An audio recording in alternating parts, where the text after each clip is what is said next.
Yi Jiqiu, accompanied by her two mutated dogs, struggled to survive in the harsh environment of a post-apocalyptic world plagued by 10 years of extreme cold and 6 years of unbearable heat. 16 years after the calamity, wounded and homeless, she stored the lifeless bodies of her dogs in a spatial container and chose to bury herself in a pit. Exhausted from years of hardship, she believed death to be the end. However, when she opened her eyes again, she found herself transported back to 17 years prior, awakening in a hospital with a year and a half remaining before the disaster struck. What was there to say? It was time to indulge in purchasing and hoarding, to create a secure and comfortable haven for herself and her beloved dogs. Armed with the knowledge from her previous life, she intended to take it easy. Oh, and she must find a way to alert the government, providing early warnings so that she could truly rest under the protective wings of her nation. Chapter 1. Prologue On March 18, 1035, the Fujiyama volcano in the land of Sakura erupted after months of increased activity, triggering a catastrophic earthquake measuring 8.9 on the Richter scale, which subsequently unleashed a tsunami, with waves reaching up to 22 meters. The citizens of Sakura faced immense casualties, and experts predicted that within a year, Sakura Island would be fully submerged, possibly erasing the nation entirely from the blue planet's map. Surrounding countries also suffered the repercussions, with experts warning that the sinking of Sakura Island could initiate a chain reaction, leading to the submersion of nearby islands. The global community was rife with discussions and concerns. Wealthy and capable individuals in Sakura had already fled following the warnings of the impending eruption, leaving behind the powerless and impoverished populace. Outrage spread on the internet, condemning the politicians and powerful figures in Sakura as ruthless executioners of their own people. Politicians who had escaped to the beautiful country convened global press conferences, tearfully pleading for the government of Hua to accept the citizens of Sakura as refugees. This incited a wave of anger among the populace of Hua, who vehemently denounced Sakura's shameless actions on the Ministry of Foreign Affairs' official website. In response, the beautiful country held its own press conference, condemning Hua for its inaction. Following suit, their allies also expressed their strong disapproval of Hua's perceived cold-heartedness. After a tense half-hour of silence, the Ministry of Foreign Affairs of Hua issued a firm statement, essentially saying, if you can handle it, go ahead. If not, don't complain. Those who can step up will do so. Those who cannot will not. My 98-year-old great-grandfather, a lifelong soldier, is calling me home for dinner. Let's talk later. The beautiful country fell silent, and Sakura was left in tears, while its allies quieted down as well. Meanwhile, the neighboring nation of Bear expressed strong support for Hua's stance, with many young citizens taking to the streets in celebration. Another steadfast ally, the nation of Ba, also voiced their unwavering support for their brother country. After the eruption of the Sakura volcano and the subsequent earthquake and tsunami, coastal cities in Hua were also struck by tidal waves. However, timely evacuations ensured that there were no casualties and property damage was negligible. Just as the citizens of Hua were relieved at having escaped disaster, a greater calamity loomed. On April 10th of the same year, wildfires raged in Kangaroo Country for 3 months without respite. On April 20th, a major waterfall in Star Country mysteriously ceased to flow overnight, leaving scholars worldwide astonished. On June 6th, the Sahara Desert experienced an unprecedented snowstorm for an entire week. 2 days after the snow ceased, the desert transformed into a sea of flowers, attracting numerous visitors and igniting global discussions. On September 1st, swirling red and blue auroras appeared in the skies worldwide, lingering for an entire day and night, causing widespread panic and debate. Just 2 days later, the largest volcanic park in the beautiful country erupted without warning, followed by the simultaneous eruption of over 20 other volcanoes across the globe. Cities established near these volcanoes faced devastating disasters, and ash from the eruptions blanketed the earth, blocking sunlight from illuminating the blue planet. Experts asserted that our world was entering a sunless, frigid era, urging everyone to fend for themselves.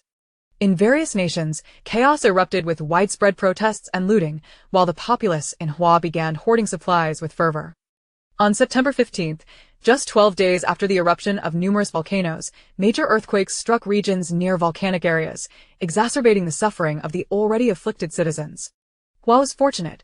After the volcanic eruptions in the beautiful country, it swiftly evacuated all residents living near volcanoes and closed all tourist attractions. On September 14th, Only one remote volcanic site erupted, resulting in no casualties aside from a handful of reckless youths who disregarded warnings in search of excitement. As citizens of Hua scrambled to stockpile supplies, praising their government online, torrential rains began on the morning of September 15th. By September 17th, after urgent research by Hua's scientific and medical experts, the government issued an emergency notification warning that the rain was acidic and contained an unknown virus, advising the populace to avoid contact with the rain at all costs. However, the announcement came a day too late. Many citizens, mistaking the rain for ordinary downpours, ventured outside unprotected to gather supplies. Those exposed to the acidic rain developed severe skin reactions and flu-like symptoms, accompanied by debilitating diarrhea. The afflicted areas of skin quickly deteriorated. The epidemic spread rapidly, with high morbidity and mortality rates, but no contagiousness. Immediate medical attention was required, or patients would succumb to complications from high fevers and skin necrosis within 3 to 5 days. The medical system in Hua teetered on the brink of collapse, and due to the swift fatalities, treatment was abandoned. The smoke from crematoriums filled the air, even as the toxic rain continued to pour. Not only did those who ventured out to gather supplies succumb to illness, but after a week of relentless rain, rising waters submerged numerous low-lying homes. Many older or poorly constructed buildings collapsed under the strain, forcing countless individuals to confront the toxic rain. It is a tragic irony that amid a series of calamities, humanity could no longer exploit the Earth and its other species with impunity. The world finally seemed to rebel against humanity's parasitic nature. This apocalypse served as a lesson and a harsh cleansing, offering a chance for survival not only for humanity, but for all living beings. After a decade of the Ice Age, as experts predicted, the ash cloud obscuring the sky began to dissipate. Humanity, still alive, has once again begun to receive the gentle embrace of the warm sun. The Earth's temperature has finally thawed from an average of minus 60 degrees. In just a month and a half, it has risen from this frigid state to a balmy 10 degrees above zero. People believed that this apocalyptic era had finally passed. Yet, before humanity, accustomed to the cold, could readjust to the rapidly rising temperatures, they were struck a fatal blow once more. Just 3 days after the sun re-emerged, the temperature soared from a mild 10 degrees to over 70. Those who had endured a decade of low temperatures faced yet another catastrophe due to this swift rise, resulting in widespread casualties. The oppressive heat brought not only loss of life, but also an influx of flies, mosquitoes, cockroaches, bedbugs, and rats, along with a resurgence of plagues. These creatures, teeming with pathogens, posed significant challenges for the surviving humans. Fortunately, they attracted mutated flora and fauna that feasted upon them, granting humanity a moment of respite. This allowed the authorities and bases to swiftly handle the bodies of those who succumbed to disease and plague, while also discovering methods to combat the swarms of flies and mosquitoes through the mutated plants. By the 15th year of the apocalyptic heat, the global population continued to dwindle, falling from under 3 billion to less than 1.5 billion. In Huagua, the population decreased from under 600 million to just over 300 million. The relentless heat led to widespread drought and water shortages, as the vast ice that once covered the globe melted away, leaving many areas unoccupied by mutated plants to succumb to rapid desertification. Sandstorms ravaged the land unpredictably, making life unbearably difficult for humanity, yet they continued to struggle for survival. While humanity fought to survive, the mutated flora and fauna quickly adapted to the sudden rise in temperature, thriving in their newfound environment. It was in the 6th year of this oppressive heat, the 16th year since the onset of the apocalypse, that Yi Zhiqiu met her demise. However, she would soon be reborn. She found herself reborn on the 3rd day post-surgery for a shattering fracture of her right ankle, incurred while saving a child who had run into the street. Awakening amidst waves of excruciating pain, she was greeted by the sight of soft green wallpaper and an array of medical equipment. N4 was attached to her hand, and the temperature was comfortably mild, a stark contrast to the suffocating heat she had endured. With each breath, she detected the faint scent of disinfectant in the air, devoid of sand and choking dust. Looking through the large panes of clean glass, she observed a blue sky dotted with lazily drifting white clouds. Bewildered, she pondered her surroundings, unable to recall the last time she had seen such a pristine hospital room. This must be a ward, she thought.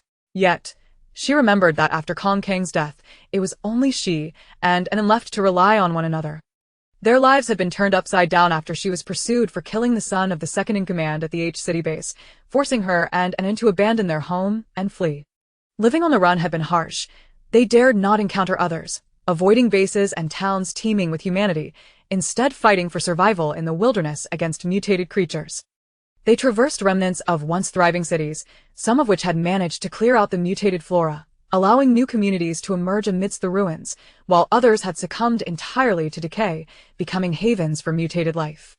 In the 16th year of the apocalypse, during the 6th year of oppressive heat, Anin perished in her arms after being gravely injured while defending her from a mutated tiger.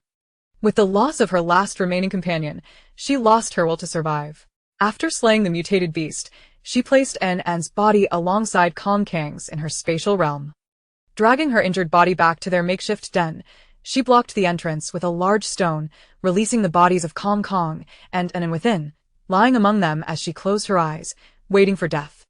As she gently caressed their cold forms, she realized that in this apocalyptic world, many had perished in a state of disarray, making it a rare fortune to lie in peace after death.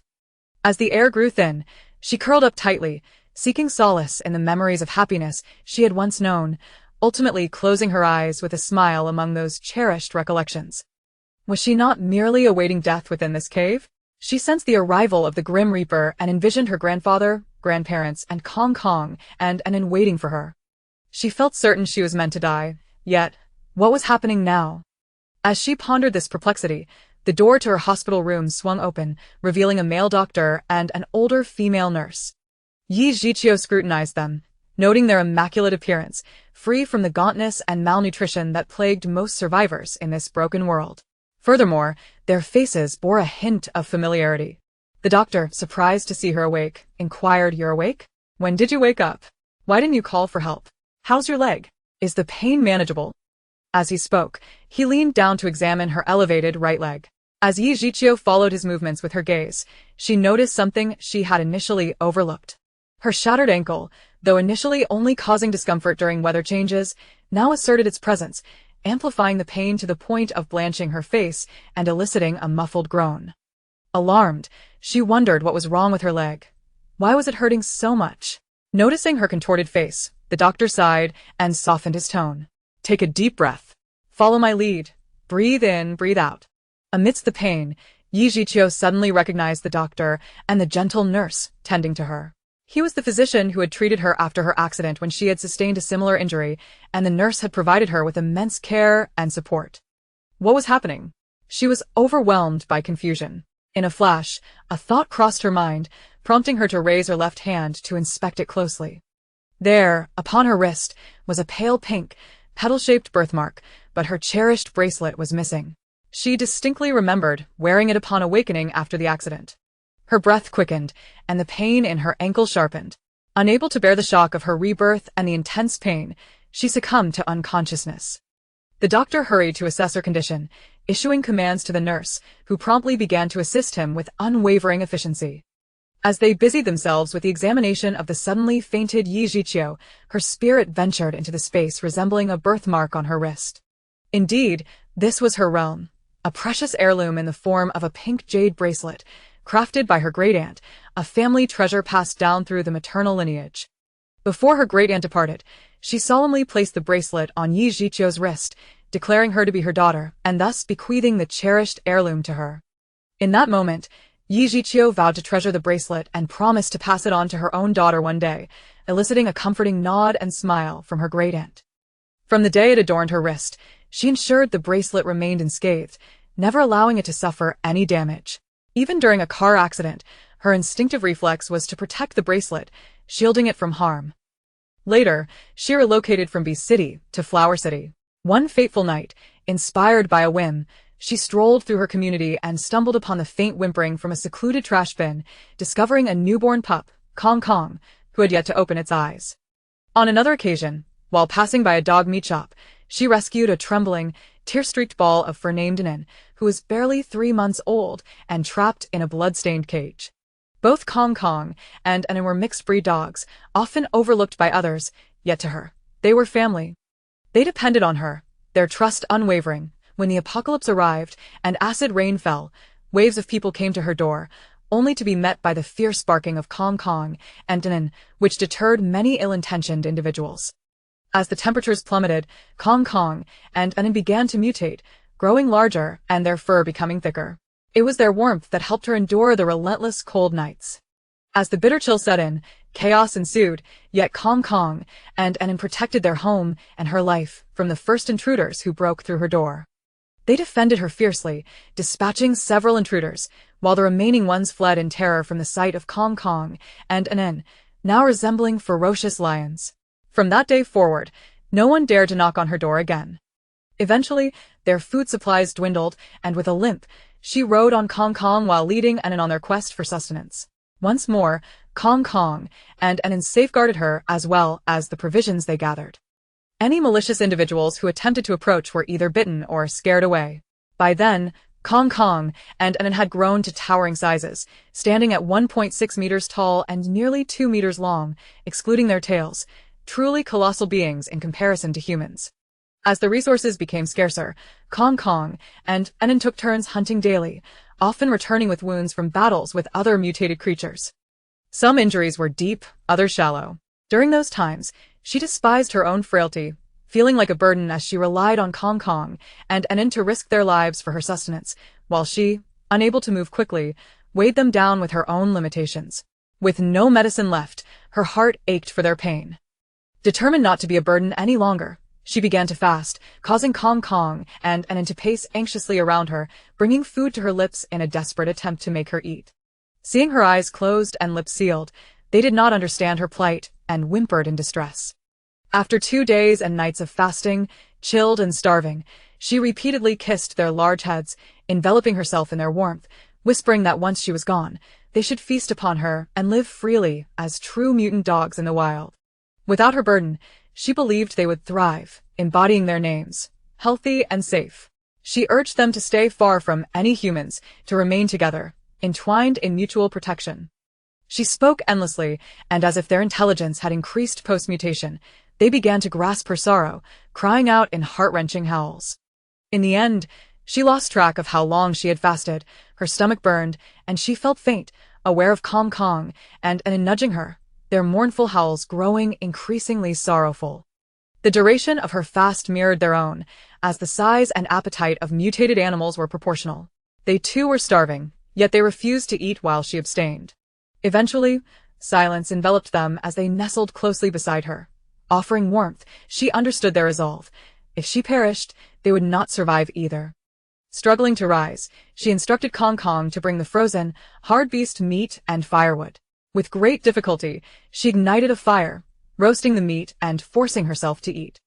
Seeing her consume food brought them immense joy, and only then did they devour the remaining meat with voracious appetite.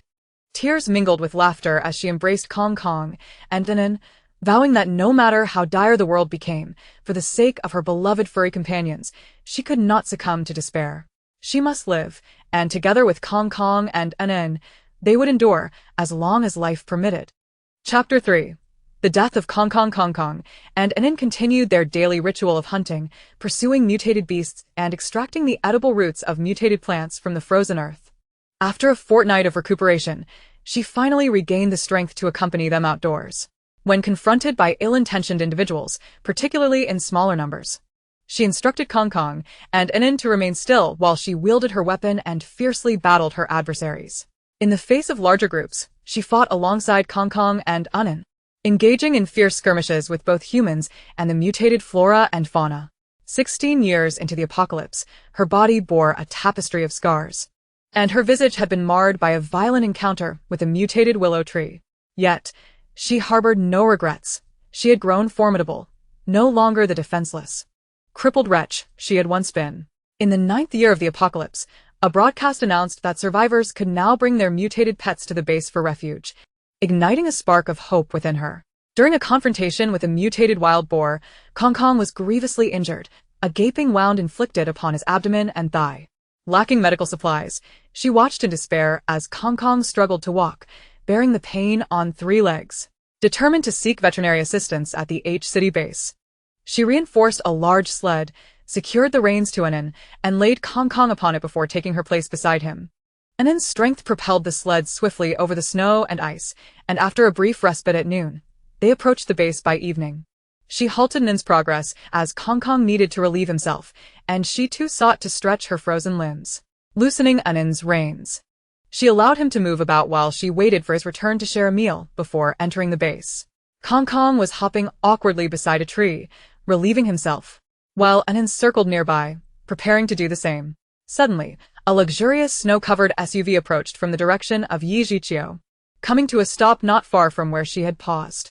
From the vehicle emerged 3 men and 1 woman. 2 of the men brandished firearms while 1 man embraced the woman, who gestured toward Kong Kong and Anan, speaking animatedly to the men. A laugh erupted from the woman, igniting a sense of foreboding within Yi Jiqiu. Although she had heard that fighting was prohibited near the base, uncertainty loomed. As soon as the group disembarked, she stood upright, calling Kong Kong and Anan back to her side, pulling the gun's bolt and gripping it tightly. Upon hearing her whistle, Kong Kong and Anan raced back to her. Yi Jiqiu kept her gaze fixed on the strangers. The woman appeared to notice her, exchanging words with the man beside her, who then turned his attention toward Yi Jiqiu. Anan, uninjured and swift, was almost at her side, but Kong Kong lagged behind, hindered by his injury. The man holding the woman glanced at Yi Jiqiu, then whispered something to his armed companion. Alarm bells rang in Yi Jiqiu's mind, and she shouted urgently, "Dodge." This was the signal for Kong Kong and Anan. In the event of a formidable foe, they were to scatter and regroup for a coordinated attack. Anan reacted instantly, darting away, while Kong Kong lagged due to his injury. Yi Jiqiu crouched behind the sled, simultaneously raising her weapon and firing. 3 gunshots echoed in unison, and Kong Kong let out a pained cry as he collapsed to the ground. Yi Jiqiu's shot struck the man embracing the woman, exploding his head with brutal efficiency. He was the apparent leader of the group. Blood and brain matter splattered across the woman's face, and the 2 men nearby were momentarily stunned by the chaos. Yi Jiqiu commanded, "An attack," and then swiftly changed direction, lunging at the 3 stunned individuals.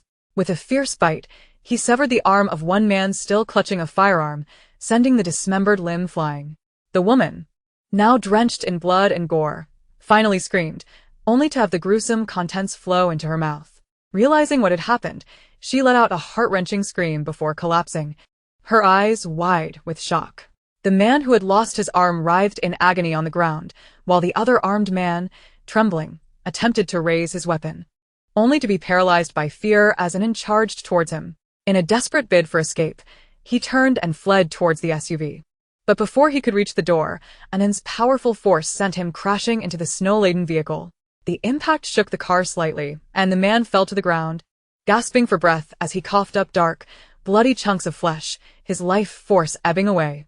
The man with the severed arm, witnessing the scene, attempted to rise but was swiftly dispatched by Yi Jiqiu's bullet, ensuring he would not survive. Anan approached the terrified woman, his fierce growl echoing from deep within his chest, which sent her scrambling backward, her face smeared with a grotesque mixture of blood and brain matter. As she screamed, Anan lunged forward, sinking his teeth into her thigh and shaking her violently until a sickening crack echoed, signaling a break. The woman cried out in desperation, pleading for mercy. Yi Jiqiu glanced at her and commanded, "Anan, do not kill her yet." Yet, Anan, driven by instinct, continued to rend her flesh. Yi Jiqiu limped towards Kong Kong, who struggled to rise, a gaping wound in his side revealing his internal organs.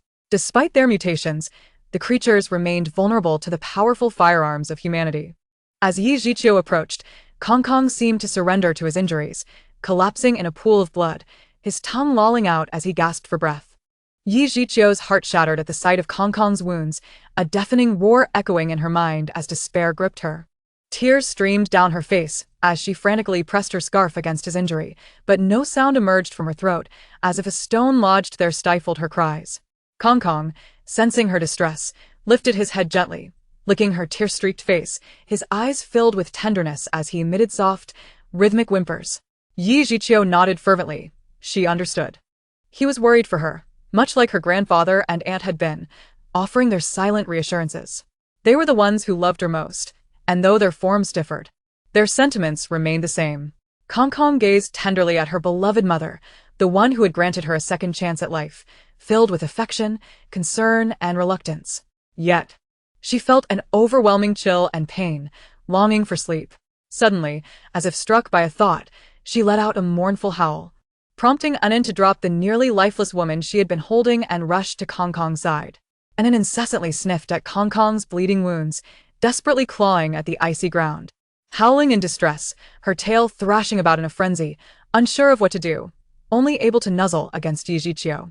Yi Zhiqiu was knocked to the ground by Anin's insistent nudging, her left palm scraped against the chain pendant, causing a sharp pain that sliced through the delicate skin of her wrist, drawing blood. The crimson droplets stained the pink jade pendant, which, upon contact with her blood, adhered tightly to the wound, yet Yi Zhiqiu remained oblivious to this unexpected transformation. Her mind was a chaotic blur, tears and mucus froze upon her face. Her eyelashes stiffened with ice. She vigorously wiped away the frost from her lashes, straightened herself, and gently cradled Kong Kong's large head in her arms. With careful hands, she wiped the blood and foam from Kong Kong's mouth, while Kong Kong emitted soft whimpers, finishing her last words to Anin. Whatever Kong Kong had communicated to Anin sent her into a fit of sobbing, licking Kong Kong's wounds in desperation. Kong Kong, ignoring Anin, turned her gaze upon her mother. Tenderly licking her face one final time, and from deep within her throat, she released a last, faint sound reminiscent of a mother's call, trembling all over, before closing her eyes, enveloped in an infinite longing and worry for her mother. "Oh, my Kong Kong!" Yi Zhiqiu cried out, clutching Kong Kong's large head tightly. Her heart wrenched in a visceral scream, which ultimately faded into silence. A piercing pain enveloped her, as if it emanated from her very soul. A heart-wrenching agony that made her feel as though losing her beloved was a fate worse than death. Anin, hearing her owner's mournful cries and witnessing her companion's closed eyes, raised her head to emit a howl of despair. Yi Zhiqiu's throat felt torn, blood spilling from her mouth as images of rescuing the still-blind Kong Kong from a dumpster flooded her mind. She had battled her insecurities and sensitivities born from her disability, repeatedly taking Kong Kong to the veterinary hospital. She had fought to overcome her crippling social anxiety to learn how to care for Kong Kong, finding her during her loneliest, most helpless moments. Kong Kong had thrived because of her care, just as Yi Zhiqiu had been saved from the brink of collapse by Kong Kong's sudden arrival. For 10 years, Kong Kong had been her steadfast companion before and after the apocalypse, tirelessly protecting the useless Yi Zhiqiu alongside Anin, guiding the somewhat unruly Anin with the reliability of an older brother. Yet, oh Kong Kong, her dear Kong Kong, she lamented not having protected her well enough, repeating her apologies endlessly. Chapter 4. A Space for Vengeance. Yi Zhiqiu turned to see the last remaining woman not far away, crawling painfully towards the vehicle, dragging her 2 broken legs, leaving behind a trail of blood. Gently placing Kong Kong's head down, she staggered to her feet, approaching the terrified woman who was looking back over her shoulder in fear. Seeing Yi Zhiqiu's tear-streaked face, a gruesome mix of snot and blood frozen together, the woman would have once laughed at such a sight. But now all she felt was dread, for those bloodshot eyes were fixed upon her with a murderous intent. The woman was utterly broken. The pain from her severed legs had dulled, perhaps frozen by the cold, and she no longer felt the agonizing sting of her wounds. Yet, the sight of Yi Zhiqiu advancing towards her was terrifying. She flipped onto her stomach, desperately banging her head against the ground, sobbing and pleading, "Please forgive me. It wasn't my fault, it was all Chen Xiao's doing. Today has nothing to do with me. I'm so sorry, please let me go. I've already lost so much. My life is ruined. Please spare me." The woman pressed her forehead against the cold, hard snow, blood quickly seeping from her injury. Dazed from the impact, she felt a sharp pain in her head. Yi Zhiqiu stared at this pitiful creature with an expression devoid of sympathy. She believed not a word of the woman's desperate pleas. When the woman fell silent, Yi Zhiqiu seized her long hair, ignoring her screams, and dragged her to Kong Kong's lifeless body. Anin nestled beside Kong Kong, resting her large head on Kong Kong's sturdy neck, a position she loved. Tears flowed uncontrollably from Anin's eyes, freezing the fur around them. Upon seeing her owner drag the woman over, Anin's sorrow transformed into a fierce bloodlust, her eyes reflecting the pain of losing her companion. Slowly, she raised her head from Kong Kong's neck, baring her sharp, dagger-like teeth, and low growled as she stood, her head bowed, fixating on the terrified woman's eyes. Advancing step by step, and in wait, Yi Zhiqiu gently caressed Anin's ruffled neck fur, releasing the woman's hair, before pressing her foot down hard on the woman's gruesomely injured leg. "Ah! Kill me! Please, just kill me. I'm sorry, I'm so sorry. The woman's anguished pleas fell on deaf ears as Yi Jiqiu applied more pressure, twisting her foot mercilessly. The woman's cries grew increasingly tortured, her voice fading into a raspy whisper, much like Yi Jiqiu's. Her pupils dilated, and her body began to convulse with pain. Fresh blood gushing from her frozen limb. The woman realized she could not escape her fate. She no longer thought of revenge against this cruel woman, only wishing for a swift end. Just kill me. I was wrong to covet dog meat. Chen Xiao is dead, and even if you spare me, his father will not. Please, just end it.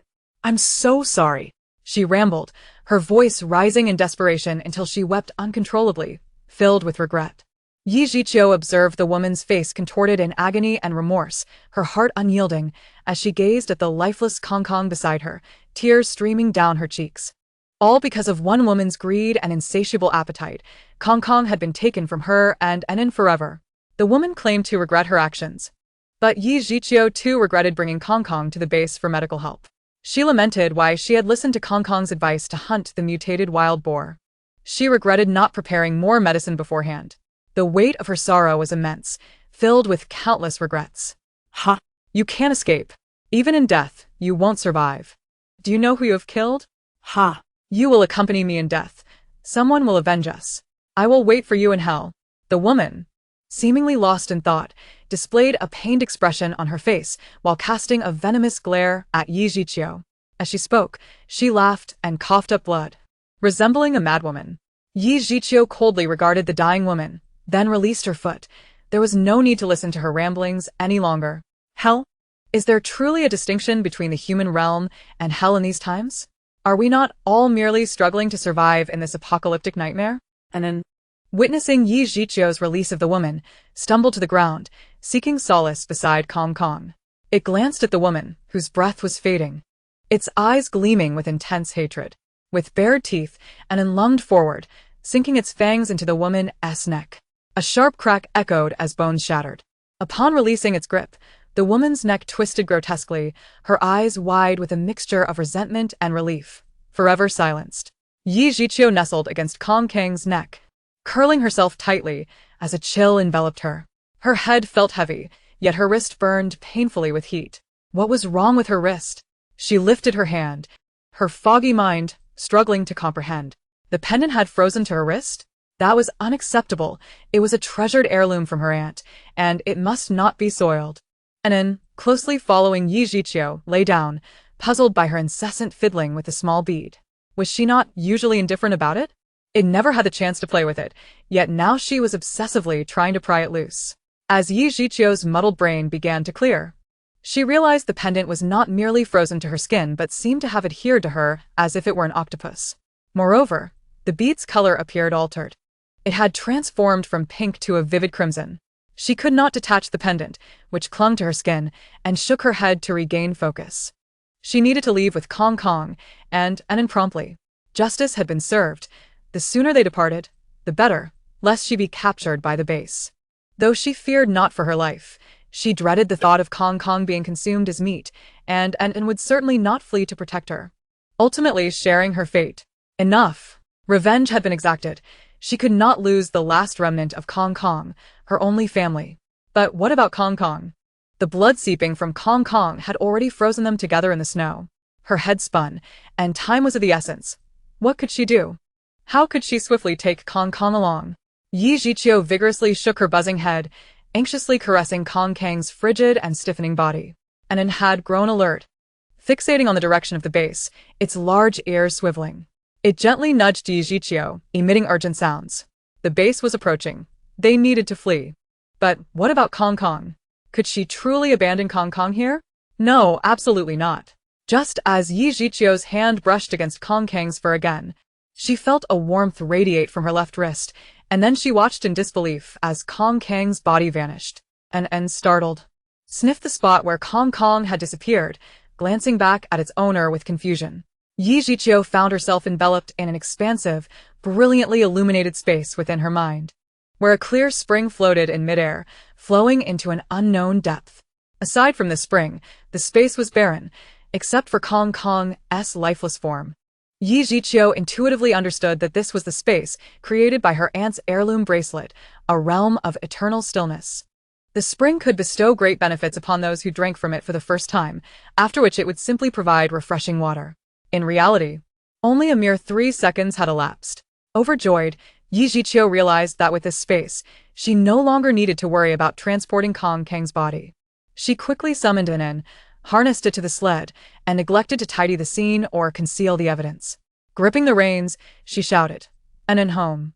Anan sprang into action, pulling the sled as they raced toward home. Yi Jiqiu, seated in the sled, glanced back at the place where Kong Kong had fallen, her heart heavy with sorrow. The howling wind carried away her tears as she cried out, "Kong Kong!"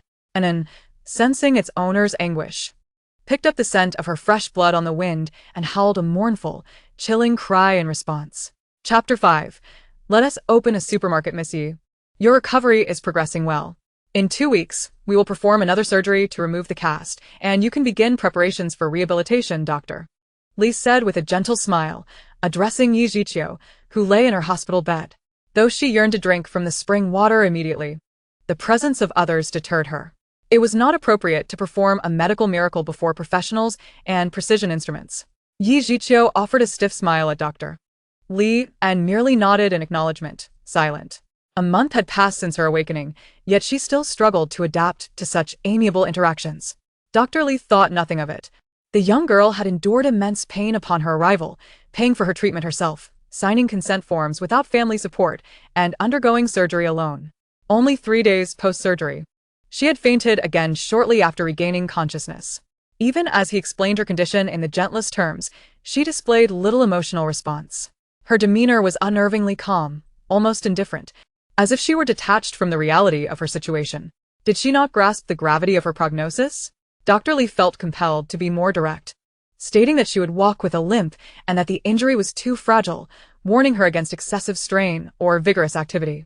Yet she merely nodded, offering no further inquiries or comments. Dr. Li left the ward perplexed, whispering to a nearby nurse, who rolled her eyes and remarked, "Perhaps the girl simply has an incredibly strong mindset. Would he prefer to deal with a deranged patient?" Unperturbed by the nurse's retort, Dr. Li considered the notion of a frenzied patient, shuddering at the thought. He preferred to handle a peculiar girl who seemed to lack emotional response rather than face those who had lost control. Sighing, he reflected on the fact that the girl was only 19, a child after all. He had heard she had suffered injuries while saving a child, yet her family had never visited. Such a beautiful girl, and yet her legs would be compromised. Dr. Li shook his head in dismay before continuing his rounds. Meanwhile, Yi Jiqiu, unaware of Dr. Li's lamentations, was on the phone in her hospital room. "Yes, sell all my properties except for the Jinming building in Huaqing.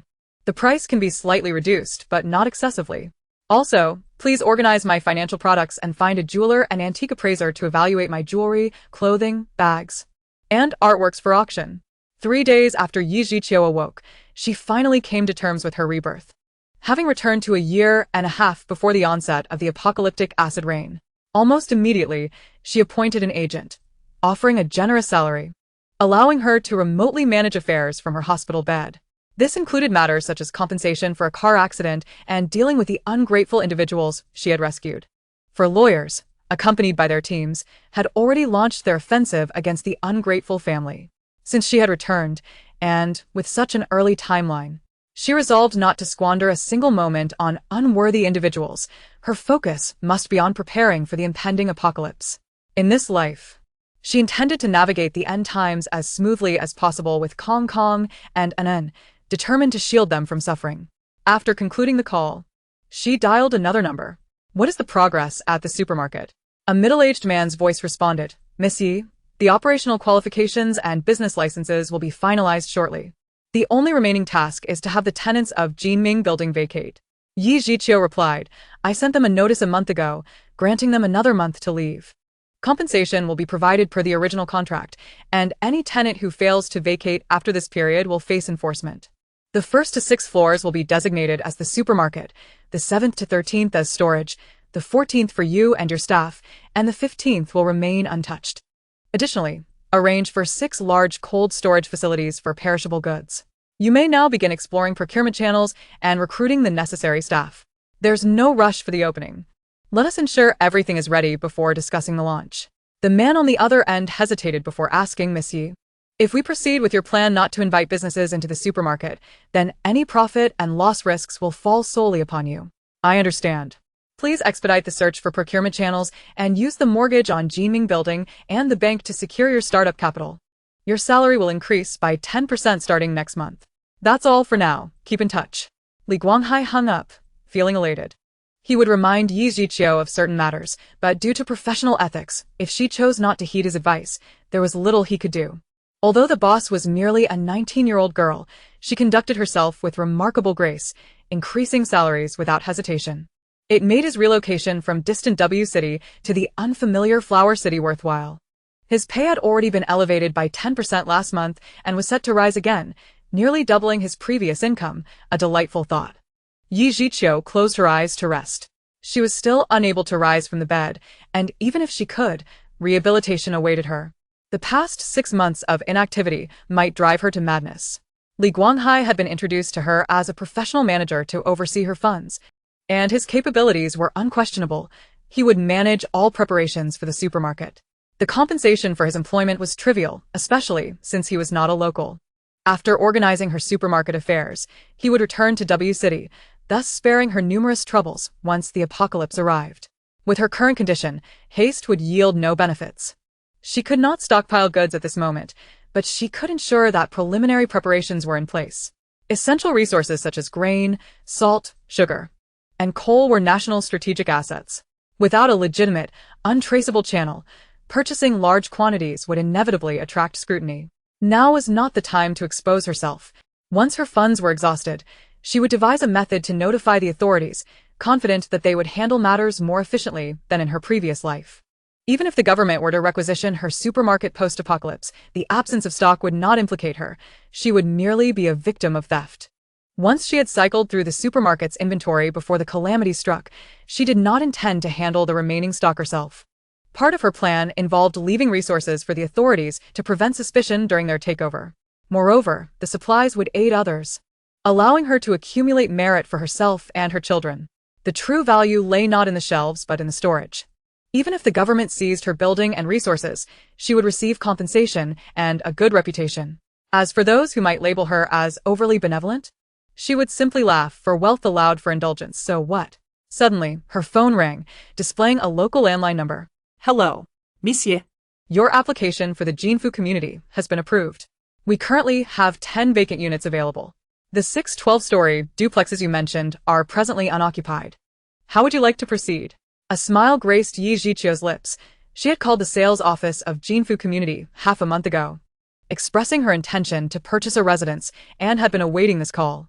If she could secure a property in her previous life, she was confident she could do so again, though a tinge of nervousness lingered, given that her prior purchase had occurred at a different time.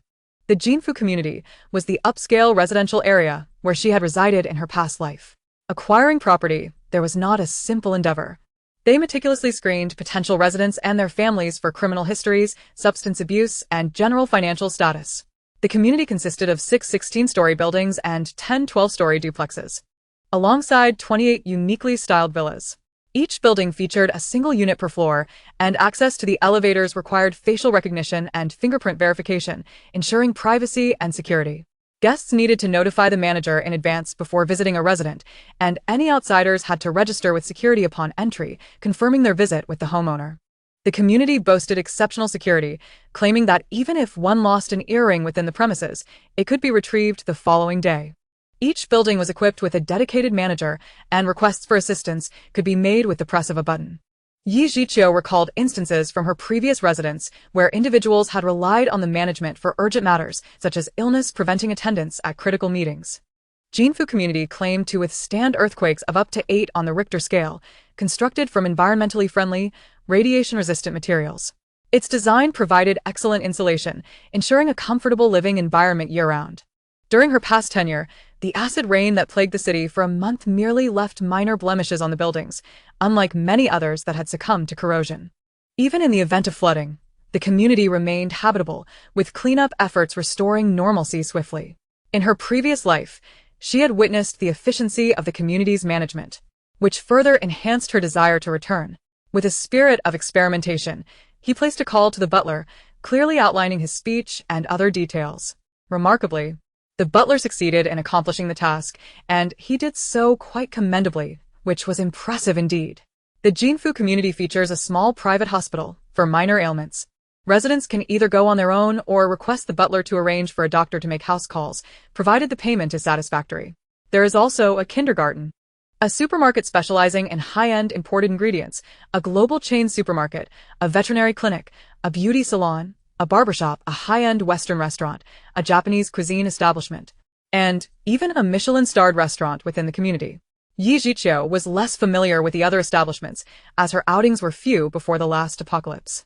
The brochure the butler provided upon her move-in, detailing the community's facilities and shops, was now lost to her memory, leaving her with only these recollections.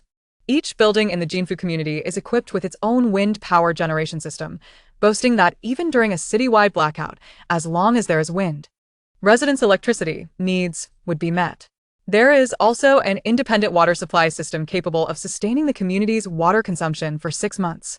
The community claims to possess its own granary and cold storage, ensuring that even in apocalyptic scenarios, residents' basic needs for a year are secured. Local residents humorously refer to the Jinfu community as a small fortress, suggesting that with a bit more arable land, it could achieve self-sufficiency. After a significant drop in temperature in the past, the community was temporarily overtaken by a group of security personnel and building managers who acted like petty rulers. Eventually, the developers returned with reinforcements and, through cooperation with the authorities, dealt with the occupying security forces, reclaiming the community. The granary and cold storage, however, became appropriated by the developers, leaving the residents with no claim to them. Chapter 6. Purchasing a property. Little did the Jinfu community anticipate that the day of reckoning would indeed arrive. Yet, true to its claims, the community managed to uphold safety and meet the water and electricity demands during the torrential downpours. However, after the severe cold snap, the underground pipelines were damaged, and the community found itself without water or gas supply. Yet, with the surroundings blanketed in ice and snow, the issue was not a scarcity of water sources, but rather the lack of thawing firewood. Following the cold snap, the residents of Jinfu community received no further attention from property management. Conversely, those who were not robbed counted themselves fortunate. After the developers collaborated with the authorities to eliminate the occupying forces, it is unclear what agreements were made, but the community was left to manage its internal affairs. The developers relied on the wind power generation system and collected supplies from residents as property fees. "Hello? Miss Yi, are you still there?" The sweet voice of a sales representative from the sales office broke through Yi Jiqiu's wandering thoughts, prompting her to respond affirmatively. "Miss Yi, given your unique situation, I cannot be present for the purchase personally. Therefore, our community will dispatch 2 staff members to be city to assist you without interrupting your recovery. Once you finalize your property choice, feel free to communicate any requests to our staff." Would this arrangement be acceptable? Feeling uplifted, Yi Jiqiu replied, "Yes, thank you. Please have them come by tomorrow." The representative cheerfully responded, "No need for thanks. It is our duty at Jinfu community. There's nothing further at the moment. It is my honor to assist you. Wishing you a swift recovery. Goodbye. Goodbye." As she hung up the phone, Yi Jiqiu felt a surge of positivity. Supplies were being prepared, and her new home was soon to be secured. Her primary focus now was to recover swiftly. Knock, knock. Knock. A trio of knocks at the door prompted Yi Jiqiu to call. "Come in." Miss Yi, your spirits seem high today. It's time for your dressing change." The middle-aged nurse who entered was the same one who had cared for her upon awakening. She had been a comforting presence in her previous life as well. "All right, Aunt Zhang." Nurse Zhang smiled warmly at Yi Jiqiu without inquiring about her uplifted mood. She efficiently changed the dressing and, after ensuring Yi Jiqiu took her medication, asked if she wished to rest for a while. Yi Jiqiu nodded, and with Nurse Zhang's assistance, she settled back down. Nurse Zhang tucked the blanket around her and offered a final smile before wheeling her cart out and closing the door. Yi Jiqiu watched her departing figure with a smile of her own, eager for the arrival of the next day. "Knock, knock, knock. Please enter." "Monsieur." "There are visitors outside. They claim to be staff from the Jinfu Community Sales Office and have an appointment with you from yesterday." The kindly, plump caregiver, Sister Zhang, awaited Yi Jiqiu's permission before entering. Sister Zhang, a cousin of Nurse Zhang, possessed ample nursing experience and had been assigned to Yi Jiqiu. In her previous life, she had been a diligent caretaker, skilled and discreet, never overstepping her bounds. Thank you, Aunt Zhang. Please let them in. Yi Zhiqiu smiled at Sister Zhang before turning her gaze expectantly toward the door. Sister Zhang opened the door and soon knocked again before entering with a middle-aged man and woman in tow. She guided them to the sofa, poured them some water, and then exited the room. Hello, monsieur. My name is Fu Fong, and this is my colleague, Ma Zhenhai. We are staff from the Jinfu community, and we hope our visit does not disrupt your recovery. The middle-aged woman set down a fruit basket and bouquet before introducing herself and her colleague, smiling warmly at Yi Zhiqiu without glancing at her injured foot. The middle-aged man also offered a friendly nod to Yi Zhiqiu, maintaining a respectful demeanor and similarly avoiding any focus on her injury. It was evident that those assigned to engage with significant clients possessed an innate sense of propriety. They would not pry into matters that were best left unseen or utter inappropriate remarks. Hello. May I inquire if the duplex on the 12th floor of Building 6 is still available? Yi Zhiqiu cut to the chase, her mind solely focused on securing the property and promptly commencing renovations. The notion of isolating herself in a remote location to build a home was laughable. Facing mutated flora and fauna alone? No, thank you. Indeed, Miss Yi, the duplex on the 12th floor of Building 6 is still available. Here are the details of the property for your review. Fu Fong retrieved a tablet from her briefcase, stood up, and handed it to Yi Zhiqiu, remaining at her side to address any queries she might have. Yi Zhiqiu tapped on the video on the tablet, which comprehensively introduced the Jinfu community. She swiftly navigated to the segment detailing the 12th floor duplex. As she watched the video showcase the property she was intimately familiar with, her mind buzzed with ideas for renovations. In her previous life, she had lost this home and her beloved Kong Kong, forced to make a hasty escape. This time, she was determined to safeguard their shared sanctuary, drawing upon her 16 years of survival experience in the apocalypse. It must be noted that the quality of the Jinfu community's construction was exceptional. Having withstood extreme weather for a decade, it was no wonder it attracted so much interest and competition. Had it not been for the subsequent manhunt in H City, she would have remained there without a doubt. H City was perilously close to Flower City, and as a woman with 2 large mutated dogs, she was an easy target to track down. In her previous life, upon swiftly returning home with an N, she utilized the spatial bracelet to gather all their belongings. Following that, with remarkable speed, she exchanged the house for supplies with someone wishing to move in, and then she and an N fled from Flower City, embarking on a life of wandering and peril. Closing her eyes, she took a deep breath to calm the turbulent anger within her, then turned off the video and handed the tablet to Fu Fong. I am quite satisfied. This is exactly what I desired. Let us proceed with the contract, she stated. Fu Fong, somewhat taken aback, glanced at the document, surprised that such a significant purchase was made without any inquiries or conditions. However, she merely noted the efficiency of Yi Zhiqiu, indifferent to how the wealthy spent their money. What mattered to her was the completion of this task, which would earn her a substantial commission. Very well, Miss Yi, please hold on for a moment. Fu Fong turned to Ma Zhenhai, who had remained silent, giving him a knowing glance. With a beaming smile, he approached, carrying a large stack of documents from his briefcase. Miss Yi, due to your current physical condition, once you sign, our Jinfu community will handle all the formalities on your behalf. Please take a moment to review these purchase contract documents. Should you have any questions, I will be here to assist you. Yi Zhiqiu nodded and began perusing the documents carefully, while Fu Fong and Ma Zhenhai stood quietly by, respecting her concentration. The only sound in the serene hospital room was the rustling of paper. Everything appears comprehensive. I have no further questions. Let us proceed with the contract, she concluded. Fu Fong and Ma Zhenhai exchanged warm smiles, and Fu Fong personally handed Yi Zhiqiu a seemingly exquisite pen. As Yi Zhiqiu swiftly signed her name repeatedly, she fancied she heard a voice proclaiming, XX yuan has been deposited into your bank account. After completing the paperwork, Yi Zhiqiu inquired, can the hospital in the community provide rehabilitation services?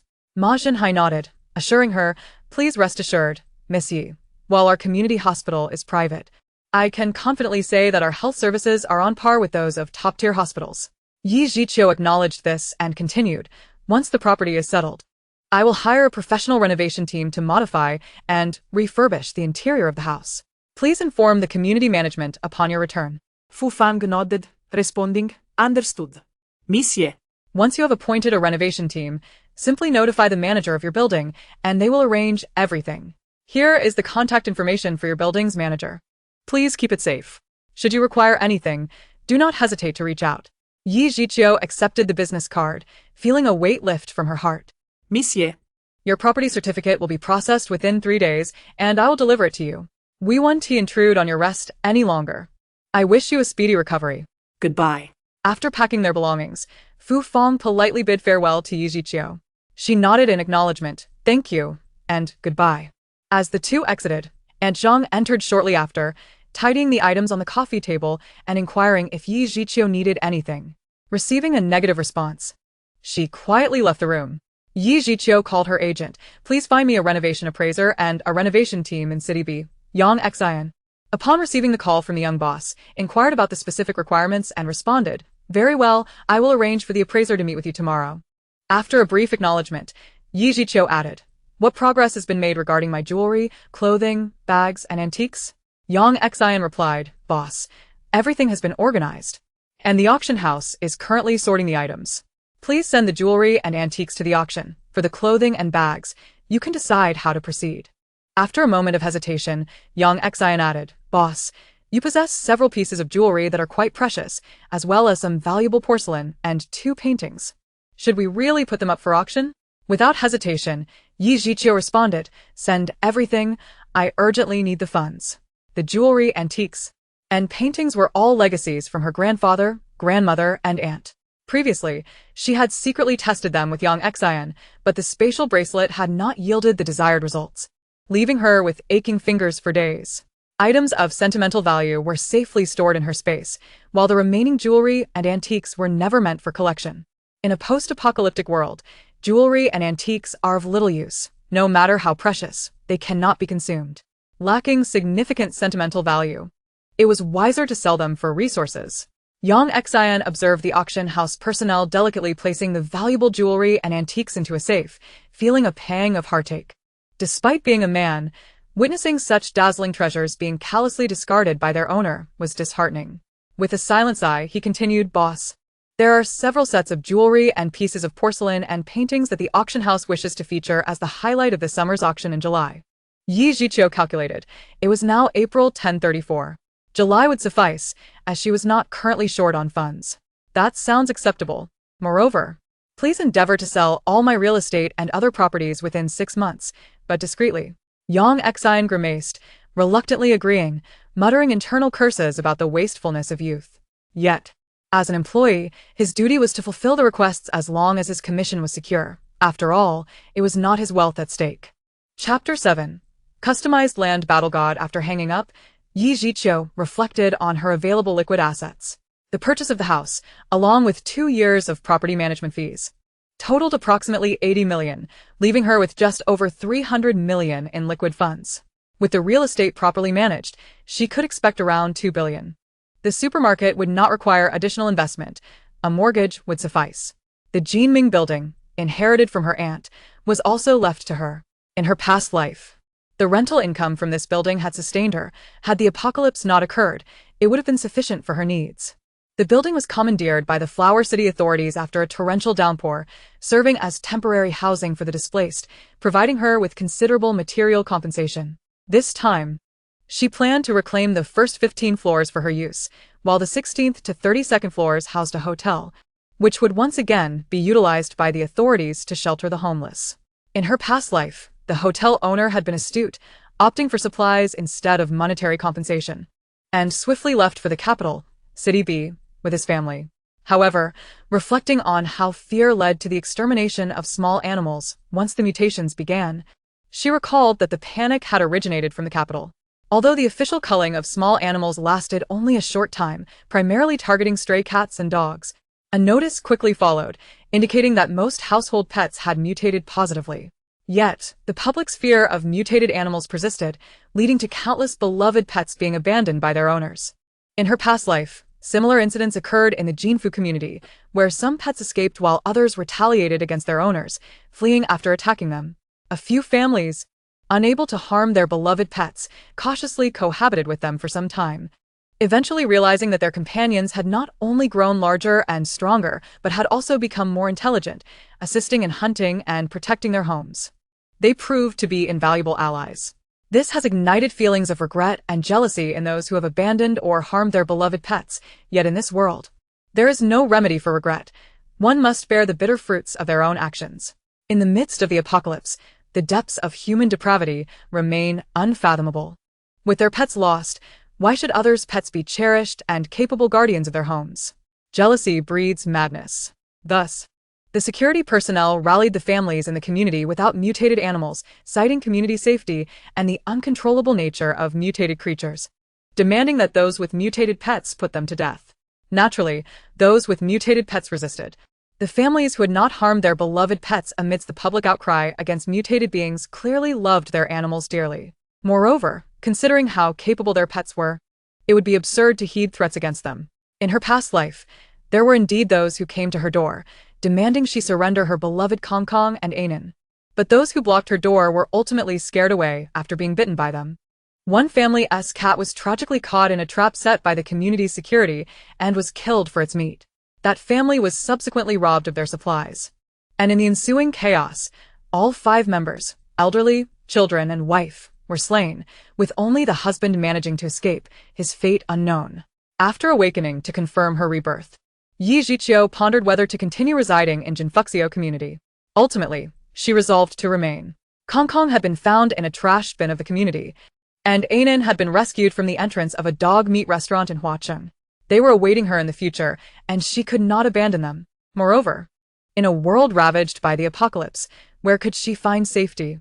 What sanctuary existed that offered absolute security? And amidst the chaos, how many truly benevolent souls remained? At the very least, the quality of the homes in Jinfuxio community was exceptional, and the surrounding environment of Huacheng was familiar to her. Armed with the advantage of prophetic foresight from her rebirth and 16 years of survival experience, she was determined to ensure that this life with Kong Kong and Anan would surpass the previous one. In this lifetime, her sole desire was to live quietly in her home in Jinfuxio community, stockpiling ample supplies and enjoying a peaceful existence. Should anyone dare to provoke her again, they would find her no longer the timid and fearful individual she had been at the onset of the last apocalypse. The mutated creatures and people who perished at her hands in her previous life were a blur in her memory. This time, it was her turn to protect her home. With a deep breath, Yi Jiqiu returned to her thoughts and picked up the phone to make inquiries. Hello, the land battle god at your service. The call was swiftly answered by a sweet foreign voice, causing Yi Jiqiu to involuntarily twitch at the name, which sounded rather juvenile. The land battle god was a company in Yanjing specializing in custom RVs and off-road vehicles. Despite its whimsical name, the quality of their vehicles was beyond reproach. As long as one presented reasonable specifications, not asking for vehicles that could traverse land and sea, they would deliver with quality assurance within the requested timeframe, provided one was willing to pay extra. Hello, I need to customize 2 RVs and 2 off-road vehicles. Yi Jiqiu understood foreign languages, but her speech was somewhat halting. It had been years since she had spoken any foreign language. The representative on the other end maintained her professionalism, unaffected by Yi Jiqiu's halting speech. May I ask where you are from? We provide dedicated one-on-one staff for your service. I'm from Huagua. Thank you. Please do not hang up. Another staff member will assist you shortly. After less than a minute of hold music, a gentle male voice speaking fluent Mandarin came on the line. Hello, ma'am. Employee 6018 from Land Battle God at your service. How may I assist you? Hello, I would like to customize 2 RVs and 2 off-road vehicles. Certainly, ma'am. Do you have specific requirements for the RVs and off-road vehicles? For both the RVs and off-road vehicles, I need them to withstand extreme low and high temperatures, be corrosion-resistant and UV-resistant. Both the body and glass need to be made of specialized explosion-proof materials. They should be maximized for space and weight capacity within construction limits, with the best tires, and have some degree of camouflage. Do you have any additional requests? The male employee showed no surprise and continued to inquire. Aesthetics are not important. I simply need the RVs equipped with everything necessary to function perfectly in extreme weather conditions, while also ensuring comfort. Each vehicle should come with 10 sets of tires, repair tools, spare parts, and operation manuals. The sound of typing echoed on the other end as the employee diligently recorded her specifications. After listening to her requests, he showed no astonishment. He had encountered even more outlandish demands from wealthy clients.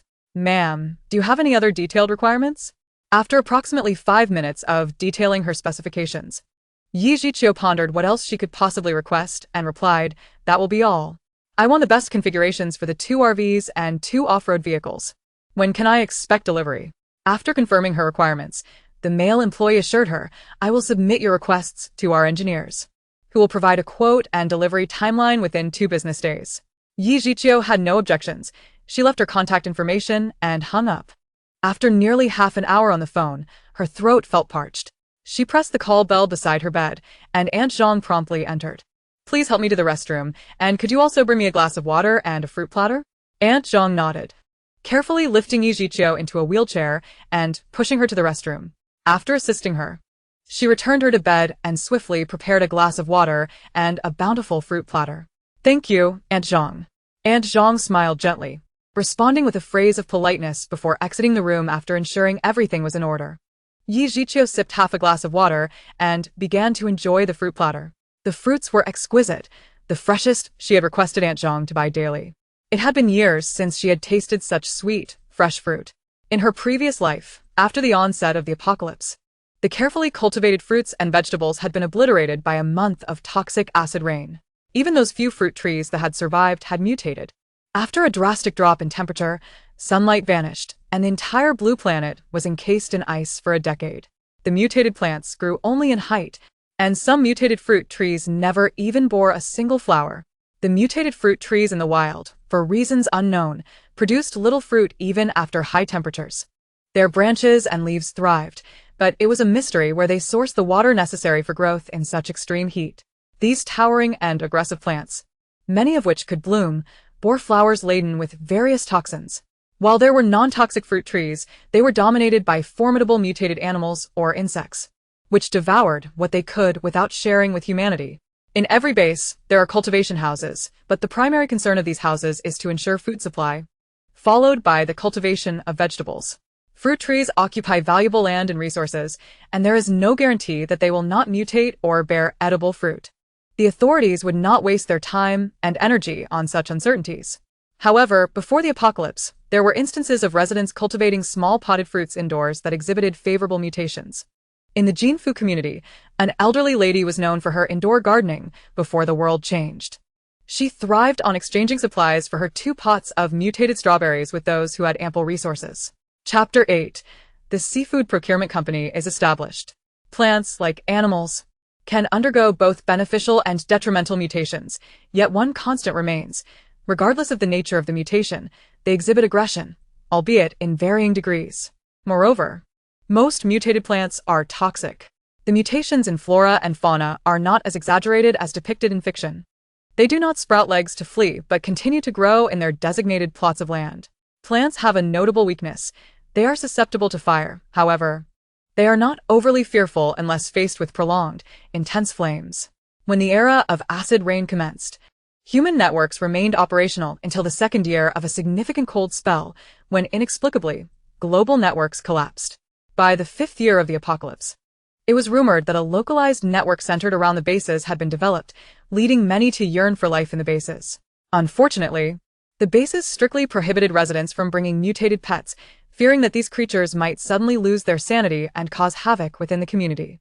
After several years of cautious observation and research, the bases eventually permitted individuals with mutated pets to reside within their confines, albeit under strict conditions. These residents and their pets were required to join the base's military, participating in missions to gather supplies and hunt the highly aggressive mutated wildlife. Although mutated pets are indeed transformed animals, they were once beloved household companions. Those that survived the apocalypse and successfully mutated without going berserk are especially cherished by their owners. Their combat abilities, despite being formidable, cannot rival the survival instincts of wild mutated creatures that have thrived in their natural habitats. Domesticated flowers, untested by the harsh realities of the wild, cannot compete with the tenacity of wild grasses nurtured by nature. In her previous life, both Kong Kong and Enin endured countless injuries, which honed their formidable combat skills. She could not dwell on these thoughts any longer. The delicious fruits before her were now unattainable. Her immediate task was to recover swiftly and leave the hospital, as many matters required her personal attention.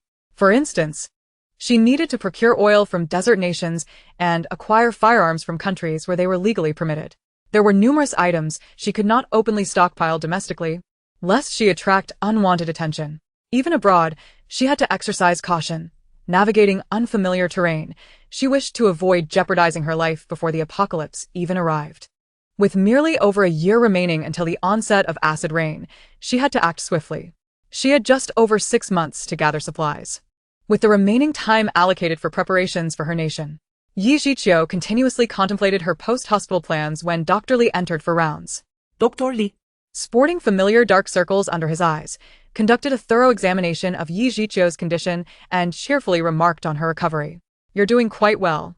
We will schedule the final surgery in 2 weeks, after which you can begin simple rehabilitation." Having undergone this experience once before, she felt a twinge of melancholy at the prospect of reliving it. Instead, she merely nodded in acknowledgement, her mood inevitably tinged with disappointment. Dr. Li, In his middle age and with nearly 2 decades of medical experience, was accustomed to the cycle of life and death. Although he felt a pang of compassion for Yi Jiqiu, so young yet facing potential disability, he struggled to find words of solace. With a deep sigh, Dr. Li handed the completed medical report to Nurse Zhang and departed to continue his duties. Yi Jiqiu caught the sound of his sigh, echoing her own internal lament. She accepted the medication offered by Nurse Zhang, who deftly replaced her bag. "Little Yi, life is bound to present various trials and tribulations. Do not be too hard on yourself," Nurse Zhang advised. Yi Jiqiu smiled in gratitude, thanking her before settling back under the covers with the help of Aunt Zhang. The medication she took contained pain-relieving and sedative properties, compelling her to take a brief nap each afternoon. Nurse Zhang and her sister, the caregiver, quietly exited, closing the door behind them. It puzzled her that no family had visited since the incident. Not a single relative had shown up. Not even the family of the child Yi Jiqiu had rescued. It was disheartening that such a young and beautiful girl would face a future reliant on crutches. Aunt Zhang murmured to Nurse Zhang, who was organizing a small cart. "Yi said she has no family. Let that ungrateful family be. They will face their own reckoning." Aunt Zhang nodded in agreement, adding, "Fortunately, Yi has money. Otherwise, life would be quite challenging." As they conversed, they gradually moved away.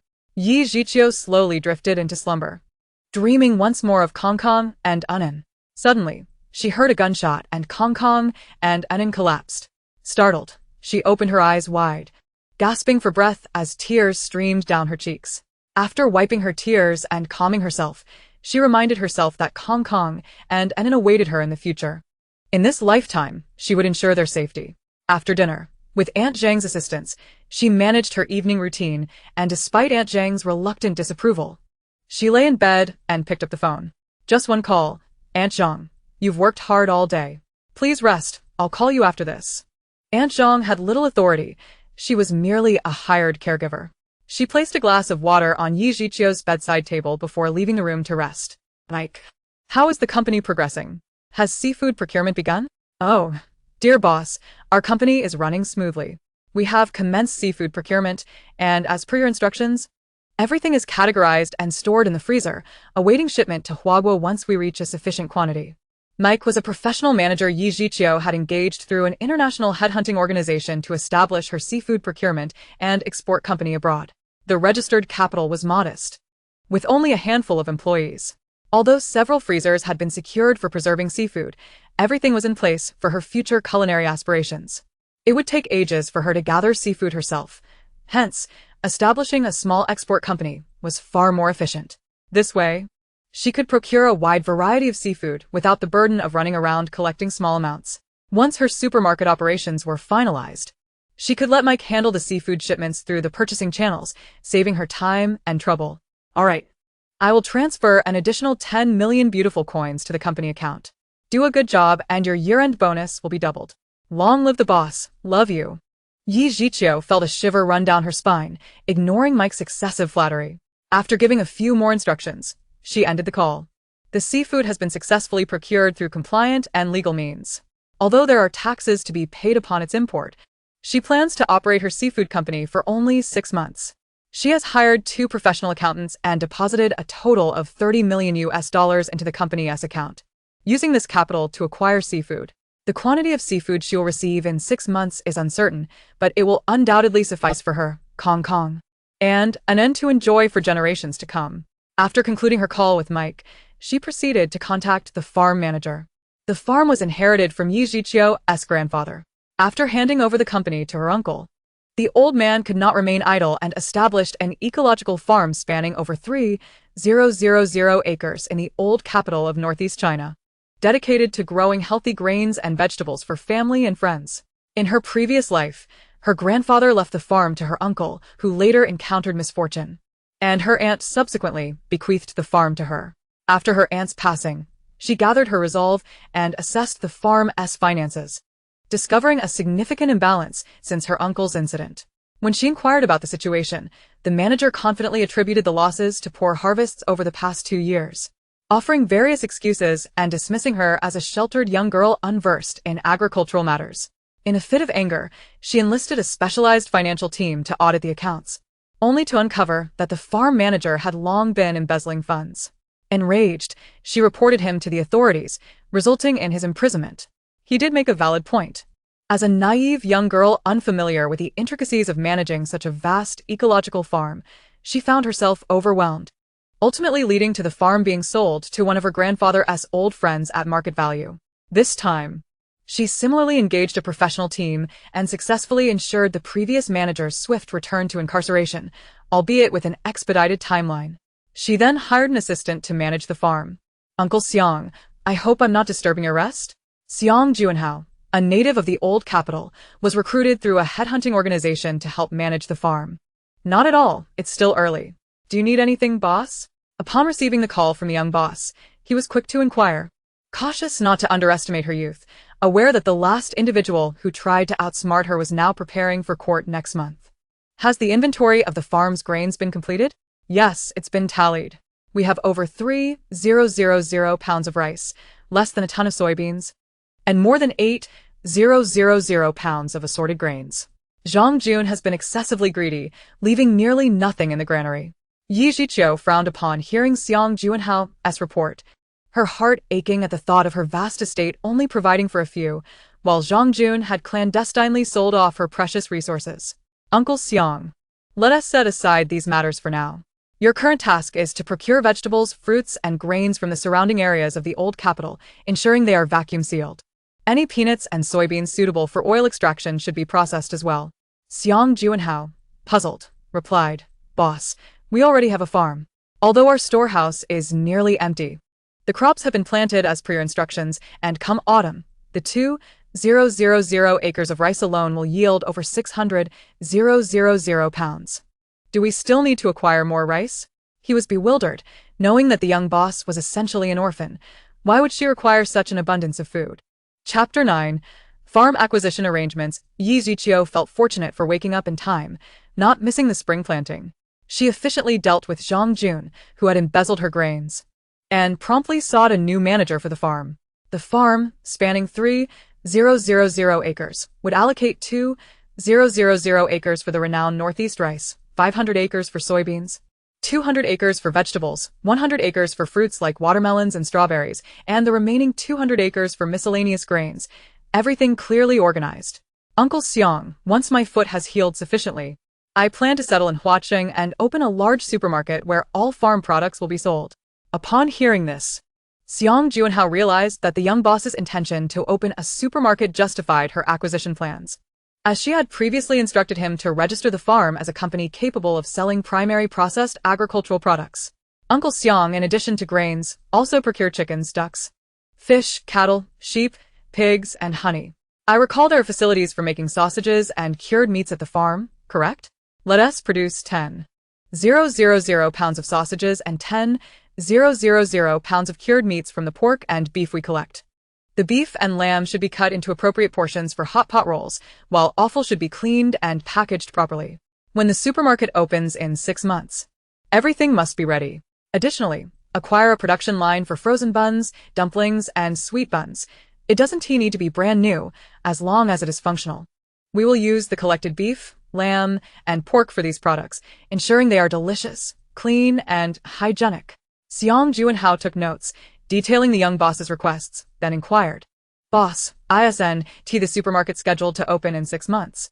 Isn't it a bit premature to prepare all this now?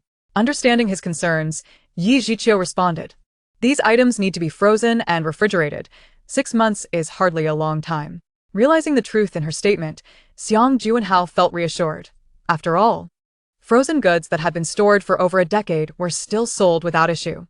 Boss, if we are to acquire all these items as you suggested, our current funds at the farm may not suffice. Without hesitation, Yi Jiqiu replied, tomorrow, I will transfer 50 million to the farm account. Use this sum to procure whatever you can. By the way, also acquire mountain goods and dried fruits. Ensure that the received items are vacuum-packed properly. Whatever needs to be frozen should be frozen, and whatever can be refrigerated should be refrigerated. If additional funds are necessary, I will transfer more. Hire more staff, and ensure their welfare is well taken care of. Xiang Juanhao was taken aback by her audacity and wealth. 50 million was readily available at her command. Understood, boss. Uncle Xiang, I appreciate your hard work over the next 6 months. Your basic salary will be doubled, with bonuses calculated separately. Xiang Juanhao chuckled, pleased with the young boss's generosity. After concluding the call, he promptly began drafting the acquisition plan, determined to justify his enhanced salary and bonuses.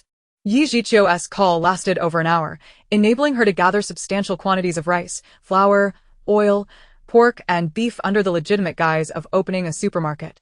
She had contemplated mortgaging the farm to finance her procurement but reconsidered, as she had already mortgaged the Jinming building for the supermarket. Further mortgaging the farm might raise suspicions of exploiting state resources, so she decided against it. In her previous life, even as Guojia's father retained control over the state until her untimely demise, she preferred to operate within the bounds of legality in this life, especially since finances were no longer a concern. With Li Guanghai overseeing acquisitions for the supermarket and Xiang Juanhao managing the farm, she was relieved of considerable burdens. By the time they gathered half a year's worth of supplies, she envisioned transporting everything from the farm to Huaqing, culminating in a grand collection. After 6 months, her farm and supermarket would be operational, and she would continue her acquisitions. By then, Guojia's father would likely make significant moves, and the volume of provisions she would amass could only be imagined, ensuring that she, Kong, and Anan would never lack for basic necessities in their lives. Yi Jiqiu, enveloped in a delightful mood that filled her surroundings, gradually succumbed to slumber. In her dreams, she envisioned an expansive realm, brimming with countless resources. She and her beloved pets resided in a safe and warm abode, indulging in an endless array of culinary delights. With a smile that reflected the joy of a night filled with pleasant dreams, she was gently roused by Aunt Zhang for her morning routine and breakfast. Aunt Zhang, noticing her good spirits, refrained from asking too many questions. After the morning rounds by the doctors and nurses confirmed that Yi Jiqiu was in stable condition, she went to procure some fresh fruit for her. With no financial constraints, Yi Jiqiu instructed Aunt Zhang to select only the freshest, highest quality fruits, refusing to deprive herself of any indulgence. Half a month later, the doctor delivered the encouraging news, Miss Yi, your surgery was a resounding success. After a month of proper recuperation, you may begin a simple rehabilitation program. The day after her second surgery, Dr. Li conducted a thorough examination and conveyed this uplifting update. It was now late May, 2 months since she had awakened in March. During this time, she had secured the property title for her residence in Jinfu community, which was now being thoughtfully renovated. She had also placed orders for a house vehicle and 2 SUVs, awaiting the final payment and delivery in 6 months. In the past fortnight, Mike had stocked her freezer with a variety of seafood, while a second shipment was en route. The supermarket's operational permits had been fully processed, and the farm was bustling with activity, diligently harvesting and producing, all proceeding in an orderly manner according to Yi Jiqiu's meticulously crafted plans. Yet, Yi Jiqiu lay languidly on her hospital bed, experiencing intermittent dull pain in her right ankle. She had eagerly awaited this reconstructive surgery, feeling anxious about the outcome. Dr. Li. At this stage, can I return home to recuperate? She was reluctant to squander any more time in the hospital, yearning to utilize the waters from her space. Though the effects of the space spring water were most pronounced upon first consumption, it could still significantly expedite the recovery of her ankle, even if it could not compare to the miraculous healing of washing the marrow clean. In her past life, she and Anan had consumed the spring water, and what had once been a painful ankle in frigid weather had ultimately healed. Although she still limped, the absence of pain was the best news for her. Furthermore, she and Anan no longer worried about water sources. It was essential to note that exposed water sources were exceedingly rare in high temperatures. and those nearby were often fraught with danger. Some had been claimed by humans, while others by mutated flora or fauna, both posing significant threats in a post-apocalyptic world. After drinking the spring water, and it had grown considerably, standing tall at over 1.7 meters, with paws larger than her face, and while she did not weigh it, he was a mass of well-defined muscle. And Anne's attack power, speed, and endurance had all seen substantial enhancement, though his appetite had also surged dramatically. The amount she consumed was scarcely sufficient to fill his gaps. Luckily, he managed to sustain himself through hunting, alleviating her concerns about how to care for such a large canine. However, despite Anne's formidable strength, he was no match for a mutated tiger. Although they appeared to be of similar size and weight, the disparity in combat capabilities between felines and canines was significant. Monsieur. I believe it is best for you to remain under observation in the hospital for another week. Only after that will you be able to move freely in a wheelchair. Doktor Lee adviset. Yi Jiqiu acknowledged the soundness of his recommendation and nodded in agreement, accepting the week-long extension with a resigned sigh. Then please rest well, Dr. Lee said, collecting his notes, nodding at Yi Jiqiu before departing with the nurse.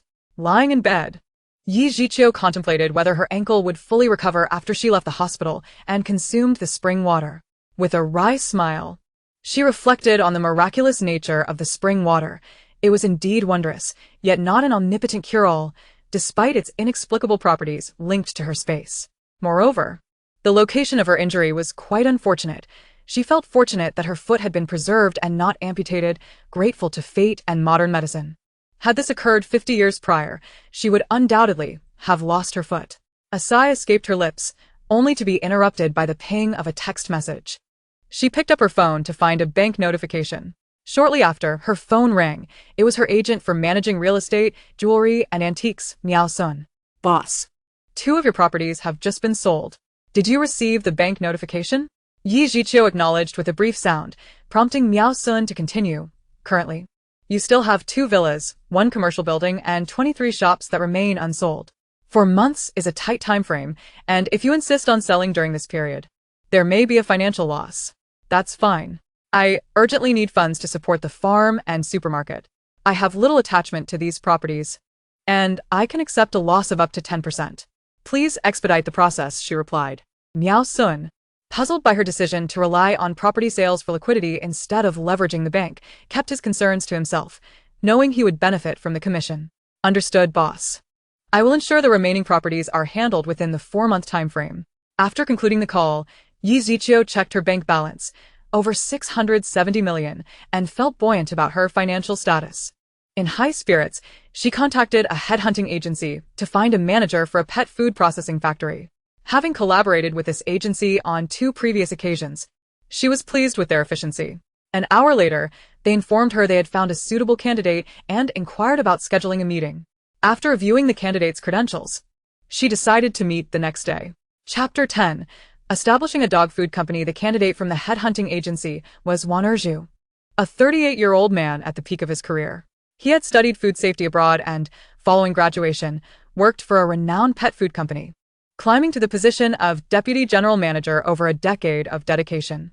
Yi Jiqiu inquired why Wan Erju had chosen to leave such a promising career abroad to return to his home country.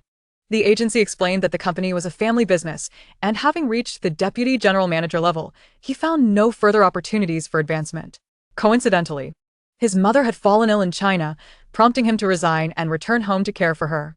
With her health now improving, he sought opportunities back home, aligning perfectly with Yi Jiqiu's need for talent in the pet food sector. Satisfied with Wan Erju's resume, Yi Jiqiu awaited the results of their meeting the following day. Upon waking, she informed Aunt Zhang that a guest would be arriving, and Aunt Zhang acknowledged her instructions. At 10 in the morning, Aunt Zhang knocked and entered, announcing the arrival of the guest.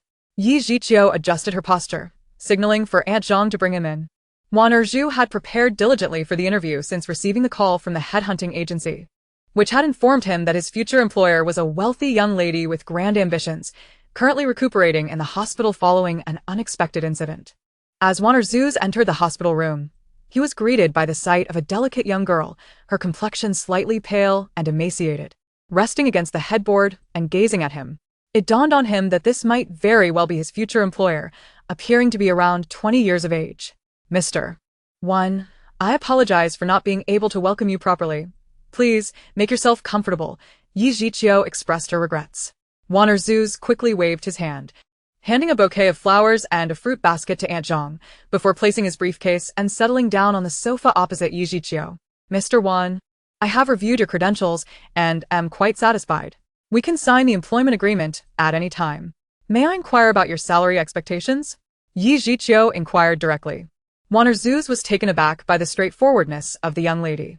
After a moment of contemplation, he asked, if I may be so bold, Miss Yi, what prompted you to establish a pet supplies company? Additionally, what initial capital do you intend to invest? Yi Jiqiu had already contemplated this the previous day. Upon hearing Waner Zuz's question, she responded straightforwardly. The number of households owning pets is on the rise, and more people are willing to invest in their pets. The domestic pet food market is substantial, yet the quality of products varies significantly. As a pet lover myself, and with financial means, I intend to get involved. The initial capital is 20 million, with an additional 20 million to follow. Waner Zuz listened intently, nodding in acknowledgement. He realized that 20 million would suffice to establish the framework of a small pet company. I plan to focus solely on premium dog food, including kibble, jerky, canned food, and freeze-dried options, all crafted to be of the highest quality. Waner Zuz was taken aback and asked, only dog food? Yi Jiqiu nodded. For now, that is the plan. We will initially establish market recognition and reputation through premium dog food before expanding to other pet food products. After a moment's reflection, Waner Zuz agreed with Yi Jiqiu's approach. Establishing a reputation with high-quality dog food would indeed facilitate the introduction of other pet food products later on. Seeing Waner Zuz relax, Yi Jiqiu continued. Once the company is operational, you will be the CEO. I will not interfere with your decisions. How the company and products are managed and produced will be entirely up to you. As long as you ensure the quality of the dog food, it's acceptable if we do not see profits for a year or so. We can take our time. Yi Jiqiu's words brought Waner Zuz a sense of reassurance and delight. He had feared that this young lady might lack understanding and impose undue pressure on him. But her promise of patience allowed him to fully unleash his potential. For an ambitious individual, this was indeed a remarkable opportunity. As for your salary, it will be 15% of the company's net profit, Yi Jiqiu stated. Waner Zuz was astonished. 15% of the net profit was no trivial sum. This meant that his future earnings would be directly tied to the company's profitability. The notion of using the company's net profit as compensation was innovative, a clever strategy that served as a motivating incentive. It was not merely an empty promise. His earnings would genuinely reflect his capabilities, igniting his drive to excel. Waner Zuz regarded the young girl on the hospital bed with newfound respect, his smile transforming from a polite facade to one of genuine warmth. Noticing the change in his demeanor, Yi Jiqiu felt relieved. She was adept at weaving her narrative, driven by a sincere desire to provide for her beloved pets. Of course, Yi Jiqiu was not misleading Waner Zuz. The funds she offered were real, and the dog food would indeed be produced and sold, with a genuine 15% of the profits allocated as his salary. Her intentions were simply to stockpile provisions for her pets while ensuring the hygiene and quality of the products produced in-house. If she were to purchase dog food, given the altered appetites of her pets, she would need to buy an exorbitant quantity, leading to inquiries from her father. With banks scrutinizing substantial transactions, it would raise suspicions if a young girl suddenly ordered vast amounts of dog food. To avoid drawing attention, she preferred to establish a dog food company, allowing her to manage the procurement seamlessly. The salary Waner Zuz would receive was a rightful compensation for his role, and the taxes paid would contribute to her father's support. Yi Jiqiu felt a sense of satisfaction and wore a brighter smile, while Waner Zuz, pleased with the arrangement, decided to follow this young boss. Boss, where shall we establish the company's address? Waner Zuz quickly adapted to addressing her as the boss. Yi Jiqiu replied, let us set it in Huaqing. After my discharge, I will be heading there to open a large supermarket where the dog food will also be sold. Waner Zuz was taken aback by the wealth of this young boss. And what about our office location? The Jinming building in Huaqing is mine. I have reclaimed the rights to floors 1 through 15.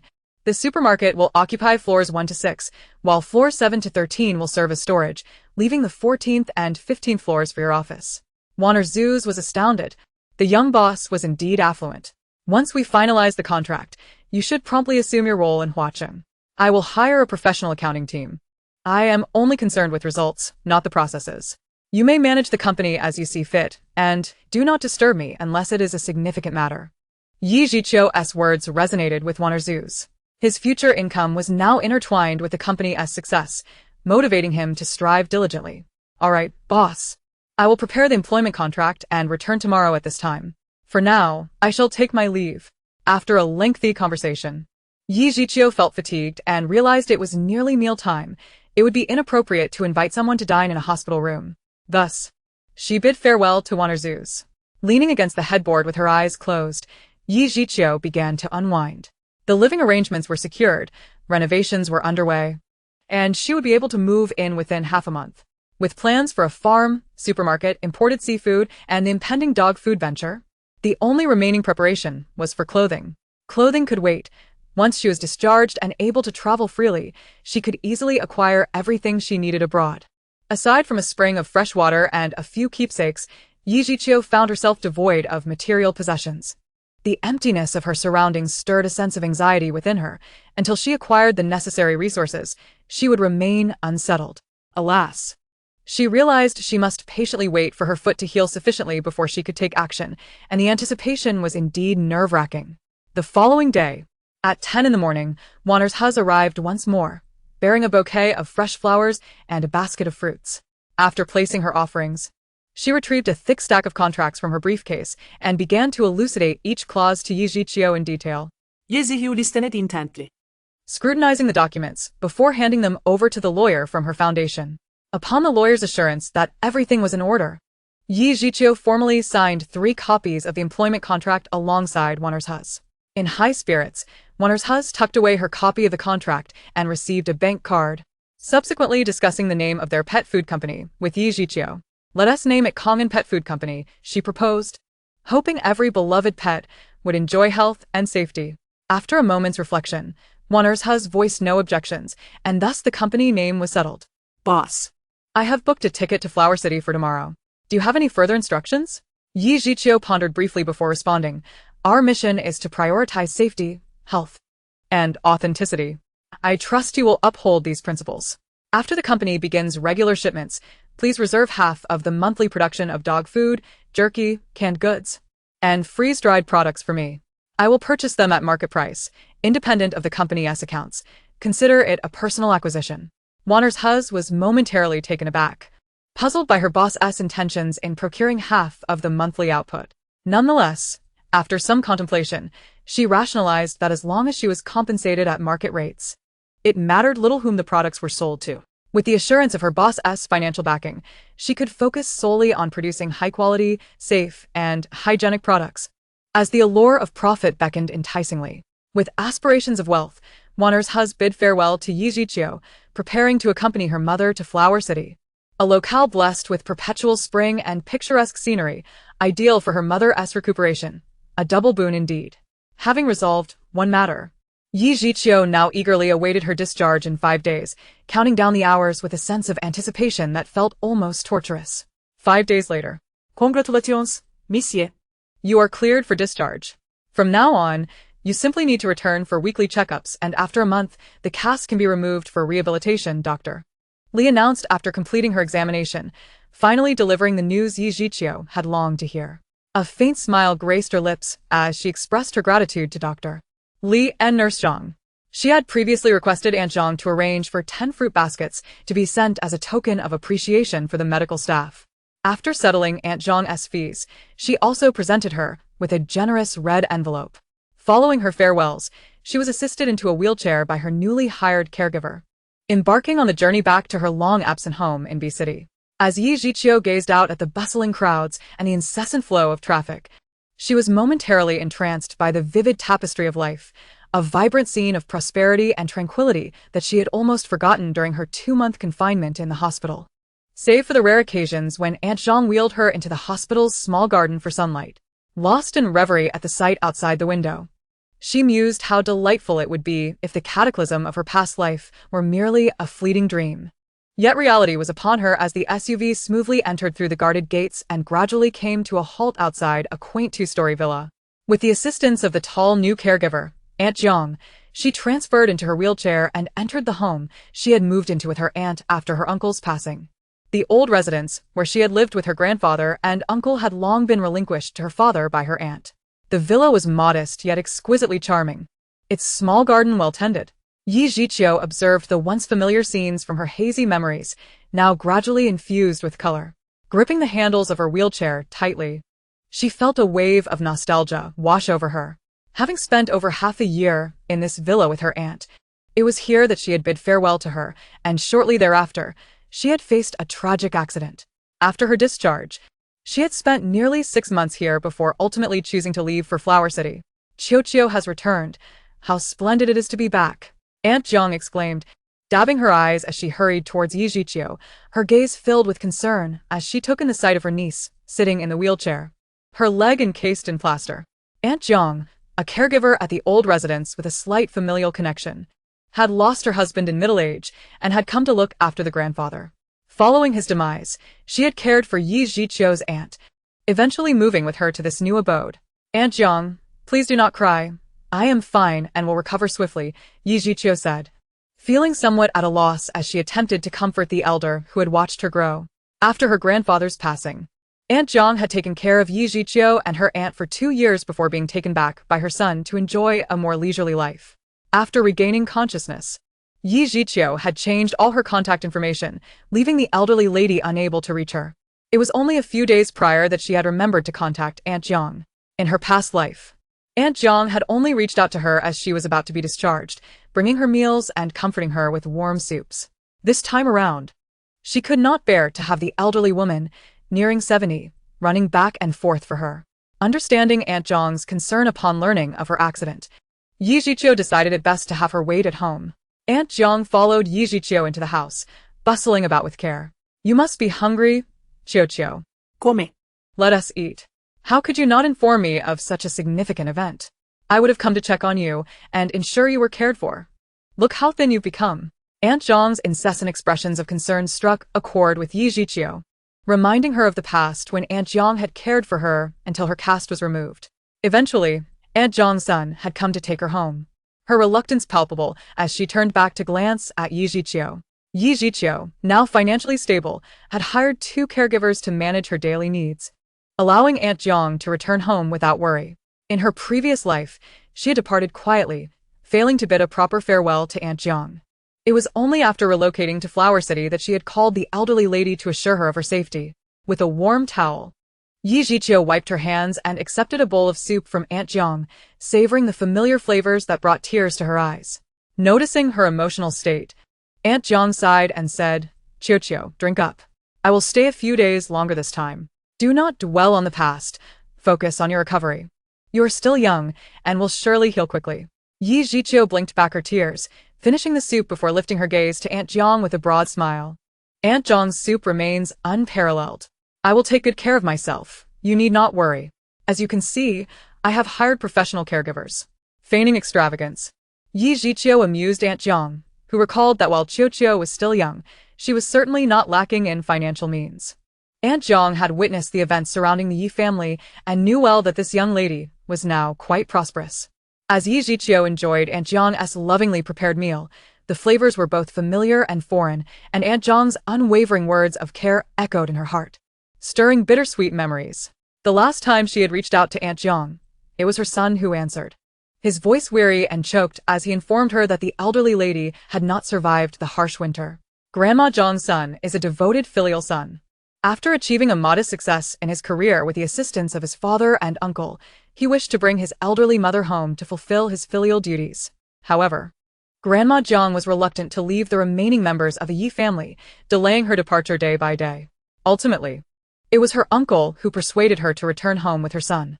Even so, she insisted on visiting the Yi family once a week, driven by her concern for her brother and sister-in-law, as well as for Yi Jiqiu. When an unfortunate incident befell her brother and sister-in-law, Uncle Jiang took it upon himself to support Grandma Jiang at the hospital, helping his sister-in-law with many matters. Grandma Jiang stayed behind to care for her grieving sister-in-law, who, already frail, had lost her will to live after the death of her beloved husband. Yi Jiqiu, merely 18 and inexperienced, was profoundly affected by the losses. Thankfully, Uncle Jiang managed the affairs following his brother's passing and assisted his sister-in-law with various matters regarding their estate. Grandma Jiang feared for her sister-in-law's well-being and consistently accompanied her, even driving away opportunistic relatives who sought to take advantage of the situation. Those memories felt distant and chaotic to Yijiqiu, who wished to forget that painful period marked by the loss of both her uncle and aunt.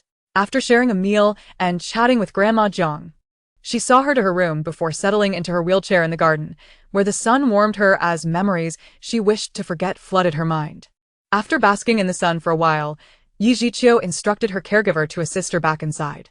Upon entering her room, she gazed at the familiar yet strange decor and the framed photo of her uncle, aunt, and herself on the bedside table, tears streaming down her face. In the early days of the apocalypse, she longed for her uncle and aunt but gradually ceased to dwell on those thoughts as the struggle for survival drained her energy. Only in rare midnight dreams could she revisit the joyful moments shared with them, but even those dreams felt like a luxury, as she feared that frequent dreaming would rob her of her will to live. It was the companionship and protection of Kong Kong and En that allowed her to continue fighting for her existence. That evening, Yijiqiu enjoyed a delightful meal prepared by Grandma Jiang, feeling a sense of contentment as they watched melodramatic television together. After exchanging goodnights, they retreated to their respective rooms for a restful night. Yijiqiu awoke to the cheerful chirping of birds and lingered in her sun-drenched, fluffy bedding for a while before dressing herself and slowly maneuvering to her wheelchair. After freshening up, she called for her caregiver. The caregiver wheeled Yijiqiu into the living room, where Grandma Jiang sat knitting on the sofa. Upon seeing Yijiqiu, she set her work aside and exclaimed, "You're awake. Time for breakfast." The delicious meal significantly lifted Yijiqiu's spirits. Curious about the small sweater Grandma Jiang was knitting, she asked Grandma Jiang, "This sweater is so tiny. Who is it for?" With a warm smile, Grandma Jiang replied, "My granddaughter-in-law is pregnant, with a due date this winter. Since I have some free time, I'm making a couple of small sweaters." This reminded Yijiqiu of the impending arrival of a new family member, and she responded with a smile, "Congratulations, Grandma Jiang. Your family will soon be 4 generations under one roof." Grandma Jiang beamed at the thought of her forthcoming great-grandchild, delighted by the bustling family life. Yijiqiu patiently engaged in discussions about parenting when she received a phone call from Wan Erzu. Chapter 12. Subtle reminders. Boss, the company paperwork has been completed, and we have secured a factory location. The production line comes from a defunct pet food manufacturer with equipment in excellent condition. Once we acquire the raw materials, we can commence operations. Wan Erzu's efficiency was commendable. Within a week, he had set everything in motion, showcasing the true power of financial resources. Hearing Wan Erzu's spirited tone, Yijiqiu felt a surge of happiness and encouraged him before ending the call. "Qiu, are you starting a business?" Grandma Jiang, having overheard part of the conversation, received a nod of affirmation from Yijiqiu. "It's a small company specializing in pet food. With so many people owning pets nowadays, they are willing to spend on quality food. I thought it would be a good opportunity to gain some experience." Grandma Jiang nodded in agreement, saying, "Indeed. Many young people today prefer pets over children. There are plenty of elderly individuals who, while they may skimp on themselves, happily splurge on their cats and dogs. Your vision is excellent, and I am sure you will succeed." Yijiqiu nodded, but Grandma Jiang hesitated before asking, "Qiu, what are your plans for the future?" Taken aback, Yijiqiu smiled and replied, "Grandma Jiang, I plan to move to Huaqing next week to settle down." Grandma Jiang's surprise was evident as she set her knitting aside, gently patting Yijiqiu's hand and sighing, "That's fine. It might be better to distance yourself from here and your irresponsible parents. A fresh start can be beneficial. But what about your studies?" Grandma Jiang was supportive of Yijiqiu's departure from B City, knowing her father often tried to exploit her in collusion with his new wife. It was wise to keep a distance. Yijiqiu forced a smile and replied, "Grandma Jiang, I have already applied for a year off from school. Once I recover, I will return to continue my studies." This was a white lie, as the world would soon descend into chaos, making education impossible. Grandma Jiang nodded, then inquired, "Have you found a place to live in Huaqing?" Yijiqiu affirmed and asked her caregiver to bring her tablet, sharing details about the Jinfu community, which left Grandma Jiang in awe, exclaiming in admiration at its amenities and security. Just as they were engrossed in discussing the community, the doorbell rang. The caregiver answered the door, and Yijiqiu saw it was Uncle Jiang. At 50, he stood tall and approached with confidence. Yijiqiu greeted him with a smile. "Uncle Jiang, long time no see. Please have a seat." Uncle Jiang scrutinized Yi Zhiqiu in her wheelchair, his stern expression softening with concern. After exchanging pleasantries with Grandma Jiang, he settled next to her. You've been through quite an ordeal. Why didn't you let us know? I heard about it from your irresponsible father. Yi Zhiqiu offered a sheepish smile, unsure of how to defend herself, and opted to play the victim. Uncle Jiang, seeing her pitiful demeanor, shook his head in resignation. Grandma Jiang playfully smacked Uncle Jiang's arm, exclaiming, You come here empty-handed to see Qiu? You frighten her with that serious face. Uncle Jiang looked helplessly at Grandma Jiang, who had just slapped his arm twice, and noticed Yi Zhiqiu chuckling mischievously nearby, which only added to his frustration. Mom, I bought some fruit and nutritional supplements for Qiu. The driver will bring them in shortly, he stated. Upon hearing this, Grandma Jiang, noticing the driver indeed bringing in numerous bags, finally relented and stood up, saying, I'll go take a look. You two continue your conversation. Uncle Jiang shook his head in resignation and turned to Yi Zhiqiu, asking, Did you mention yesterday that you wanted to sell your shares to your father? Yi Zhiqiu nodded. She possessed 7% of the shares bequeathed to her by her grandfather and an additional 5% given as a betrothal gift by her aunt. In total, she held 12% of the family's company shares. Given that these shares would diminish in value over time, she considered selling them to her increasingly detestable father while she had the chance. Uncle Jiang, who had previously assisted Aunt in managing Uncle's shares, perceived Yi Zhiqiu's determination to sell and remarked, It is wise to sell.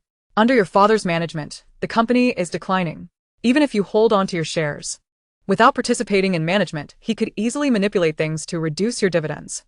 Selling would prevent him from constantly fixating on your shares and pestering you. Initially, Uncle Jiang had worked alongside Uncle in the company and held a low opinion of the idle and unfilial second son of the Yi family. After the elder's passing, with Uncle's support, he left the company and established his own successful business. Following Uncle's unfortunate demise, he assisted Aunt in selling Uncle's shares and, during the funeral, he had confronted the second son of the Yi family when he was being aggressive towards the grieving family. Yi Zhiqiu, Unwilling to dwell on the troubles caused by her father, entrusted Uncle Jiang to handle the share sale and invited him to lunch. After their meal, Uncle Jiang, while sipping tea on the sofa, inquired about her future plans. Yi Zhiqiu reiterated her conversation with Grandma Jiang, which Uncle Jiang endorsed. After offering her some guidance on running a business, he prepared to leave. However, after some contemplation, Yi Zhiqiu called him back, gesturing for him to accompany her to the study. Uncle Jiang, puzzled, pushed her wheelchair to the study, where Yi Zhiqiu signaled for him to close the door. What is it? Uncle Jiang asked, observing her serious and hesitant expression, wondering if she had something difficult to discuss. Uncle Jiang, you have watched me grow up, and you understand my character as a younger generation. Therefore, please trust what I am about to say, even if it might be difficult for you to comprehend at first. She implored. It was true. Grandma Jiang had taken Uncle Jiang, then a mere teenager, directly to their ancestral home. And Uncle Jiang had attended school and entered the company with Uncle. The Yi family had become akin to a second home for him, especially given the ties of kinship between Grandma Jiang and the Yi family. The elder Yi had shown great kindness to him and his mother, treating him equally alongside his eldest son. Uncle Jiang felt a sense of belonging to the Yi family, having experienced their trials and tribulations alongside Grandma Jiang. Yi Zhiqiu had always felt close to Uncle Jiang, who had watched her grow from a small child into a graceful young woman. Before turning 18, she had lived a sheltered life, with only the troubles brought by her negligent parents to vex her. However, after reaching 18, she had faced numerous setbacks and now, with an injured foot, she might struggle with mobility in the future. Yet, it seemed excessive for a young woman like her to reveal such profound exhaustion and weariness upon entering the study.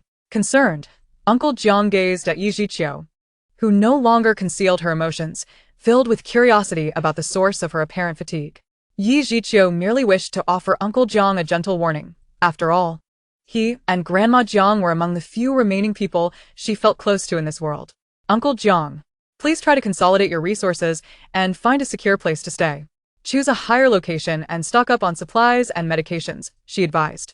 This was all she felt able to convey. Whether Uncle Jiang would heed her warning or believe her was beyond her control, as she ultimately had to prioritize her own well-being. Uncle Jiang was taken aback, furrowing his brow as he looked into her earnest eyes, rapidly pondering why she would share such concerns.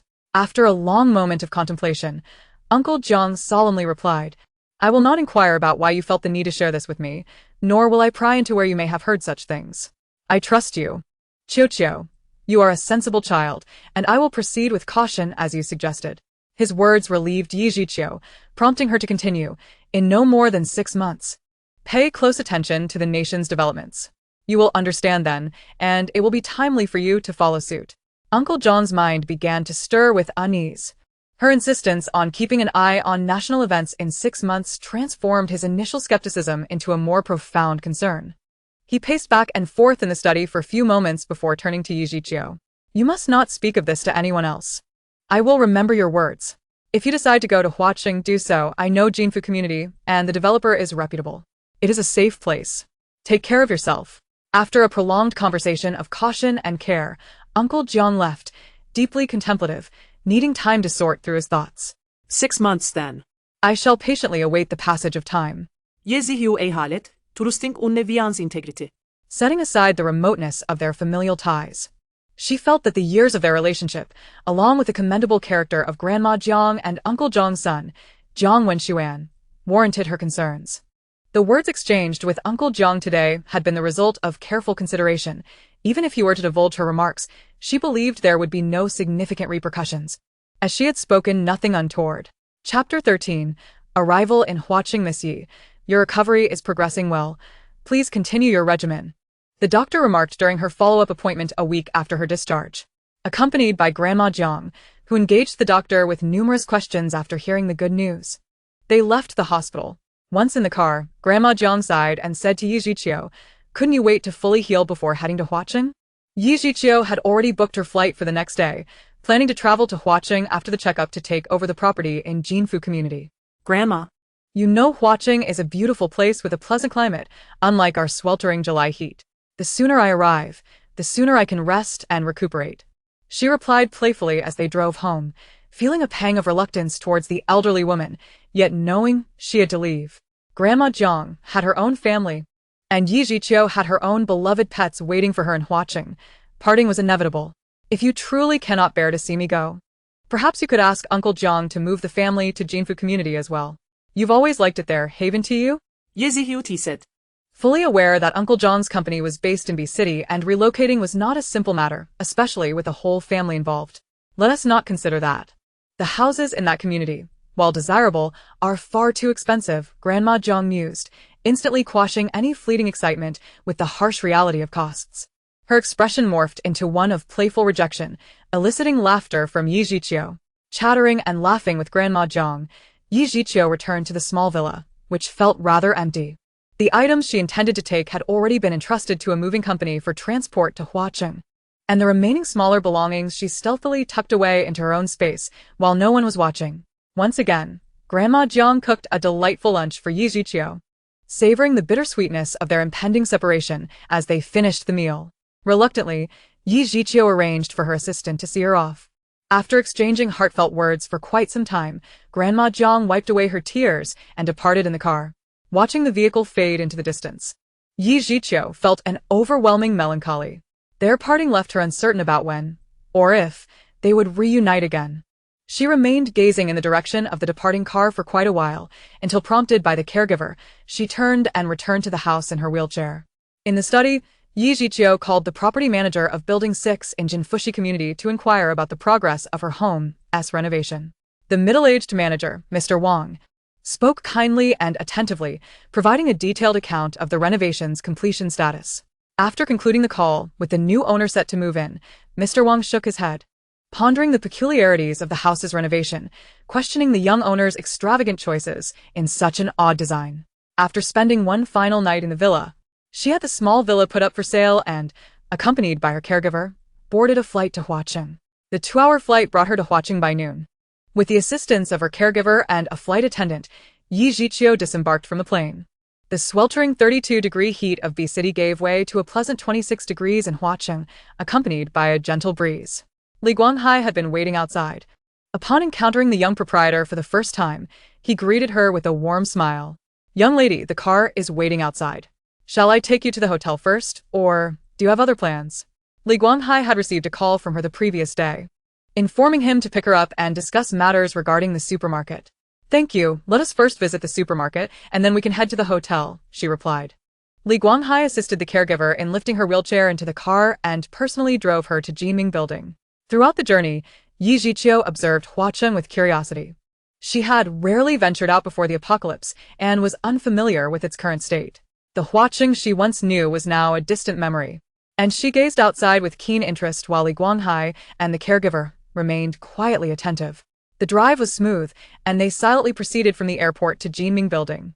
Once they arrived, Yi Zhiqiu was guided by her caregiver, following Li Guanghai to the entrance of the building. Young lady, our supermarket has been fully renovated, and the shelves are set up.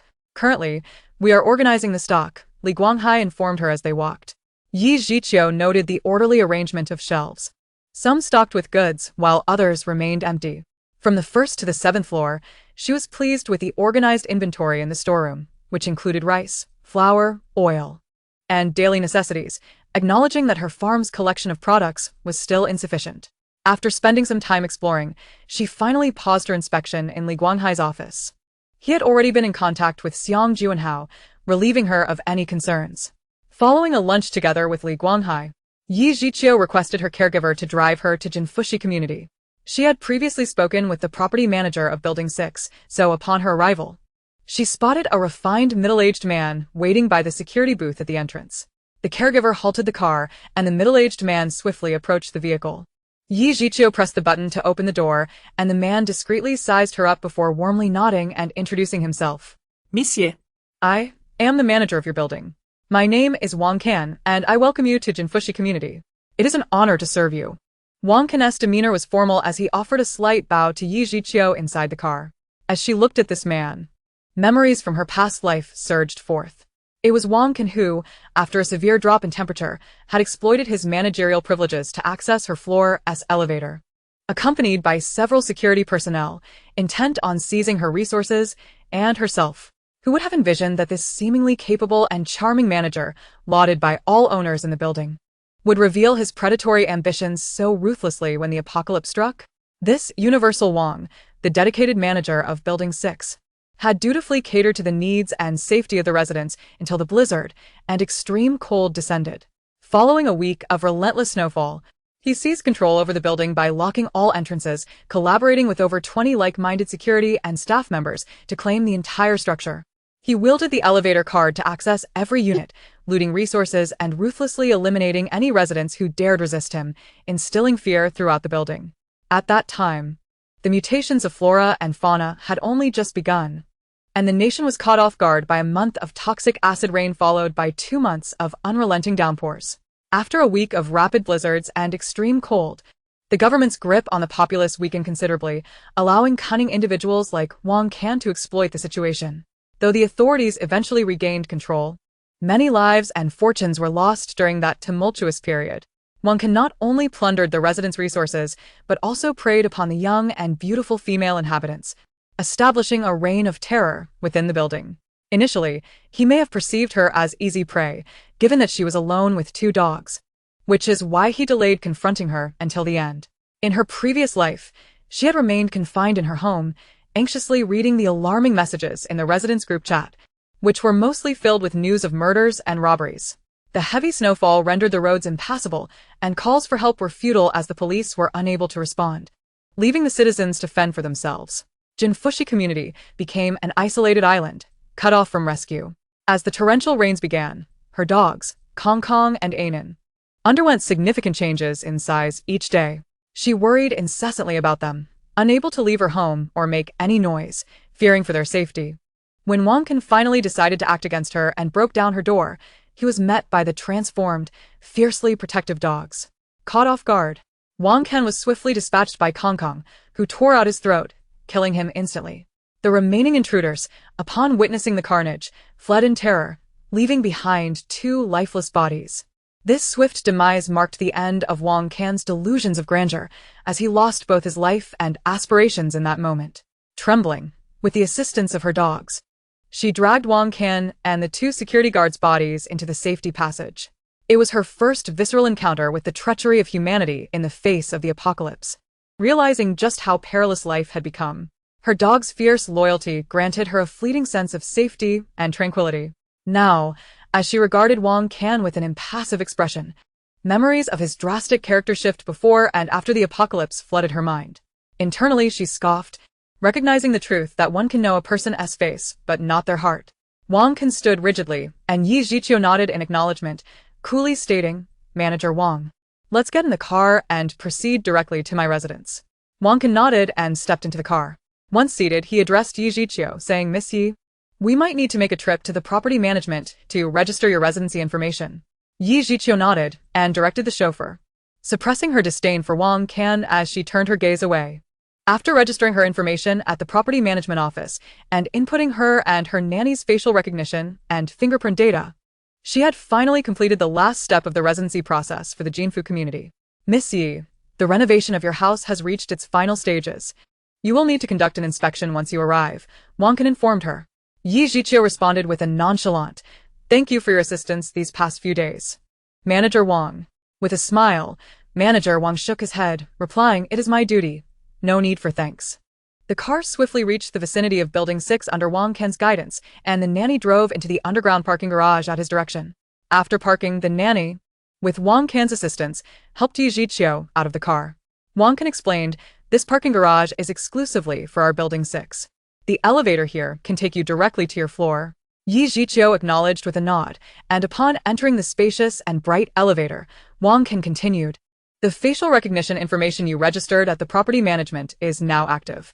Once you and your nanny enter the elevator, it will automatically take you to your front door."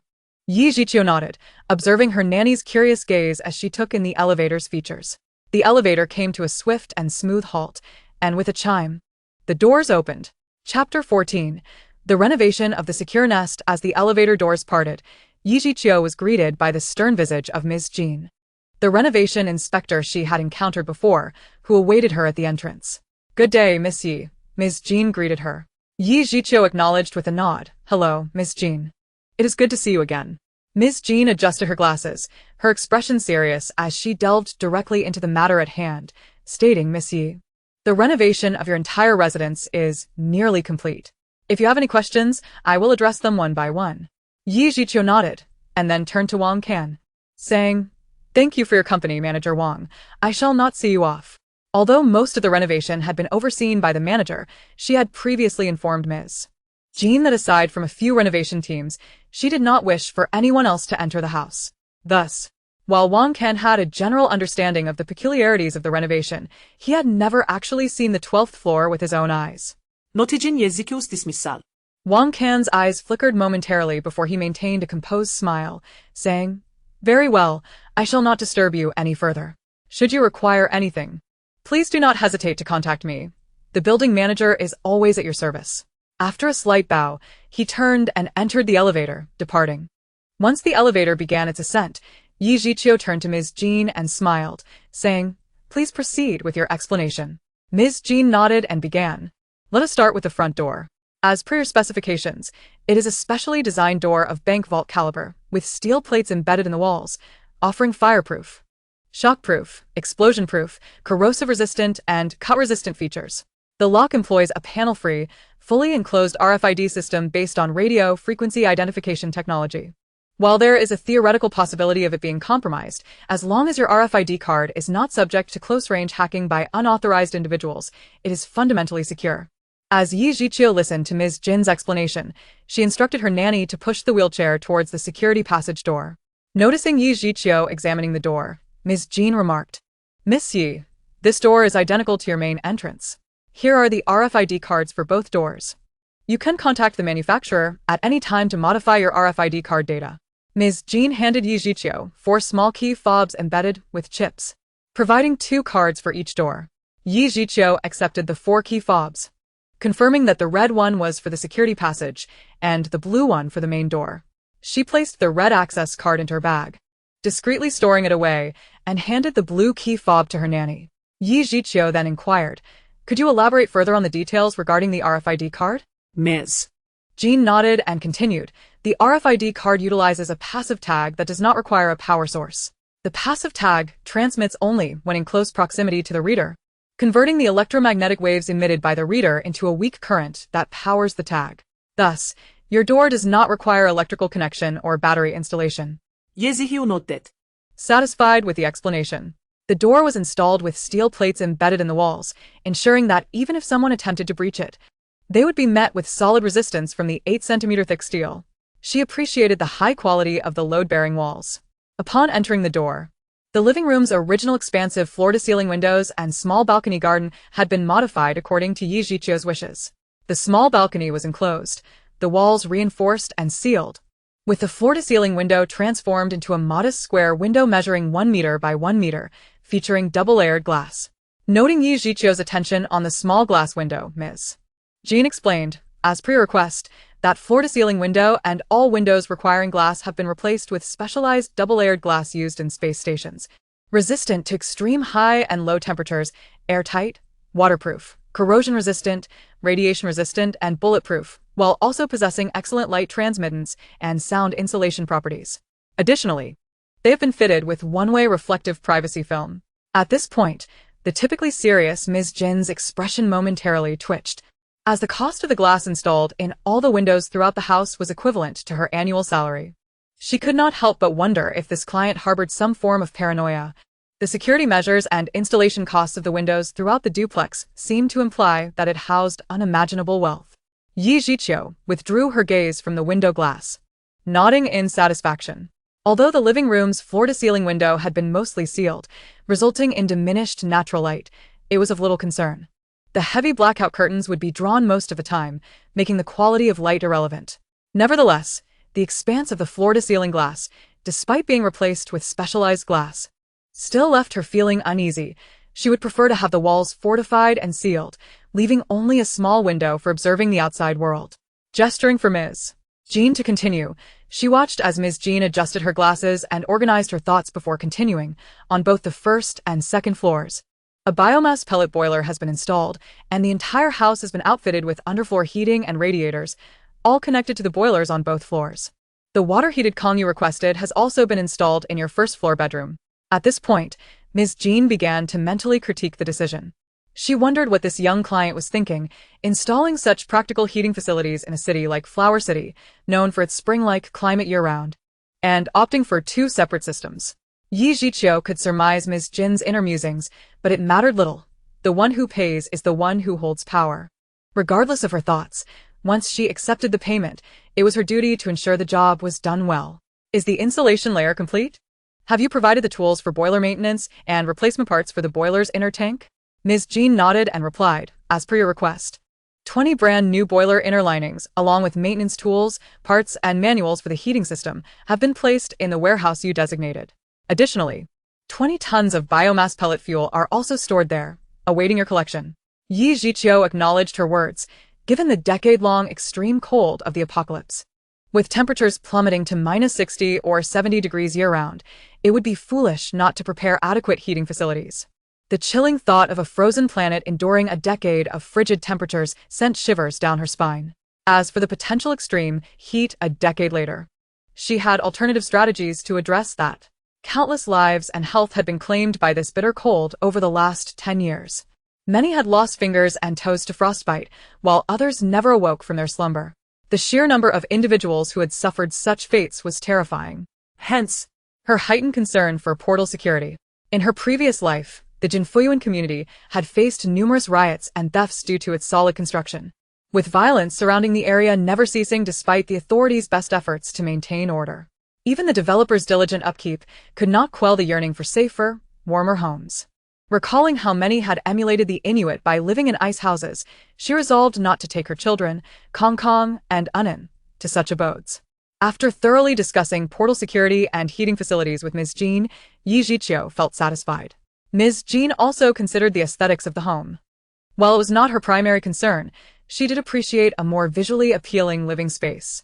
Miss Yi, since your duplex is on the top floor, with the approval of the Community Property Management, we have installed special lightweight steel plates along with insulation and soundproofing on your roof and floor, ensuring that the exterior beauty of the building remains intact. Your home has been professionally assessed and meets all safety requirements from top to bottom, inside and out. Ms. Jin's exasperation was palpable. She truly believed that this affluent young lady was suffering from paranoia, were it not for the monetary incentives. She would have hesitated to undertake such a demanding project in just 2 months. The time constraints and heavy workload, coupled with the young lady's exorbitant quality demands, made the task daunting. Living in this residence would surely guarantee the occupant's safety, even in apocalyptic scenarios. As Ms. Jean idly critiqued in her mind, she responded to Yi Zhiqiu's intermittent inquiries. After inspecting both levels and reviewing the ventilation system, Yi Zhiqiu felt content. The remaining tasks were soft furnishings and a thorough cleaning. There was no need for ventilation to dissipate formaldehyde, as only the finest materials had been used, all passing the final safety tests, making the space ready for occupancy. Yi Zhiqiu addressed Ms. Jean. To avoid redundancy, please ensure the furnishings for the entire house are arranged, and conduct a thorough check for any deficiencies in the hard renovation. Oh, and I plan to adopt 2 large dogs, so please consider that as well. Ignoring the fleeting change in Ms. Jin's expression, she added, of course, with additional funds. Ms. Jean took a deep breath, forced a professional smile, and accepted the task of soft furnishings. I prefer a simple pastoral style, avoiding intricate lighting and decorations. I trust your expertise, Ms. Jean. Thank you. After laying out her requirements, Yi Zhiqiu handed Ms. Jean another access card, confirming a week later for complete occupancy, and promptly paid the deposit for the soft furnishings before being wheeled away by the bewildered caretaker, who was left in awe by the entire experience. Standing at the entrance, Ms. Jean watched the young lady, who had smiled at her while being pushed into the elevator, and sighed in resignation. This project was indeed lucrative, but the effort was exhausting. Once completed, she planned to take a well-deserved vacation upon returning to City B. As she re-entered the duplex, resembling a doomsday bunker, she felt an odd sense of envy. Living in such a home would surely provide an overwhelming sense of security. Riding the elevator down to the underground parking lot, the caretaker, Sister Wang, was in a daze. She knew her temporary employer was wealthy, but she had not anticipated such extravagant renovations in this property. For a moment, her thoughts aligned with Ms. Jean's. Residing in such a house must provide immense peace of mind. Chapter 15.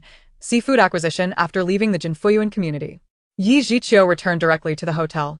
Having flown in from the morning and been busy since, she felt utterly exhausted and in need of rest. Upon entering her hotel room, her phone rang. It was Mike. Mike? It's me, your boss. I hope I'm not interrupting.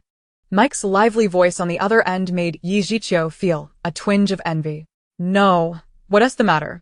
Hearing her response, Mike immediately stated, Boss, our cold storage is completely full. Should we arrange for shipment? Over the past 2 months, they had meticulously organized the seafood acquisitions, ensuring the highest quality and variety. And despite the generous budget, the 8 cold storage units rented were now brimming. Yi Zhiqiu paused at the news before feeling a surge of joy. After considering, she replied, Continue acquiring seafood without pause. Ensure the quality is top-notch and the variety comprehensive. I will book a flight for tomorrow to oversee the collection myself. We will not export it to Huagua just yet, as I have other plans. Yi Zhiqiu had no intention of opening her supermarket just yet, and the high-end seafood stored in the cold storage would incur significant import duties. She decided it would be best to fly there herself to manage the collection. She figured that after 2 trips to oversee the acquisitions and 1 customs clearance for import, she could then delegate the task. Mike shrugged on the other end of the line. Whatever the boss says goes. It's not like the money is an issue. All right. I'll be counting on you to pick me up from the airport. Of course, boss. After hanging up, she called for room service, feeling both famished and fatigued. After dining, she planned to take a relaxing bath and then rest well, as she had another flight to catch the next day. Wang Ye. Please book 2 tickets for tomorrow to the beautiful city of Nyocheng. Yezihiu instructed. Wang Jie, having just arranged room service, nodded without asking questions and proceeded to the living room to book the tickets. Wang Jie was a temporary hire through a fund agent in City B, and once Yi Zhiqiu moved into the Jinfuyuan community, their employment would conclude. Wang Jie was a professional caregiver, skilled in martial arts, quick on her feet, and always followed instructions without prying or lingering. Though a temporary hire, Yi Zhiqiu had a favorable impression of her. Miss Yi, the tickets are booked. Tomorrow at 11 a.m. Direct flight from Huacheng to Nyocheng. Wang Jie returned from the living room and informed Yi Zhiqiu, who was resting with her eyes closed. Yi Zhiqiu merely nodded, feeling ravenous. Ding dong. The doorbell rang, and Wang Jie peered through the peephole before opening the door to let in a server pushing a food cart. Sister Wang and the waiter meticulously arranged the dishes on the dining table. After giving the waiter a tip, He expressed his gratitude and departed. Sister Wang gently pushed Yi Zhiqiu to the table and handed her a warm towel to wipe her hands. Sister Wang, let us sit down and eat together, Yi Zhiqiu suggested after drying her hands.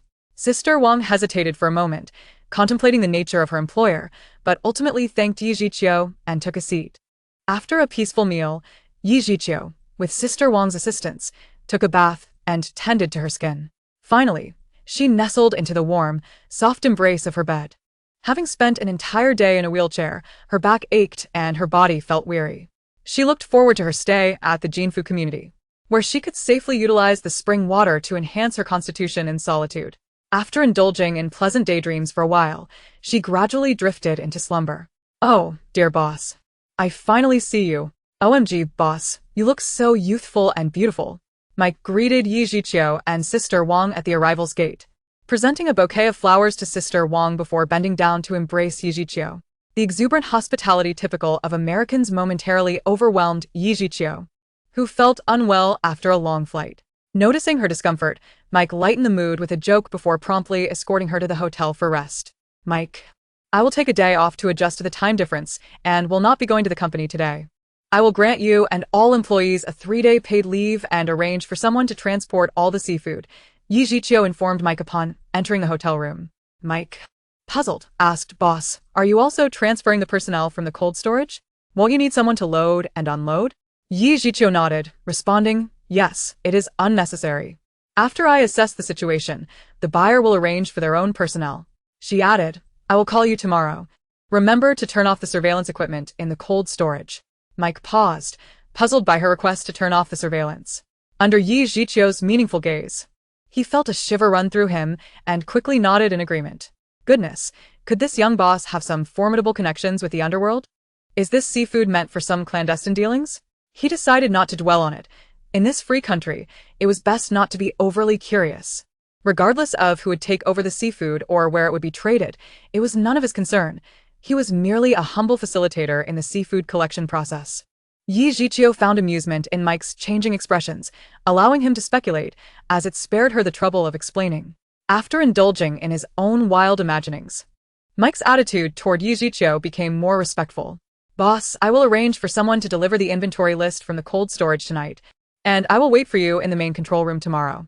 Please rest well, he said, acknowledging her nod before departing. Once outside the hotel, Mike sped back to the small company, instructing his subordinates to announce a 3-day paid leave for all employees, with no personnel remaining at the cold storage the following day. The employees, unconcerned about anything else, were delighted with the unexpected time off. Sister Wang, please monitor the main control room nearby, and I will enter the cold storage myself, Yi Zhiqiu instructed as she and Sister Wang arrived at the cold storage location the next morning. Sister Wang nodded in understanding, helped Yi Zhiqiu don her cold weather gear, and, once assured that Yi Zhiqiu could manage the wheelchair independently, promptly headed to the main control room. Mike observed the enigmatic young boss enter the cold storage management door under surveillance, speaking briefly with the woman behind her before she departed. A knock resounded at the main control room door moments later. Mike checked the monitor and saw it was the woman who had been following the boss. The boss said we can turn off all the cold storage surveillance, she stated. Sister Wang, a professional caregiver with excellent command of English, appeared serious, prompting Mike to act cautiously. Under her watchful eye, he turned off the main control room's power, immediately silencing the machines and plunging the 20-plus monitor screens into darkness. After Sister Wang confirmed that all surveillance had been disabled, she called Yi Zhiqiu to relay the information. She wasn't curious about her employer's intentions. Working for this young boss was not exhausting, and after just a month, she would earn half a year's salary. Moreover, this was America, and her employer was managing her own assets, none of her concern. With a tablet containing the inventory list in hand, Yi Zhiqiu maneuvered her electric wheelchair into the first cold storage.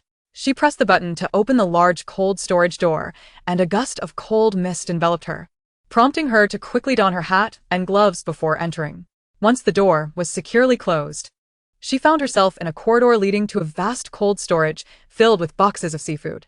This particular cold storage was the largest of the 8, covering an impressive 8,000 square meters and contained a variety of sea fish. The seafood was meticulously categorized and stored in boxes, arranged neatly by type and size. Yi Zhiqiu cautiously approached a large box, opening it to reveal a bluefin tuna exceeding a meter in length. Checking the inventory list, she noted that this prized fish had cost hundreds of thousands of dollars to procure, quite a hefty sum. However, it looked absolutely delectable. Satisfied, she closed the box and proceeded to open several others, all containing various species of tuna.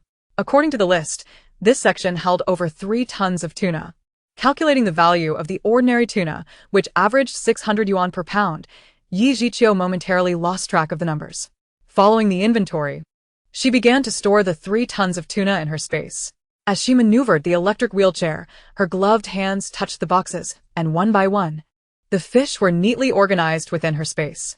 After spending over 10 minutes securing this batch of tuna, she moved on to the next category, cod, which was more plentiful, over 15 tons, all collected. Next came the yellow croaker, halibut, hairtail, sole, eel, salmon, sori, triggerfish, and mackerel. Yi Zhiqiu was exhilarated with her collection. The 8,000 square meter cold storage was filled with an array of seafood. The bounty from this cold storage alone would suffice for her lifetime. After more than 2 hours of diligently emptying the cold storage, Yi Zhiqiu gazed at the serene, organized boxes of seafood in her space, feeling utterly content. She then proceeded to the next cold storage dedicated to fish. Exiting the first cold storage, she headed straight for the next, experiencing over an hour of delightful collection.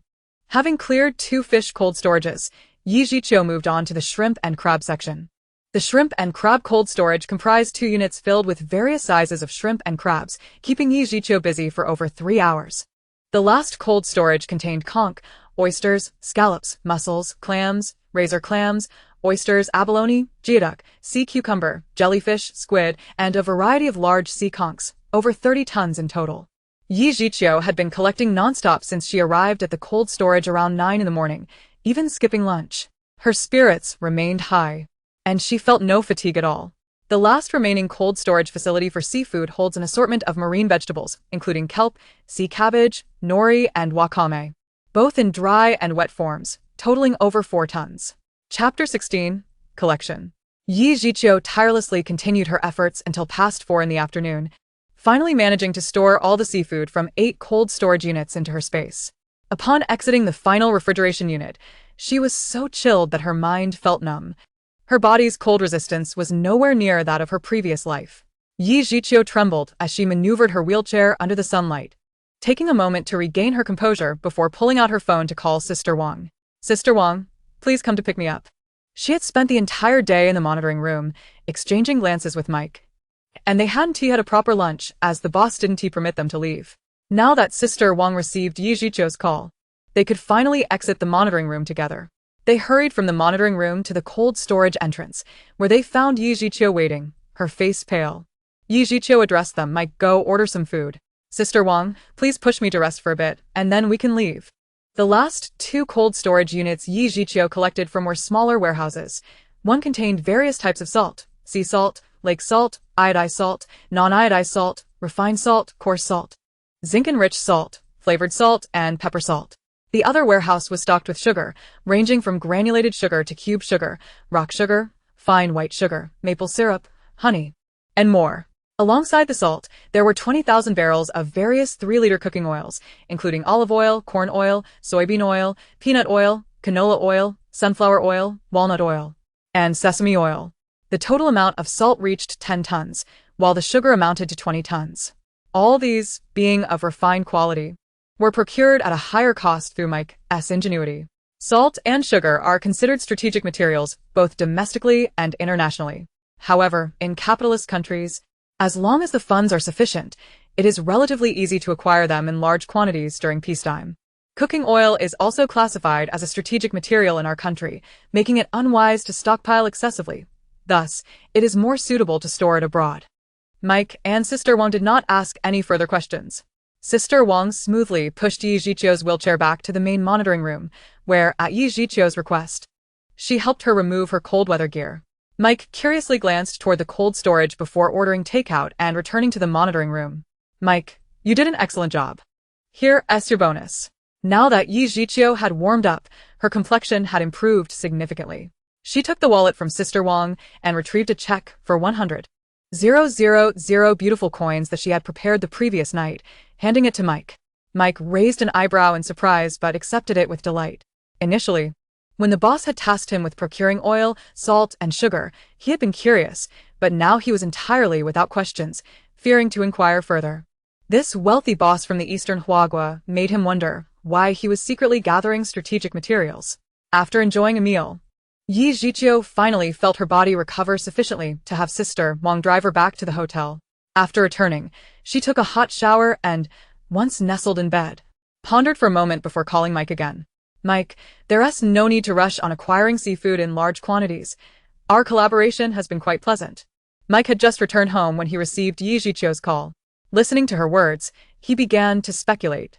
Yes, boss, our collaboration has indeed been enjoyable. He replied cheerfully, while glancing at the check of 100,000 beautiful coins. Then, dear Mike, could you find a way to procure a substantial amount of processed cotton raw materials? Mike was taken aback, then fell silent. Cotton, whether domestically or internationally, is also classified as a strategic material. While he could manage to obtain it through effort, he was genuinely puzzled about why this Huagua individual desired to procure, apart from seafood, only national-level strategic materials. The oil, salt, and sugar seemed manageable in quantity. Yet the request for a significant amount of processed cotton implied that she did not intend to acquire it through normal channels. Cough, cough, boss. How much cotton are you looking to procure? Yi Jiqiu remained silent during Mike's contemplation, but upon hearing his inquiry, she considered before responding, within 3 months. Let us aim for 100 tons. Mike felt a wave of relief upon hearing the quantity. Obtaining 100 tons of cotton in 3 months was not an excessive demand. Feeling somewhat relaxed, he continued, Boss, do you wish to acquire beautiful cotton, kangaroo cotton, goddess cotton, or long staple cotton from Lion Country?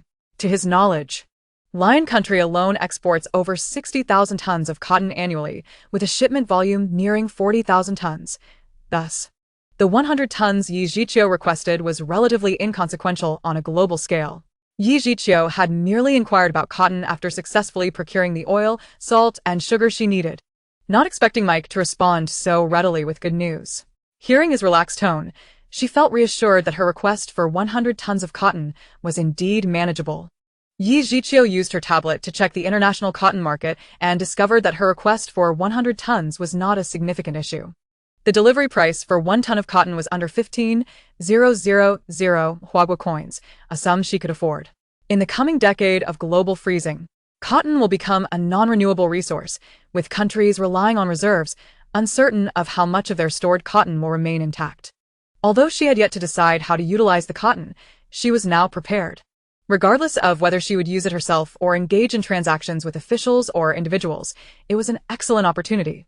After discussing the cotton matter with Mike, Yi Jiqiu inquired about rice, flour, and soybeans. Mike assured her that as long as the funds were sufficient and the quantities were reasonable, he could assist in procuring them. In high spirits, Yi Jiqiu confirmed her request for 500 tons of soybeans and 100 tons each of rice, barley, corn, peanuts, sweet potatoes, and potatoes. The current transaction price for soybeans was under 8,000 Huagua coins per ton, while she would reserve foreign rice and flour for her own consumption, preferring to have Uncle Xiang procure delicious domestic Northeast rice for her. Furthermore, she requested Mike to source canned goods, fruit, beans, and meat, as well as spices for cooking, both domestic and foreign, and seeds for planting, including flowers, trees, grains, fruits, vegetables, and even medicinal herb seeds, whatever seeds were available. Boss. I truly don't understand what you are planning, Mike finally voiced his curiosity. Initially, he thought the operation was merely a seafood export trade company, but as time passed, he began helping the boss procure oil, salt, and sugar, and despite his doubts, he had agreed out of respect for money.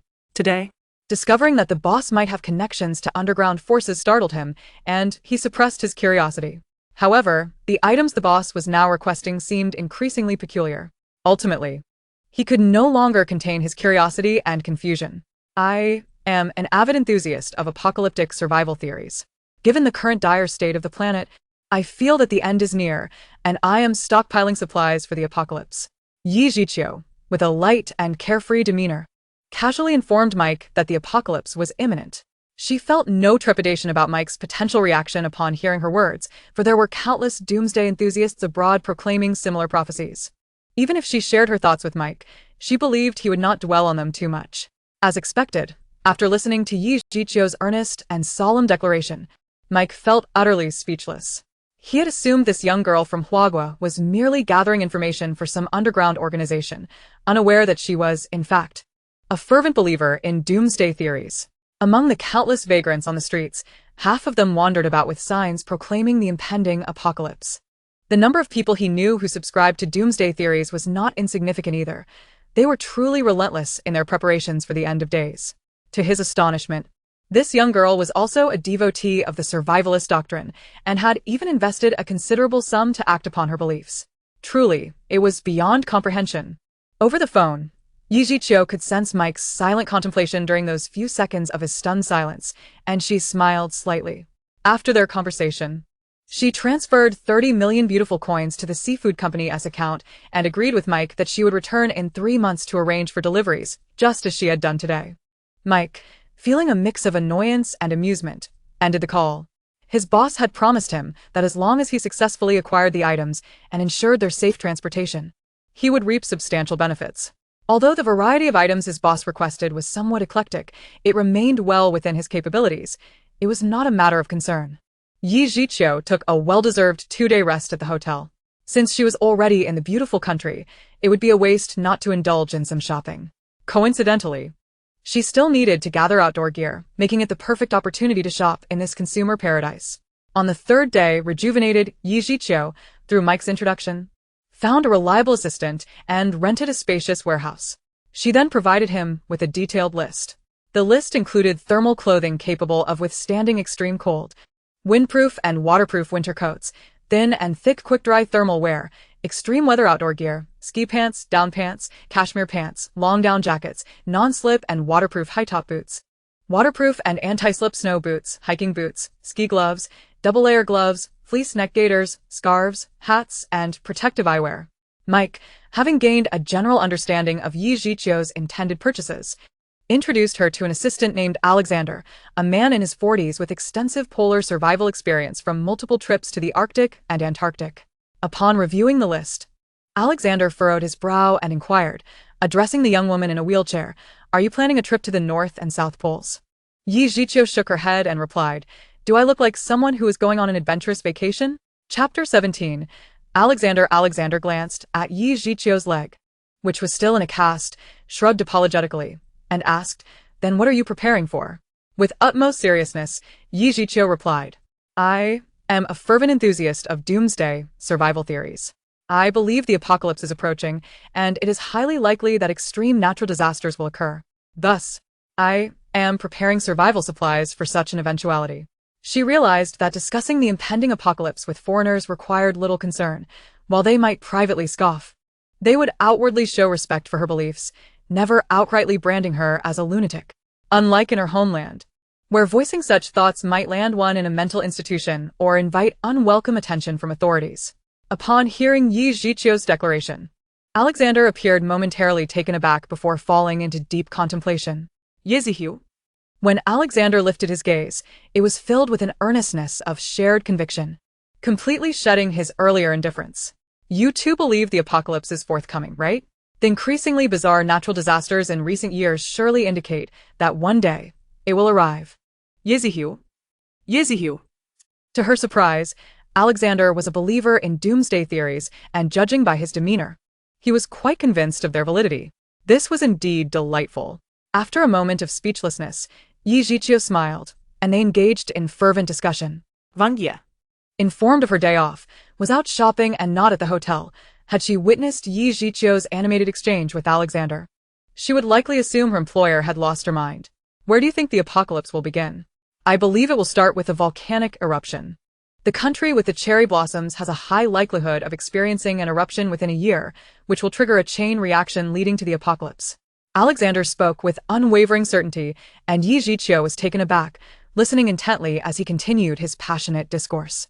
Observing Alexander's enthusiasm about the impending apocalypse, coupled with his deep-seated concerns for future survival, Yi Jichio couldn't help but admire his foresight. Had she not experienced her past life, she would not possess the same level of anxiety and preparedness for the future.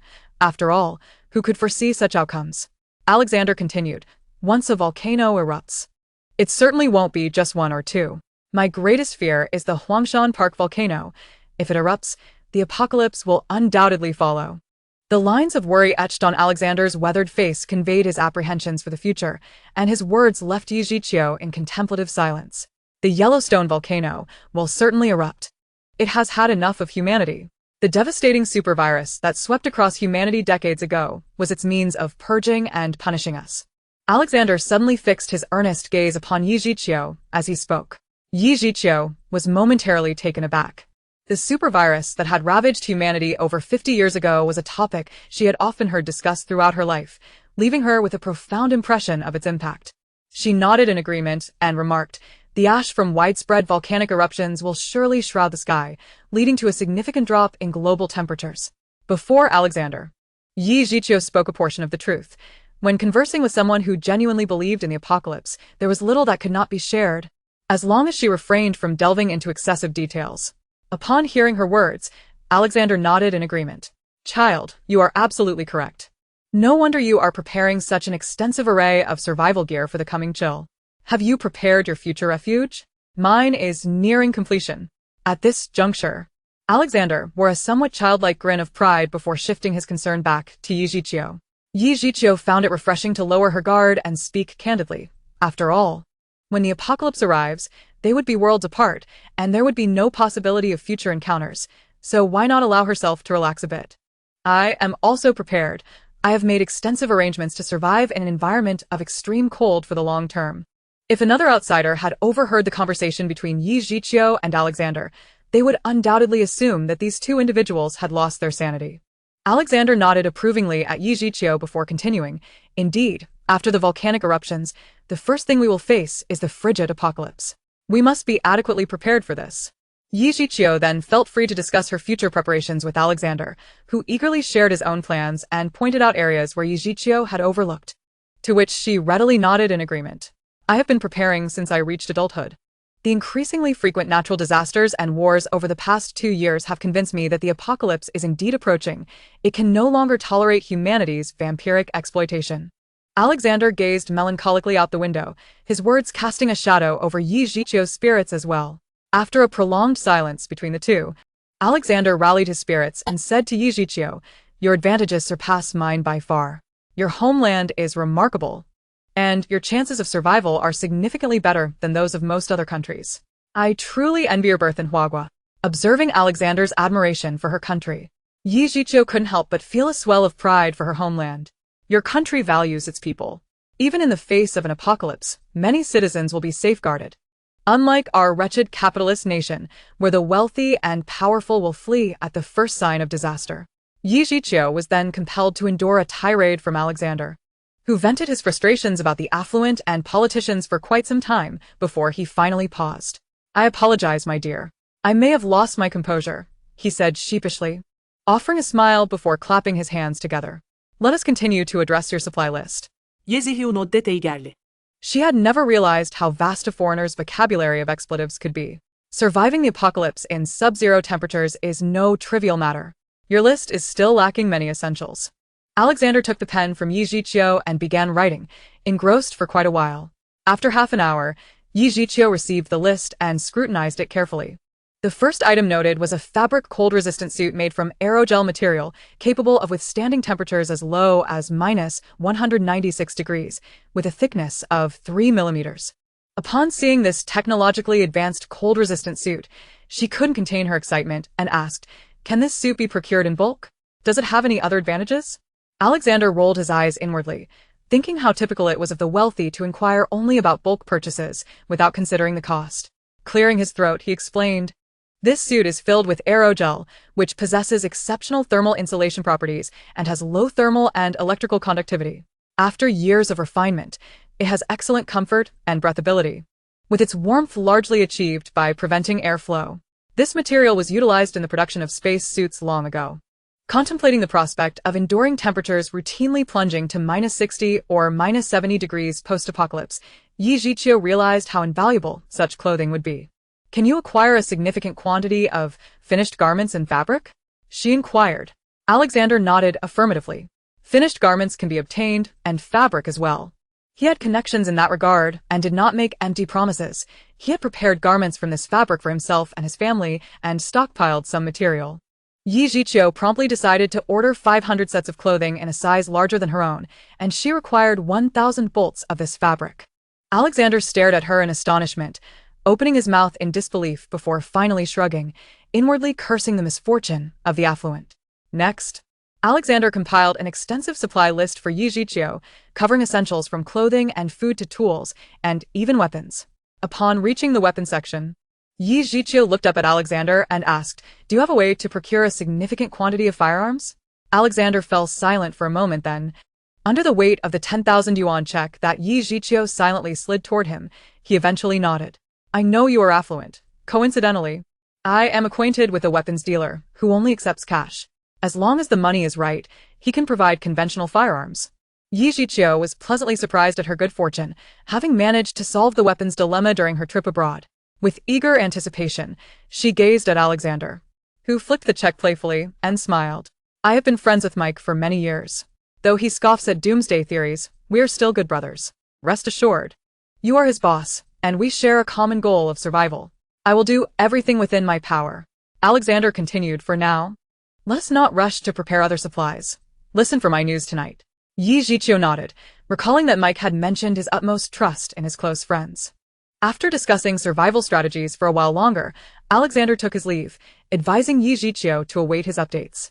After seeing him off, she called Sister Wang, informing her not to hurry back, treating it as a holiday, and that she would rest at the hotel without going anywhere. Seizing the rare opportunity to be alone, Yi Jiqiu ordered food for 20 from the hotel, scanning nearby delicacies and placing her order. She amassed a bounty of ready-made meals, fruits, and snacks into her space before Sister Wang returned after dinner. Upon her return, Sister Wang sheepishly smiled at Yi Jiqiu, saying, "It's rare to come abroad, and my relatives have asked me to purchase many items." Yi Jiqiu smiled in response, "No worries. This is essentially a holiday for you. Feeling a bit guilty?" Sister Wang smiled back, though she felt uneasy about leaving her somewhat incapacitated employer alone for so long, even if it was a holiday granted by Yi Jiqiu herself. Just then, Yi Jiqiu's phone rang. She glanced at the screen and saw it was Alexander. Maneuvering her wheelchair back to her bedroom, she answered the call with anticipation. "Child, fortune smiles upon you. Old Jack has a batch of excellent goods available. The original buyer was killed in a confrontation, and Old Jack is at a loss about how to offload this substantial order." Yi Jiqiu laughed and asked, "What does he have?" Alexander replied, "It's not suitable to discuss over the phone. I will speak with you personally tomorrow morning." Yi Jiqiu understood the importance of patience and agreed. After hanging up, she called Sister Wang in to assist her with a shower and skincare before heading to bed. Chapter 18. Acquiring weapons. Sister Wang, "I have an appointment today, and you may enjoy your day off. Just return after dinner." After breakfast, Yi Jiqiu sent Sister Wang on her way. Knowing the matter of firearms was not appropriate for her to be privy to, Sister Wang, having not fully explored the area the previous day, was delighted to have another day off. After confirming that all was well with Yi Jiqiu, she left in high spirits. Not long after Sister Wang departed, Alexander arrived. After settling onto the sofa, he gestured a handgun with his fingers and said, "There are 20 handguns, 30 submachine guns, and 10 boxes each of tear gas and flashbangs, with 50 rounds per box.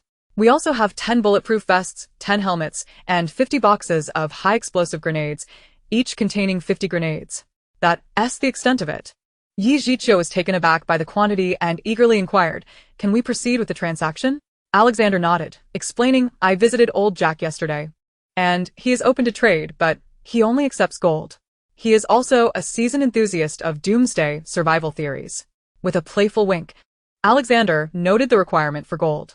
Yi Jiqiu, relieved that she had prepared in advance, recalled her grandfather's inheritance of over 100 kilograms of gold bars. Gold transactions are feasible. How much does he require? Alexander's envy flared once more as he cursed the misfortune of the rich under his breath. "He requires 50 kilograms of gold. If you can pay in gold, he will supply you with 5,000 rounds for the handguns and 10,000 rounds each for the submachine and semi-automatic weapons. I have inspected these items. They are all brand new and of high quality, I assure you." Yi Jiqiu calculated that 50 kilograms of gold would amount to less than 20 million in Huagua currency. To acquire such formidable weapons for under 20 million seemed a bargain. "Very well, I consent to make the payment in gold. But how shall we conduct the transaction? Alexander replied, Old Jack will deliver the goods to me, and I shall place them in this warehouse.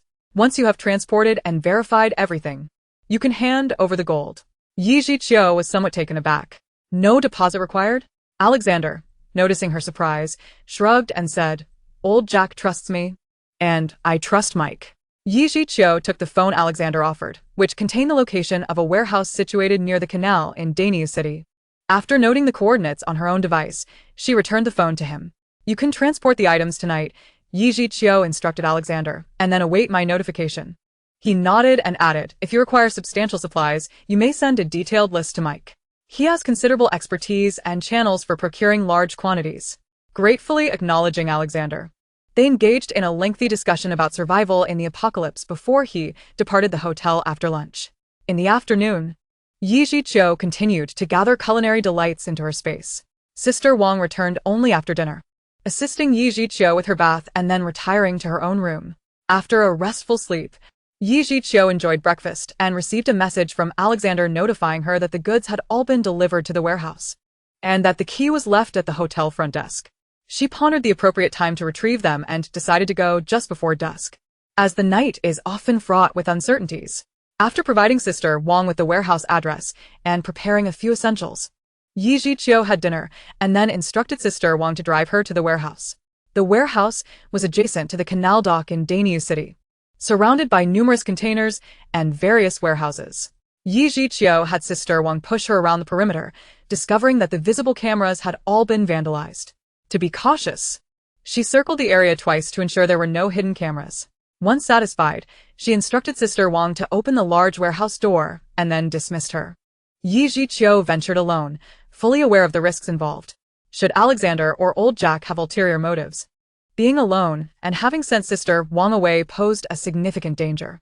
However, she reasoned that if anyone were to observe her empty-handed entrance, they might hesitate to act. With this gamble in mind, she hoped that even those with malicious intent would think twice when they saw no immediate prize. Yi Zhiqiu switched on a powerful flashlight, illuminating the dimly lit warehouse, revealing several wooden crates within. She closed the door securely behind her, then deployed a device to scan for hidden surveillance, confirming the absence of any. Maneuvering her wheelchair to the first crate, she lifted the lid and discovered it neatly filled with hand grenades, each the size of a fist. While she was familiar with firearms from her previous life, she had never encountered grenades before. Curiously, she picked one up for examination and consulted her phone to look up its model, finding impressive specifications, confirming its functionality. She counted a total of 50 grenades and stored them in her space. Opening another crate, she found it contained handguns. After checking each one for functionality, she also placed them in her space. She meticulously inspected each crate and confirmed that all firearms and ammunition were intact before collecting everything into her space. As she opened the warehouse door, she noticed it was already dark outside. After laboriously securing the door, she called Sister Wang. Sister Wang arrived promptly, receiving the iron chain Yi Zhiqiu had prepared, and they quickly locked the warehouse door before departing. Not long after Yi Zhiqiu and Sister Wang left, two suspicious individuals arrived, circling the warehouse and tugging at the newly installed iron chain. However, they did not take further action and soon departed. Old Jack received a report about two women, one in a wheelchair, who entered and exited the warehouse empty-handed, having replaced the lock. Understood. For the next few days, keep an eye on things. No need for further action, just maintain surveillance, one of the men relayed to Old Jack. After learning that Old Jack had no additional instructions, they returned to their hidden location, engaging in casual conversation. Back in her hotel room, Yi Zhiqiu took a shower and then nestled into bed, her mind drifting to the weapons stored in her space, which brought her great satisfaction. With these arms at her disposal, she felt a greater sense of security and composure in the face of an impending apocalypse, deeming her trip to Daniu City truly worthwhile. After organizing the culinary treasures she had collected over the past few days and tidying her space, she fell into a deep slumber.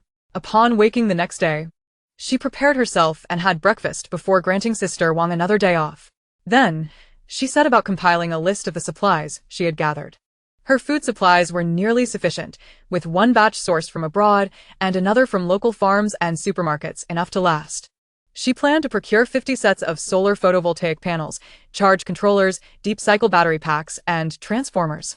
Although she was unsure of the source of light within her space, she had conducted experiments confirming that it could be harnessed by solar panels for energy storage. Once installed in groups, these solar panels would provide her with a continuous power supply. With electricity secured, she also needed to prepare water. The spring water in her space could serve as a reliable source, but it was prudent to have additional water storage tanks. She aimed to prepare 100 tanks, each capable of holding 50 tons, and would have Mike fill them for her later. She also intended to stockpile water purification tablets, disinfectants, and filtration devices. Activated charcoal and desiccants were essential to combat humidity during the extensive rainy season, while the prospect of a decade-long winter would require careful sanitation for any water resources. In a post-apocalyptic world, tobacco and alcohol would serve as valuable commodities, along with tea leaves, which she would ask Mike to gather. As for medical supplies, Mike was to procure as many as he could, focusing on essential items like vitamin tablets, antidiarrheal medications, and fever-reducing, anti-inflammatory drugs. Antibiotics such as penicillin, roxithromycin, and cephalosporins, as well as burn and frostbite ointments, would also be on the list. Other necessities included insecticides, mosquito repellents, iodine, hydrogen peroxide, medical alcohol, gauze, disinfectant cotton, and alcohol wipes. She would also need to gather surgical sutures and other medical instruments, including traditional Chinese medicine.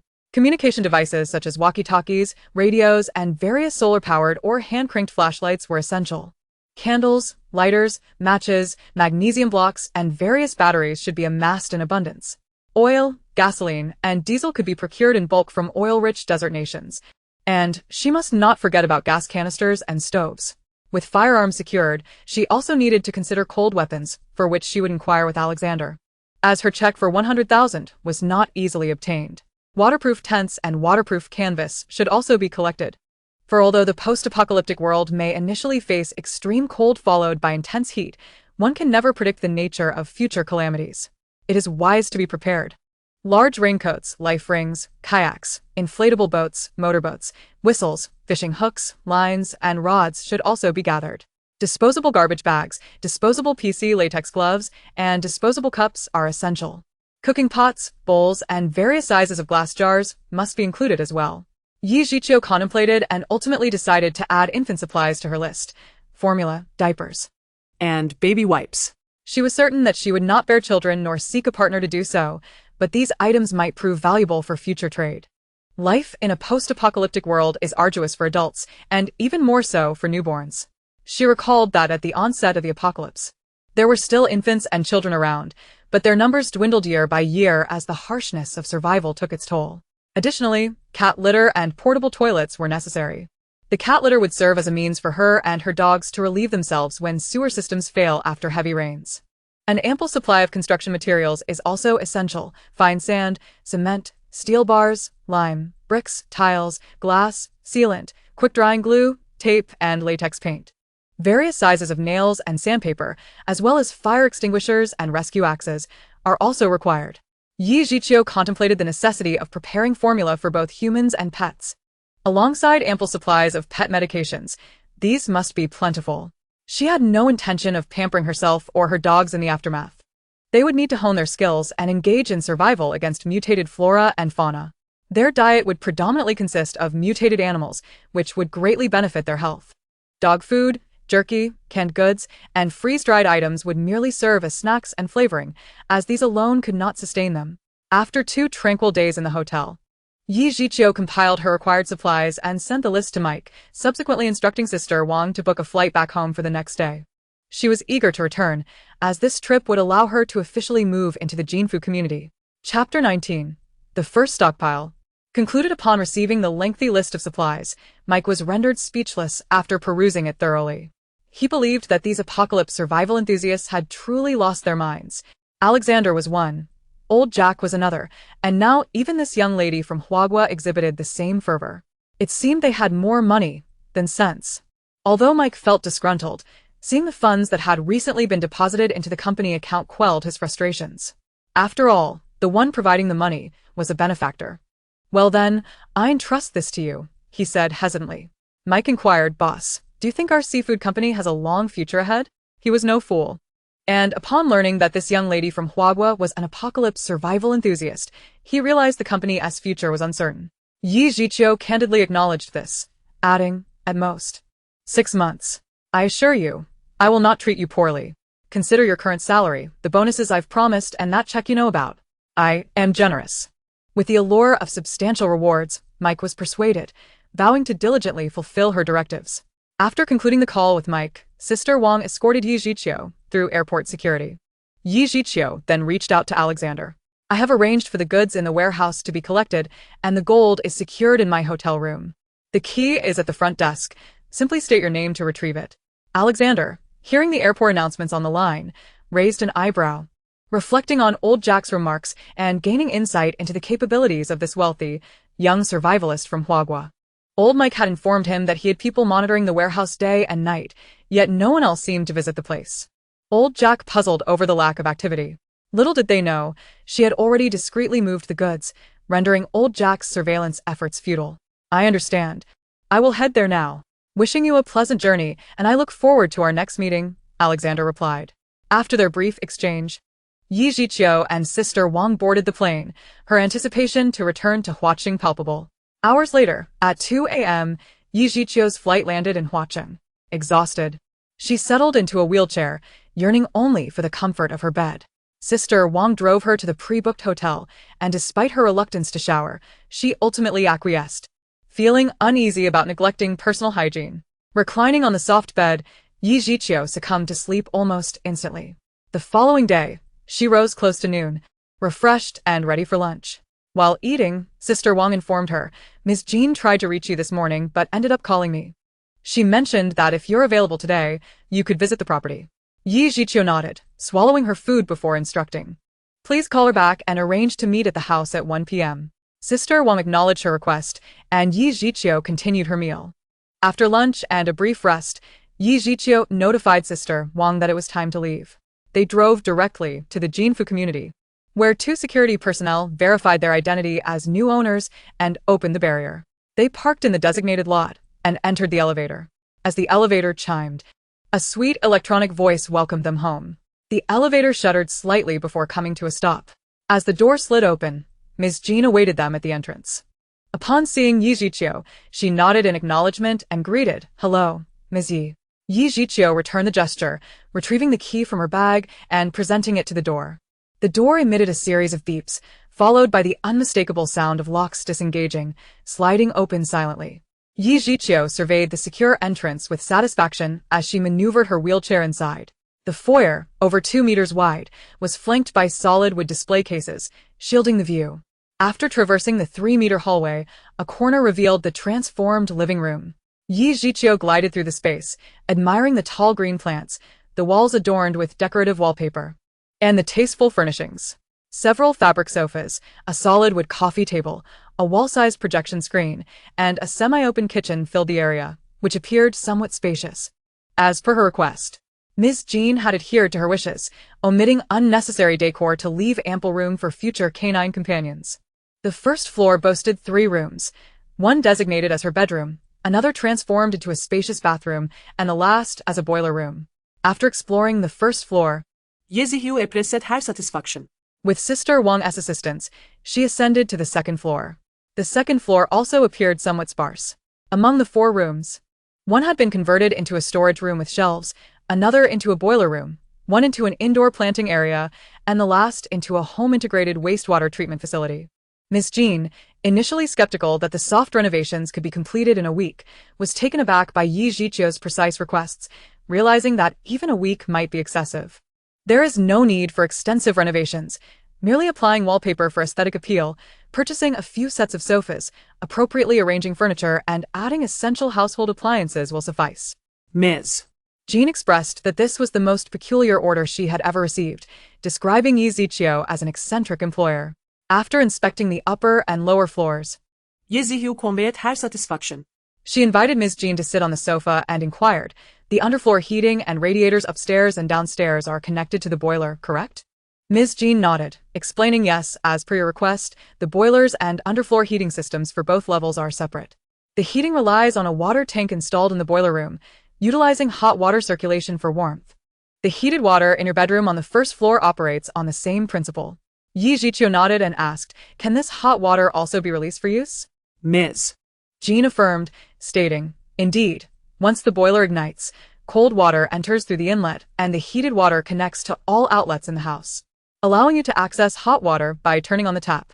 Yi Jiqiu nodded again and further inquired, "Will the water from the wastewater treatment system undergo indoor circulation?"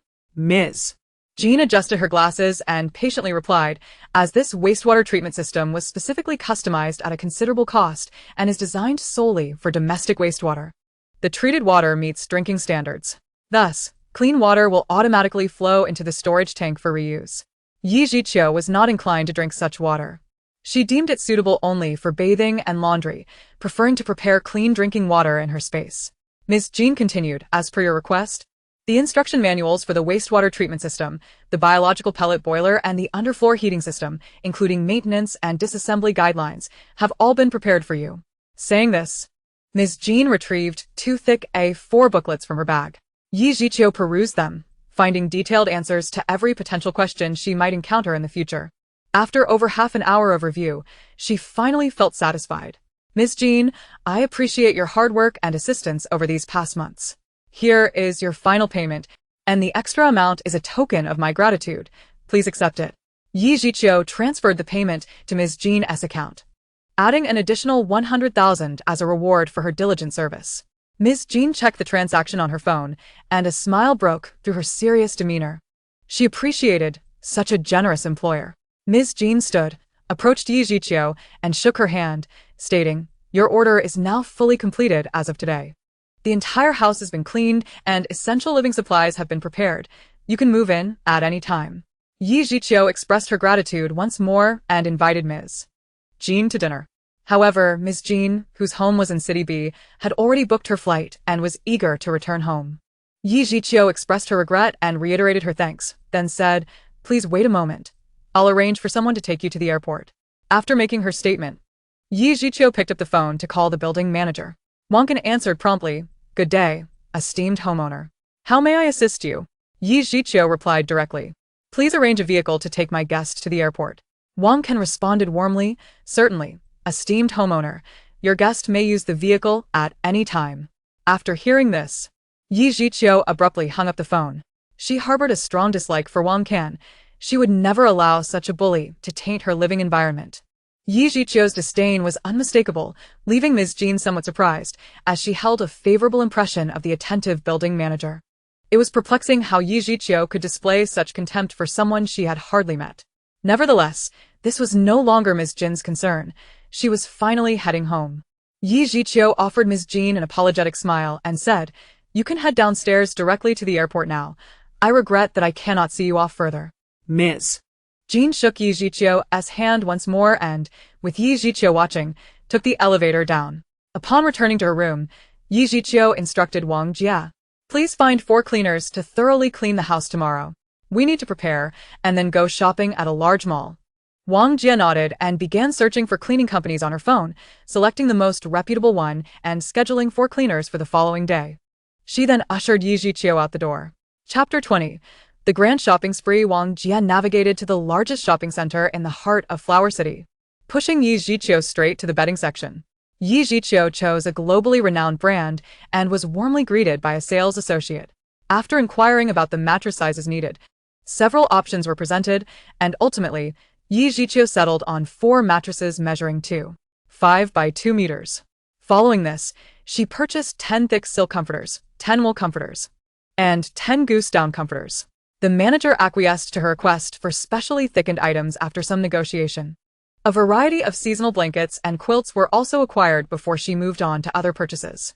The curtains in the home had already been installed as per Yi Jiqiu's specifications by Ms. Jean, so she opted not to buy replacements. She then ordered 200 sets of various patterned and textured bed linens, 10 pillows, and 500 towels and bath towels. Additionally, she procured 100 sets of various styles of sleepwear and loungewear, astonishing the manager. However, being seasoned in the business, the manager recognized a significant client when she saw one. The items sold were not inexpensive, and the sheer volume of Yi Jiqiu's purchase would bolster their sales for the half year. After completing her payment, Yi Jiqiu requested delivery to Jinfu Community, the following day. And amidst the manager's cordial smile, she departed the bedding store and headed to the home goods store. She purchased 100 tubes of toothpaste with various flavors and benefits, 10 boxes of electric and automatic toothbrushes, 20 sets of shampoo and hair oil, 10 boxes of body wash, 10 bottles per box, and 50 boxes of assorted soaps, including sulfur soap. She also ordered 10 boxes of 1-liter laundry detergent and lingerie wash. Kitchen supplies were unnecessary since Ms. Jean had already arranged everything required for the kitchen, including various small appliances, cookware, and utensils, with more than one set prepared. Thus, Yi Jiqiu skipped the kitchenware section, having already secured bedding and toiletries, all scheduled for delivery the next day. Next, Yi Jiqiu perused the cosmetics section, which featured well-known luxury brands with competent sales staff. She visited her usual brand and ordered 10 sets of skincare products she had recently used, eliciting even broader smiles from the sales associate. She then ordered 10 complete sets of makeup, including 5 sets of every lipstick shade. Numerous face masks with various benefits were also purchased in abundance, delighting the sales clerks. Though Yi Ziqiu did not typically wear makeup and likely would not have many opportunities to do so in the future, what girl could resist such temptations? Displaying them brought her joy. Afterward, she visited another cosmetics counter and bought a highly effective moisturizer and body lotion. With the extremely low temperatures anticipated over the next decade, it was wise to care for her skin, lest it become as cracked and parched as tree bark as it had in her previous life. When circumstances allow, why not take good care of oneself? After completing her cosmetic purchases, Yi Jiqiu felt somewhat fatigued. She had indulged in a shopping spree and decided it was time to return and rest. She instructed Wang Jie to head back to the hotel, which brought a sigh of relief from Wang Jie. After a shopping spree lasting just over 3 hours, the employer extravagantly spent more than 8 million, truly a lavish expenditure. Envy. Upon returning to the hotel, a meal was ordered, and after dining with Sister Wang, the house keys were handed over to her. Sister Wang, you need not wait for me to rise tomorrow morning. Please return home with the cleaning staff to tidy up. Ensure the sheets, duvet covers, and loungewear are washed and organized, placing everything in proper order, and store any excess items in the upstairs storage room as you see fit. Sister Wang accepted the keys. And Yi Jiqiu continued, as for the boiler room, please do not allow the cleaners to enter. Sister Wang nodded in acknowledgement, then assisted Yi Jiqiu with her bath, carefully tending to her skin and drying her hair, allowing Yi Jiqiu to finally rest in bed, lying beneath the covers. Yi Jiqiu picked up her phone and opened the shopping app, her recent purchases igniting her desire to continue shopping. She ordered 10,000 pairs of disposable underwear, a considerable amount of sanitary pads and sleep pants, filling her cart with an abundance of items. On the app, she stumbled upon an off-season fur specialty store. Intrigued, she browsed and purchased 5 long mink coats and 5 long fox fur coats. Additionally, she acquired 50 pairs of silk-lined cotton trousers, 50 pairs of down pants, and 500 boxes of warming stickers. Yi Jiqiu then explored a weaponry store and, after deliberation, contacted the seller. Lured by the prospect of customization, the seller informed her that various models of animal traps could be tailored to her specifications. They engaged in further discussion, and the seller provided a WeChat contact, assuring her that her desired items could be crafted. Yi Jiqiu promptly added the contact, introducing herself as a referral, and the seller quickly accepted her friend request. Hello. I am from XX store, and I am interested in long knives, she stated. Yi Jiqiu sought several Tang-style cold weapons, recalling a particularly effective one she had acquired in her previous life. The seller sent her several photographs of Tang knives, but Yi Jiqiu found herself somewhat dissatisfied. After a lengthy pause, the seller sent her an image of another type of knife, which Yi Jiqiu identified online as a Miao knife. Inquiring about its characteristics, she received a brief explanation, with the seller cautioning that without a solid foundation in martial arts, wielding such a knife could easily result in self-harm or harm to others, suggesting it would be better suited as a decorative piece. As she researched the Miao knife further, her admiration grew, yet she lamented her lack of traditional martial arts training. It seemed imperative for her to seek a professional instructor to learn properly. Although she had dabbled in self-defense techniques, she had neglected her training after high school, particularly following the unfortunate incidents involving her uncle and aunt, and her own subsequent injuries that hindered her progress. In her previous life, she had utilized the skills acquired from battling mutated creatures and humans, developing her own improvised techniques, devoid of any formal structure. Captivated by the Meow knife's imposing presence, she decided to commission one from the seller. When asked if she could use a Meow knife, she candidly replied that she could not but intended to learn. The seller took a moment to respond, appearing somewhat incredulous, before inquiring if she was serious about her intention to learn. Yi Zhiqiu's interest piqued as the seller elaborated. Our family is a lineage of martial artists, with both men and women practicing martial arts and crafting cold weapons. You don't seem to be short on funds. So I will be frank, my uncle has recently been released from prison. He was the best in our family at using cold weapons. But after fatally injuring someone in self-defense, he served 3 years. He exhibited good behavior, resulting in a reduced sentence. You can verify this information. And should you require an instructor, my uncle would be a fitting choice. Yi Zhiqiu listened intently, contemplating her response before sending a voice message. I will look into this.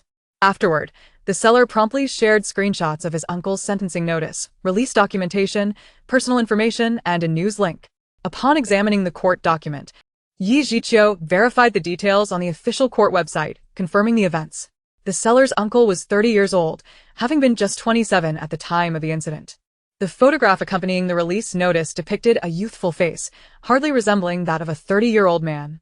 Noticing the time, she realized it was not yet 9 o'clock, and concluded that Uncle Jiang had likely not yet retired for the night. She promptly called him, and as anticipated, he was still awake. Uncle Jiang, am I disturbing your rest? Not at all, Qiu. What is the matter? Yi Zhiqiu conveyed her intention to seek a martial arts instructor and provided her uncle with the pertinent details regarding the individual. Uncle Jiang instructed her to send him the information via WeChat, so he could conduct further inquiries. After they exchanged a few words of concern, they ended the call.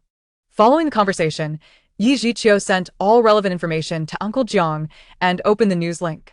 Upon reading it, she found it vaguely familiar, eventually recalling that she had encountered it during her school days when it had trended online.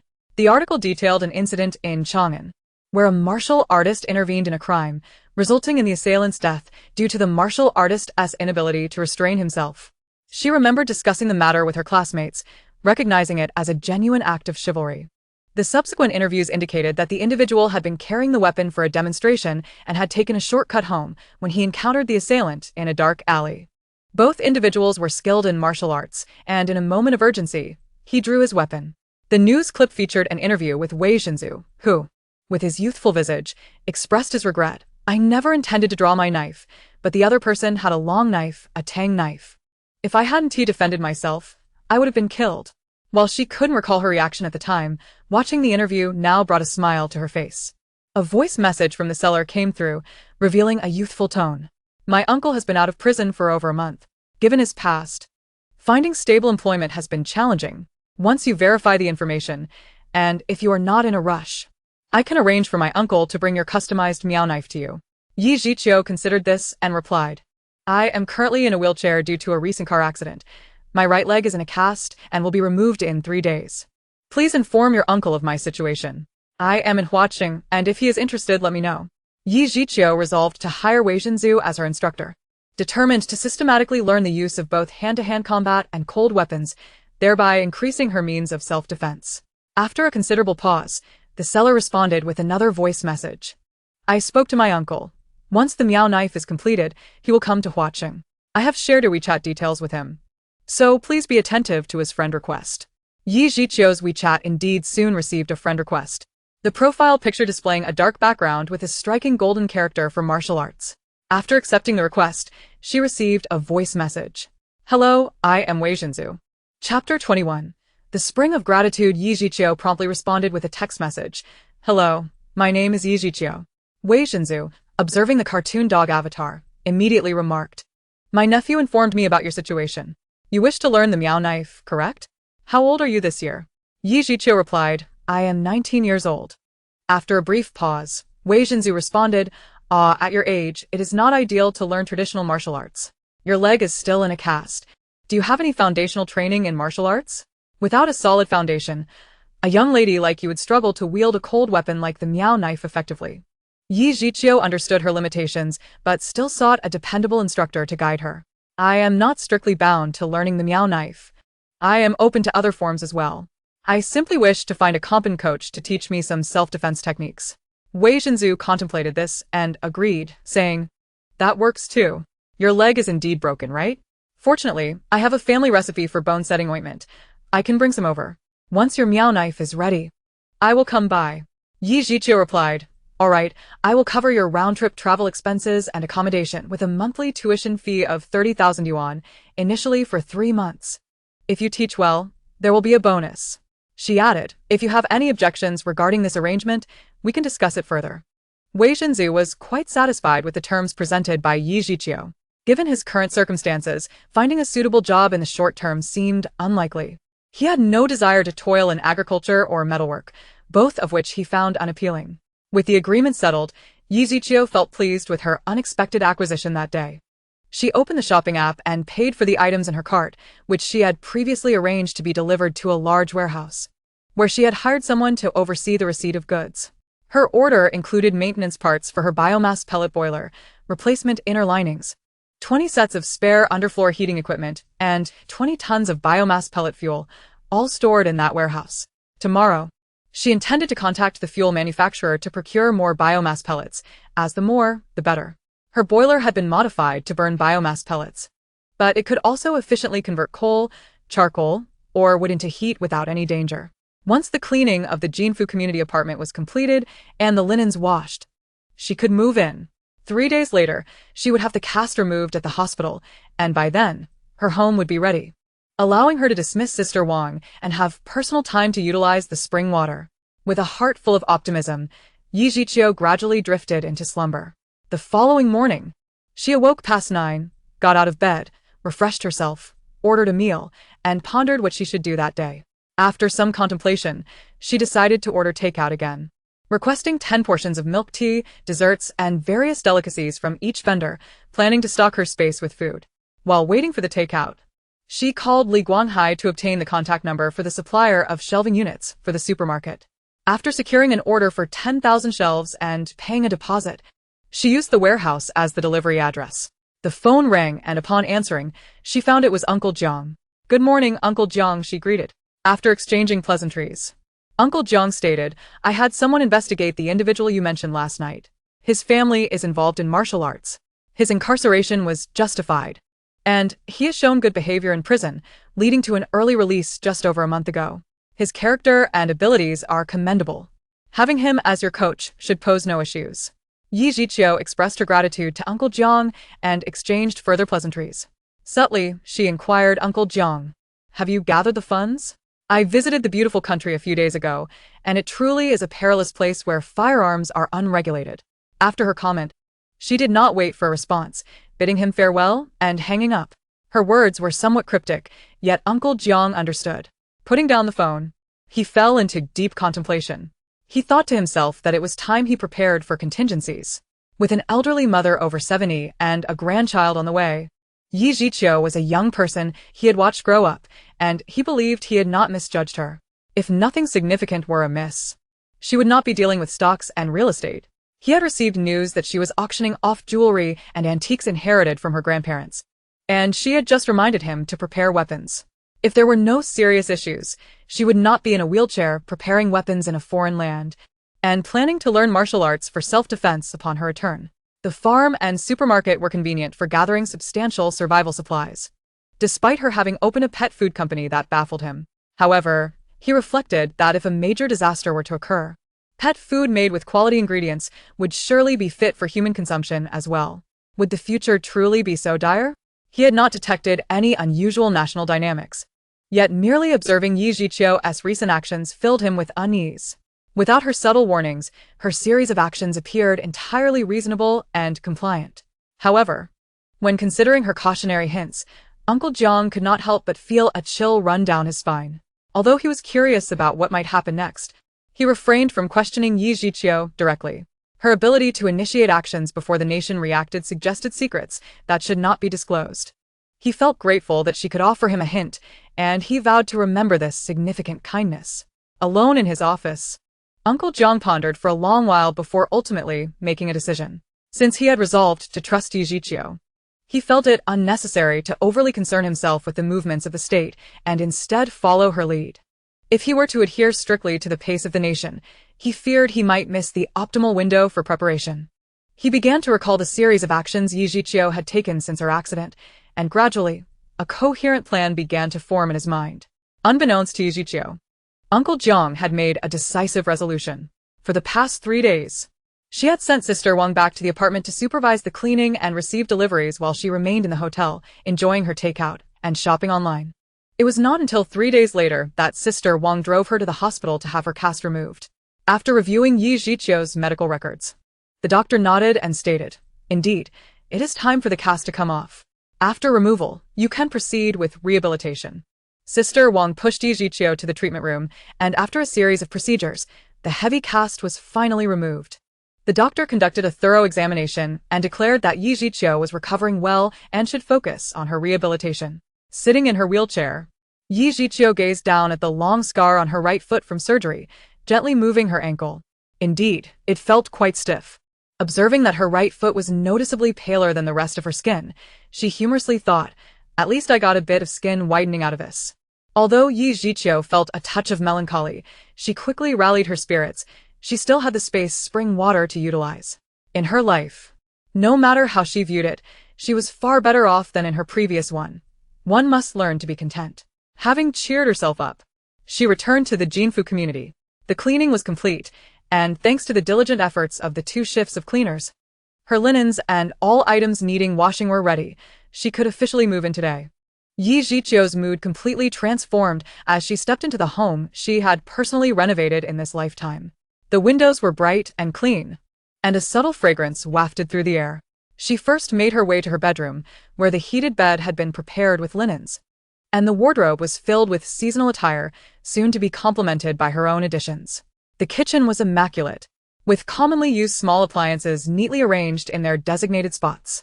The double-door, large-capacity refrigerator and pantry were brimming with various foods, all organized by Sister Wang at Yi Zhiqiu's behest.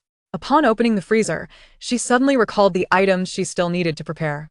After a thorough inspection, both inside and out, Yi Zhiqiu expressed her satisfaction. She then contacted the manufacturer responsible for the custom gate for Yan Jinghua. After verifying her identity, the manufacturer assured her that she would be granted exclusive access. Only she would possess the authority to modify her permissions through legal channels. Once Yi Zhiqiu understood the procedure, she logged into the system and made adjustments to the access permissions for both gates.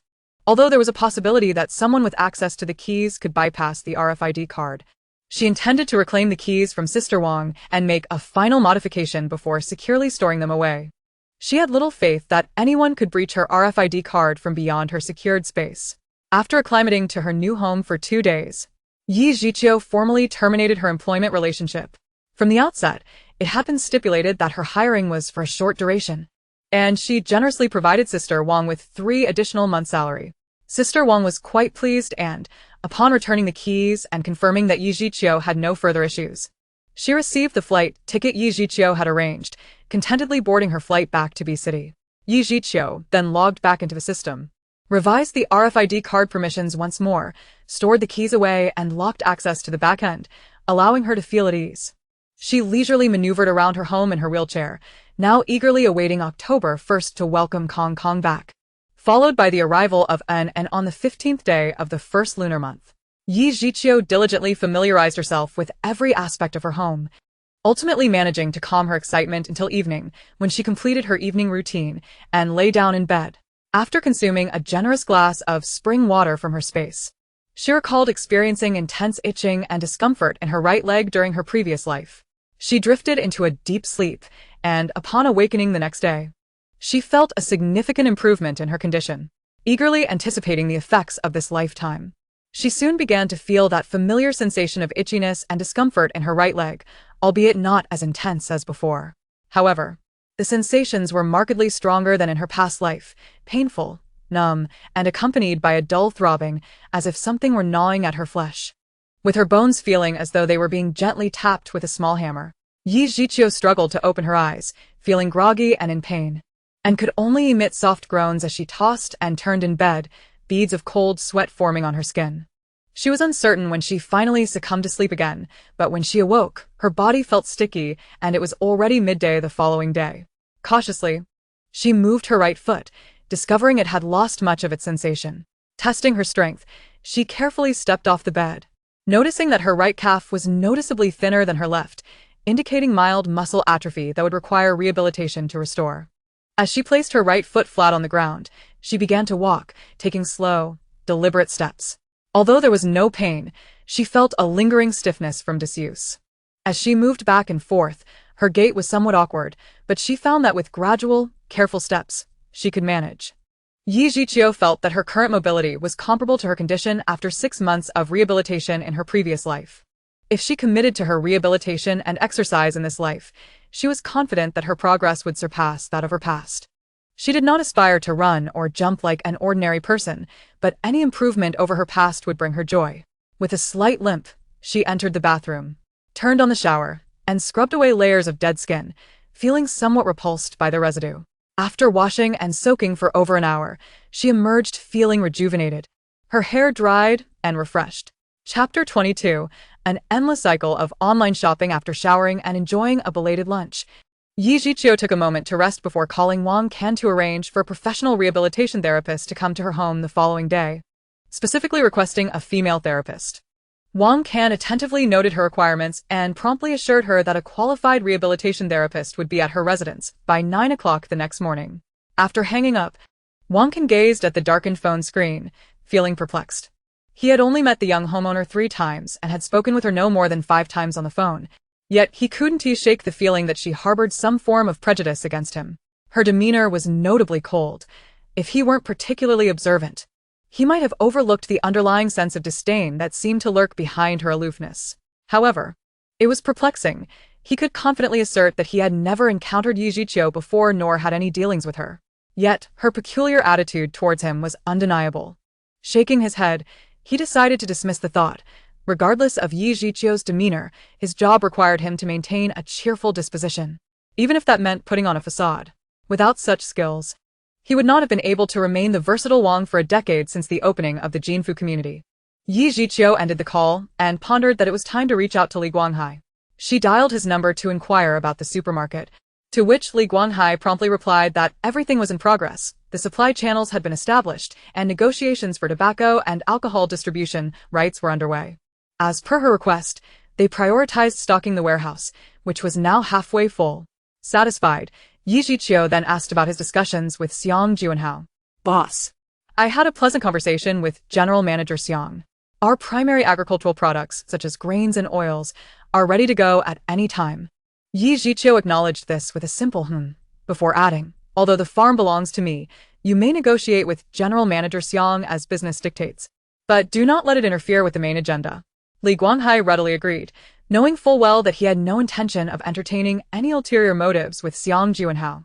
Once the supermarket successfully opened and a general manager was appointed, his task would be complete, and he could simply collect his commission and leave. As the supermarket would no longer be under his purview, his responsibility was solely to ensure the smooth operation of the supermarket until it was up and running.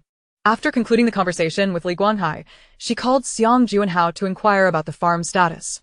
Boss, everything is going well with the planting, and the collection of goods has not ceased. The meats, including pork, beef, chicken, duck, and lamb, have been sorted and stored meticulously in the freezer as per your specifications. After contemplating for a moment, Yi Jiqiu instructed, please transport the frozen meat and received goods to Huaqing in a week. I will arrange for someone to take over, and you can continue with the collection and processing. Xiang Juanhao did not ask further questions. He understood that he needed to follow her directives. With Yi Jiqiu beginning her rehabilitation the next day, she would not have time to run around. She planned to have Xiang Juanhao deliver the goods, after which she would rent a warehouse from the logistics company to receive the items directly in Huaqing. After hanging up with Xiang Juanhao, she called Wan Erzin. After exchanging pleasantries, Yi Jiqiu directly inquired if production had commenced. Wan Erzin's spirited voice responded, yes, boss, production has begun, and we will be ready to sell by next month. Yi Jiqiu acknowledged this with a simple reminding him, do not forget to reserve half of the production volume for delivery to my warehouse. Rest assured, boss, I won't forget, Wan Erzin replied. After encouraging Wan Erzin with a few words, Yi Jiqiu hung up the phone. She prepared a plate of fruit and, after snacking, picked up her phone once more. Dear Mr. Wang, I must trouble you once again. Yi Jiqiu is making a call to the vice president of HR at the headhunting firm Li Guanghai. Both Li Guanghai and Wan Erju were sourced through you, Mr. Wang. This esteemed international headhunting company charges a premium, yet their service is swift and of exceptional quality, earning them a stellar reputation in the industry. Hello, monsieur. Haha, it seems you, my benefactor, have come to bestow upon me some business. After exchanging pleasantries with Mr. Wang, Yi Jiqiu stated her intent directly. I am in search of a pharmaceutical representative, as I wish to open a pharmacy and require an expert in this field. Mr. Wang pondered for a moment before responding, Miss Yi, we share a solid partnership. Rest assured, within 3 days, we shall provide you with a satisfactory response. Yezihu similet. Expressing her gratitude. Thank you, Mr. Wang. I shall await your good news. Goodbye. Yi Jiqiu's aspiration to establish a pharmacy stems from her desire to stockpile medications. Without proper legal documentation, many drugs cannot be amassed in significant quantities domestically. Although she has arranged for Mike to procure some medications abroad, it remains prudent to accumulate as much as possible, given the nature of pharmaceuticals. Having endured 16 years of deprivation in her previous life, where her beloved Kong Kong perished en route to seek medical help, she muses that had she possessed medicine at that time, such a tragedy could have been averted.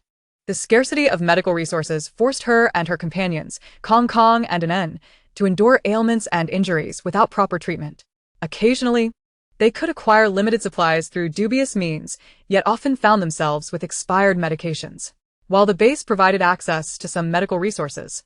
Her financial constraints rendered her unable to exchange hunted game or other goods for the exorbitantly priced medications. At one point, a single antipyretic or anti-inflammatory drug was valued like gold, with many unable to procure even a basic remedy for a cold. During one of her expeditions to scavenge materials, she stumbled upon a well-preserved house and discovered a comprehensive herbal medicine book. She frequently referred to it at home and learned to identify herbs in the wild. However, with the mutation of flora and fauna, distinguishing plants became a daunting task, especially post-apocalypse when many species had become toxic.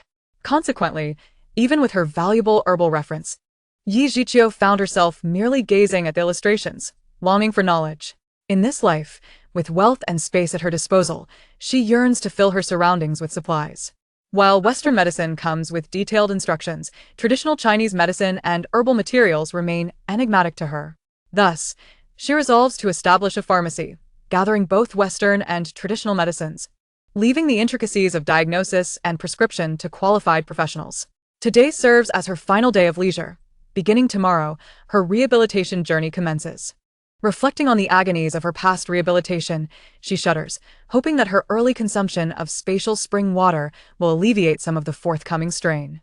Yi Jiqiu treated herself to a sumptuous feast, savoring every bite before retiring for the night. She awoke early the next day. Wang Can, her proficient steward, had arranged for a highly skilled rehabilitation therapist, whose fees matched her expertise.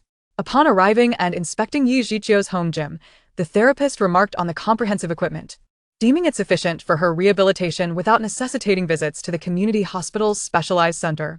After thoroughly assessing Yi Jiqiu's condition, the therapist devised a tailored rehabilitation diet plan. Thus began the daily regimen of 1.5 hours of rehabilitation. Though this duration may seem brief, those who have endured the struggle understand its true weight. After the session, Yi Jiqiu collapsed onto the floor, gasping for breath. The therapist expressed admiration, stating, "Your previous injuries were indeed severe, and the location was challenging. However, the success of your surgery and your recovery have been remarkable. I have never seen someone with such injuries recover to this extent."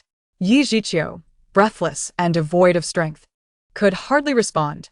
The therapist continued to massage her, adding, "With your progress, a custom insole will allow you to walk as if you were completely normal." This prompted Yi Jiqiu to consider the necessity of special insoles for her right foot. "Thank you," she managed to say, all while enduring the intense soreness in her right leg. The therapist, smiling, remarked, "Your progress exceeds my expectations. I initially planned a 6-month rehabilitation program, but it now appears that 3 months will suffice for your complete recovery." Yi Jiqiu felt a surge of joy, recalling her grueling half-year rehabilitation in her previous life. This time, only 3 months were required, which seemed fortuitous. Although the spatial spring water had not restored her foot to its original state, she felt immense gratitude for the progress achieved. After a half-hour of relaxation massage, the therapist politely bid farewell and scheduled the next rehabilitation session. Yi Jiqiu, limping slightly, took a shower and ordered takeout according to the therapist's diet plan. Post-meal, she contentedly nestled into bed, scrolling through her phone. Her custom insoles would have to wait until her rehabilitation was complete. There was no rush. She checked her orders on a shopping platform, pleased to find everything had been dispatched and would arrive at the warehouse soon. Returning to the homepage, she whimsically added various items to her cart for over an hour, ultimately spending nearly 500,000. She ordered 5,000 rolls of toilet paper, 10,000 packs of tissues, and 10,000 disinfectant wipes from a brand she had previously found satisfactory. The dry snacks from another vendor were also commendable, prompting her to purchase them. She remembered the pet chew sticks she had bought for Kong Kong and in her past life and decided to order them again, along with dog beds and toys. Pet milk powder? Absolutely, she thought. When she found Kong Kong, he had not yet opened his eyes and required milk, and in too, had been merely 3 months old when rescued and needed nourishment. Thus, she ordered 100 cans of pet milk powder to stock up. Oh, a household sewing machine? I shall buy 20. In her youth, she had been enamored with sewing clothes for dolls, with her aunt supplying materials and a miniature sewing machine for her creative endeavors. As nostalgia washed over her, she smiled, visiting a fabric store online and selecting various materials, including leather, ordering 100 yards of each. She also amassed buttons, sewing needles, and spools of thread in an array of colors, recognizing their essentiality in everyday life, especially in a world where production had become challenging. Moreover, she needed to purchase chemical agents. In her previous life, her ignorance regarding skinning led to wasted resources. She procured several books on the art of skinning and downloaded instructional videos, then visited multiple stores to acquire a plethora of chemical agents necessary for the task. Chapter 23. Rehabilitation is no easy feat. Oh, and I mustn't forget to buy external hard drives. Yi Jiqiu directly went to a store specializing in hard drives, selecting the ones with the largest storage capacity, and purchased 500 of them. She promptly contacted the seller, offering additional compensation for downloading various types of content onto the hard drives, including television dramas, movies, animations, variety shows, documentaries, and educational materials, regardless of their origin. She informed the store owner that once these 500 hard drives were filled, she would purchase as many more as necessary, irrespective of the content. The seller was initially amused, thinking Yi Jiqiu was jesting, and playfully asked if adult content would count. Yi Jiqiu assured him, as long as it doesn't exceed 10 hard drives, that counts too. Even if it's just tutorials on knitting patterns, that qualifies. With utmost seriousness, she explained, you see, the apocalypse is imminent, and I am preparing to preserve all valuable information for humanity's revival. The seller, bewildered, was left with a flurry of question marks in response. Yi Jiqiu, unfazed, promptly transferred 10,000 yuan, which was the labor fee for the 500 hard drives. She encouraged the seller to exercise his creativity and resourcefulness, insisting that each hard drive should be meticulously labeled with its content. For every hard drive filled after the initial 500, she promised an additional 500 yuan as a labor fee, with a time constraint of just 6 months. The seller, astounded, acknowledged the payment and assured her that as long as the funds were secured, he could fill the hard drives to the point of her financial ruin. Yi Jiqiu confidently encouraged him to proceed, remarking, "What's wrong with adult content? I've seen survivors in the apocalypse trade pirated adult DVDs for resources." After sharing a light-hearted exchange with the seller, Yi Jiqiu felt quite pleased. She then noticed that the solar-powered batteries in her space were fully charged, indicating that her solar panels were efficiently collecting energy. Despite the dim and murky light of the post-apocalyptic world, where volcanic ash had obscured the sun for a decade, she found solace in the brightness of her space. The harsh conditions of the last 10 years had made energy collection challenging, with reliance on wind power being essential for survival. In the aftermath of the apocalypse, the Jinfu community had adeptly utilized wind energy and resource collection to maintain property management services. Living in a safe environment while having access to electricity, even if it required the exchange of resources, was a privilege many sought, particularly those who had resided in the Jinfu community before the calamity. The developer, Lu Jinfeng, had ensured the safety and security of the residents, even amidst the chaos of the apocalypse. Lu Jinfeng, a robust man in his 30s, was known for his straightforward demeanor and formidable reputation. Although he had a reputation for being ruthless, he was not known for treachery, As long as one respected the community, he was a fair and trustworthy figure. Yi Zhiqiu appreciated this quality, knowing that as long as she resided in Jinfu community, she had a secure place to remain with her companions, Kong Kong and Nanan. After shopping online, Yi Zhiqiu eventually succumbed to exhaustion and fell asleep. Upon waking the next day, she felt sore all over but managed to complete an hour and a half of rehabilitation with her physical therapist. After the session, her therapist left with a basket of imported fruits as a token of gratitude. After taking a refreshing shower, Yi Zhiqiu lounged on her recliner, enjoying the fruits while watching television when she received a call from Yang Xian. Boss, your auction items will be up for bidding in Xiangqing in 3 days. They have sent 2 invitations. Will you be attending? Yi Zhiqiu, lacking the time, replied, I want to be going. Just keep track of it for me.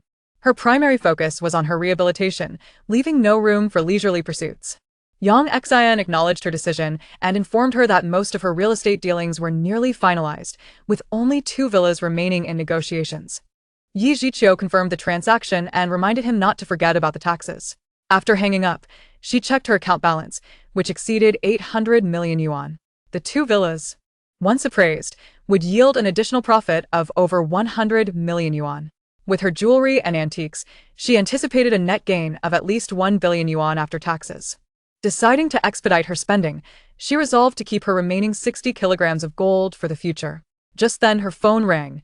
It was the HR vice president from a headhunting firm, Mr. Wang. Good afternoon, Miss Yi. We have found the talent you were seeking. The individual in question was formerly the deputy general manager of the sales department at a pharmaceutical company. After giving birth, she returned to the company only to find that her position had been filled. She possesses commendable skills that align perfectly with your requirements for opening a pharmacy. Yi Zhiqiu inquired, could you elaborate further? Mr. Wang then proceeded to provide a detailed introduction of this woman named Chen Jing, who is 35 years old.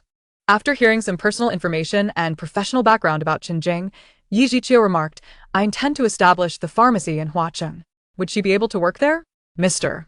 Wang replied, as I mentioned, she is a highly ambitious career woman. As long as her conditions are favorable, she would have no issue relocating to Huacheng. Yi Zhiqiu stated, if possible, please inform her that I am offering 3 times her previous salary. Mr. Wang smiled slightly, recognizing that this young employer was quite generous. Very well, Miss Yi. Expect good news from me. I will provide her contact information to Qinjing, and she will reach out to you once she arrives in Huacheng. After hanging up, Yi Zhiqiu eğer anticipated Chen Vinzarival. Opening a pharmacy is a vexing endeavor, fraught with intricate procedures and numerous requirements. She herself was too impatient to handle such matters personally, and would rather invest in hiring professionals to manage the tasks. Following yet another arduous day of rehabilitation training, Yi Zhiqiu bid farewell to her therapist and received a phone call from Haiqing. She answered, hello? Good day, is this Miss Yi? This is Chen Jing. The composed and capable voice confirmed Yi Zhiqiu's expectations. Hello, Miss Chen. I am Yi Zhiqiu. Chen Jing had already been informed of the employer's basic details by the HR from the headhunting firm, so she was not surprised to hear Yi Zhiqiu's youthful voice. Miss Yi, the HR has conveyed the conditions you offered, and I find them quite satisfactory. I have booked my flight to Huacheng, and I will discuss the specifics of the pharmacy opening with you in person tomorrow. Yi Zhiqiu admired Chen Jing's decisiveness. Time was of the essence. Very well. We shall meet at my residence at 9 o'clock tomorrow morning.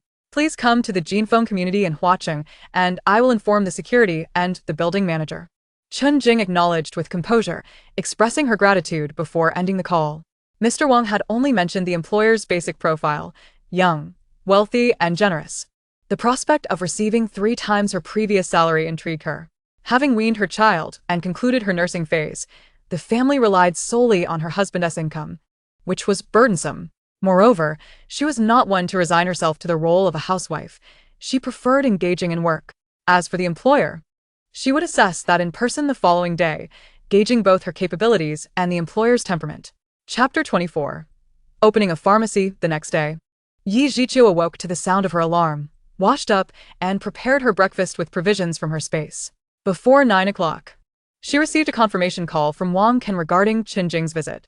Once it was confirmed that Chen Jing was a guest, the security lifted the gate restrictions and guided her to Building 6, where she was handed over to Wang Ken. Chen Jing had heard of the prestigious Jinfeng community, and this was her first visit.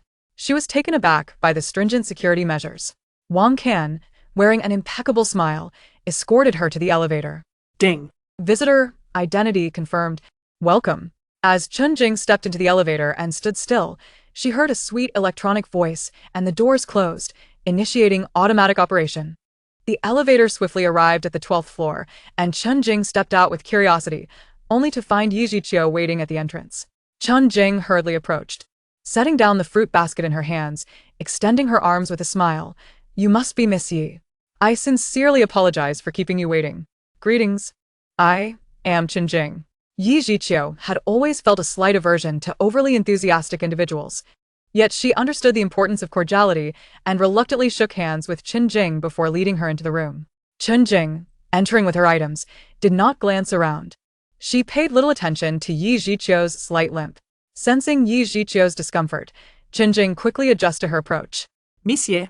I trust you have familiarized yourself with my personal information and professional history. Are you clear on the procedures and requirements for opening a pharmacy? Seated on the sofa, Yi Jiqiu poured Chun Jing a glass of water and shook her head, saying, I have only gathered some information online. I am not well-versed in the specific processes. Chun Jing nodded and proceeded to provide a detailed explanation regarding the necessary procedures and essential conditions for opening a pharmacy.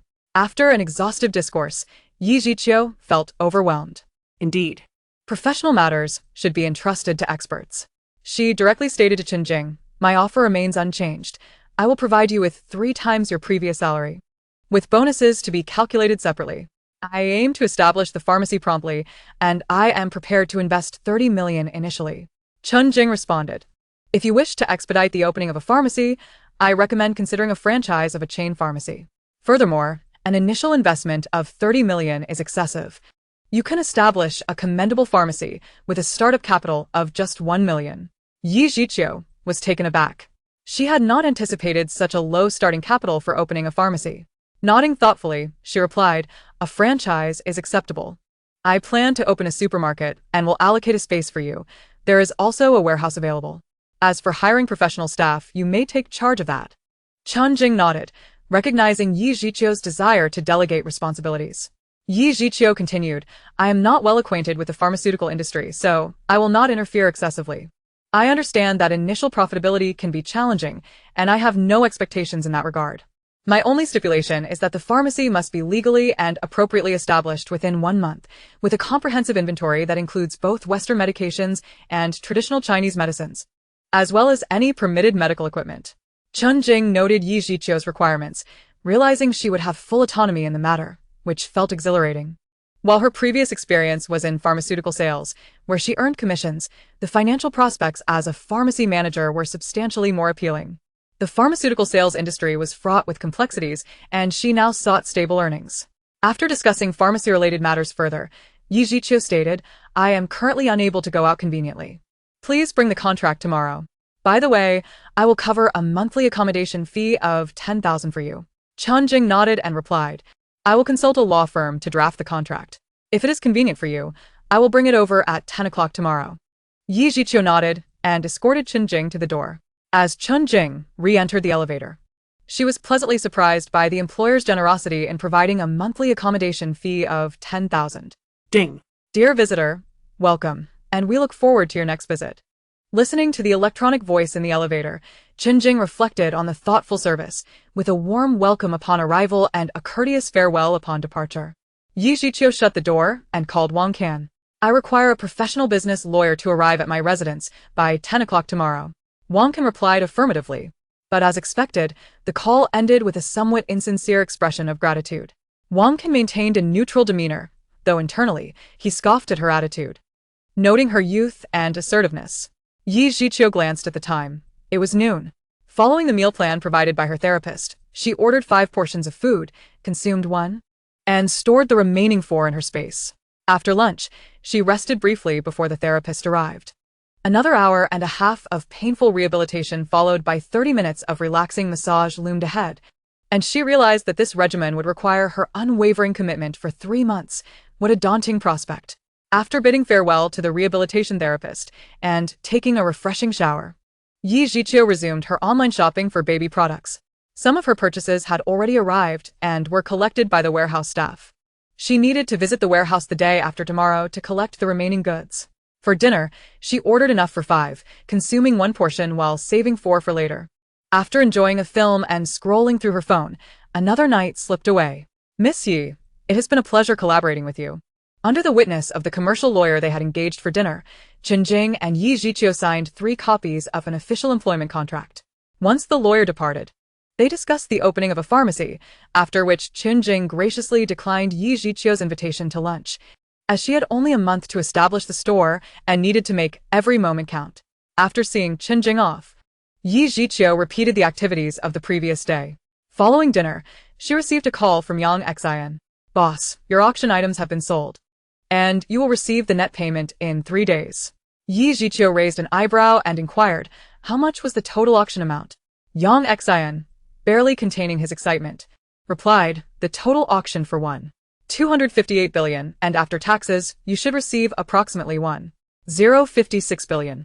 Yi Jiqiu was indifferent to the tax deductions and simply acknowledged, thank you for your hard work during this period.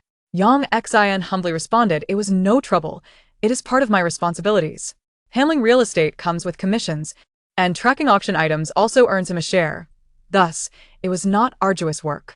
After ending the call, Yi Jiqiu reflected on her sales. The jewelry and antiques had been disposed of, and the real estate was nearly settled. Only the funds remained. There was no rush, as it was only July and she could slowly manage that over the next 6 months. As Yi Jiqiu was contemplating, she received a call from Uncle Jiang. Qiu, your stocks have been sold. Yi Lao Heir has agreed to a post-tax buyout of 1 billion cash, though the price is low. What do you think? Yi Jiqiu had no objections. She was quite satisfied with the price. Although it was a low sale, she was pleased to have outwitted her unscrupulous father before the impending apocalypse. 1 billion post-tax is acceptable. Thank you, Uncle Jiang, she replied. The money in my hands is truly mine, and I can buy so many delicious things with it. In certain circumstances, a safe and warm shelter, food, medicine, and weapons are incredibly important. Don't you agree, Uncle Jiang? Yi Jiqiu couldn't resist offering a reminder before inquiring about Aunt Jiang, and then ending the call. Uncle Jiang set down the phone, his resolve strengthened by Yi Jiqiu's words. He picked up the phone again and dialed, hello? Is this the sales office of Jinfu Community? In the following month, she diligently attended rehabilitation sessions during the day. Every 3 days, after the warehouse manager's shift ended, she would drive to the warehouse location, disable the surveillance, and retrieve her online purchases. Ding! WeChat chimed. While joyfully shopping online, Yi Jiqiu noticed a voice message from Wei Zhenzu. Upon opening it, she heard, Miss Yi, the knife you ordered has been completed. When would be a suitable time for me to come to Huacheng? After a moment of thought, Yi Jiqiu replied via voice message, I am currently undergoing rehabilitation, so it isn't suitable for me to learn martial arts just yet. However, you may teach me other things.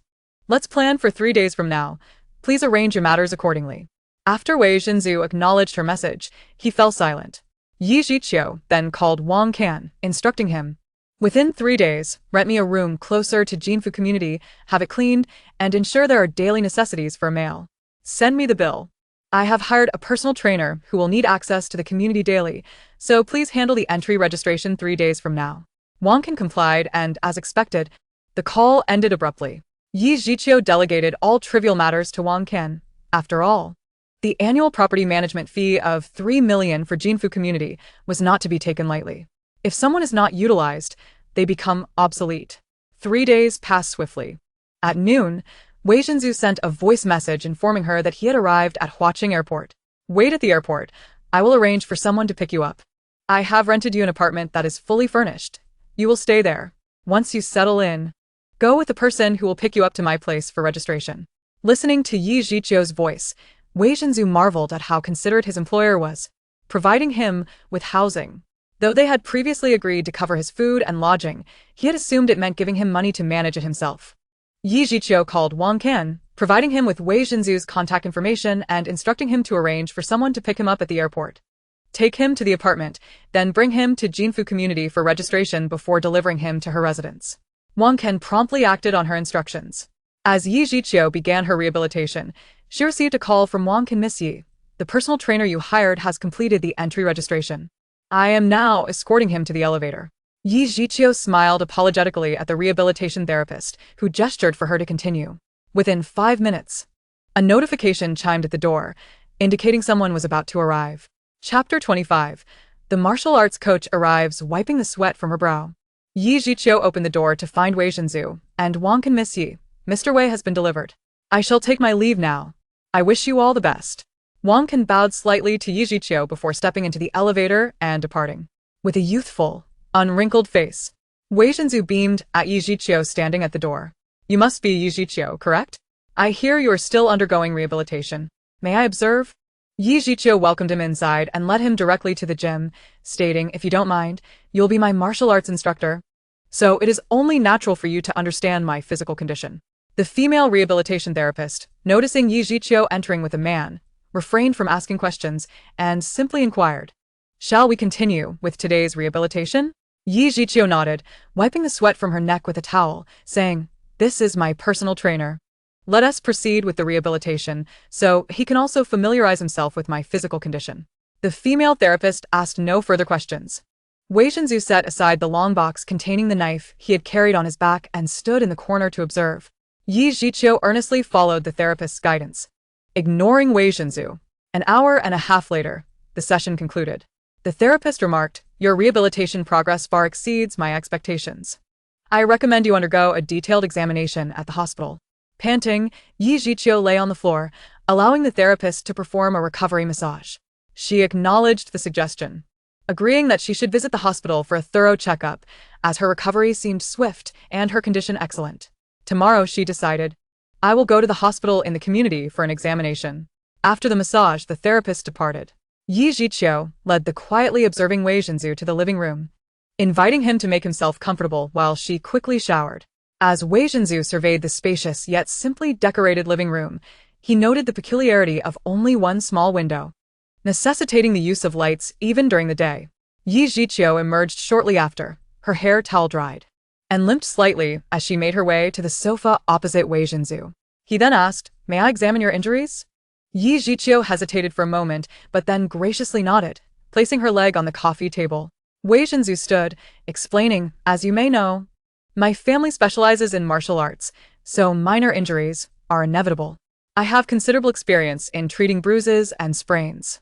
As he spoke, he carefully began to assess and massage her right ankle and calf. As he gently kneaded, he inquired about Yi Jiqiu's feelings. After carefully massaging the bones along that long scar, Wei Zhenzu expressed his astonishment, saying, your recovery is remarkably good. Frankly, given the severity of your injuries, it is quite extraordinary to have healed to this extent. The surgeon who operated on you is undoubtedly skilled. Yezihiu similet. Acknowledging the surgeon's prowess, but attributing her remarkable healing to the magical waters of her space. In her previous life, she was far from being in such a condition at this time. Wei Zhenzu returned to his place and remarked, I had brought along my family's ancestral bone-setting ointment, but it seems it won't be necessary. Yi Jiqiu expressed her gratitude, recognizing the good intentions behind his offer. Wei Zhenzu waved his hand dismissively and lifted the wooden box containing the blade. Here is the knife you requested, take a look. He opened the box and revealed a long blade, stating, this knife measures approximately 3 feet and 7 inches, about 118 centimeters, and weighs a total of 29 pounds. You mentioned wanting a practical combat knife, so I have honed this one. It features dual blood grooves on both sides. The handle is 10 centimeters long, crafted from a combination of wood and cow horn, and the sheath is made from shark skin. As Wei Zhenzu demonstrated, he deftly withdrew the blade, producing a soft, resonant sound as the entire knife came into view. After appraising the blade with admiration, he handed it to Yi Jiqiu. She felt the weight of the knife in her hands, examining it closely. The spine was slightly thick, and the blade had a gentle curve adorned with intricate cloud patterns forged through countless strikes, truly beautiful. Holding the knife with both hands, she instinctively swung it a few times. Feeling comfortable and well acquainted with it, let us head to the gym, Yi Jiqiu declared, lifting the knife. Wei Zhenzu retrieved another blade from the opposite side of the box and followed her to the gymnasium. The spacious room allowed Yi Jiqiu to practice various cuts and strikes. Noticing Wei Zhenzu enter with his own long knife, she asked, would you care to spar with me? Wei Zhenzu shrugged nonchalantly and drew his tang sword. Yezihiu. Gripping her knife firmly, lunged at him without hesitation. She held nothing back, and Wei Zhenzu effortlessly parried her strikes. With rapid succession, Yi Jiqiu unleashed a flurry of cuts, thrusts and slashes. Her technique was not formally learned, but rather derived from her hard-earned survival experiences in her past life. Wei Zhenzu responded to each move, primarily focusing on defense. Initially aware that this was merely practice, Yi Zhiqiu gradually forgot and began employing lethal techniques from her previous life. With a loud thud, Yi Zhiqiu's knife was knocked from her grasp, and she was tripped to the ground by Wei Zhenzu's foot. Gasping for breath, her mind gradually cleared. Wei Zhenzu, with a serious expression, held his knife and observed her on the floor, stating, "Every move you made was intent on taking a life." Who taught you this? He sheathed his sword and retrieved the fallen knife, returning it to its sheath. Yi Zhiqiu, still catching her breath, innocently replied to the stern Wei Zhenzu, "No one taught me. I simply have an interest in this and practiced on my own." Wei Zhenzu regarded her with skepticism. Having trained in martial arts since childhood and even taken lives in this peaceful era, he was acutely sensitive to the aura of killing. This young girl, still recovering from injuries, executed moves with lethal intent, every strike aimed to kill. If it were anyone else, even a seasoned practitioner, they would likely be injured by her ferocity. Yi Zhiqiu noticed Wei Zhenzu's confusion and doubt but wondered what she could say. Should she reveal that these skills were honed from battling humans and mutated creatures in her previous life? Fortunately, Wei Zhenzu's skepticism seemed fleeting. He simply sat on the floor, picked up the knife, and began to share stories about the blade while demonstrating its proper use. Thus began Yi Zhiqiu's formal lessons with Wei Zhenzu. Of course, she was still in rehabilitation. Even after undergoing a thorough examination at the hospital, which concluded that everything was fine, she still required a month of physical therapy. Each day, Wei Zhenzu arrived at Yi Zhiqiu's home at 10 o'clock, teaching her practical and straightforward combat techniques. They would share lunch together, and afterward, he would supervise her rehabilitation exercises. Once she completed her routine, he would continue her lessons but would not partake in the dinner prescribed by her therapist, preferring to return home for his own meal. Yi Zhiqiu absorbed Wei Zhenzu's teachings like a sponge. Every 3 days, she would collect items she had purchased online from the warehouse. Though the days were exhausting, they were also fulfilling. A month swiftly passed, and accompanied by her therapist, Yi Zhiqiu returned to the expensive private hospital in her community for another detailed examination. Congratulations, Monsieur. your recovery is truly unprecedented. You have fully healed and no longer need rehabilitation. Appropriate exercise will suffice, the doctor exclaimed, marveling at her remarkable recovery from near amputation to such an excellent state in just a few months. Yezihiu similet. Finally, hearing the word she longed for, she was completely healed and free from rehabilitation. It wasn't that rehabilitation was more painful than martial arts or fitness. Rather, it was a psychological burden. As long as she underwent rehabilitation, she felt like the weak, incapable version of herself from her previous life.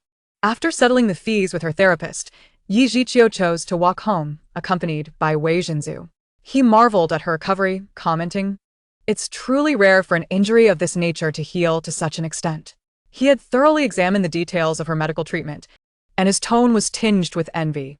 Yi Zhiqiu smiled, feeling elated as she replied, "Perhaps it's due to my physical constitution." Wei Zhenzu concurred, wishing for such a robust recovery himself. He believed every martial artist aspired to have such a physique. The greenery in Jinfeng community was splendid, almost a picturesque scene at every turn. The scorching August sun filtered through the towering trees, casting dappled light on the ground. Yi Zhiqiu furrowed her brow at the few towering trees that remained. In her past life, the plants that survived in the community had mutated. The flora posed no danger if one kept their distance, but 2 mutated trees had caused significant distress. One was a willow tree, the very one that had marred Yi Zhiqiu's visage, and the other was a toxic mutated wisteria tree, once a beloved sight in the community. In the pre-apocalyptic days, its blossoms drew residents to linger in admiration. Yet, after the world changed, the surviving mutated wisteria rarely bloomed, but each flowering became a nightmare for the community's residents. The year after a severe drop in temperature, the tree bloomed beautifully, ethereally enchanting. However, the pollen it scattered could induce hallucinations, leading individuals to strip off their clothing and perish beneath the tree, serving as nourishment for it. The less severe effects included nausea, vomiting, abdominal pain, and diarrhea. Initially, everyone believed it was due to contaminated water or other reasons, only to later discover it was the wisteria's doing. The mutated wisteria tree blossoming is a nightmare for all the residents of the community. even when it is not in bloom. It is still poisonous and possesses a fierce aggressiveness. Any living creature that enters its attack range is ensnared by its slender branches, which can suffocate them and entomb them within its roots. Eventually, Lu Jinfeng incurred some casualties before the mutated wisteria tree in the community was eradicated. The mutated willow tree, however, was left intact, as its leaves possess anti-inflammatory and analgesic properties, and its aggression is relatively mild compared to other mutated plants. Most importantly, the mutated willow does not bear flowers. In her previous life, her disfigurement was a result of an injury sustained while hunting, which became infected, prompting her to risk venturing to the willow tree to gather its leaves. Initially, everything went smoothly. She had brought freshly frozen meat to attract the willow's attention and had gathered the leaves, preparing to retreat, when she was ambushed by someone intending to steal from her. A struggle ensued, alarming the feeding willow, which swiftly dispatched her assailant with its razor-sharp leaves.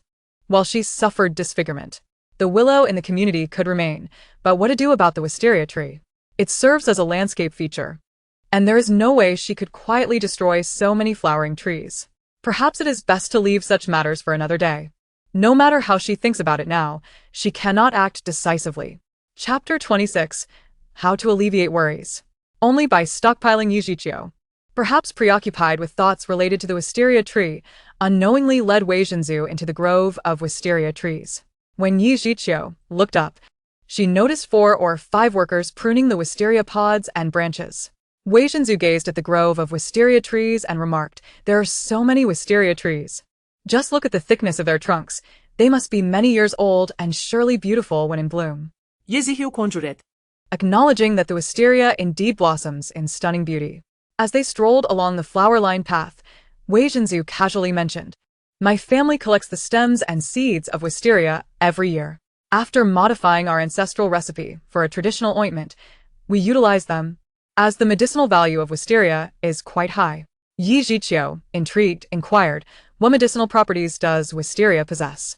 Wei Zhenzu elaborated, "The stems and seeds of wisteria are mildly toxic and must be used with caution. The flowers can be made into flour cakes, pastries, and used in porridge. The stem has analgesic, anti-inflammatory, and insecticidal effects. The seeds can alleviate joint pain." Yijiqiu nodded. Understanding why the mutated wisteria tree in her past life was laden with poison, Wei Zhenzu continued, "That's why we later included the stems and seeds of wisteria in our traditional ointment. The efficacy has improved slightly with their addition." Yijiqiu asked, "Is your family's ointment for sale?" Wei Zhenzu nodded, stating, "Our ointment is quite renowned locally.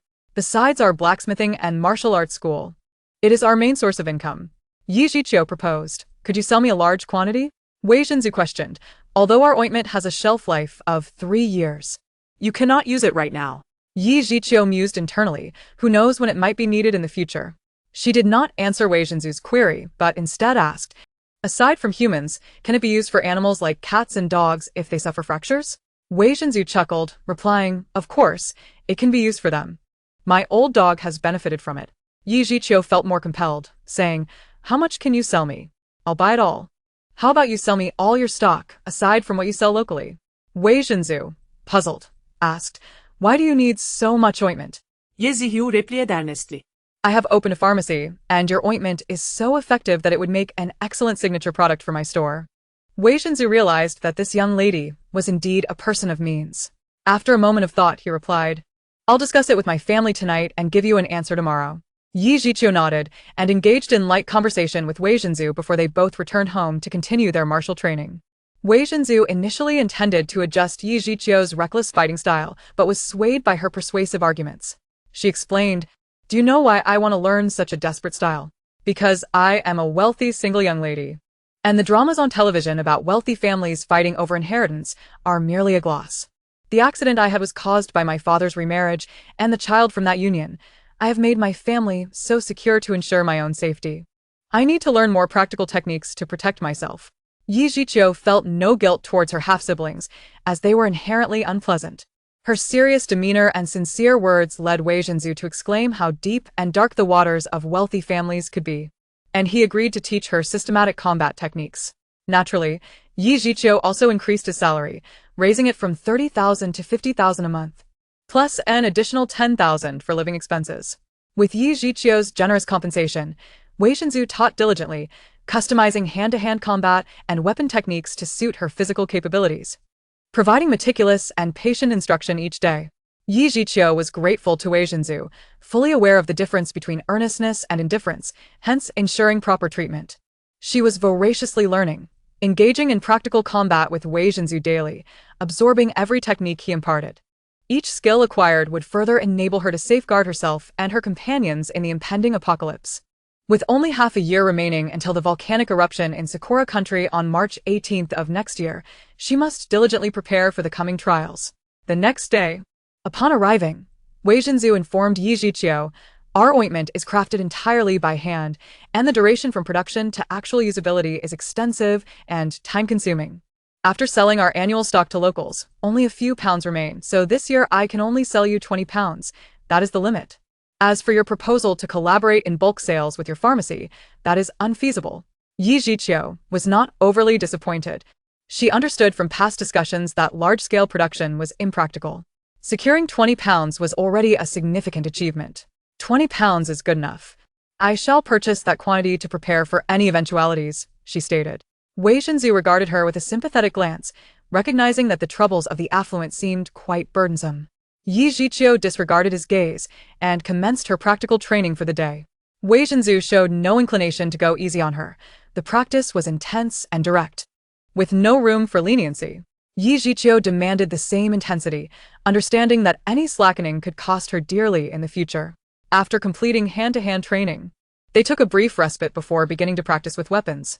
Wei Zhenzu instructed Yi Zhiqiu to spar with a miao knife, and both donned protective gear. Yi Zhiqiu wielded the miao knife, while Wei Zhenzu used a blunted tang sword, indicating that she would have officially mastered her techniques once she could inflict any injury upon him while he was armored. Thus, every day she trained vigorously with Wei Zhenzu, her body often adorned with bruises. The results were evident. Her combat skills significantly improved, and she could occasionally strike his protective gear with her weapon. Yi Zhiqiu was struck down by Wei Zhenzu's blade, collapsing onto the floor, gasping for breath. Wei Zhenzu, too, was not at ease, leaning on his sword, slightly out of breath. "Here marked, while you attack, do not forget to defend. Your offensive power has improved, but your defense still lacks." Yi Zhiqiu rubbed her wrist and sat up, attentively absorbing Wei Zhenzu's guidance. After concluding today's training, Wei Zhenzu departed. After taking a shower, Yi Zhiqiu prepared to head to the warehouse to collect her shipment of 20 tons of smokeless coal that had just arrived. Over the past 2 months, she had gradually purchased nearly 100 tons of coal, all of it smokeless.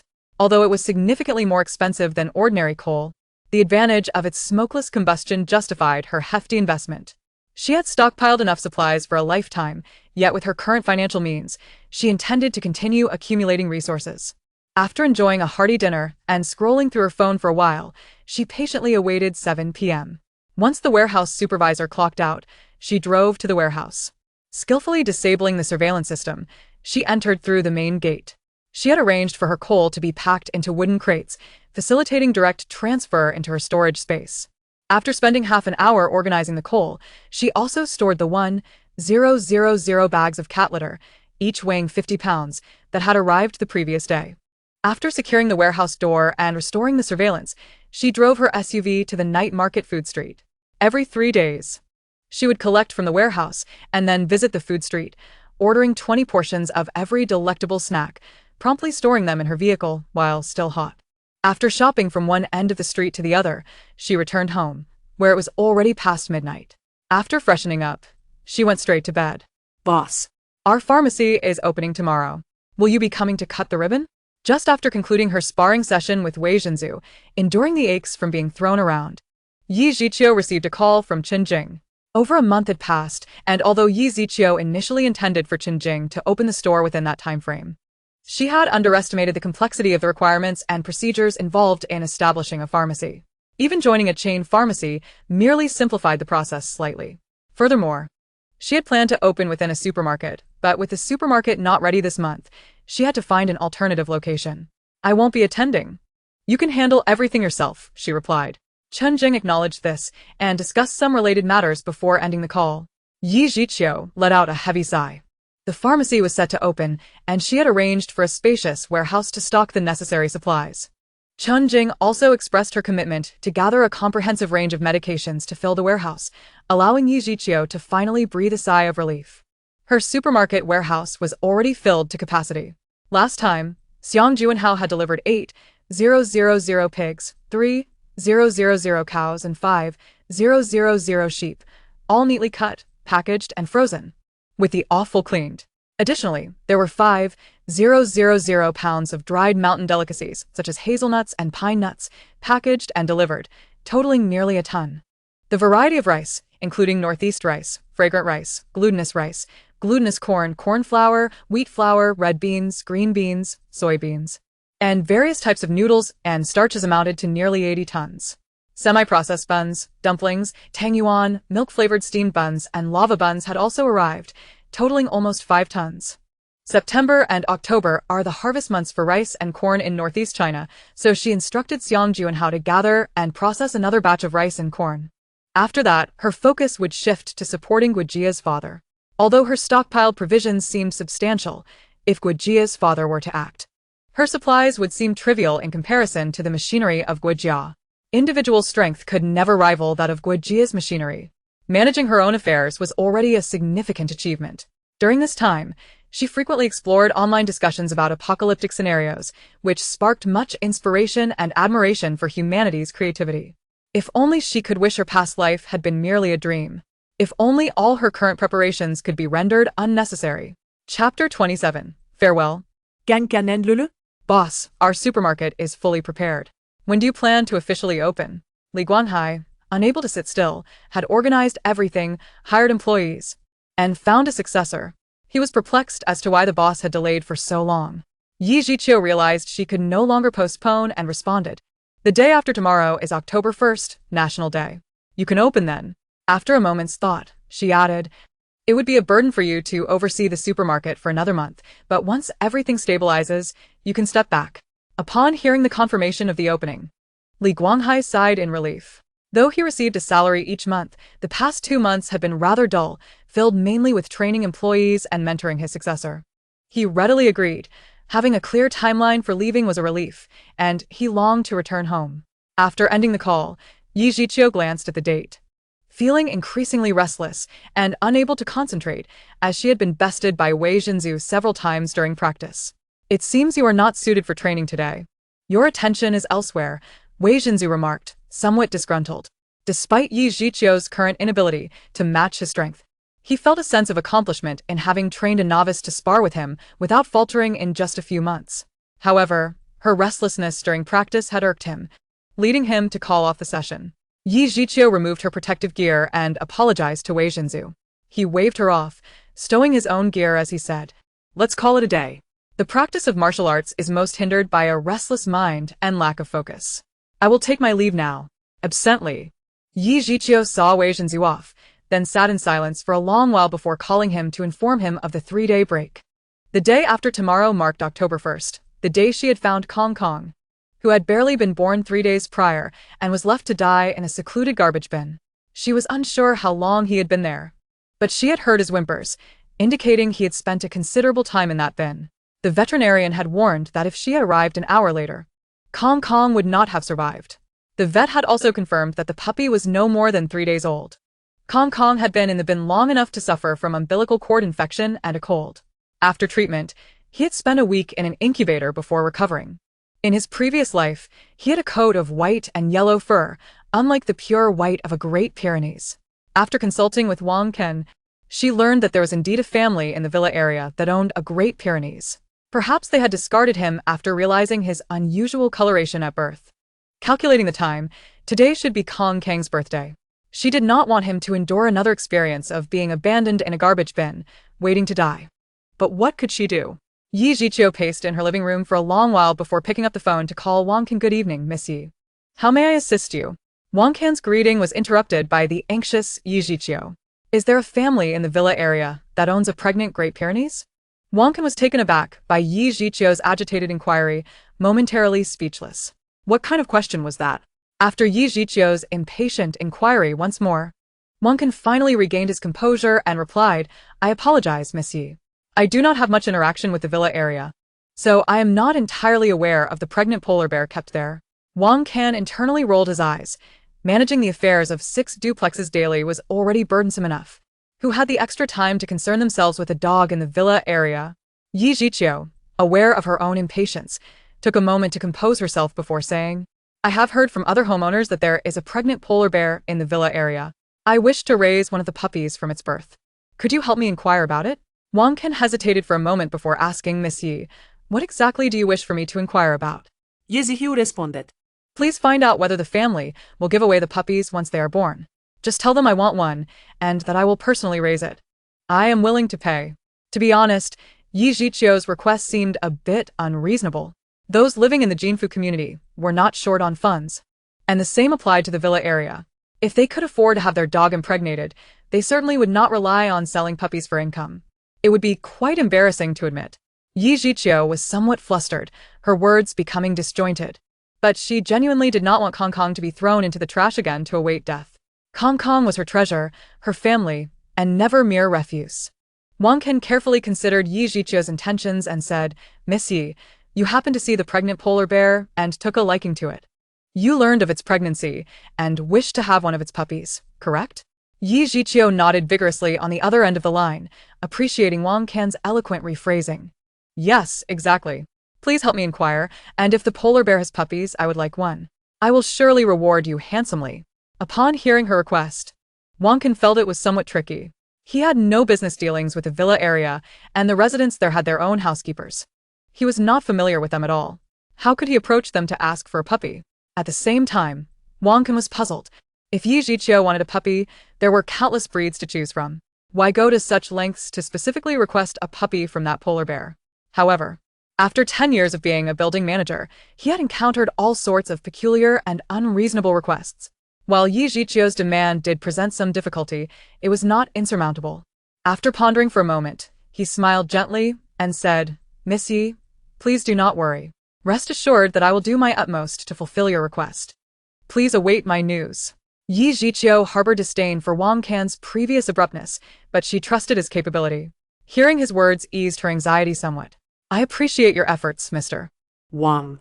I hope to hear good news from you by the day after tomorrow at the latest. After hanging up, Yi Jiqiu transferred 50,000 yuan to Wang Can via WeChat.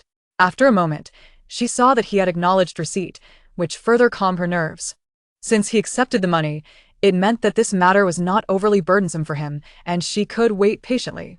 Distracted. She picked up her phone only to set it down again. Glancing at the time, it was nearly 8 o'clock in the evening, explaining her sudden hunger. She mustered her energy, retrieved a meal box from the kitchen, and mechanically filled her stomach without savoring the taste. After putting away the meal box and steadying her mind, she headed to the bathroom for a bath. That night, as Yi Jiqiu lay in bed, she tossed and turned, lost in a whirlwind of thoughts. Eventually drifting off to sleep, filled with fragmented dreams. She was abruptly awakened by the ringing of her phone.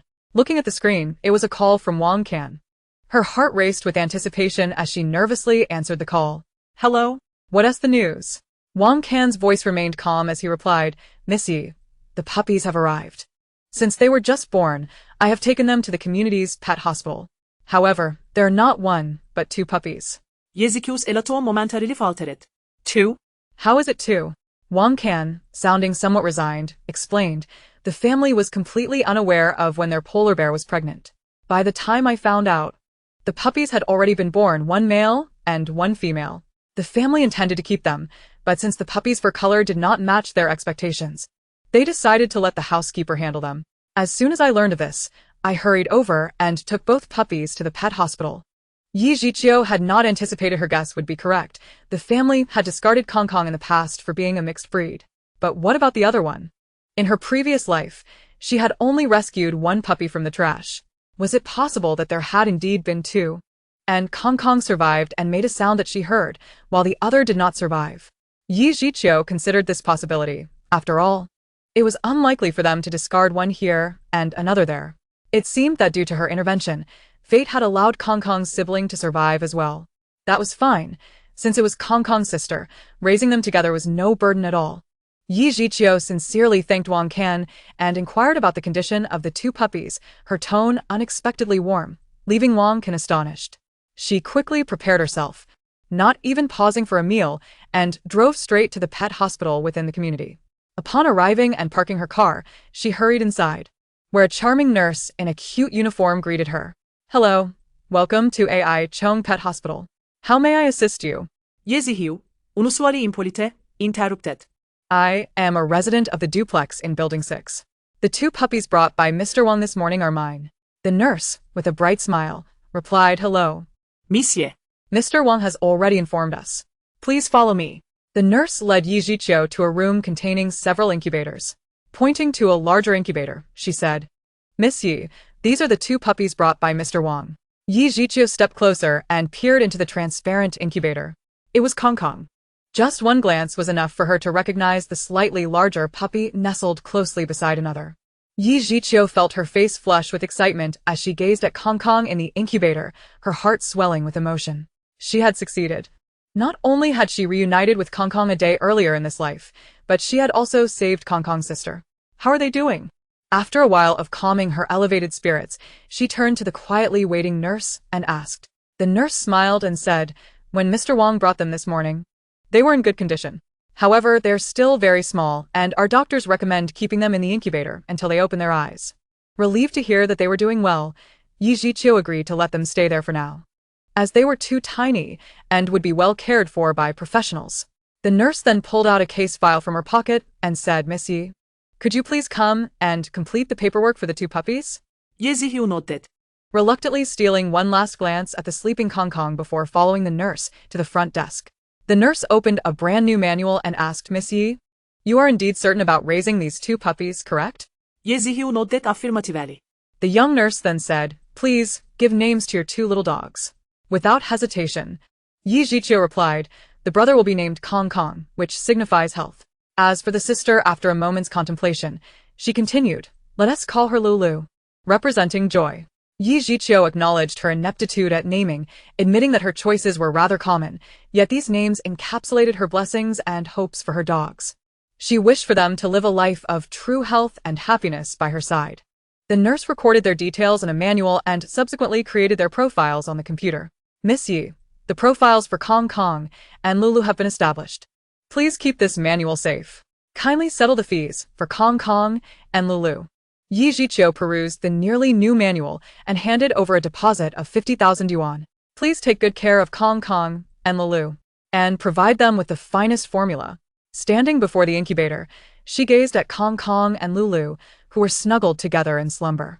She spoke to the nurse beside her, who was preparing a small bottle for feeding.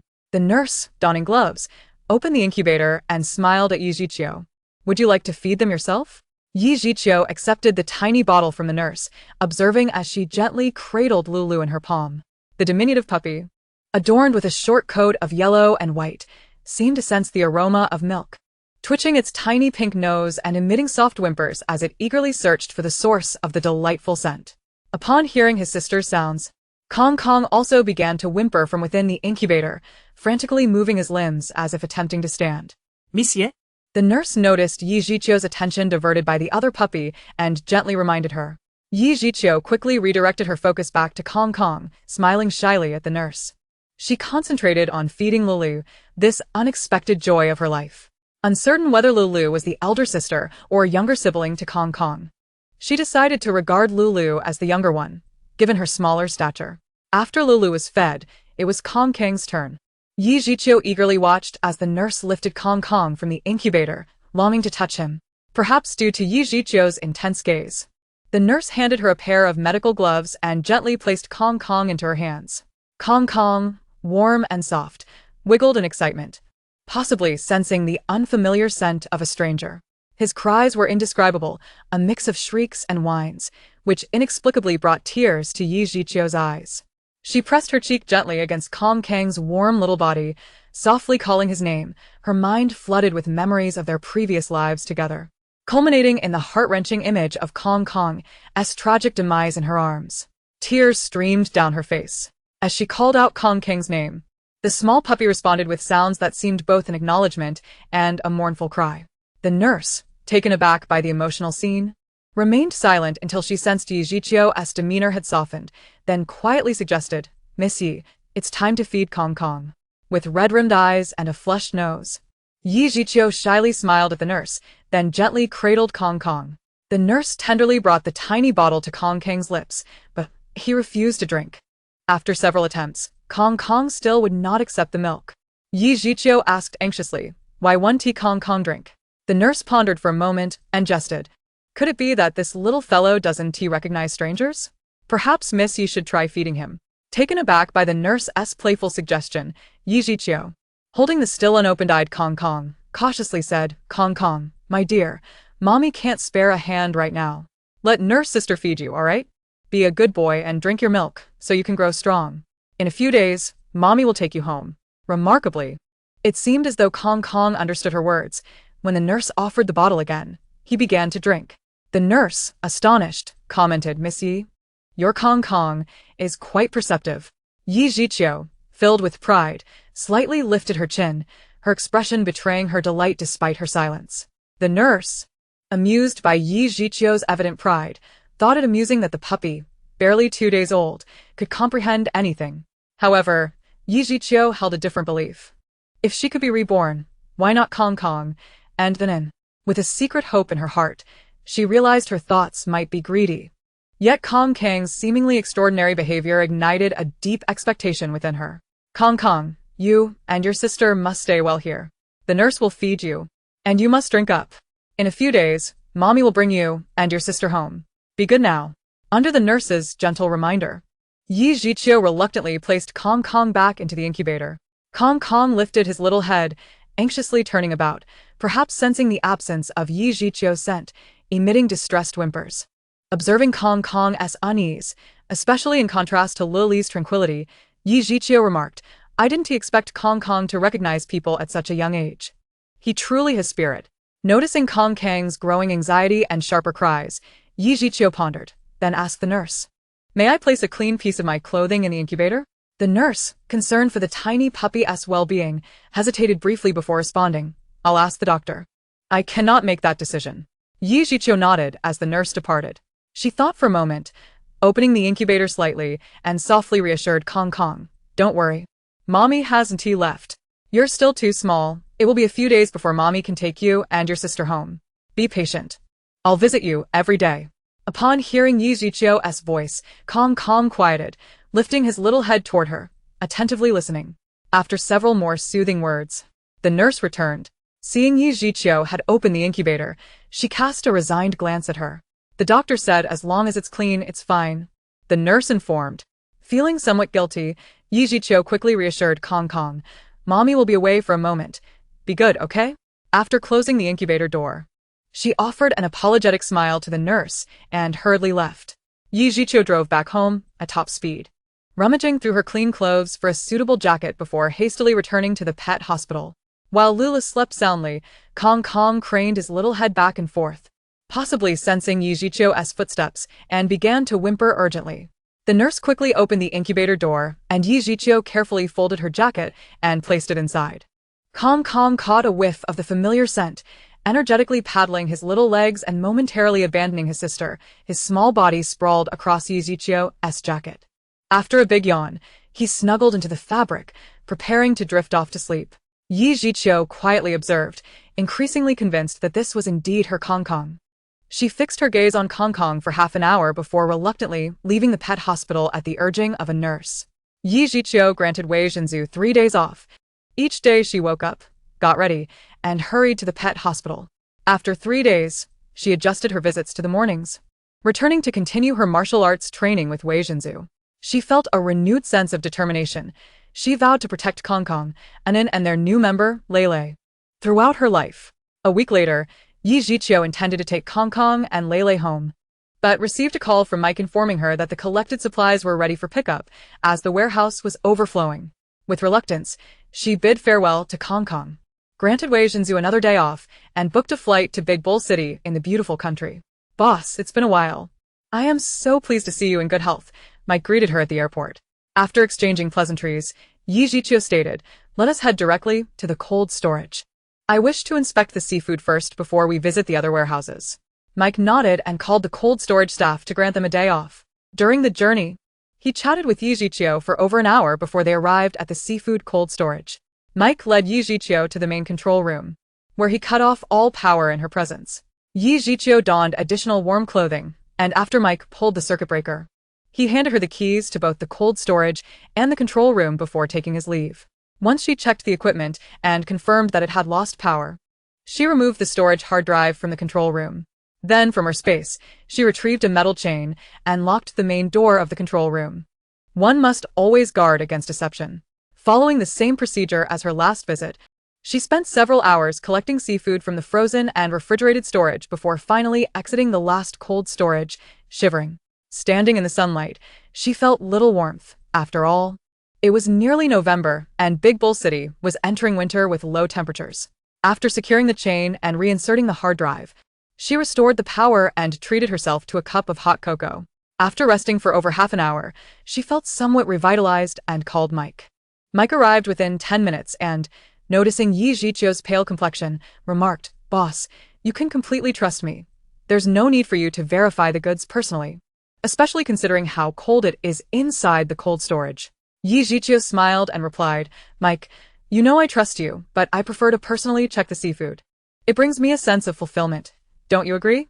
Indeed, she felt immense satisfaction as she surveyed the 8 cold storage units filled with a variety of seafood, fish, shrimp, clams, and crabs, yielding a joy in stockpiling that was truly gratifying. Mike shrugged, choosing to change the subject. "Boss, you should rest at the hotel. The other goods are located in the warehouse near the Grand Canal. If you wish to see them today, time is of the essence." Aware of the urgency, Yi Jiqiu replied, "Please take me to the hotel, and provide me with the addresses of the warehouses so I can arrange for transportation." Mike agreed and drove her to the hotel, where she had made a reservation. After a good night's rest, Yi Jiqiu woke up, attended to her appearance, and while enjoying breakfast, reviewed the warehouse map Mike had provided the previous night. There were a total of 12 containers across 4 warehouses, and Mike had assured her that everything ready for packing was well managed. After finishing her meal, Yi Jiqiu drove the vehicle Mike had left for her to the Grand Canal warehouse. After wandering for over half an hour amidst the vast array of containers and warehouses, she finally located her designated warehouse and container. With a large backpack on her back, she retrieved a set of keys and approached the lock of a container, methodically testing each key. Eventually, she found the right one and managed to open the container door just enough to squeeze inside. Once inside, she closed the door behind her, and the container plunged into darkness. Yi Jiqiu used a monitoring device from her backpack to check for hidden cameras, and upon confirming there were none, she retrieved a flashlight from her space. The large burlap sacks were neatly stacked, and upon opening the nearest one, she discovered it contained cotton. It appeared this warehouse was entirely filled with cotton, which she swiftly collected into her space. Opening the second container, she repeated the monitoring check, discovering outdoor supplies like warm clothing, shoes, ropes, and tents, all of which she gathered. The next container held foodstuffs, vacuum-sealed rice, soybeans, corn, and peanuts, which she also collected. Diesel, gasoline, medicine, food, warm clothing, fabrics, survival tools, and daily necessities filled 12 containers to the brim, leaving Yi Jiqiu immensely satisfied. After spending over 4 hours collecting everything from the containers, she felt exhausted. However, she remembered there were still 4 warehouses left and noticed the time. It was nearly noon. Returning to her car, she neglected her disheveled appearance, wiped her face and hands with wet wipes, and retrieved a meal from her space. After a quick meal and a brief rest, feeling her arms were still able, she drove to the next warehouse. Upon opening the first warehouse and conducting a thorough inspection, she collected over 600 tons of coal into her space. The next warehouse contained boxes of charcoal, smokeless, fruitwood, and activated charcoal, amounting to 800 tons, all of which Yi Jiqiu took. The following warehouse was filled with various types of tobacco and alcohol, including red wine, white wine, and beer from different countries, with a notable abundance of white liquor, likely due to Mike's assumption about her nationality, leaving Yi Jiqiu speechless. Only one warehouse remained, and by this time, night had fallen. After opening the last warehouse and performing the usual inspection, the monitoring device emitted urgent beeping sounds. Yi Jiqiu's heart raced as she followed the device's screen arrow back to the entrance, where she discovered a hidden camera. Uncertain of who had installed it, Mike, a worker, or someone else, she realized that her vigilance had spared her from potential trouble. Using force, she extracted the pinhole camera hidden in the door seam, discovering it was not a live feed but a storage-type surveillance device. After examining the monitor, she removed the storage card and placed the device into her space. Yi Jiqiu meticulously rechecked the warehouse, this time finding no anomalies. The contents were diverse, including construction materials and toolboxes. Without lingering, she swiftly collected all the boxes into her space and quickly drove out of the Grand Canal area, returning to the hotel. Once back at the hotel, she hurriedly took a shower, had dinner, and finally collapsed onto the bed, utterly exhausted. Lying beneath the covers, she retrieved a small storage card from her space, the one she had extracted from the surveillance device in the warehouse. Yi Jiqiu pondered who had placed the camera, Mike? A worker? Or someone else? After considerable thought, she examined the storage card, which only revealed faint sounds of fabric rustling, failing to expose the identity of the person behind it. Unfazed, Yi Jiqiu decided it mattered little who had installed the surveillance. It was of no consequence now. Her transaction with Mike would be limited to one last deal, after which, on March 18th of next year, her activities would be confined to the domestic sphere, with no further ventures abroad. Yi Jiqiu casually tossed the storage card into her space, too exhausted to move, and collapsed into a deep slumber. She did not awaken until nearly noon the following day, ordered a meal, and once again packed 20 portions into her space. After finishing her meal, she reviewed the balance in the seafood company's account, which showed less than 2 million beautiful coins remaining. Extracting a materials ledger from her space, she leisurely flipped through it, clearly recording each entry. Her stockpiles were substantial. Everything that could fly was in her possession except for the aircraft capable of soaring into the skies, and she had gathered luxurious yachts that could navigate the waters. This particular yacht had been purchased by her late uncle, used sparingly, and she had transported it to Flower City, seizing the opportunity to store it in her space.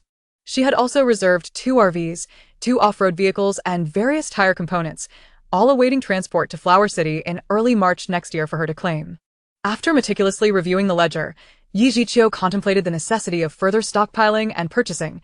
She still had ample funds remaining unspent.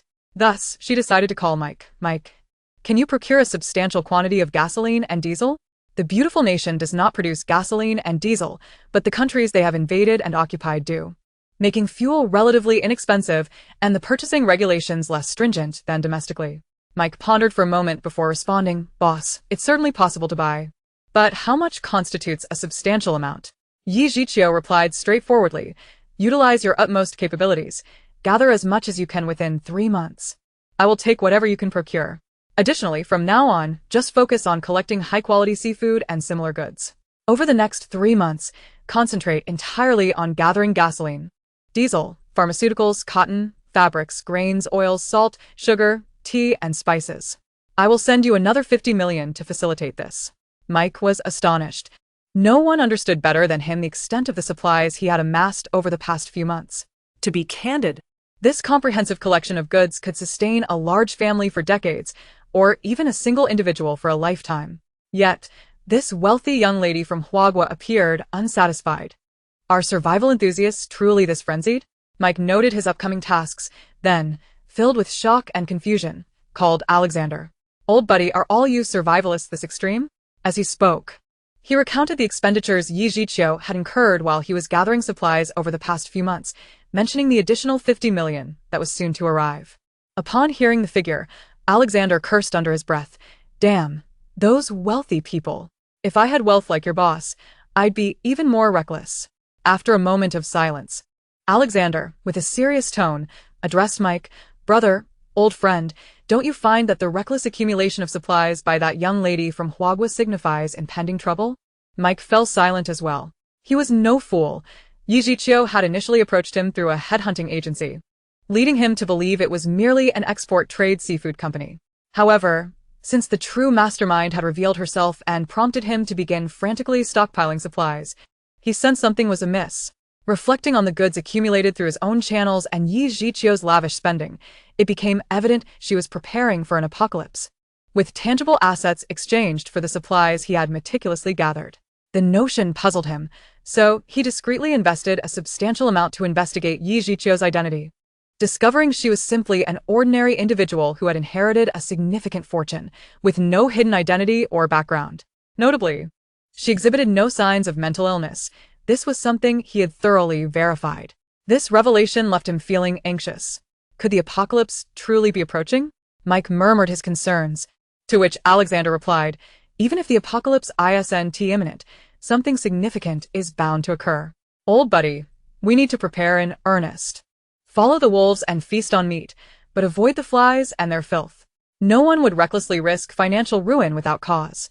No sane person would conduct themselves in such a manner. Alexander's words prompted Mike to ponder, yet he remained perplexed. However, I've been closely monitoring international affairs, investing in information, and consulting meteorological experts. There has been no indication of war or significant natural disasters recently.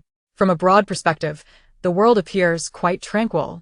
Alexander, a staunch survivalist, had been quietly preparing for years. Hearing Mike discuss Yi Zhiqiu had instilled in him a profound sense of foreboding. This instinct had saved him numerous times. Yet never had he felt such intensity and unease. Was everything truly calm? Even if something momentous were to happen, do you believe we ordinary individuals could truly uncover any truths? Alexander's words left Mike in contemplation. Despite his connections and resources, he belonged to the ranks of ordinary elite workers, fully aware of the implications behind Alexander's inquiries. Brother, that young lady from Huagua must know something. I swear she knows something. My instincts are telling me something is wrong. Old buddy, you truly should prepare alongside me and Mike. Think of your family. Mike struggled to summon the resolve for drastic measures, yet soon broke into a grin. Old buddy, I'm not quite ready to take that plunge yet. However, you are correct. Following the wolves ensures I won't fall victim. Alexander chuckled, admonishing Mike, that young lady from Huagua is not easily deceived. Don't overstep your bounds. Her methods are anything but ordinary. Alexander recounted how he had facilitated the transaction between Yi Zhiqiu and Old Jack, detailing how she had stealthily maneuvered goods past Old Jack's watchful eyes. With a serious tone, Alexander warned Mike, you may take some benefits for yourself, but don't overreach. I don't wish to lose you as a brother. After listening, Mike reined in his ambitions, saying, you're right, old friend. I need to check on those warehouses. I wager the contents of those warehouses and containers are long gone. To verify Alexander's claims and quell his own curiosity, Mike drove straight to the warehouse. He possessed backup keys for the warehouses and containers, and upon arriving in the warehouse district near the Grand Canal, he inspected the empty warehouses and containers, confirming Alexander's assertions. Securing the warehouse, Mike returned to his vehicle and called Alexander. Old buddy, those supplies have genuinely vanished overnight. Even the monitoring device I placed is gone. Alexander replied, old buddy, while I understand your intent in setting up the monitoring device, I must say, your dealings with that young lady from Huagua are nearing their end. I wager this is the last time she'll have you gather supplies. Mike felt a pang of regret. He had truly let his curiosity get the better of him. He had merely been interested in how Yi Zhiqiu had managed to transport those 8 frozen seafood containers so discreetly. Cursing under his breath, Mike told Alexander, all right, I understand. I am about to lose a generous employer. This was my oversight. Alexander reassured him, old friend, rest assured. Focus on gathering the supplies she needs this time. Perhaps, in recognition of your diligence, she may offer you a piece of life-saving information.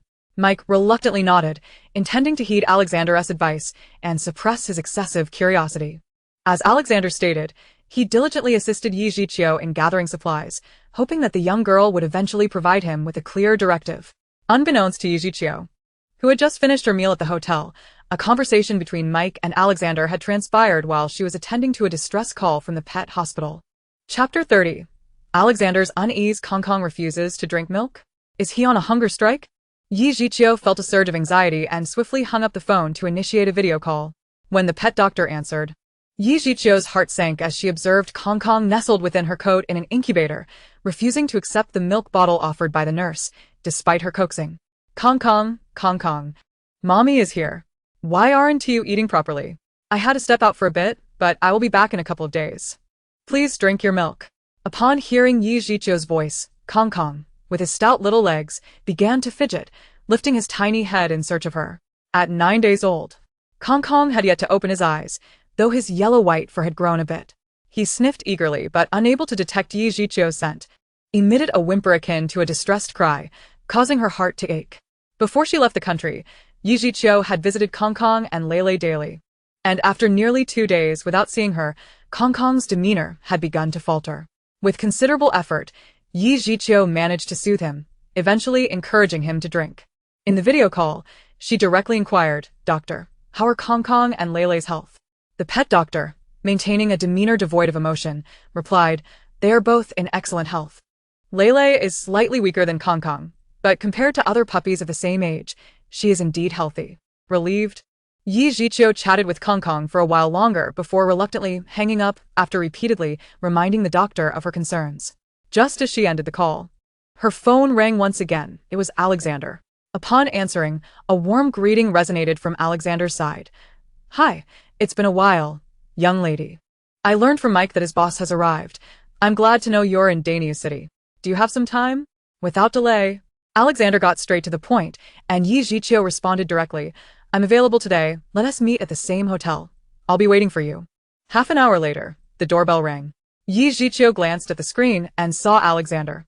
She opened the door and was met with a large, enthusiastic embrace from him, nearly triggering an instinctive reaction to push him away.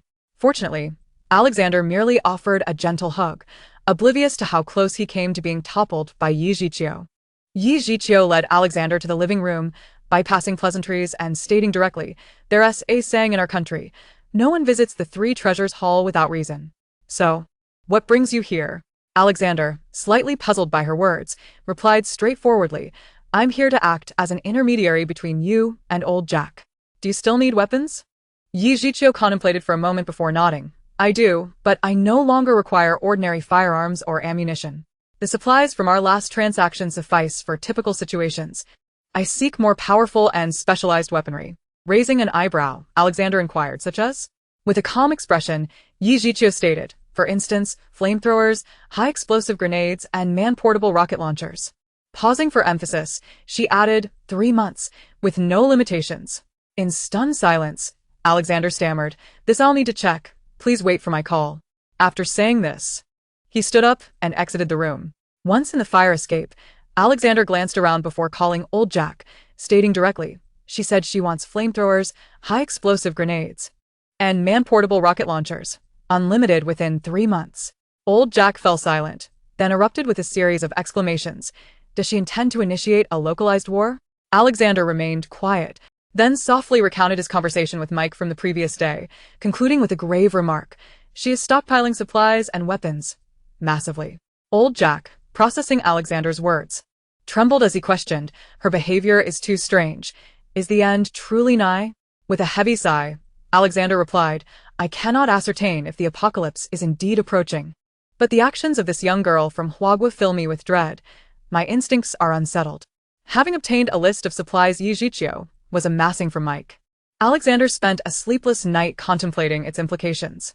I'll send you the list of supplies this young girl requested Mike to stockpile, he said before hanging up, logging into his email and sending the weighty list to old Jack. While lost in thought within the corridor, Alexander waited for over half an hour before old Jack's call came through. My God, this is insanity. I feel I might lose my mind. Mike had revealed to Alexander that, alongside the 30 million Yi Jiqiu transferred yesterday, he had received nearly 100 million beautiful coins from her, funds destined to be transformed into various supplies. An entire lifetime's worth of provisions. Old Jack, upon reviewing the supply list, felt a wave of panic. As a fellow survivalist, he was always preparing, firmly believing the apocalypse would eventually come. However, never had he imagined that the day would arrive within his lifetime. Stammering, old Jack posed a question. What if it's not as we think? What if she's unwell? What if she's gathering supplies for some faction? In that moment, old Jack realized how powerless his words sounded. Understanding old Jack's trepidation, Alexander sighed. Mike investigated her medical records. She has no mental health issues. Uncle, haven't we been preparing for this day all along? Old Jack longed to scream. I no longer wish for it. What did this signify? A classic case of Lao Yi's love for dragons. Once old Jack calmed down, Alexander pressed on. Can you procure the items she requested?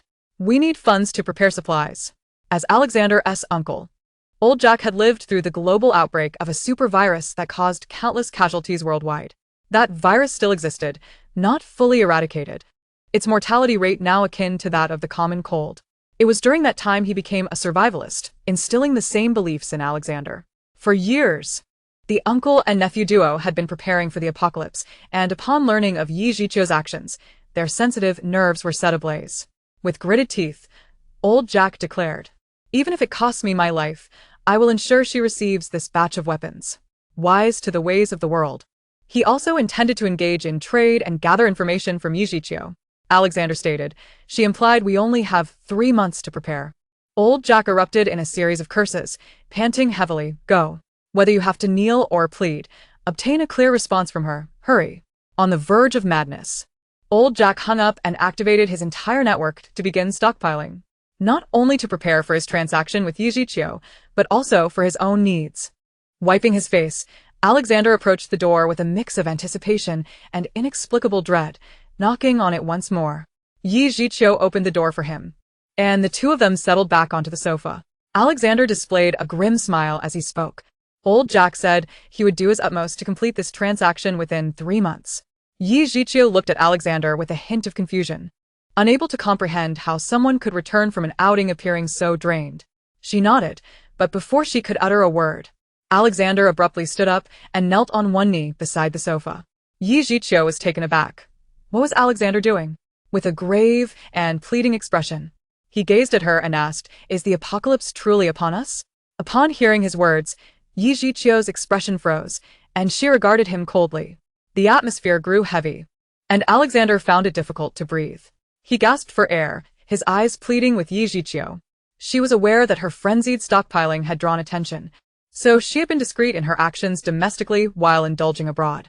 She hadn't anticipated Alexander's acute sensitivity regarding the impending doom. He must have learned something from Mike, or he wouldn't have behaved so dramatically today. Yi Zhiqiu softened her demeanor, leaning back casually as she regarded the kneeling Alexander with a half-smile. She recognized the theatrical nature of his posture. Whether to test her or for another reason, no matter how she responded, Alexander would form his own conclusions. Since she began stockpiling recklessly through Mike, she had shown no restraint. Someone as astute as Mike would undoubtedly be suspicious. Yet, Yi Zhiqiu was unperturbed. What did it matter if he suspected? The materials she had amassed, while appearing substantial, were trivial on a global scale.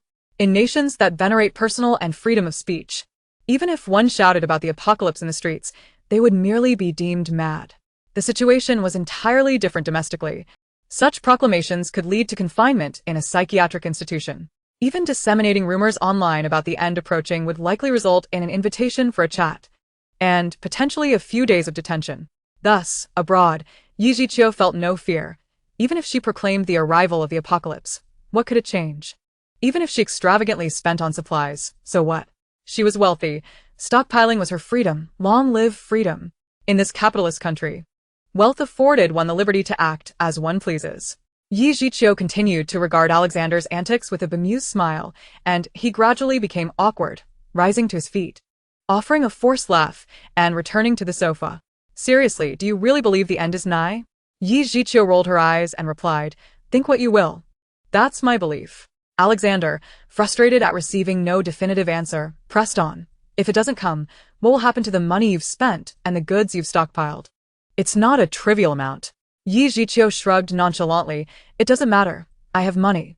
Even if the apocalypse doesn't arrive, what of it?" Alexander felt helpless. Indeed, this young lady was a wretchedly wealthy individual, but he and his uncle were not. If they poured everything into preparations for the apocalypse only to find it was a mere overreaction, what would they do then?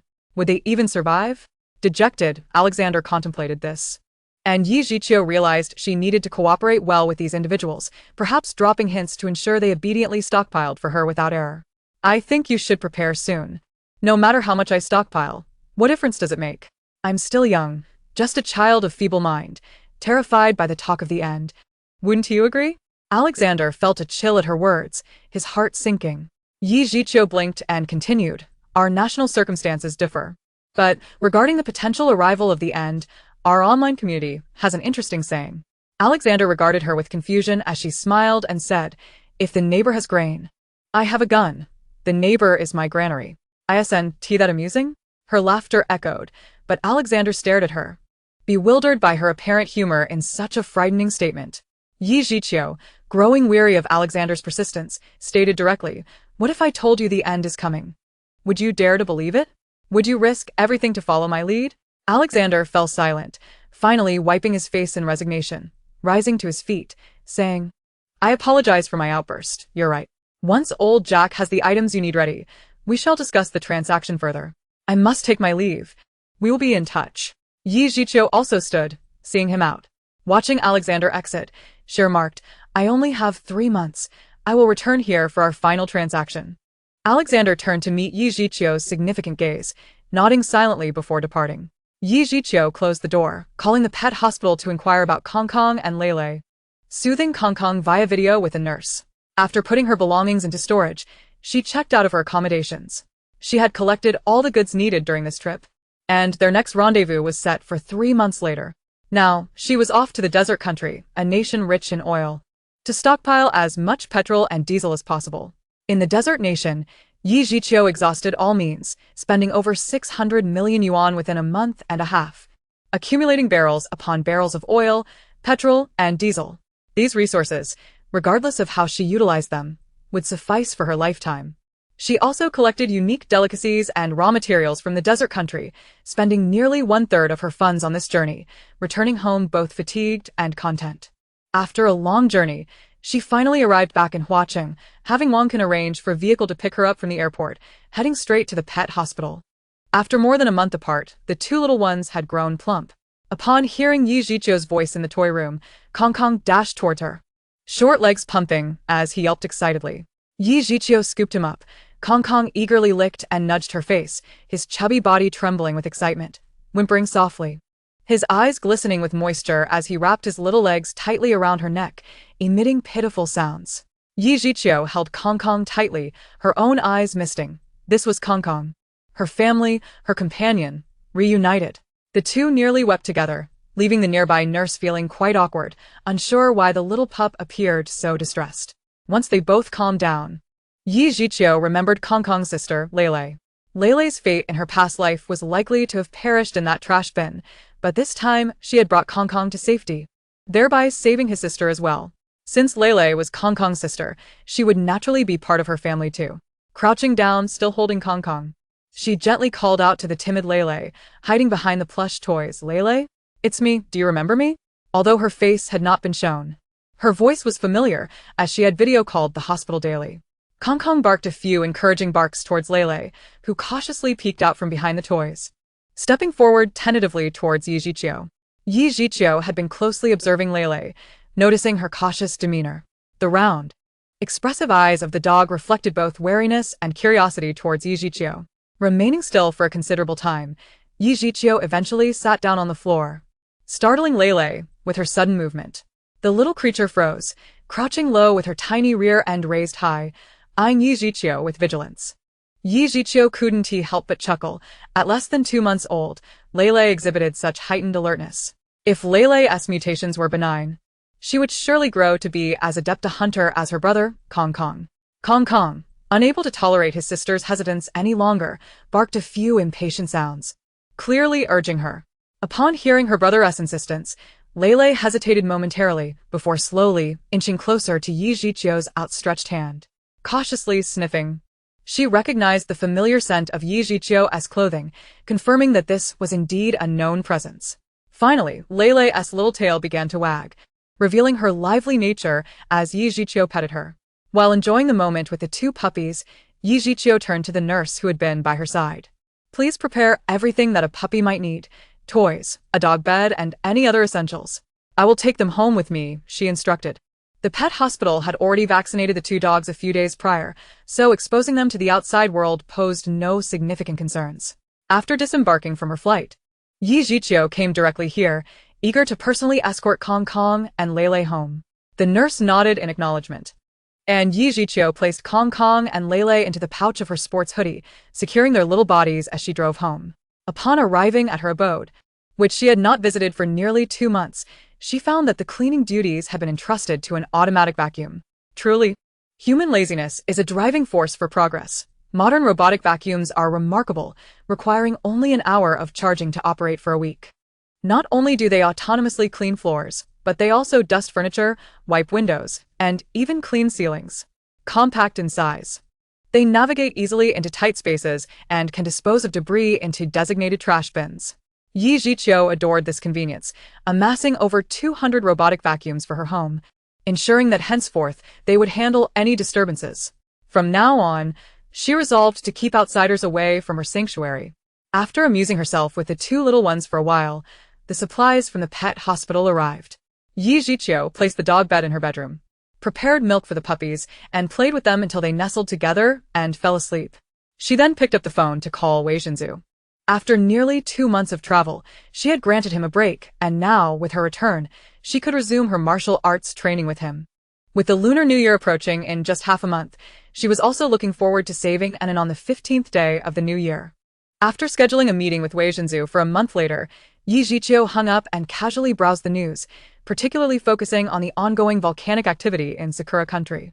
In her past life, the volcano there erupted on March 18th, following a period of heightened activity that had lasted for over 6 months. Initially, the public had been anxious, but gradually, they grew indifferent to the warnings. Now, with 2 months remaining until the eruption of Mount Fuji, Yi Jiqiu reflected on the impending calamities that would soon envelop their world, culminating in the toxic rain that would herald the end of days in September. After a moment of contemplation, she headed to the bathroom for a shower and set up the automatic feeder, knowing that Kong Kong would manage it well, allowing her to rest easy about Lele. She enjoyed a peaceful night's sleep. The following day, after arranging food for the 2 puppies, Yi Jiqiu visited Qinjing. The pharmacy was running smoothly. Aside from lacking profits, everything else was satisfactory. Are the supplies in the warehouse sufficient? Yi Jiqiu inquired. Chun Jing nodded, confirming. We have a complete range of both Western and traditional Chinese medicines, and the stock is ample. Yi Jiqiu then declared. I plan to donate all the medications in the warehouse. Please contact the suppliers over the next few days to ensure the warehouse is fully stocked. I will transfer the funds to the pharmacy's account separately. Chun Jing raised an eyebrow, casting a dubious glance at Yi Jiqiu, though she refrained from questioning her further. Satisfied with her current salary, she chose not to pry. The boss had spoken of donations, and that was that, as long as the accounts were in order. After agreeing on the time for receiving the goods with Qinjing, Yi Jiqiu went out for a meal and then familiarized herself with the new manager at the supermarket. After a thorough inspection of the premises, she turned to the new manager and instructed, please give the staff a 3-day holiday. After 9 tonight, I will arrange for someone to collect the stock from the supermarket and warehouse. Ensure that inventory is fully stocked before we open. The new manager, who had replaced Li Guanghai and was somewhat underwhelming in capability but obedient, nodded in acknowledgement of Yi Jiqiu's somewhat unreasonable request. Possessing the keys to the supermarket warehouse, Yi Jiqiu intended to gather its contents that evening. After returning home to feed her 2 small companions and spend some playful moments with them, she checked the time, noting that night had fully fallen. After comforting Kong Kong, she set off again. Arriving at the warehouse, she found it brimming with goods accumulated over the 2 months of her absence. The administrator had contacted her. She had even rented an additional warehouse and secured a new warehouse manager. Upon reaching the warehouse, she discovered that the 2 managers had already been informed of the holiday. Leaving her alone, after disabling the surveillance cameras, she entered the largest warehouse. The items within had been unwrapped and neatly arranged on the shelves. Yi Jiqiu conducted her usual inspection with monitoring equipment before beginning to assess the stock. The items in this warehouse were all purchased from her shopping ventures. She couldn't quite recall the specifics. As she moved through the aisles, collecting various products, she was astonished by the eclectic assortment, filling her space with both the goods and the shelves themselves, intending to organize them later when she had the time. The second warehouse was similar. Its empty shelves would be arranged by the manager in due course. After an hour of collecting from both warehouses, she checked the time and realized the supermarket had already closed, allowing her to proceed. Driving to the supermarket, she found the manager waiting at the entrance. After parking, she approached the manager and instructed, please give the security staff the night off as well. No one is to remain in the supermarket tonight. The manager hesitated but, without further inquiry, called the security staff. Shortly, guards arrived and the manager informed them, you're off tonight. This is our boss, and she has matters to attend to. The guards recognized Yi Jiqiu and, upon hearing the manager's words, expressed their gratitude before leaving with cheerful strides. Once the guards had departed, Yi Jiqiu exchanged a glance with the manager, who understood her intent, and turned to leave. Yi Jiqiu headed straight to the monitoring room, flipping the power switch to the cameras, plunging the screens into darkness.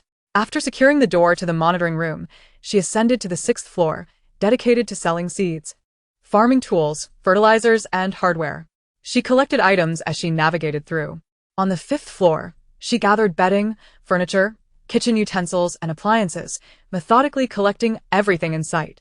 The entire 4th floor is dedicated to the sale of various small commodities, akin to an enlarged version of a 2-yuan shop, encompassing a wide range of items.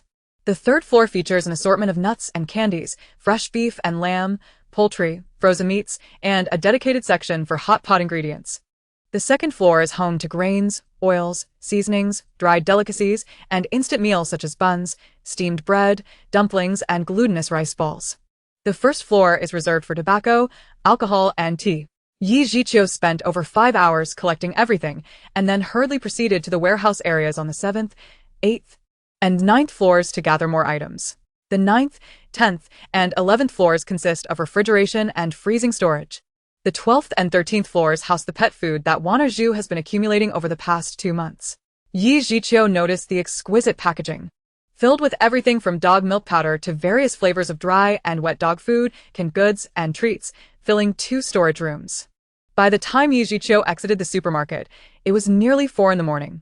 On her way home, she stopped to buy breakfast. Finding that nearly every open shop had sold out, even the pickled vegetables were not spared. When shopkeepers inquired about her bulk purchases, she simply stated that it was for the entire crew, which quelled their curiosity. Hua City enjoys a perpetual spring-like climate with picturesque scenery, attracting film crews year-round.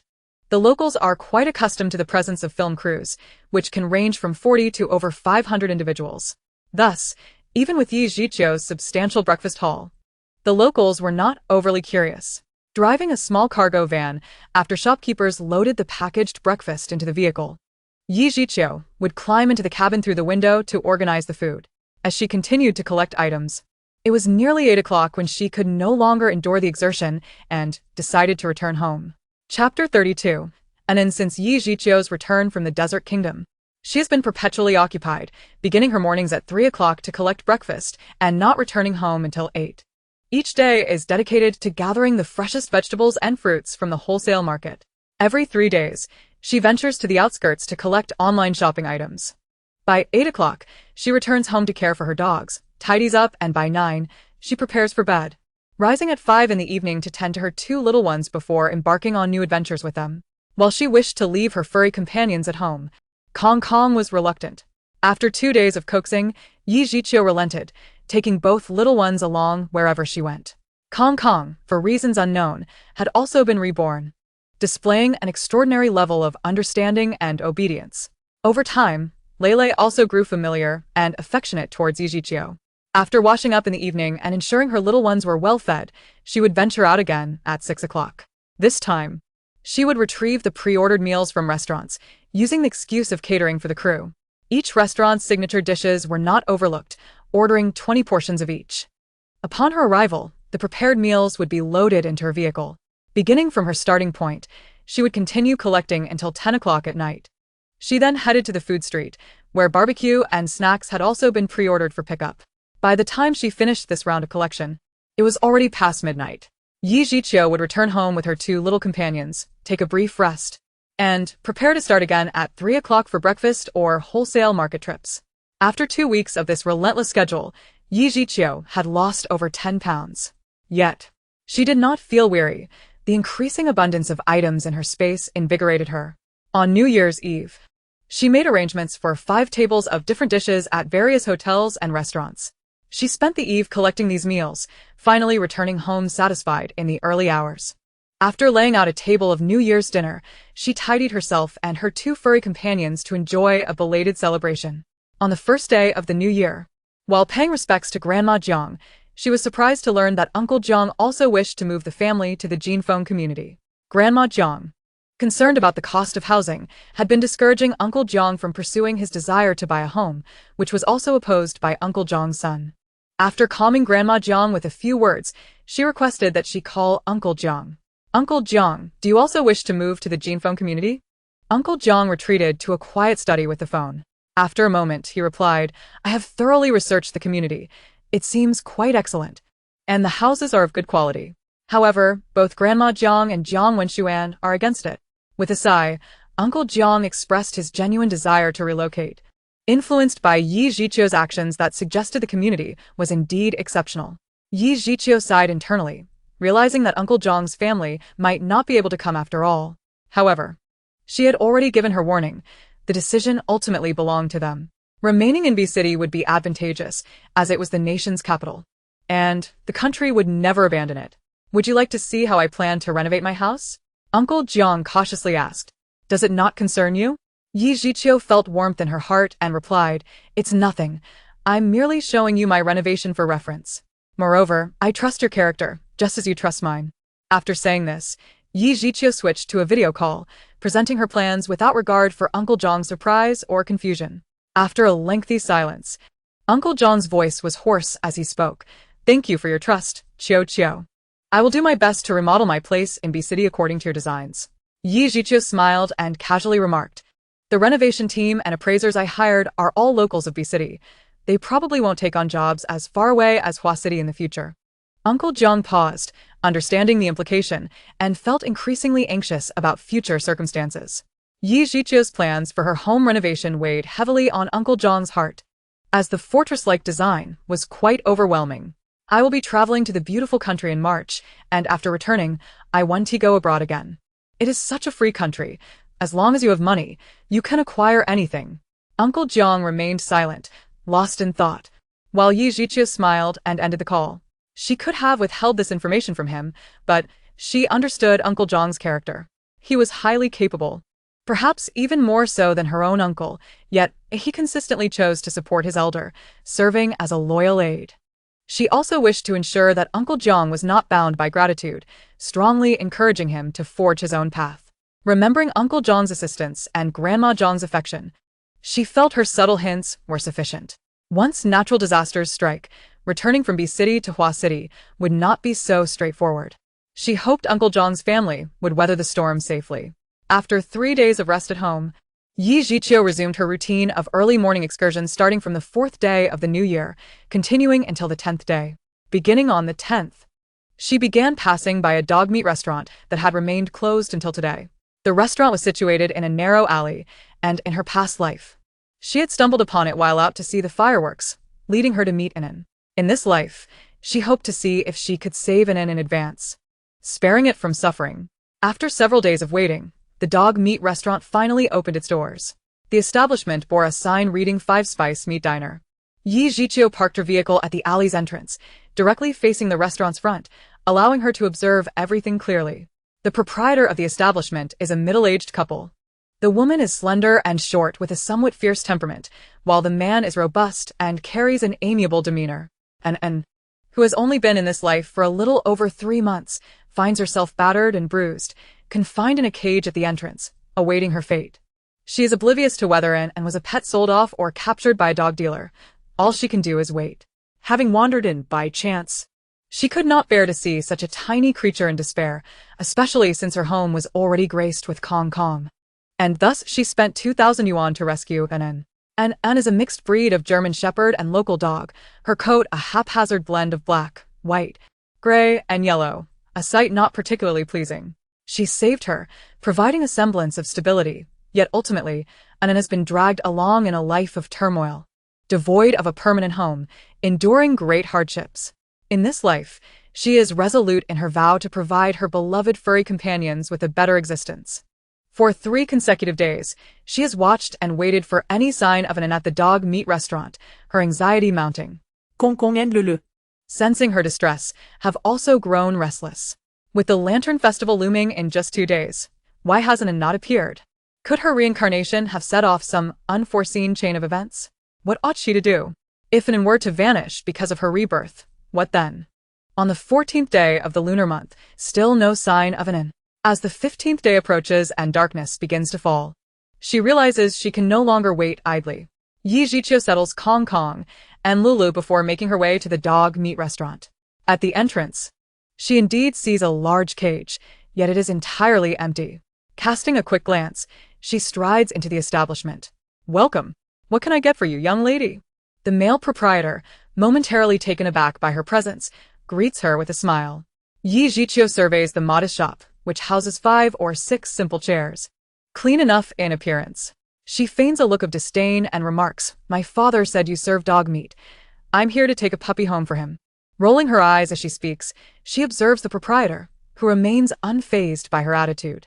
Nowadays, people seem to cherish pets more than children. After all, they are just meat. The male proprietor, having moved his dog meat business here due to pressure from so-called animal lovers, refrains from displaying a sign for fear of backlash. He scrutinizes Yi Jiqiu, unsure whether her intentions are genuine or if she is merely a baited trap set by animal rights activists. With an awkward smile, he responds, "I'm sorry, young lady, but we don't actually serve dog meat." Yi Jiqiu rolls her eyes again, crossing her arms in impatience. "Rest assured, I'm not here to vandalize your establishment, nor am I from an animal protection group. I simply wish to buy a dog. If you have any living puppies, please sell me one quickly. I'm in a hurry." She checks her watch, her anxiety palpable. Realizing her urgency, the male proprietor, observing her growing impatience, smiles and offers, "Well, since you really want to buy a dog for meat, I do have a 3.5-month-old puppy. What do you say?" Yi Jiqiu's heart stirs. Couldn't it be from the shop? Maintaining her composure, she nods nonchalantly and states, "Show me quickly. I'm pressed for time." The male proprietor calls out to his wife from behind a door, and a gruff voice responds, "What is it?" The door swings open, revealing the female proprietor, holding a bloodied stick. A chill runs down Yi Jiqiu's spine, an ominous foreboding creeping in. The male proprietor smiles ingratiatingly at his wife, whispering something in her ear while she sizes up Yi Jiqiu. Rolling her eyes again, Yi Jiqiu urges, "Could you hurry up? I'm really in a rush." As she speaks, she pulls out 1,000 yuan in cash, tossing it onto the counter with irritation. 1,000 for a puppy should suffice, right? Just make sure it's tied up properly. I don't want to soil my clothes. The female proprietor, her eyes glinting, replies, "Just wait a moment." She disappears back through the door, returning shortly with a small puppy in her grasp. Yi Jiqiu's heart sinks. In her hands, the woman holds an and hangs her head, appearing faint, her body marred with blood and wounds, one hind leg grotesquely bent. Clearly broken. This was not how it had been in her previous life. Yi Jiqiu lowers her gaze to mask her murderous intent. When she raises her face again, feigning disgust, she remarks, "Is it dead? If it is, I want to buy it. My father wants a live one. How could you let it get so filthy? This is ridiculous." The female proprietor sizes her up, noticing no signs of distress in her expression, and thus offers a smile. "Don't worry, young lady, this little pup is still alive. If you'd like to buy her, she's the only one we have. If not, then there's nothing else." Casting a scrutinizing glance at an Yi Jiqiu reluctantly concedes, "Fine, I'll take her, though she's filthy. I suppose it's just my bad luck." She reaches out to take Anan from the woman, but the woman pulls back, smiling coyly. "Oh, wait a moment." She glances at the 1,000 yuan on the counter, her grin widening. Yi Jiqiu, faiknin displeasure, retorts. "ISN, TA 1,000 enough for such a severely injured puppy? Who knows how this might affect its taste?" Realizing her slip of words, she quickly covers her mouth, then drops her hand, huffing in embarrassment and lapsing into silence. The male and female proprietors exchange a glance, relieved to see that Yi Jiqiu is not an undercover animal rights activist, nor is she truly purchasing for her father. It appears she genuinely intends to consume the puppy. "All right, for an additional 1,000, the puppy is yours," the female proprietor states. Feigning hesitation, Yi Jiqiu pretends to be reluctant before tossing another 1,000 onto the counter. After counting the money, the male proprietor nods to his wife, signaling that it's settled, and she hands Anan over to Yi Jiqiu. Grasping Anan by the scruff of her neck, Yi Jiqiu grimaces and warns the female proprietor, "You don't have cameras in here, do you? I'd prefer not to have anyone know I've been here buying a dog." The female proprietor beams, "Rest assured, we have no cameras in the shop. And the ones outside are broken." Satisfied, Yi Jiqiu nods and asks, "Your shop will remain open, right? Establishments like yours are hard to come by these days." The female proprietor affirms, "Unless unforeseen circumstances arise, we'll continue operating. You're welcome to visit again." Having received the answer she sought, Yi Jiqiu nods in satisfaction and heads towards the door. Just as she pushes it open, a thought strikes her and she turns back to inquire, Is this little pup one you raised yourselves? Do you have any more? The female shopkeeper shook her head and remarked. This little pup was born to a large dog we previously took in, and it was the only one born. That large dog was slaughtered during the New Year. Yi Jiqiu suppressed the murderous intent burgeoning within her. She needed to rush and into the hospital for treatment. As for this shop, she would not let it go unpunished. Having acquired the answer she sought, she wasted no further time and stepped out decisively. Upon exiting the alley, Yi Jiqiu carefully cradled Anin in her arms. The scars of Anin's life were far deeper than in her previous incarnation. Perhaps it was the butterfly effect she had unwittingly caused. Once Anin was settled, Kong Kong and Lele rushed over. Kong Kong sniffed the silent Anin and then let out an urgent cry. Lele, after sniffing, began to scan the surroundings with heightened vigilance. Its fur bristling. Kong Kong anxiously circled Anin, then cautiously leaned in to lick her wounds. With a dark expression, Yi Jiqiu glared fiercely at the dog meat shop before starting her vehicle and speeding back to the community. She held Anin tightly as she exited the car. Rushing into the pet hospital, the on-duty nurse was startled to see Yi Jiqiu, covered in blood, carrying a small dog, and she hurried over. Get the doctor here immediately. Yezihiu urget, her an jeti palpable. The nurse, not daring to delay, quickly called for the attending physician. The doctor emerged hastily from the break room, and the nurse had already prepared Anin, wheeling her into the emergency room. As the doctor donned gloves, he inquired, how did this little dog sustain her injuries? With a stern face, Yi Jiqiu replied, she was beaten. Please, do everything you can to save her. The doctor nodded, quickly entering the operating room. Yi Jiqiu turned away from the hospital, releasing Kong Kong and Lele, and brought them inside. It was already past 7 in the evening, and she had not yet eaten dinner.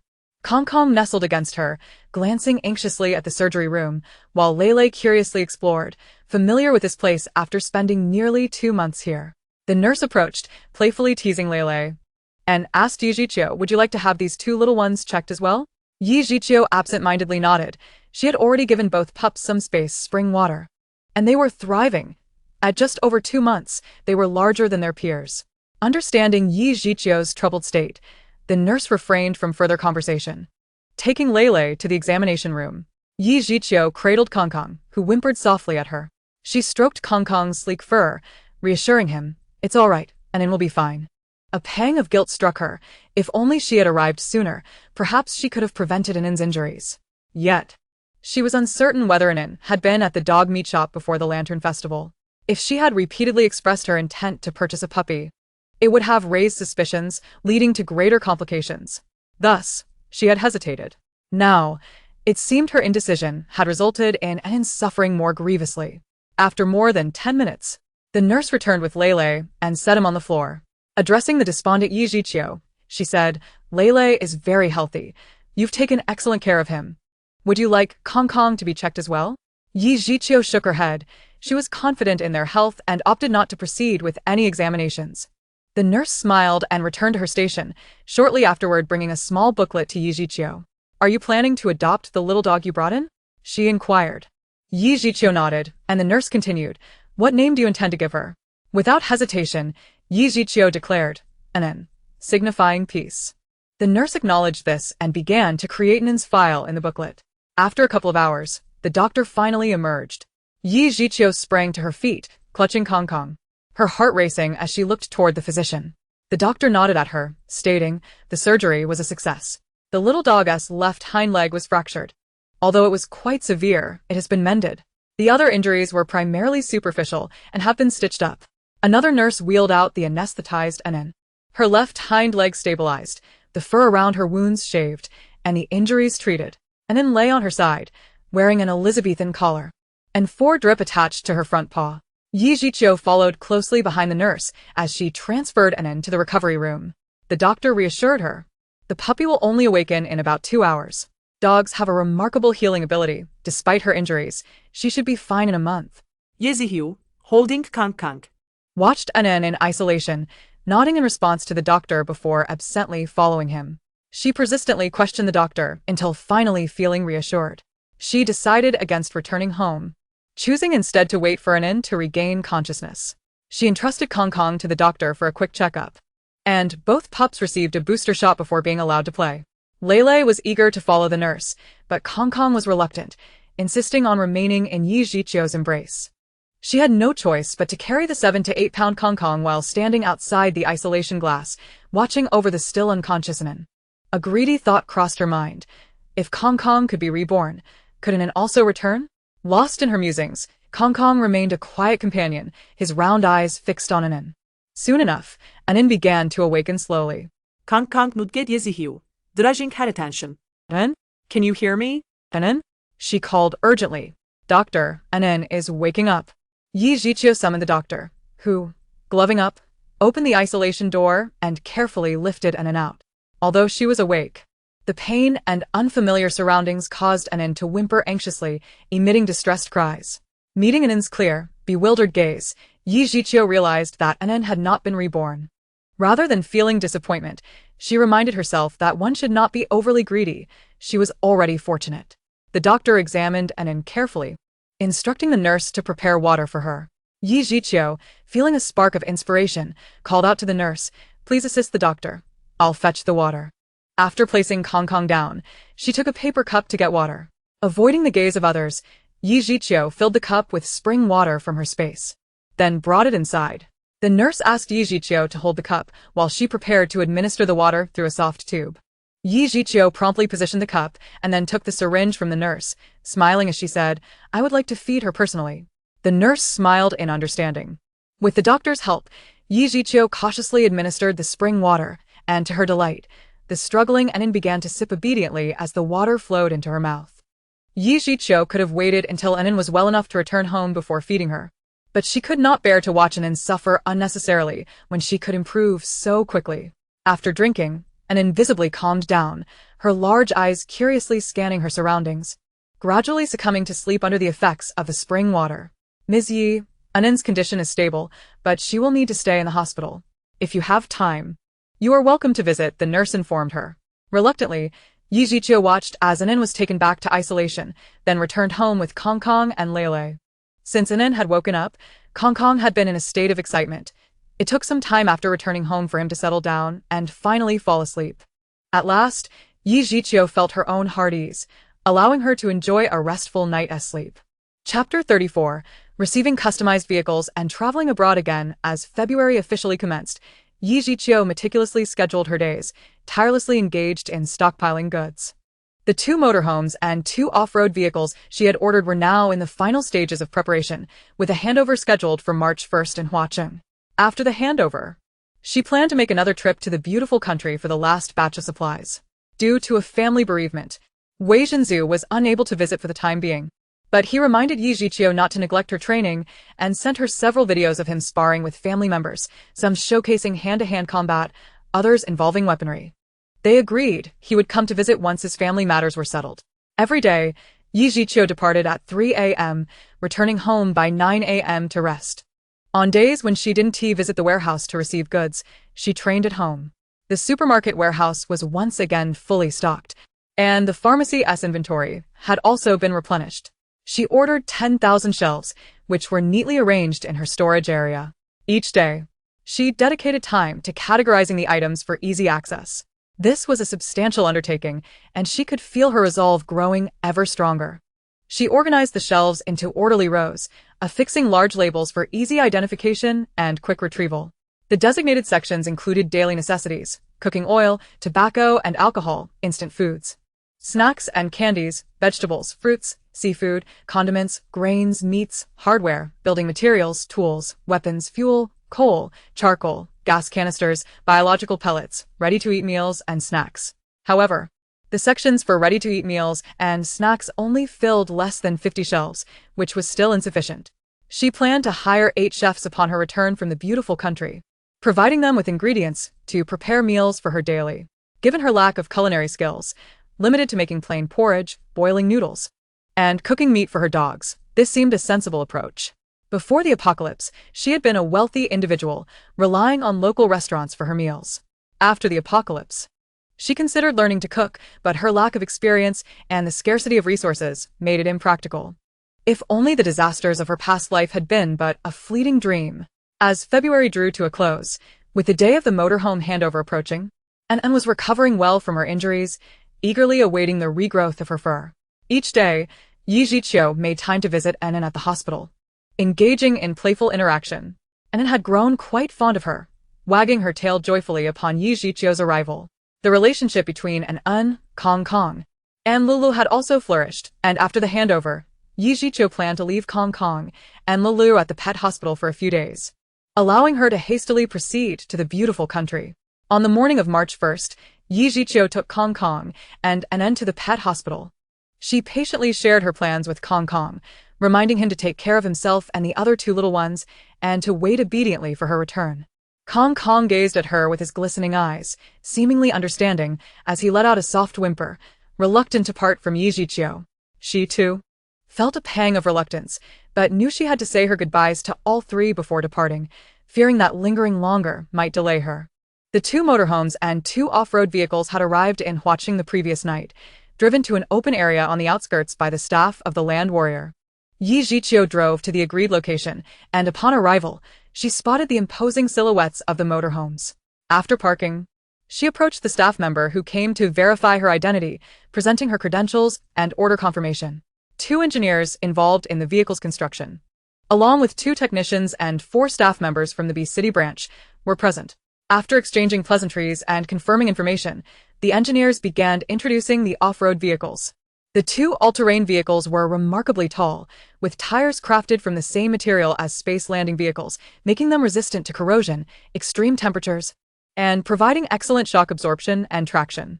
The tires stood at an impressive height of 1.7 meters, equipped with automatic inflation and deflation features, and the vehicle's body was designed with a boat-like chassis, ensuring superior waterproof capabilities. The vehicles stood at a height of 3 meters and were powered by diesel generators, boasting remarkable power and torque.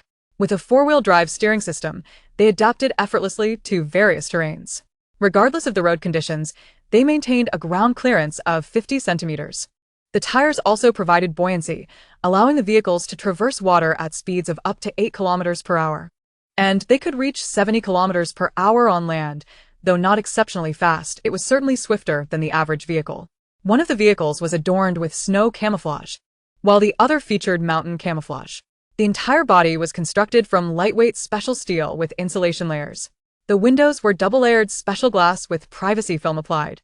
The roof was equipped with racks and steel cables for securing larger luggage. Weighing a total of 208 tons, they could carry a load of up to 1,800 kilograms. Measuring 4.88 meters in length, 2.85 meters in width, and 3 meters in height. The interior space was ample, at Yi Jiqiu's request. The rear seating for 14 passengers had been removed, allowing enough room for her 3 modified dogs. Accompanied by the tuning personnel, Yi Jiqiu took turns test driving both off-road vehicles. The power was exhilarating, and the balance was impeccable, a testament to their custom build. After providing a few minor suggestions for adjustments, the tuning personnel made the necessary modifications. And only after another test drive did she officially accept the 2 off-road vehicles. Next came the main event, the 2 motorhomes. Under the guidance of the engineers, she test drove the motorhomes, which utilized the same materials as the off-road vehicles but offered enhanced insulation, soundproofing, and heat resistance.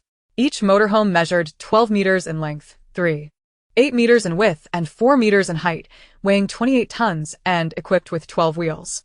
Each wheel stood 1.65 meters high, designed in a dual-wheel configuration, with a total load capacity of 60 tons. This size was perfect for her family of 4.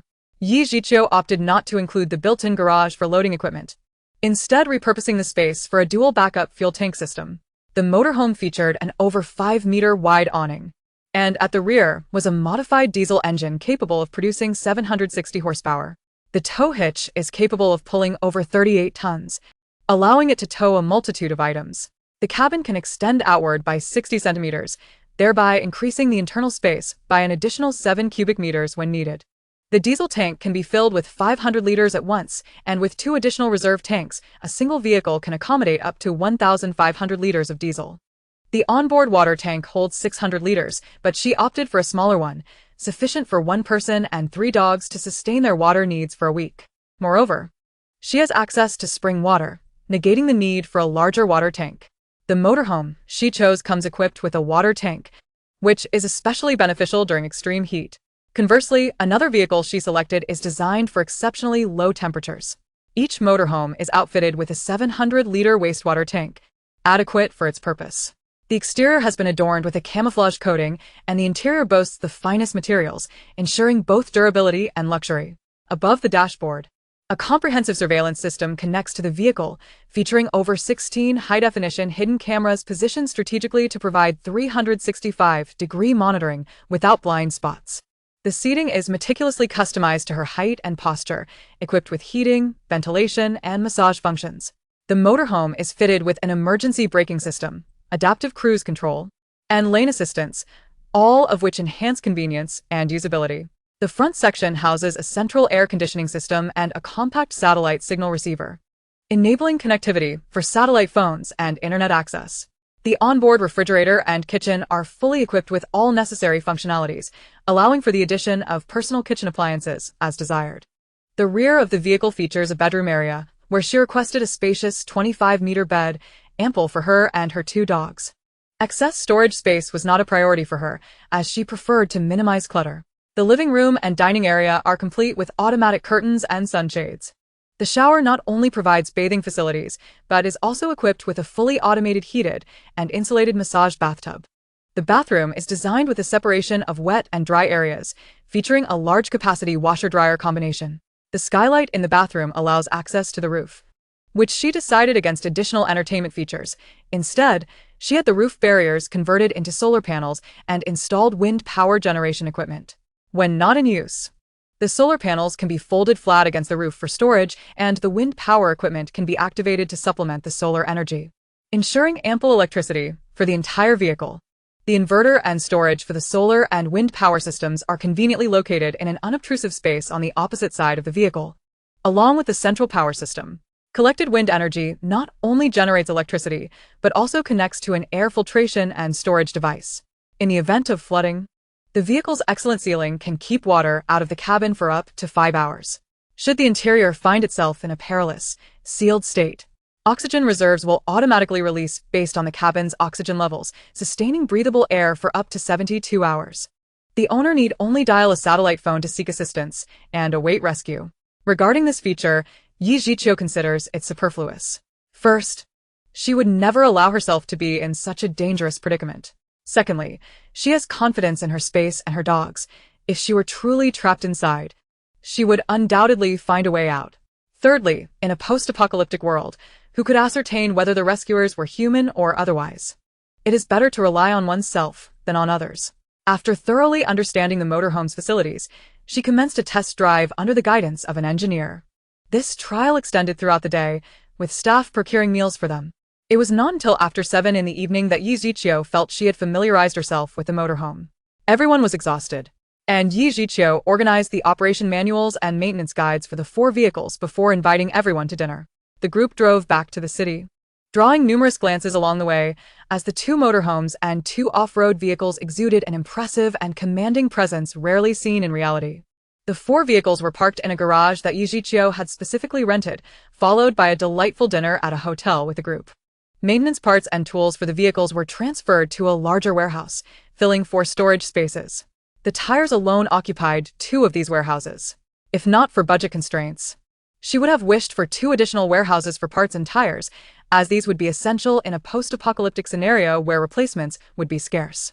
After dinner, Yi Jiqiu settled the final payment, totaling over 500 million Huagua currency.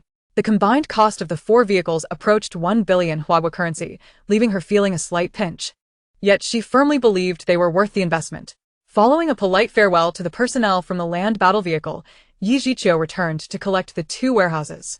Upon returning to the garage, she drove away with 1 motorhome and 1 off-road vehicle, then contacted the personnel from the land battle vehicle to send 2 individuals to assist her in driving the vehicles back to her neighborhood. It was essential for the vehicles to traverse a well-lit route for future use. The 2 staff members from the land battle vehicle arrived promptly to help drive the vehicles back. After the guards registered the vehicles in the management system and completed the necessary documentation, they were granted access. The vehicles were parked in a spacious high-rise parking structure designed specifically for residents who prefer not to use underground garages, a testament to the thoughtful design of the developer. Wang Jinfu. Yi Jiqiu parked the vehicles on the highest level before heading home. After a refreshing shower, She packed a small suitcase and had Wonkin arrange for transportation to the airport. Once aboard the plane, she succumbed to sleep amidst the gentle hum of the aircraft, exhausted from the day's endeavors. Chapter 35. Another acquisition. Warning. Threat. Yi Jiqiu enjoyed a restful sleep on the plane, and upon disembarking, she went directly to the prearranged hotel. After checking in and entering her room, she retrieved a brand new phone from her space, a device she had purchased from the black market in the desert country. Once powered on, she connected with a hacker, who assured her that her requests were straightforward and provided an account, promising to have her desired application ready by the following day. After putting the phone back into her space, she freshened up and called Alexander. Alexander, I have arrived and am at XX Hotel, room XX. Where shall we meet for the transaction? Yi Jiqiu had previously communicated with Alexander, who confirmed that the weapons she sought were prepared and ready for trade. On the other end, Alexander replied, I will be there shortly. See you soon. In less than half an hour, Alexander arrived, immediately handing Yi Jiqiu 2 keys. After she accepted them, he spoke, I have prepared 10 boxes of high-explosive grenades, each containing 50 units. There are 5 individual rocket launchers and 300 rounds of ammunition. Additionally, there are 100 high-explosive infantry landmines, 8 boxes of grenades, each with 50 units and 10 flamethrowers, compatible with both gasoline and diesel fuel. Yi Jiqiu expressed her satisfaction and inquired about the price. Alexander held up a hand, stating, a flat rate of 50 million. Yi Jiqiu raised an eyebrow, regarding Alexander with a teasing smile. Isn't that quite a bargain? Alexander sighed, looking earnestly at her. This reflects the sincerity of both me and old Jack, as well as Mike. We merely seek a definitive timeline to prepare for unforeseen disasters. Alexander gazed despondently at the unyielding expression of Yi Jiqiu, clasped his hands in a gesture of supplication, and implored, we can do nothing but ask for your help, please. Yi Jiqiu sighed internally before responding. Is it solely because you are aware of the extensive resources and weaponry I have prepared that you dare to presume I am not mad for doing so? What if my preparations are not for myself? What if you follow my lead and ultimately find nothing transpires? Shaking his head, Alexander fixed his steadfast gaze upon Yi Jiqiu and asserted, is it not true that the volcano in Sakura country is on the verge of eruption? Yi Jiqiu scoffed. And what of it? Can the uncertainty surrounding a single volcano in Sakura country serve as proof of anything? Yet Alexander persisted, shaking his head again. I know not the source of your foresight, nor do I wish to. My only desire is for my family, my wife, children, brothers, and friends to survive. I understand this is likely our final encounter and transaction. Thereafter, we may never meet again. All I seek is a definitive timeline for preparation. I wish to see them through this. Alexander's earnest gaze, imbued with a desperate will to survive and a profound fear of the unknown future, stirred something within Yi Jiqiu. She had witnessed such eyes before, eyes that reflected a similar longing. He was right. Barring unforeseen circumstances, this would indeed be their last meeting and final transaction. Moreover, she had revealed too much in front of Mike and Alexander.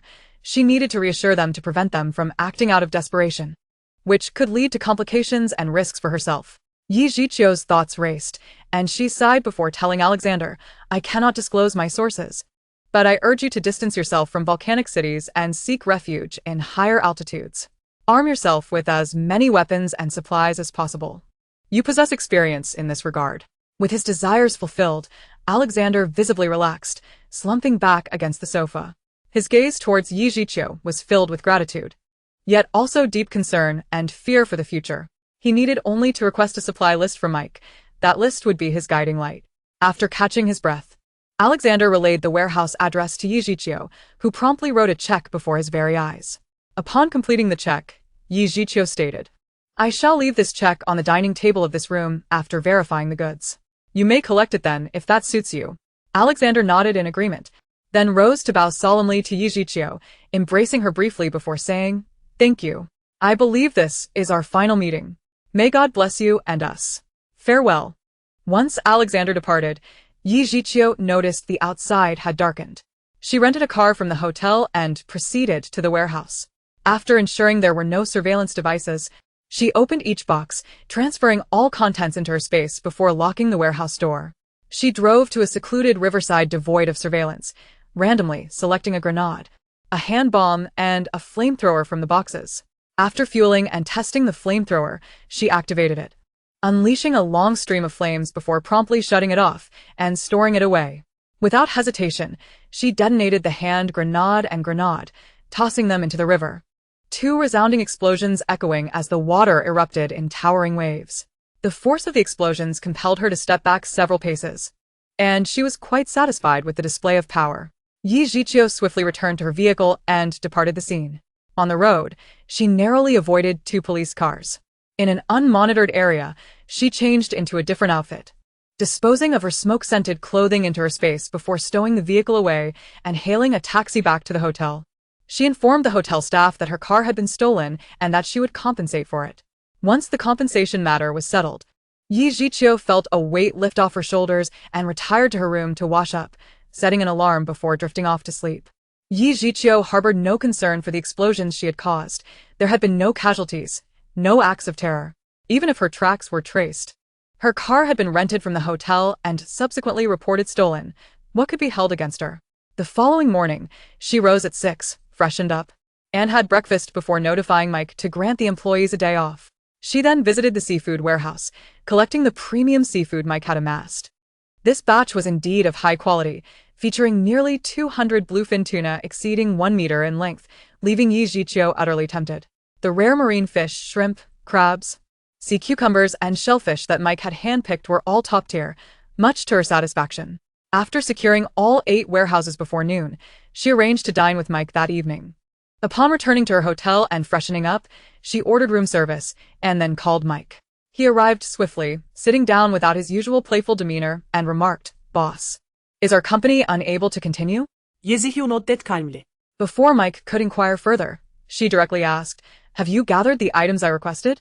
With a resigned sigh, Mike nodded and placed a set of keys on the coffee table.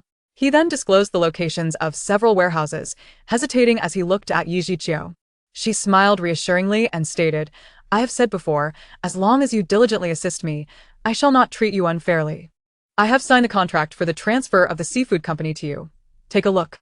The seafood company's accounts were depleted, and she cared not for how much Mike had pilfered, as long as he procured the supplies she required. A mere shell of a seafood company was not worth the hassle of handling herself. She might as well consider it a boon for Mike, especially since this was her last visit. After speaking, Yi Zhiqiu gestured for Mike to examine the leather envelope on the coffee table. He opened it in surprise, perusing the documents within, and upon realizing it was an unconditional transfer, he was both astonished and delighted to find himself the legal representative of the seafood company. As Mike examined the documents, his excitement gradually faded, and just as he was about to speak, the doorbell rang. The meal had arrived. Yi Zhiqiu opened the door, tipping the server generously, who then happily arranged the meal before leaving. Yi Zhiqiu sat at the dining table, inviting Mike to join her, and without waiting for his response, commenced her meal. Having collected seafood all day, she was quite famished. Mike watched her devour her food without savoring a single bite himself, waiting until she had finished before he too set down his utensils.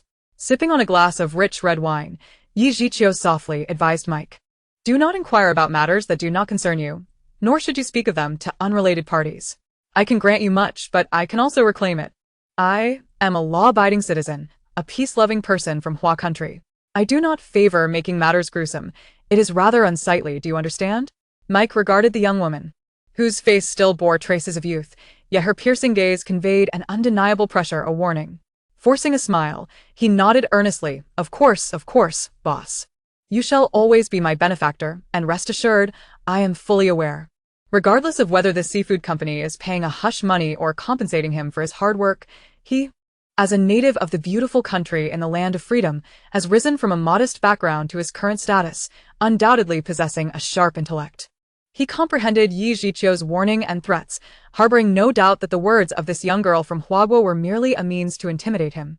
In fact, he had already contacted Alexander the day before and had come to understand just how deranged this young girl was. The weapons she possessed were sufficient to wage a small-scale war. Moreover, Alexander's assertion last night that a cataclysmic disaster was imminent had begun to unsettle him. During this time, he had conducted extensive investigations into all matters concerning Yi Zhiqiu, her farms, supermarkets, and pharmacies in Huaguo. He even discovered that after her departure from the beautiful country, She had traveled to the desert nation. While he was unaware of her specific activities there, the unique products of the desert nation were well known worldwide. Furthermore, he had invested a substantial amount of money to uncover part of Yi Zhiqiu's banking transactions, observing the staggering outflows, which made him feel both envious and alarmed. According to his findings, the funds appeared to be flowing out without any apparent means of return, and the investigation results indicated that all expenditures were legitimate.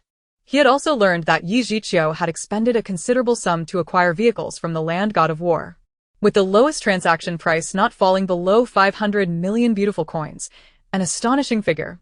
In terms of clothing, food, housing, transportation, energy, and weaponry, the expenses he had managed were nearly 200 million beautiful coins. What about the other expenditures he was unaware of? If a significant catastrophe was not on the horizon, such reckless spending seemed utterly irrational. Yi Zhiqiu savored her red wine, observing with keen interest the myriad expressions flitting across Mike's face. She was well aware of Mike's actions, having invested a considerable sum to hire a professional team to follow up on him. She knew of his initial investigation and his recent second inquiry. Thus, she issued him a direct warning today. Mike had become too audacious. Given the sweet words she had offered, if he truly disregarded her warning, she would have no choice but to silence him permanently.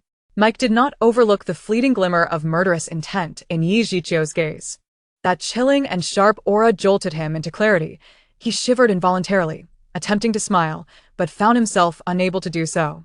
With a mix of anxiety and helplessness, he looked at Yi Zhiqiu and said, "Boss, I admit I have acted excessively, but I swear I will not do so again. I vow." Yi Zhiqiu ignored the terror etched on Mike's face, suppressing her own malice, and smiled slightly as she said, "Sign the transfer documents for the company. As long as you dutifully fulfill your responsibilities, we can part ways amicably, never to meet again. But if you are not honest, Mike nodded vigorously. After Yi Zhiqiu let out a couple of cold chuckles, she continued, "You know, I am a wealthy person, and I have a keen interest in the dark web. It is truly a fascinating realm. Wouldn't you agree, Mike?" Mike could no longer muster a smile. Who didn't he know about the infamous dark web? It was a genuine lawless territory, where wealth could indeed buy everything. He fully grasped Yi Zhiqiu's blatant threat and finally set aside his own dark thoughts. With trembling hands, he signed the company transfer documents and, forcing himself to remain composed, exited Yi Zhiqiu's line of sight with a folder in hand. Chapter 36. An email. Yi Zhiqiu coldly observed Mike as he left with trembling legs, letting out a disdainful snort. Mike and Alexander were two entirely different personalities, necessitating distinct approaches in dealing with them. Mike, being overly cautious, needed a mix of reprimands and sweet words to recognize the consequences of his actions, revealing his most obedient side. In contrast, Alexander was a relatively straightforward individual, and sincerity toward him would elicit an even greater sincerity in return. Thus, in light of Alexander's concessions and pleas, she had granted him the answer he had longed for, and that was sufficient. Checking the time, Yi Zhiqiu noted it was past 8 in the evening. She retrieved her phone to contact a hacker, and as soon as it connected to the external signal, it rang. It was an email. Yi Zhiqiu opened it to find a message accompanied by a small program. Upon launching the program, it began to install automatically. Yi Zhiqiu set the email's recipient and configured the automatic sending time. After a brief wait, the email she had composed was dispatched to an unknown address, a random influencer's email containing only a few words of encouragement. After verifying that the small program was indeed simple and effective, she drafted a lengthy email addressed to the Huawei Security Department. Once the sending time was set, she meticulously wiped down her phone with disinfectant wipes, erasing all her fingerprints, and double-checked for any potential vulnerabilities that might expose her identity. Satisfied that there were no issues, she stored the phone back in her space. The following morning, Yi Zhiqiu rose early and headed to the warehouse address provided by Mike. She collected 500 tons of rice, 500 tons of soybeans, 10,000 barrels of various cooking oils, over 1,000 tons of assorted grains, 500 tons of cotton, 2 tons each of various cooking salts, sugar, rock sugar, honey, maple syrup, and chocolate, totaling 800 tons. Additionally, she gathered various canned meats, fish, vegetables, and fruits across 2 warehouses. Antibiotics, first aid supplies, internal medicine, commonly used medications, gauze, bandages, disinfectants, and medical cotton amounted to nearly 1 ton. Yi Zhiqiu had instructed Mike to prepare the most extensive stock of anti-inflammatory and antipyretic medications, as well as treatments for heat stroke, frostbite ointments, and burn creams, which filled 2 warehouses.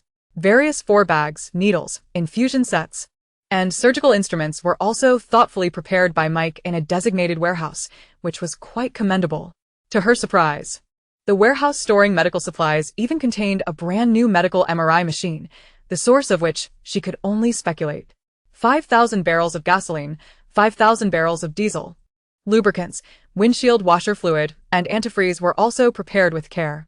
A warehouse filled with various fabrics and a collection of spices and seasonings from both domestic and foreign origins, including a copious supply of soy sauce, dark soy sauce, oyster sauce, MSG, chicken essence, aromatic vinegar, aged vinegar, fruit vinegar, chili powder, and chili flakes, many of which bore Huagua characters, left Yi Zhiqiu both amused and exasperated. Mike truly was a thoughtful and meticulous boy. As long as he remained obedient before the impending disaster, she would certainly refrain from any ill intentions toward him. For the sake of his diligent collection of supplies, she could even forgive his private investigations into her affairs. This time, Mike had not harbored any ulterior motives. Each warehouse and container bore no hidden cameras. Much to Yi Zhiqiu's satisfaction, she spent over 10 hours categorizing and storing these items in her space. By the time she finished, the outside world had plunged into darkness.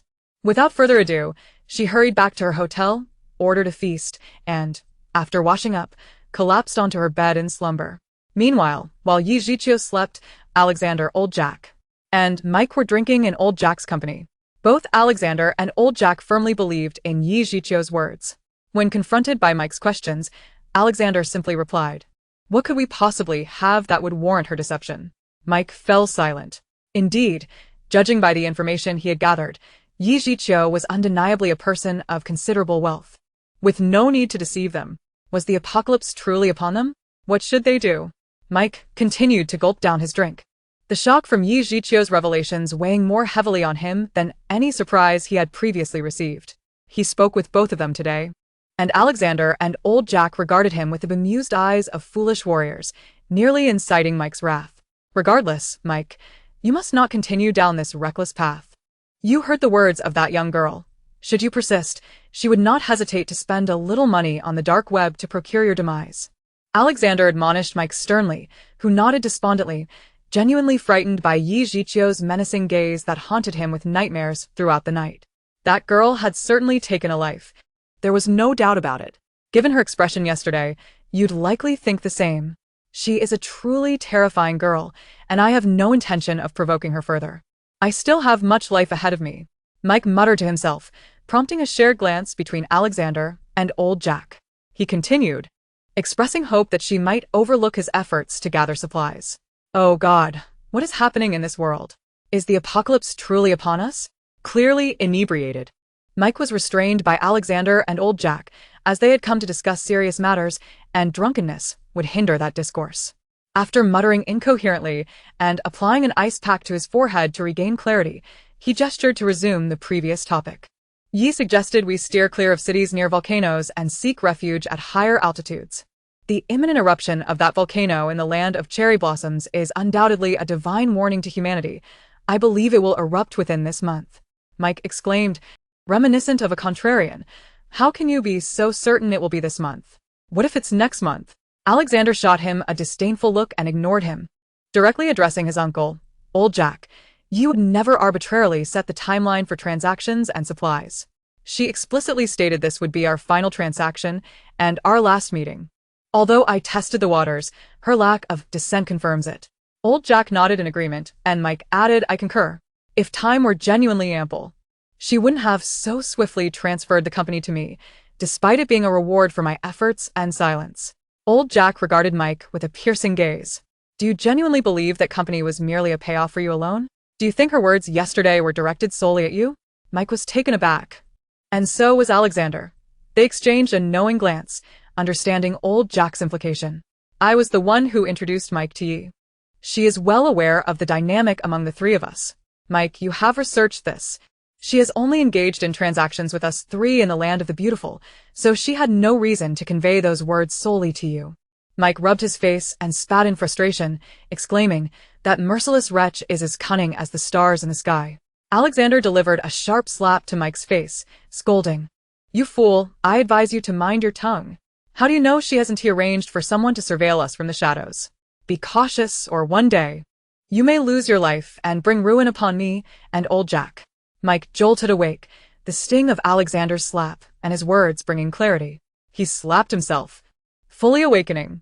All three of us must watch our words. I trust Mike's judgment. If he says that girl has taken a life, then she has indeed shed blood. A wealthy individual with blood on their hands is not to be trifled with. We are privy to many of her secrets, and she has issued us a blatant warning. As long as we manage our tongues, we shall be safe.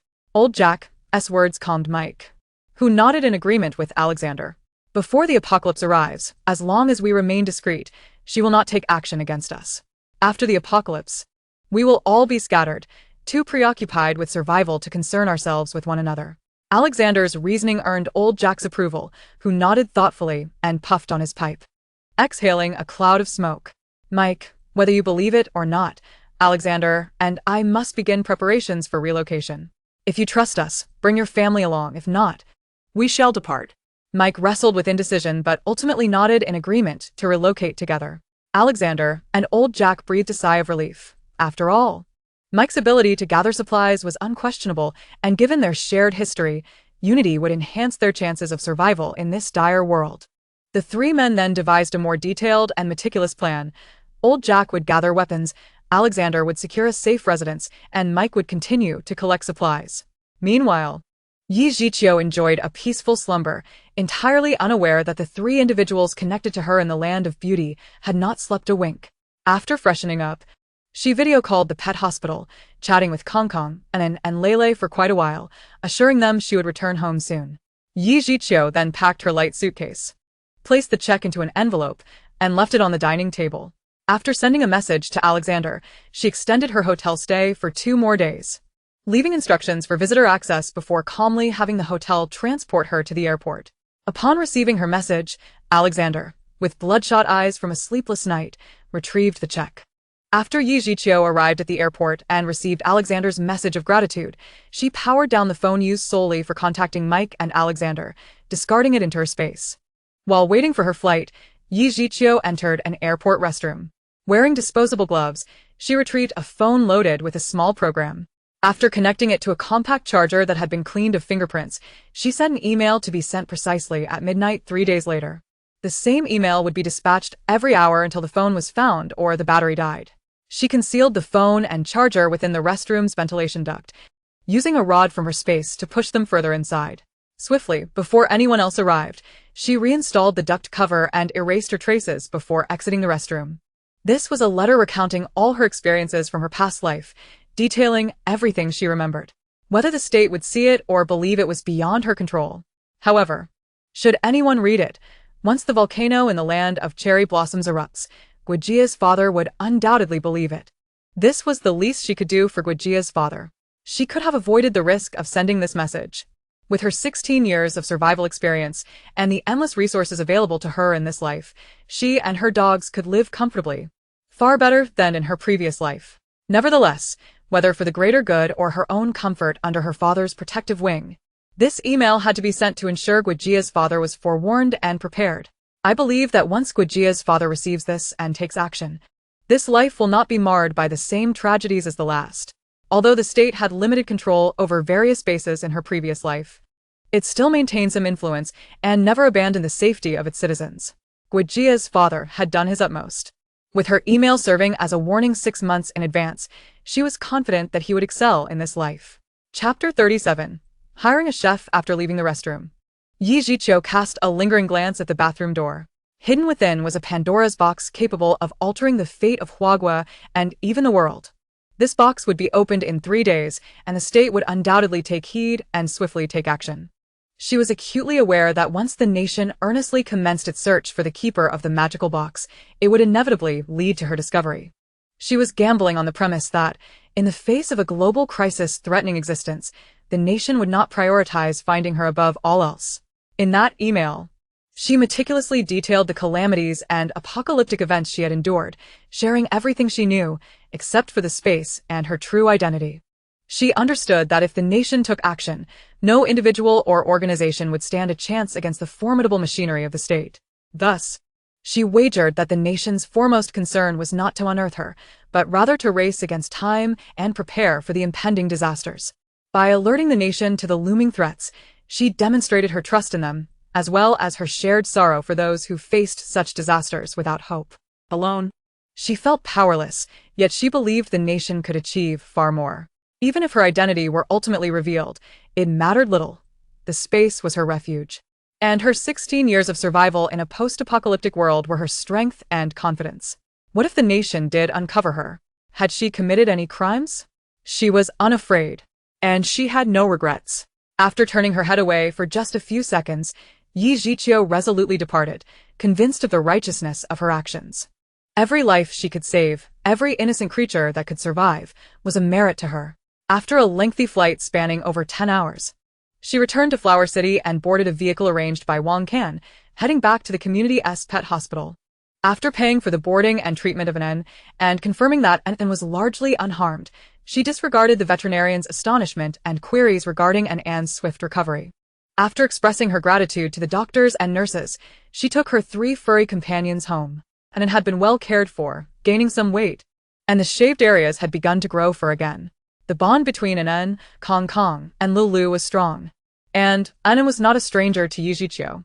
Upon arriving home, under the leadership of the elder brother Kong Kong, An quickly acclimated to her new surroundings, revealing her true nature by indulging in food and play. Now, on March 6th, Yi Zhiqiu did not remain idle after returning home. She engaged a headhunting firm, offering a generous salary, and successfully recruited 8 chefs from various regions, all certified by the state. Among them was a chef specializing in cold dishes, a master of hot dishes, a seafood expert, a pastry chef, a soup specialist, and 3 versatile chefs adept in multiple cuisines. Through an intermediary, She took over a small tavern and invested in expanding the kitchen within 3 days. Yi Zhiqiu signed temporary employment contracts for 3 months with the 8 chefs, offering them high wages, and she also covered the salaries of their assistants. Furthermore, she ensured suitable accommodation for them nearby. She provided the ingredients, while their task was to prepare breakfast, lunch, dinner, snacks, pastries, and soups daily. The 8 private dining rooms of the tavern were cleared out and filled with insulated food containers.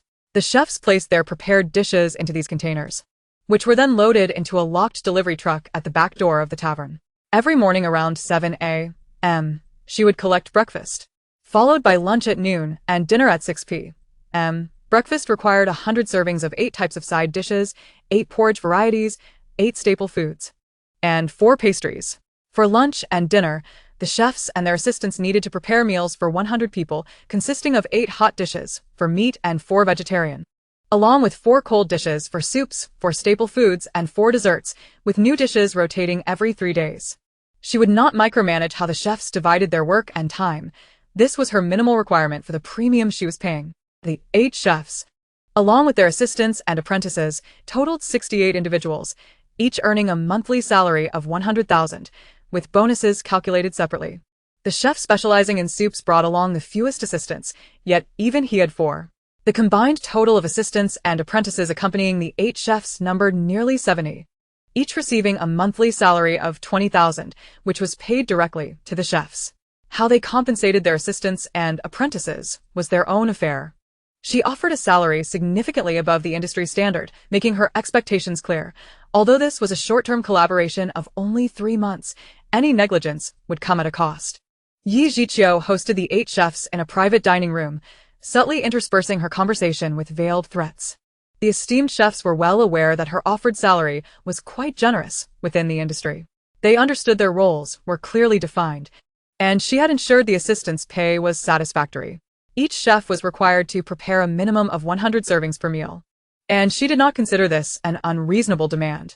Her only stipulation was that they maintain quality and health standards, especially since several renowned celebrities would be consuming their creations. If any issues arose, it was unlikely she would bear the brunt of the consequences. However, the companies and fans backing those stars would not be so forgiving. Yi Zhiqiu chuckled coldly, observing the chefs exchanging glances, each quickly averting their eyes as they scrambled to assure her of their commitment. Indeed, She had cleverly used the excuse of catering to a film crew and high-profile celebrities to justify her extensive hiring and stringent requirements. It might have seemed odd to employ such a large number of chefs solely for the purpose of a tavern, but once they understood the food was for the stars, it all made perfect sense. News often circulated online about celebrities making outrageous demands, and this was merely another case of providing chefs for a film set. Initially skeptical, the chefs soon dismissed their doubts and even found themselves feeling a touch of sympathy for Yi Jiqiu, the young woman caught in the crossfire of celebrity whims. Now aware they were preparing meals for the stars, the chefs were fully energized. Yi Jiqiu was right. If any celebrity were to have an issue with their food, they might not hold her accountable, but they certainly would not spare the chefs. "Dear Best, I've heard a few celebrities are seeking reliable private chefs," she said, maintaining her composure while spinning her tail and inwardly congratulating herself as the chefs' faces lit up with renewed enthusiasm. The 8 chefs were genuinely stirred, secretly resolving to showcase their finest skills, perhaps even catching the eye of a celebrity and becoming their private chef. Serving just 1 star would be a cushy job with substantial pay. Who wouldn't be tempted? Today, they had inspected the ingredients, all of exceptional quality. And it was fortunate that Yi Jiqiu, the young woman with sufficient means, could cater to the discerning tastes of the stars. They paid no heed to the possibility that her youth might render her vulnerable to being taken advantage of. They merely need to utilize the fine ingredients provided by Yi Jiqiu to create the healthiest and most delectable dishes, and then leverage Yi Jiqiu as a stepping stone to gain favor with the stars. Even if they ultimately do not become personal chefs for the celebrities, the salary for these 3 months will still be substantial, making it an undeniably lucrative endeavor. The only female chef specializing in soups politely inquired of Yi Jiqiu, "Might we have the opportunity to engage with those stars beforehand to inquire about their dietary restrictions and preferences?" Yi Jiqiu glanced at the woman, a chef in her 40s, and with a detached smile replied, "I regret to inform you that the stars are currently in closed filming. Only I, as the financier, have the liberty to enter and exit the set. You simply need to focus on your cooking. Once the food is presented to them, they will be aware of their own dietary restrictions." The female chef's hopes were gently but firmly dashed by Yi Jiqiu, leaving her somewhat disappointed. Among the 8 chefs, she was the one most likely to connect with the stars. Everyone knows that celebrities often refrain from certain foods to maintain their figures, and soup is one of the few options that they might indulge in. Nevertheless, the female chef remained undeterred. She had great confidence in her culinary skills. Under Yi Jiqiu's encouragement, the 8 chefs ignited a fervent determination, pondering the possibility that their dishes might align with a star's palate. Whether driven by the prospect of a high salary for 3 months or the ambition of becoming a personal chef, they were resolved to give their utmost effort. Yi Jiqiu was pleased with her persuasive influence, but she knew the next 3 months would demand her own hard work. After parting ways with the 8 chefs, she suddenly contemplated why she had to make the trip 3 times a day. She could simply hire a driver to transport the food boxes to the underground parking lot of the community, and she could collect them via the elevator each day.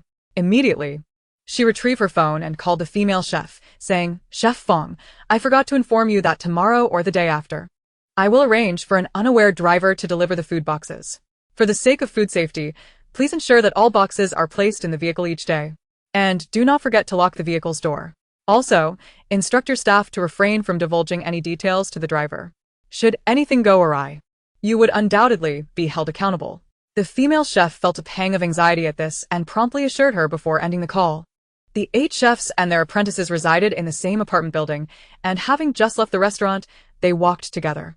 Chef Fong relayed Yi Jiqiu's words to the others, and the remaining chefs began to grasp the situation. The entertainment industry is fraught with peril. Should someone in the know bribe the driver and introduce something harmful into the food, their reputations would be irrevocably tarnished. For their own futures and to avoid trouble, it was imperative to prioritize food safety. One of the chefs voiced his displeasure, stating, "If we are aware of the potential dangers, why not allow us to enter the set directly to cook for them?" A fellow chef familiar with him shot him a disapproving glance and retorted, "Setting aside whether there is even a proper kitchen available on set with so many people around, if someone were to harbor ill intentions, it would be far more troublesome than the current arrangement. If something were to occur on set, amidst the crowd, who could we hold accountable? Wouldn't we end up taking the blame? Are you foolish?" Chef Fong nodded in agreement and added, "Currently, all 8 of us are preparing food in a secure location, surrounded only by trusted individuals. With just one driver on the road, should a problem arise, it would be easier to identify the culprit, making this arrangement safer than being on set. Another chef chimed in, some of these stars can be quite demanding, young as she is. Yi Jiqiu treats those celebrities like royalty, preparing exquisite meals with only the finest ingredients. It truly feels like an imposition. Chef Fong couldn't help but nod in agreement, continuing, I recently saw a trending topic where a female star insisted on using bottled water for her bathing during filming, refusing to use tap water. She even forbade the crew from providing her with that brand of water, claiming it was her bathing water. It's quite ridiculous. As the chefs chatted about celebrity gossip, Yi Jiqiu parked by the roadside and searched for a driver who had recently relocated to Huaqing on a local job recruitment website. After contacting the applicant and discussing their availability, she arranged to meet at a renowned tea house. Yi Jiqiu then turned her car around and headed to the tea house. Chapter 38. A space full of possibilities. Yi Jiqiu arrived first at the tea house, settling into a semi-enclosed corner where she ordered a pot of tea and 4 types of snacks. Having not eaten enough earlier, she polished off the delicately portioned snacks and ordered more.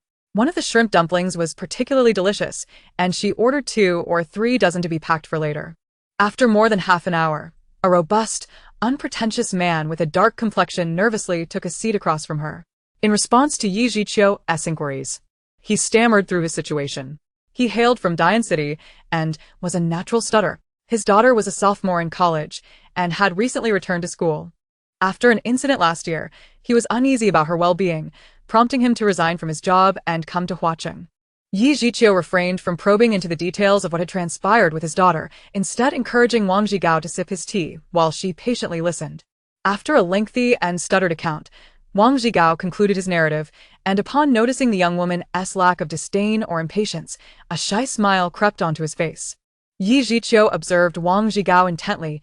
She had a modicum of confidence in her judgment. After 16 years in a tumultuous world, she had encountered countless displays of human kindness and malice, and she sensed no ill intent from this middle-aged man. Wang Zhigao nervously took a sip of tea to soothe his dry throat, awaiting the outcome. Being new to the area, he was in dire need of employment. His daughter had assisted him in posting his job-seeking information online, and he never expected to receive an interview notification today.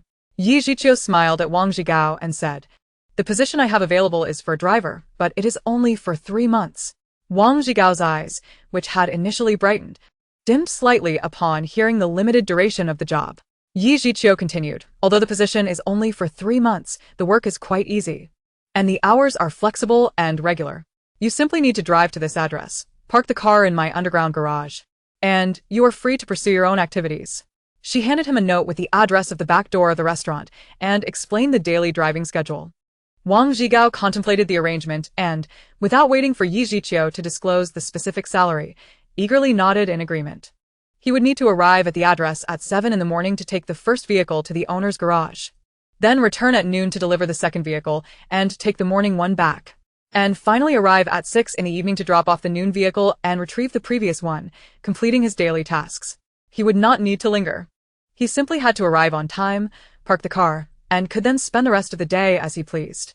Wang Zhigao felt a twinge of uncertainty about the job, and Yi Jiqiu, noticing his hesitation, clarified, The restaurant I am preparing to open will require testing of the dishes, which are in the vehicle.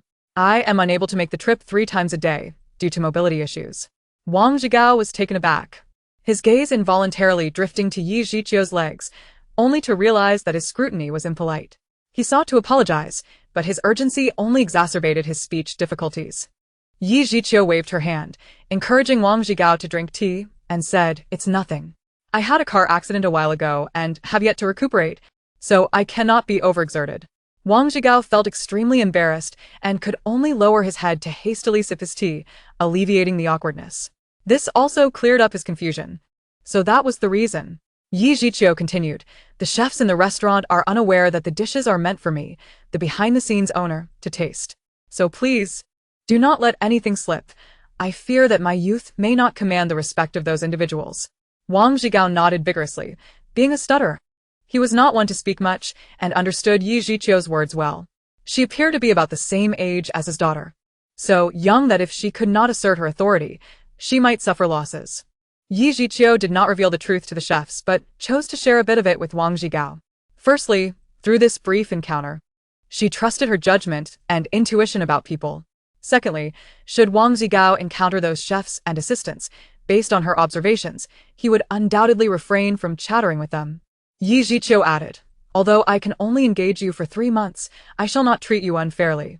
I will offer you a monthly salary of 8,000. And if you perform well, there will be additional bonuses. Upon hearing of such a light workload coupled with a generous salary, Wang Zhigao was momentarily stunned. Once he regained his composure, his face flushed crimson, and he repeatedly waved his hands, exclaiming, "That's far too much, no, no, no." Yi Zhiqiu interrupted him, saying, "Uncle Wang, you seem to be a man of integrity. You have a daughter to support, and I am not lacking in funds. Do not concern yourself. You need only assist me for these 3 months." Wang Zhigao opened his mouth to refuse, but upon hearing Yi Zhiqiu mention his daughter, he hesitated and fell silent. Yi Zhiqiu smiled, standing up and declaring, "Let us go. I will familiarize you with the route. We can start tomorrow, shall we?" Wang Zhigao quickly rose, nodding in agreement. The shrimp dumplings Yi Zhiqiu ordered were already packed. Wang Zhigao took the initiative to carry them. After Yi Zhiqiu completed the payment via facial recognition, they placed the items in the trunk of her car. Yi Zhiqiu drove a newly rented cargo van today and asked Wang Zhigao to take the wheel while she directed him to the restaurant, making 2 trips through the front and back entrances, where a cargo truck was parked. She had him note the vehicle's license plate number and handed him the keys to that truck.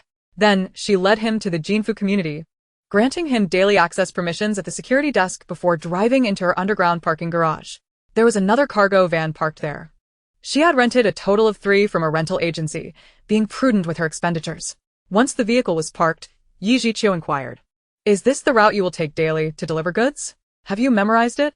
Wang Zhigao nodded, indicating he had remembered. She continued, "You may need to make several trips to complete the daily meal deliveries. If you encounter any issues, just give me a call. Once the deliveries are finished, inform me, and someone else will bring the items to my home." Wang Zhigao nodded again, puzzled, thinking it was merely a trial for a few dishes. Would so many need to be delivered? Wouldn't that be wasteful? However, observing the environment of this community, it was evident that Yi Zhiqiu was not short on funds. He decided it was best not to dwell on the world of the affluent, as he needed only to ensure that he was not engaging in any illicit activities, remaining diligent and straightforward in his driving. He could still use his spare time for other pursuits, which he found quite agreeable. "This is a fuel card. Use it to refuel at the gas station when the vehicle runs low," Yi Zhiqiu said, handing him a fuel savings card, which Wang Zhigao glanced at before putting it in his pocket. "Tomorrow is March 11th. I will process your salary next month at this time. You may take the car home now. I shall take my leave." Wang Zhigao nodded and watched Yi Zhiqiu, who walked slightly limping toward the elevator. He sighed regretfully before starting his vehicle and departing. Upon returning home, Yi Zhiqiu was warmly welcomed by her 3 furry companions. After playing with the little ones for a while, she settled on the sofa and opened her shopping app. A flurry of messages popped up, all from sellers at a digital store regarding hard drives. She opened the chat window, not bothering to scroll up, and only glanced at the last few messages. "Sister, are you there? The hard drives you requested are ready. I really couldn't find any content to download. Feeling despondent. Sister, please reply when you see this. Sister, I've run completely dry." Yi Zhiqiu nearly forgot about this matter and quickly replied, "How many hard drives did you end up downloading?" The seller promptly responded, "Sister, I was waiting for your message. I thought you had disappeared. I've saved 1732 items on the 10 terabytes drive. I downloaded everything available, including various single-player games. I didn't skip any adult content either, filling 2 drives to the brim." Yi Zhiqiu's mouth twitched at the sheer volume of such materials. She then asked incredulously, "You truly ran out of things to download? Sister, do you misunderstand the storage capacity of a 10 terabytes drive?" Yi Zhiqiu had a vague understanding, but had never utilized a drive of such capacity herself. "Rest assured, I downloaded everything I could find online, both domestic and international. I even included content from Animal Planet. You have no idea how I've spent the last 6 months," the seller lamented. "By the way, here is the bill for the paid downloads. Please reimburse me, dear sister."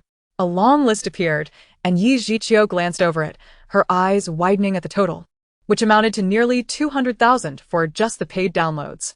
She immediately transferred the amount, and the seller quickly sent a grateful emoji. "Sister, you cannot fathom the risk I took to spend so much money while trying to reach you. If I hadn't I would have been in quite the predicament. Yi Jiqiu smiled and sent an additional 10,000 as a token of appreciation, saying, "Thank you for your hard work during this time. Sister, I'll ship everything to you tomorrow. I've labeled each hard drive and prepared a detailed directory for you." Yi Jiqiu chuckled and sent 1,000 yuan in a red envelope, receiving another grateful emoji in return.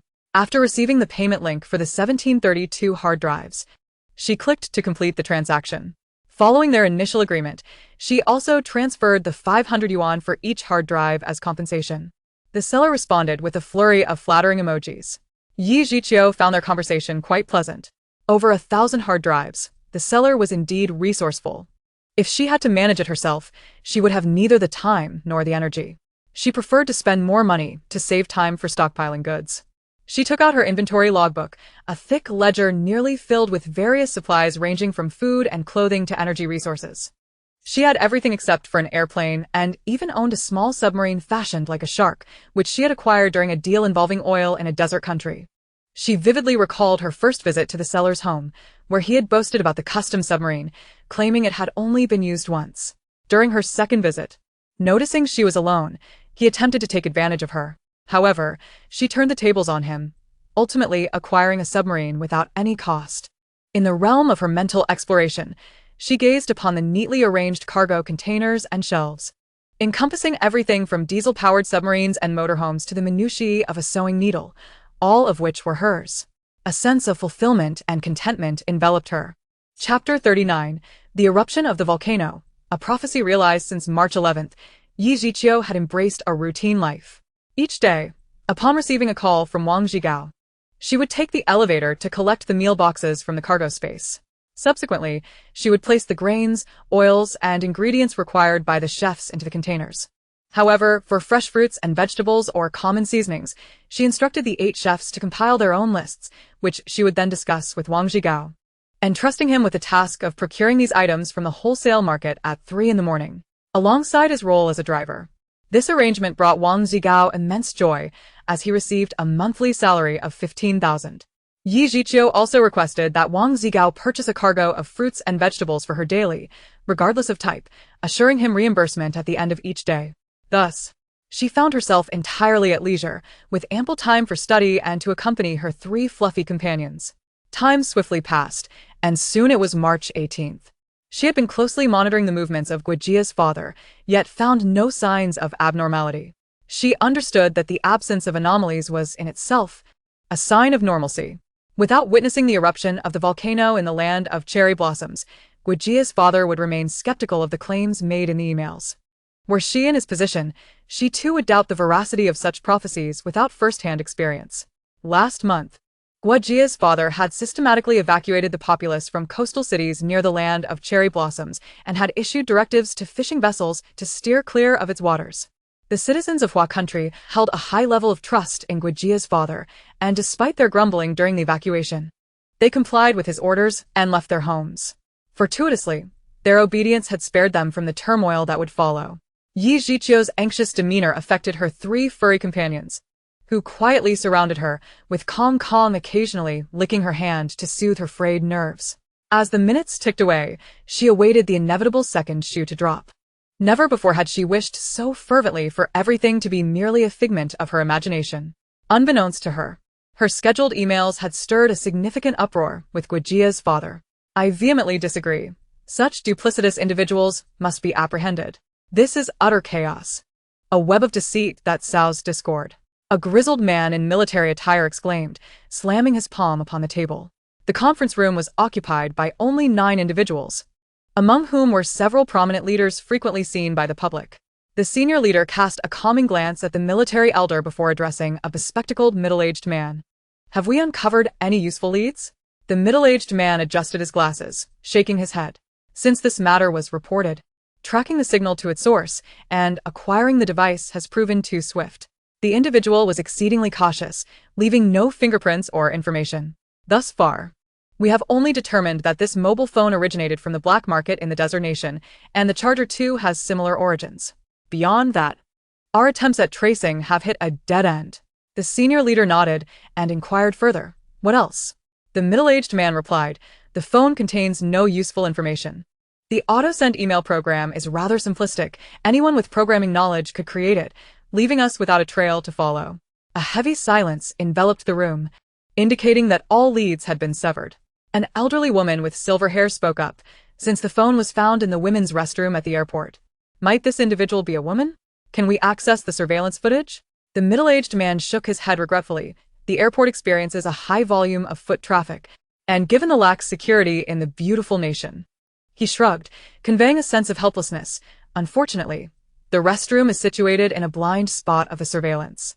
As for the individual's gender, we cannot definitively conclude that they are female solely based on their presence in a women's restroom. The trail had come to a standstill. And the military elder, exasperated, remarked, "It's not that our side lacks capability. Rather, the opponent is exceedingly cunning, leaving no room for exposure. It is undoubtedly a premeditated act." This situation appeared to be a meticulously planned endeavor. However, such a flimsy deception could hardly inflict any real damage upon them. But what if it is true? Another elder interjected, his words prompting nods of agreement from the others. The senior leader sighed, stating, "Today is the 18th. The volcano in the land of cherry blossoms has been active for over 6 months. Those who could flee have already done so. We have engaged in verbal skirmishes with them, and the credibility of that email hinges on whether its predictions hold true today." With those words, the leader sighed once more. His brow furrowed in deep concern. The contents of that email were too alarming to dismiss, and he wished to reject them outright, for they were absurd. Yet, what if? What if someone truly had a prophetic dream, and all that was foretold came to pass? He could not afford to gamble, nor could anyone else in that room. Hence, they postponed all work for the day, gathering together in anticipation of a singular outcome. The 9 individuals present fell into a profound silence, each weighed down by the gravity of the situation. If this were indeed a conspiracy against their nation, it might be bearable. Yet, what if it were not? The collective thoughts of the 9 gravitated toward the email's content, growing heavier with each contemplation. The staggering figures of global casualties and survivors were truly harrowing. If this were true. Suddenly, the red telephone position near the senior leader rang, causing all to startle as their eyes fixated on the incessantly ringing device. A rare sense of tension and dread enveloped the leader. Beads of perspiration formed in his palms, which he wiped against his clothing before shakily answering the call. The phone's soundproofing was exceptional. Aside from their own breathing, the words spoken on the other end were inaudible. With a crash, the leader dropped the receiver to the floor. The clatter startling all present. "Leader, is it true about the volcano?" The military elder stammered, his heart racing. He trembled as he retrieved a heart medication from his pocket, prepared to swallow it at any moment. The senior leader opened his mouth, his gaze filled with trepidation and gravity, slowly nodding. "It has truly erupted." The elderly woman clutched her chest, seizing the medication from the military elder's hands, swallowing 2 pills herself before handing him 2 as well. "The timing is off," the middle-aged man asserted, regaining his composure as he glanced at the wall clock. Everyone turned to the wall clock, which read 9:18 a.m. The email had claimed the volcano would erupt at noon. Indeed, the timing was off. It had occurred earlier than expected. The senior leader took several deep breaths, then picked up the receiver, disconnecting the call and issuing a series of commands. "Assess whether there are any remaining citizens in our coastal cities who have not evacuated. Activate the previously devised contingency plans. Notify the Ministry of Foreign Affairs to prepare an external statement. Inform the Cybersecurity Department to strictly manage online public opinion." After delivering a barrage of directives, the senior leader turned to the others in the conference room, his expression grave. "Let us not harbor any false hopes. We both know that volcano has been active for over 6 months. No one can accurately predict its eruption. The email clearly states we have only half a year to prepare, but do we truly have that time?" A heavy silence enveloped the room once more. Indeed, no one can predict the precise date of a volcanic eruption.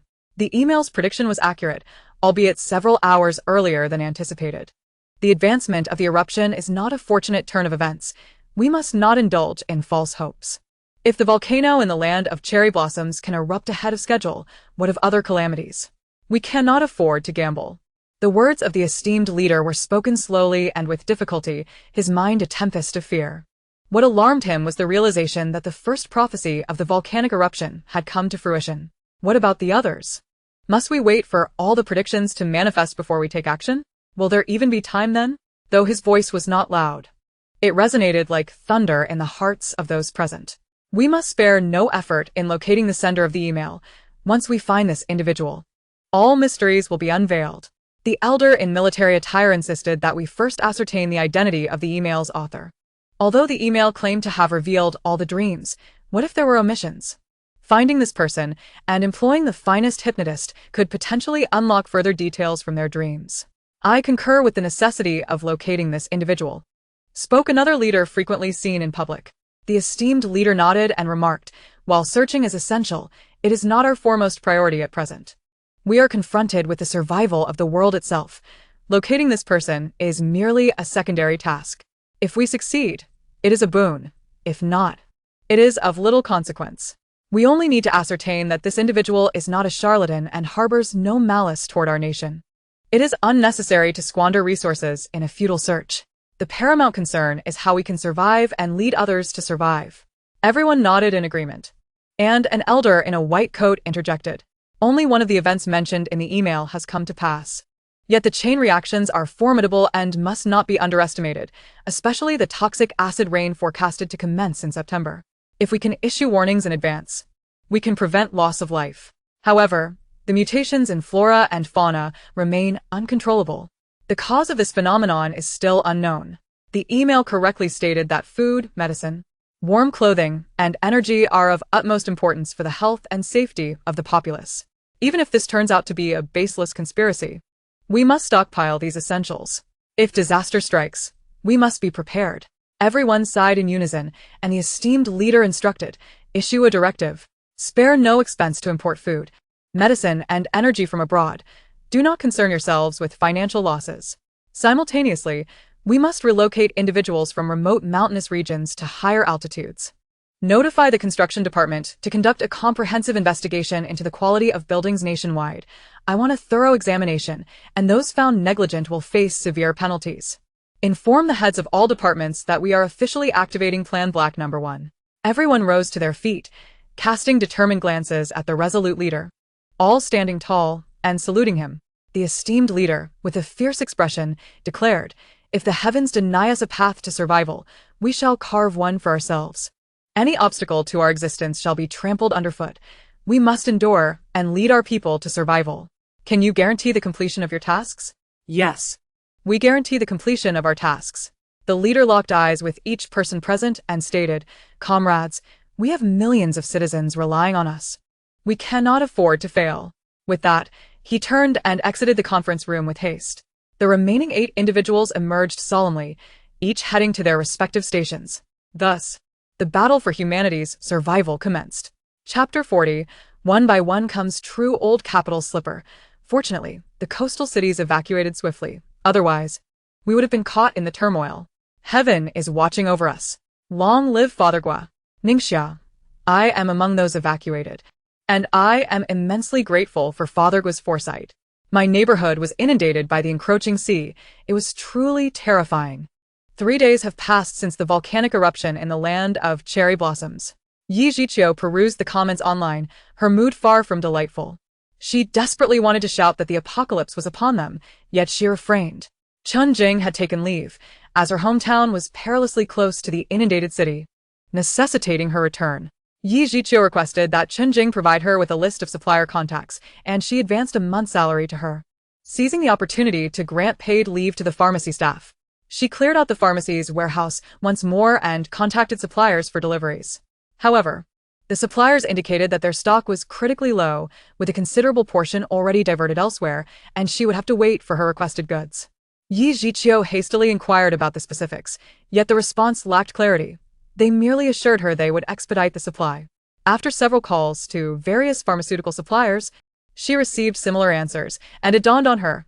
Father Gua was taking action. She also checked the inventory at the supermarket, refraining from touching the merchandise on the shelves. She then acquired the supplier's contact details from the supermarket manager, most of whom reported insufficient stock and a 2-week wait. Seizing this moment, she granted all supermarket employees paid leave while citing plumbing issues necessitating extensive repairs. When employees heard of the paid leave, they were pleased, and no one pressed for further explanation, nor did the manager inquire. Yi Zhiqiu instructed Xiang Juanhao to transport all stock from the farm and urged him to expedite this year's planting, while ceasing the collection of goods. The processing plant could also be disbanded, with employees receiving an additional month's wages. Xiang Juanhao, puzzled, asked boss why. Though the farm has indeed generated substantial profits this year, it has at least achieved a balance between income and expenses, and let us not forget the bountiful harvest from last year's crops. If we persist for another year or two, we are bound to establish a profitable model. Abandoning it now seems rather unfortunate. Yi Zhiqiu paused, then replied, Uncle Xiang, you are no outsider. I have received some alarming news. For reasons unknown, Guojia is amassing resources, and we should avoid drawing attention. Xiang Juanhao was taken aback, contemplating her words, his heart sinking. He quickly inquired, Boss, is your information reliable? Are we on the brink of war? I cannot ascertain the reasons, but as you know, I operate a supermarket and a pharmacy. Today, when I contacted suppliers to restock, they all indicated that inventory had been redirected and their factories have been notified to increase production. After considering the implications, Xiang Juanhao sensed that something was amiss. Very well, boss. I shall heed your advice and promptly arrange for the farm stock to be sent to you as a contingency. I will also inform the employees of their dismissal. But what of our agricultural company? Yi Zhiqiu replied, It may be necessary to dissolve it, Uncle Xiang. I believe Guojia's recent actions are rather concerning. Please exercise caution. After a few more exchanges, they concluded the call, and Xiang Juanhao busied himself with a heavy heart. Since the volcanic eruption, a week had elapsed, and observant individuals began to discern patterns in Guojia's actions. Though the exact nature of events remained unclear, they hastened to align themselves with the nation's efforts. On March 26th, Guojia suddenly ordered the mass evacuation of individuals from low-lying, remote areas, with construction teams deployed to elevated locales. In an astonishing display of speed, they erected one high-rise after another within a month. On April 9th, a wildfire erupted in Kangaroo Country, spreading rapidly. It is said that the first to notice the flames were several international students from Hua Country camping nearby. They promptly discovered that a fire had erupted in the forest and reported it to the authorities. Unfortunately, the department in the Kangaroo Nation that received the emergency call did not take it seriously. It was only after a series of subsequent calls that they began to panic. But by then it was too late. Comrades, this fire has indeed ignited. Although we had dispatched personnel to monitor the situation, we were still unable to prevent the flames from spreading. Through our meticulous surveillance, it has been determined that this fire was purely accidental and not the result of human intervention. Let us abandon any lingering sense of hope and commit ourselves fully to the task at hand. The weary visage of the high-ranking official concealed an unmistakable sense of anxiety. Following the volcanic eruption in the Cherry Blossom Nation, they had implemented various means to monitor the forests of the Kangaroo Nation. The origins of this fire were simple. A lightning strike on a tree ignited the blaze almost instantaneously. This was a genuine accident, captured in its entirety by monitoring satellites. Those privy to the contents of the message felt a chill run down their spines. This conflagration shattered the false sense of security held by many. The circumstances surrounding the ignition of this fire were indeed peculiar. The email merely provided a date, without specifying the exact time of the incident, leaving us unable to ascertain whether this calamity, like the volcanic eruption in the Cherry Blossom Nation, had also occurred prematurely. Has the sender of the email uncovered any leads? The bespectacled middle-aged man shook his head. The daily traffic at the airports of both nations is unimaginable, and the beautiful nation, sensing that the Flower Nation was investigating something, has been obstructive, complicating the next steps for the middle-aged man. The high-ranking official sighed and remarked, There is no need to waste resources here. We are fortunate to have been able to alert all nations 6 months in advance. It is entirely normal for the email sender to harbor concerns. He has already relayed everything he could, and there is no need to cling to this matter. The forest fire in the Kangaroo Nation has become an international focal point, sparking fervent discussions among netizens worldwide. Chun Jing has returned, and upon facing the once empty warehouse, she asked no questions but diligently leveraged her connections to replenish supplies. After contacting suppliers, Chun Jing realized something was amiss. Whether it be common or rare medications, the current inventory was critically low. After extensive inquiries, she learned that Guojia was inexplicably mobilizing resources on a large scale, with pharmaceutical factories nationwide operating at full capacity, yet still unable to meet demand. Chun Jing confided in Yi Zhiqiu, who sighed but said nothing. Only after a moment of silence did he advise her. Do your utmost to restock. The information I have received is graver than you are aware. Guojia is not only gathering medical supplies, but is also vigorously importing food and energy, tightening all external trade resources, which have all been procured by Guojia. Chun Jing felt a sinking sensation in her heart. Guojia would not act without cause. Something significant must be occurring, something beyond the comprehension of ordinary citizens. Following Guojia's lead is always the right choice. Regardless of the circumstances, Guojia will not abandon its citizens. Chun Jing steadied her thoughts, her mind racing, and glanced at Yi Ziqiu, hesitating to speak. Yi Ziqiu smiled gently and said, "Do your utmost to fill the warehouse. I will not shortchange you, and then you may resign. Should no major incidents occur in the future, I would welcome you back, as I have great faith in your capabilities." Chun Jing, regardless of the veracity of Yi Ziqiu's words, smiled gratefully, and he departed the pharmacy without further pleasantries. Yi Ziqiu continuously monitored Guojia's actions, which, following the Kangaroo Nation's fire, became increasingly transparent, alerting many to the underlying unease. Guojia evacuated all residents near volcanoes and cities at risk of earthquakes in an orderly manner. Under Guojia's reassurance, while public sentiment inevitably harbored some panic, the populace complied as best as they could, evacuating to designated safe zones. Skyscrapers rose rapidly, and the entire nation mobilized, leaving countries closely observing Huagua perplexed. The beautiful nation and its allies, after numerous inquiries, received no definitive or useful information, as each time they were deftly redirected by the Foreign Ministry. Frustrated by the lack of answers, a spokesperson from the Foreign Ministry curtly retorted that they should manage their own affairs, asserting that Huagua's internal matters were none of their concern. The online discourse in Huagua was equally tumultuous, with conspiracy theories and apocalyptic narratives emerging. But these were swiftly suppressed by the Cybersecurity Department, preventing any significant unrest. Now is not the time to reveal the truth. Guojia is racing against time to avert calamity, striving to maintain public order. The leadership of Guojia has been apprised of the necessary information, and it is a moment for unity. All dissenting voices have been silenced under the leadership's directive.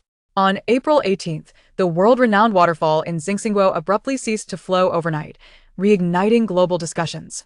The weary high-ranking official rubbed his temples, noting that those who had previously wavered were now utterly speechless. If one were to suggest that the eruption of the Cherry Blossom Nation's volcano was mere happenstance, and the Kangaroo Nation's fire a result of negligence, this sudden cessation of the waterfall is simply beyond explanation. "What is happening?" a voice inquired. And it was the bespectacled middle-aged man who answered on behalf of everyone present. "Our team has been monitoring day and night, and we have witnessed firsthand the rapid depletion of the river's waters over the course of 3 hours. As he spoke, he projected a video, increasing the playback speed. The middle-aged man displayed the tumultuous river calming, revealing the riverbed on either side. As the riverbed emerged more prominently, the once thundering waterfall diminished to a trickle. The drone, manipulated to capture the scene, followed the main river channel, and under the horrified gaze of all, the flow narrowed, exposing more of the riverbed, with aquatic life marooned in the mud. After half an hour of accelerated footage, the main river's flow dwindled to a width comparable to a man's arm, intermittent at best. Despite having viewed it 5 times, the middle-aged man could not quell his anxiety and shakily turned off the video. The 30 or so attendees fell into a stunned silence, with 2 elderly individuals even reaching for their heart medication. It was clear to all that this phenomenon could not be attributed to natural causes. I reiterate, abandon any remaining sense of hope. The high-ranking official finally spoke, clearing his throat twice as an aide rushed to provide medicine and water. With his statement, the room erupted in discussion regarding future arrangements. After a brief respite, the high-ranking official felt slightly better, then tapped the table for silence before addressing the assembly. The infrastructure department's task is of paramount importance. We must exert every effort to build safe housing for the displaced populace. Instructions must be issued to clear all flora and fauna from urban areas, ensuring a 10-mile radius around surrounding cities is devoid of plant life. The email was clear. The mutations of plants and animals can be both beneficial and detrimental, but we lack the time and resources to conduct research. For the safety of the public, we must act decisively. An academic raised a hand, and upon receiving permission, spoke.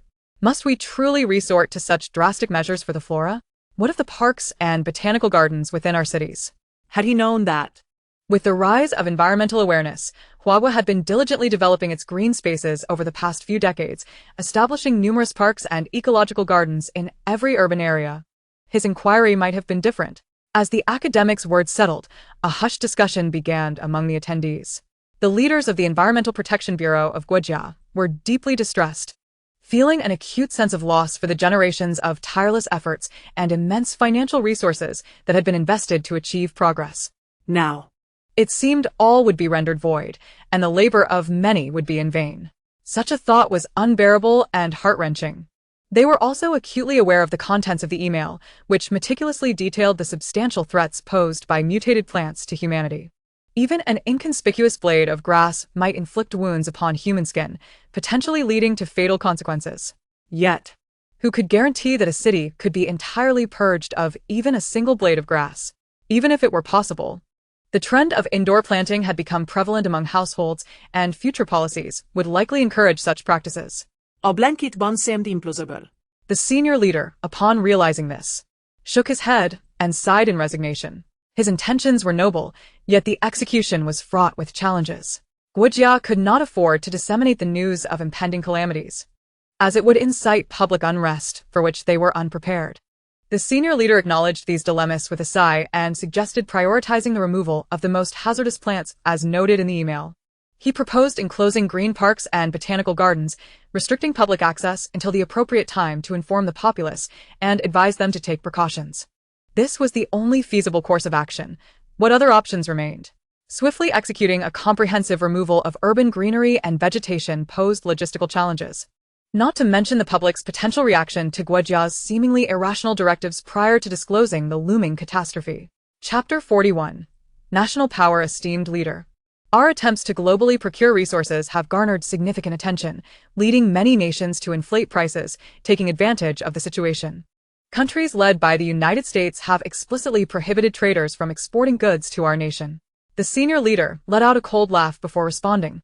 We need not concern ourselves with those opportunistic nations. Whatever price they demand, we shall pay.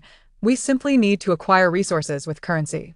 As for the United States, if they could effectively manage their capitalists, they would not find themselves in such an embarrassing predicament. Although they may prohibit exports, their capitalists will not acquiesce. We should discreetly engage with those capitalists, offering whatever price they desire, even incurring debts if necessary. Bartering is off the table. But we can entertain certain inconsequential demands in exchange for information and resources. The senior leader flashed an enigmatic smile, and the attendees exchanged knowing glances.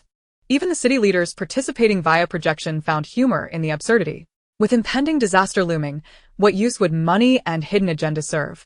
As for what constituted inconsequential demands, that remained ambiguous. The senior leader continued, has the research department developed the new communication devices? I recall that you had a project focused on this area. An elderly member of the research department, upon hearing the inquiry, nodded and then shook his head, stating, indeed. There was a research project aimed at establishing communication independent of satellites, base stations, and control centers. Currently, our network and communications rely on satellites as intermediaries, with data transmitted through terrestrial base stations. However, base stations require underground fiber optics and control centers for connectivity. Based on the email's description, extraterrestrial communications satellites managed to function for an extended period, ultimately disrupted by unknown interferences. In the extreme low-temperature environment of a frozen planet, even if the satellite remains intact, the base stations, control centers, and underground cables are bound to face issues. Furrowed brows filled the room as the elderly researcher took a sip of water to soothe his dry throat and continued, according to the email. Local area network communications were eventually restored, which is relatively simple to achieve, provided we prepare in advance, select locations, and establish base stations within secured facilities for protection. Instantaneous communication can indeed be accomplished. Observing the furrowed brows of the senior leader and most attendees, the researcher sighed. Of course. I understand the critical importance of instantaneous communication for Guojia. Therefore, we will need to invest substantially in building radio stations. Upon hearing this, a few individuals nervously fidgeted, avoiding the reproachful gaze of the elderly researcher. The senior leader comprehended the situation. Over 30 years ago, some attendees had been fervent advocates for dismantling radio towers. believing that with the advancement of satellite communication, it was unnecessary to expend significant resources on maintaining radio stations. Consequently, Many disregarded the objections of the research department and voted to abolish funding for radio stations. What era are we in? Who still listens to the radio? The younger generation doesn't even know what a radio is. They felt aggrieved. Who could have foreseen that one day, a cataclysm would genuinely arrive? The senior leader sighed, acknowledging that he had not voted in favor of the motion but had abstained. This realization brought an uncomfortable sense of embarrassment. He cleared his throat and, addressing the still aggrieved elderly researcher, inquired, "How long will it take to reactivate the radio towers?" The researcher shot the senior leader a glance of exasperation, pouting slightly as he muttered, "Once the construction site for the towers is determined, establishing substations can be completed in 2 to 3 months nationwide." However, the greatest challenge lies in the fact that after the decommissioning of the radio towers, radio receivers are no longer available for purchase. Previously, mobile phones could receive radio signals, but that is no longer the case. We need to manufacture dedicated radio receivers. Upon hearing this, the senior leader and the others collectively sighed. Let us proceed with the reactivation and construction of signal towers across cities. Not only must we produce receivers capable of capturing signals, but we must also equip mobile phones with apps to receive radio signals and promote their widespread use. Additionally, we should manufacture a substantial number of portable radio units for public use. Meanwhile, research into local area networks must continue, and funding will be allocated to your department. Instantaneous communication is vital. According to the email, disruptions in communication due to impassable roads led to chaos as regions acted independently. This is something Guajia cannot permit. Therefore, regardless of the investment required, establishing instantaneous communication is imperative. The proposal was swiftly approved, and the discussion moved to the next pressing issue. What to do about animal mutations? A prominent figure in national flora and fauna research raised his hand to speak, causing the attendees' brows to furrow once again. Animal mutations, particularly among domesticated pets, could yield more harm than good. However, the email also indicated that mutations could be benign or malignant. Numerous household pets might not survive long enough to undergo beneficial mutations, falling victim to human extermination. Even if they waited for the mutations to complete, no one could ascertain whether the outcome would be favorable or detrimental. The myriad stray cats and dogs in urban settings posed a dilemma. If they followed the email's suggestion of indiscriminately culling them, it could incite hatred and retaliation. Moreover, the mutations of rodents, cockroaches, and mosquitoes were particularly alarming. The total number of rodents and cockroaches worldwide was unknown. It was certain that rodents outnumbered humans significantly. Given the reproductive and survival capabilities of these creatures, the email's assertions were far from exaggerated, although it stated that the mutations would not emerge until after a decade-long freeze. They could not afford to dismiss the warnings. Thus far, the predictions in the email had all come to pass, albeit earlier than anticipated, which was the primary source of concern for all present. What if mutated rodents and cockroaches began to proliferate under extreme cold conditions? Such a possibility warranted vigilance. The email conveyed that there are numerous mutated plants that have a penchant for consuming mutated mice and cockroaches. It urged the early collection of these plants for unified cultivation. If the residents wished to avoid their cities and bases falling prey to the dominion of rodents and roaches, they must diligently implement this agricultural initiative. Everyone nodded in agreement. And even those projecting the video nodded gravely. How is the construction of grain storage facilities progressing across various regions? An orderly exchange of updates ensued, with everyone reporting that they were raising the height of the granaries and sparing no effort in sourcing materials. After all, this was sustenance, life-saving provisions to fill empty stomachs. Accelerate construction. We must exert ourselves to preserve as much reserve grain as possible. Intensify foreign trade negotiations and tighten our exports. The government will fund the acquisition of all goods. The representative from the Foreign Trade Department offered a wry smile and remarked to the high-ranking leader that those merchants are quite shrewd. Although they remain oblivious to the unfolding events, a small faction has ceased exports entirely, hoarding supplies, while others have seized the opportunity to inflate prices. A considerable number, however, remain obstinate in their export endeavors, disregarding repeated counsel. The elder in military attire scoffed, raising his voice. Then let us execute, capture, strike, and detain. At this critical juncture of survival, how dare they seek to profit from the nation's suffering? His words elicited nods of approval among some leaders, while others frowned in silence. and a few exhibited discontent, but dared not voice opposition. The high-ranking leader surveyed the room, lowered his gaze, and steeled his resolve before stating, "The Commerce Department shall engage in discussions with domestic merchants, granting them one final opportunity." With a firm rap on the table, the leader scanned the assembly with a steely demeanor, declaring, "In this time of life and death, anyone who dares to act recklessly, anyone who fails to prioritize the greater good, shall face severe repercussions. The Inspection Department is hereby instructed to take action, and the military will follow suit. Effective immediately. We shall implement Plan Black Number 1, covertly assuming control over the security management of all cities. The Inspection Department will mobilize comprehensively to root out all unlawful activities. With military cooperation, should any offenders be apprehended, they will be dealt with swiftly and severely. Better to err on the side of caution than to let them escape.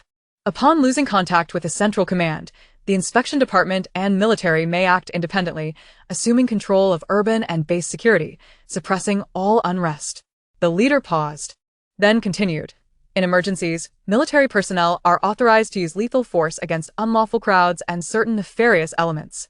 Cities and bases must not act independently, nor exploit the populace, nor engage in arrogance with military might. Violators will be suppressed through a consensus among the Inspection Department, military, and city leadership. This, of course, is the last resort and the most dire contingency plan, should local and central authorities become completely disconnected. I hope everyone will restrain themselves and their families. Do not assume that in chaotic times, you can indulge in wanton behavior." The leader's words were laden with a menacing intent, serving as a stark warning. The heads of the Inspection Department and military rose to salute, their responses resolute, before exiting the room. The attendees subtly shifted in their seats. Those with nothing to hide quickly regained their composure, while a few troubled souls broke into a cold sweat. The leader sighed inwardly, recalling the contents of the email he had sealed, feeling weary. In an era of calamity, instead of focusing on leading the populace to survive, some sought to carve out their own power and privileges. Now he has established a system of checks and balances, eager to witness who would dare to engage in such antics. Within the vast conference room, each individual harbored their own thoughts, and the leader was acutely aware of this. Human nature is unpredictable. In times of peace, he could tolerate minor flaws in some, turning a blind eye to certain matters, but in moments of existential crisis, he would not permit any disorder. No one could. The Infrastructure Department must expedite the construction of secure bases. The Foreign Affairs Department should prepare external communication strategies. And the Agriculture and Research Departments need to collaborate intensively on developing seeds and crops resilient to extreme temperatures. Gather all varieties of seeds and stockpile untainted soil. The Meteorological Department should closely monitor global weather patterns, and the Earthquake Department must implement preventive measures. The Commerce Department will engage with major businesses. The Publicity Department will intensify public awareness campaigns for self-rescue, and the Cybersecurity Department will gradually loosen online discourse while strictly controlling illegal activities. Local governments will fully cooperate with the Research Department in erecting radio towers and base stations. The Public Security Department must vigilantly monitor local security, collaborating with the military to maintain order. The Internal Affairs Department will coordinate efforts. This meeting is hereby concluded. Everyone may return to their duties. The leader issued a series of commands, and as everyone stood to receive their directives, they filed out of the conference room, the video projections extinguishing one by one. The leader called out to the elder from the Research Department. "Old Yang, wait a moment." The summoned elder returned to his previous seat, casting an inquiring glance at the leader. "Old Yang, I will allocate funds to expedite the Research Department's work. Bring forth all the valuable resources at your disposal." "Now is not the time for hesitation," he urged. The elder, referred to as Old Yang, nodded in agreement. What transpired between them thereafter remained unknown to others. Chapter 42, Global Announcement. The series of meetings at the national level were beyond Yi Zhiqiu's ken. She could only discern hints of the escalating tension in international relations and the increasing freedom of discussion among netizens. The nation was fervently engaged in infrastructure development, with elevated highways stretching from the capital to various cities, tunneling through mountains and crossing rivers, creating a network of straight, elevated passages that drew the attention of the entire world. International netizens mocked this apparent wastefulness, while many citizens at home expressed confusion and dissatisfaction. The government was actively relocating remote towns and populations at lower latitudes, and towering skyscrapers were rapidly rising across cities. Families displaced by relocation were assigned to new residences in these high-rise buildings. Both domestically and internationally, there was widespread bewilderment. The abrupt cessation of water flow in the Starry Nation had ceased to capture the world's attention, eclipsed by the peculiar actions of Huagua. Amidst laughter and astonished gazes directed at the swiftly constructed elevated highways and soaring skyscrapers, the world recognized Huagua as the renowned infrastructure maniac. Numerous prominent domestic enterprises and factories were forcibly nationalized, while key businessmen were summoned for discussions by the Commerce Department. The specifics of these talks remained a mystery to the public. Factories across the nation were actively recruiting workers, offering generous salaries, and construction sites for infrastructure projects were in need of laborers. Special police patrolled the streets day and night, despite the government's best efforts to soothe the populace. The impact was minimal. Elderly citizens began stockpiling supplies in large quantities, causing a frenzy of purchasing in supermarkets and markets, teeming with people scrambling to hoard provisions. Ultimately, under the government's reassurance, this wave of panic began to subside. On June 2nd, an unexpected snowfall blanketed the Sahara Desert for half a month, igniting global discussions. After the snow ceased, the desert erupted in a riot of colorful flowers overnight, sparking a tourist frenzy. While some domestically sought to join the excitement, the government firmly intervened, even halting flights to cities near the Sahara, inciting widespread discontent. The government remained unresponsive, showcasing a rare display of resolve amidst the recent perplexing mass relocations and aggressive infrastructure initiatives, which even included providing housing to impoverished families, further heightening public anxiety. Numerous netizens anxiously inundated the national website with inquiries, to which the government responded with efforts to reassure, but offered little additional commentary. The crisis awareness among the citizens of Huagua was thoroughly awakened. As long as the government called for relocation, the populace complied without hesitation. Whatever the government decreed, they adhered to without question. Apart from stockpiling supplies, medications, and energy resources, the government even stationed troops in urban areas in July. Numerous shopping malls, supermarkets, convenience stores, agricultural markets, and wholesale markets were taken over by the authorities, with police deployed to maintain order. Botanical gardens and parks were closed nationwide, and vegetation around cities was aggressively cleared, provoking public dissatisfaction and skepticism, yet eliciting no substantial response from the state. After settling wages upon the expiration of contracts 3 months later, Yi Zhiqiu, along with 10 chefs and Wang Zhigao, parted ways. Yes, Yi Zhiqiu recruited 2 new chefs locally, bringing her total to 10. During these 3 months, her generous compensation strategy resulted in an abundance of culinary creations from diverse regions, both domestic and international. This led to a nearly 1/3 depletion of her raw food materials, not accounting for Wang Zhigao's daily procurement. She had also been busy scouring for delicacies, and with the assistance of the 10 chefs, she amassed enough prepared meals to last a lifetime without repetition. Her Jinming building and supermarket were requisitioned by the government, and she received 1/3 of the stock from her warehouse. The pharmacy was also taken over, and she was allocated a portion of commonly used medications. Since replenishing her warehouse, she refrained from further engagement with either the supermarket or pharmacy, leaving them to the authorities. Her reserves were ample, rendering the initial obsession with hoarding unnecessary and excessively greedy. The compensation materials she received were delivered to her doorstep with transparency, providing her with a legitimate excuse to refrain from working outside or seeking additional supplies in the future. Perhaps due to her exceptionally cooperative demeanor, the authorities presented her with a rather cumbersome mobile phone and a card ahead of schedule. The phone was a traditional keypad model, with a large display that was not touchscreen, radiating a green glow. She had seen such a device in her previous life, reportedly developed by the Capital S Research Department, renowned for its durability, charging for an hour and lasting an entire month on standby. It could access the internet, and aside from its bulkiness and lack of aesthetic appeal, its quality was impeccable. Upon inquiring about the card, she learned it was a contribution value card, subtly hinted by the officials handling the material transfer that the stored points within held significant utility. The phone and card were not yet needed, and she was advised to keep them safe. Yi Zhiqiu relinquished the supermarket and pharmacy to the authorities, allowing those who wished to continue working to remain. She had completely divested herself of the supermarket and pharmacy, confirming that her card contained 185,000 contribution points. According to her previous calculations, this was indeed a considerable amount. Her farm in the old capital was also requisitioned, with the crops included, granting her 300,000 contribution points, 2 tons of rice, 1 ton of flour, and various essential household items and medications as compensation. She shared some of these with Xiang Juanhao, effectively concluding their collaboration. The dog food company was not requisitioned, but its production line was, yielding 20,000 contribution points. She compensated the suddenly unemployed Wan'erju with 5 million in cash as a personal settlement. Additionally, she distributed nearly 5,000 pounds of various dog foods, canned goods, and snacks to Wan'erju, who, being astute, did not cause a stir amidst the domestic turmoil and, upon her suggestion, returned to the capital with his mother after accepting the compensations from the authorities and Yi Zhiqiu. Chunjing also received 5 million and some commonly used medications before leaving Huaqing to return home. Huaqing had recently seen an influx of low-latitude populations, with the Jinming Building Hotel being requisitioned and repurposed to accommodate these migrants. The hotel owner received 100,000 contribution points and reportedly also moved to the capital with his family.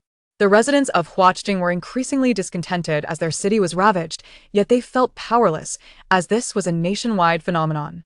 The city had begun erecting skyscrapers with a minimum of 50 floors, while Lu Jinfeng unexpectedly returned to the Jinfeng community, promptly commencing the construction of walls, leaving only one entrance on the eastern side.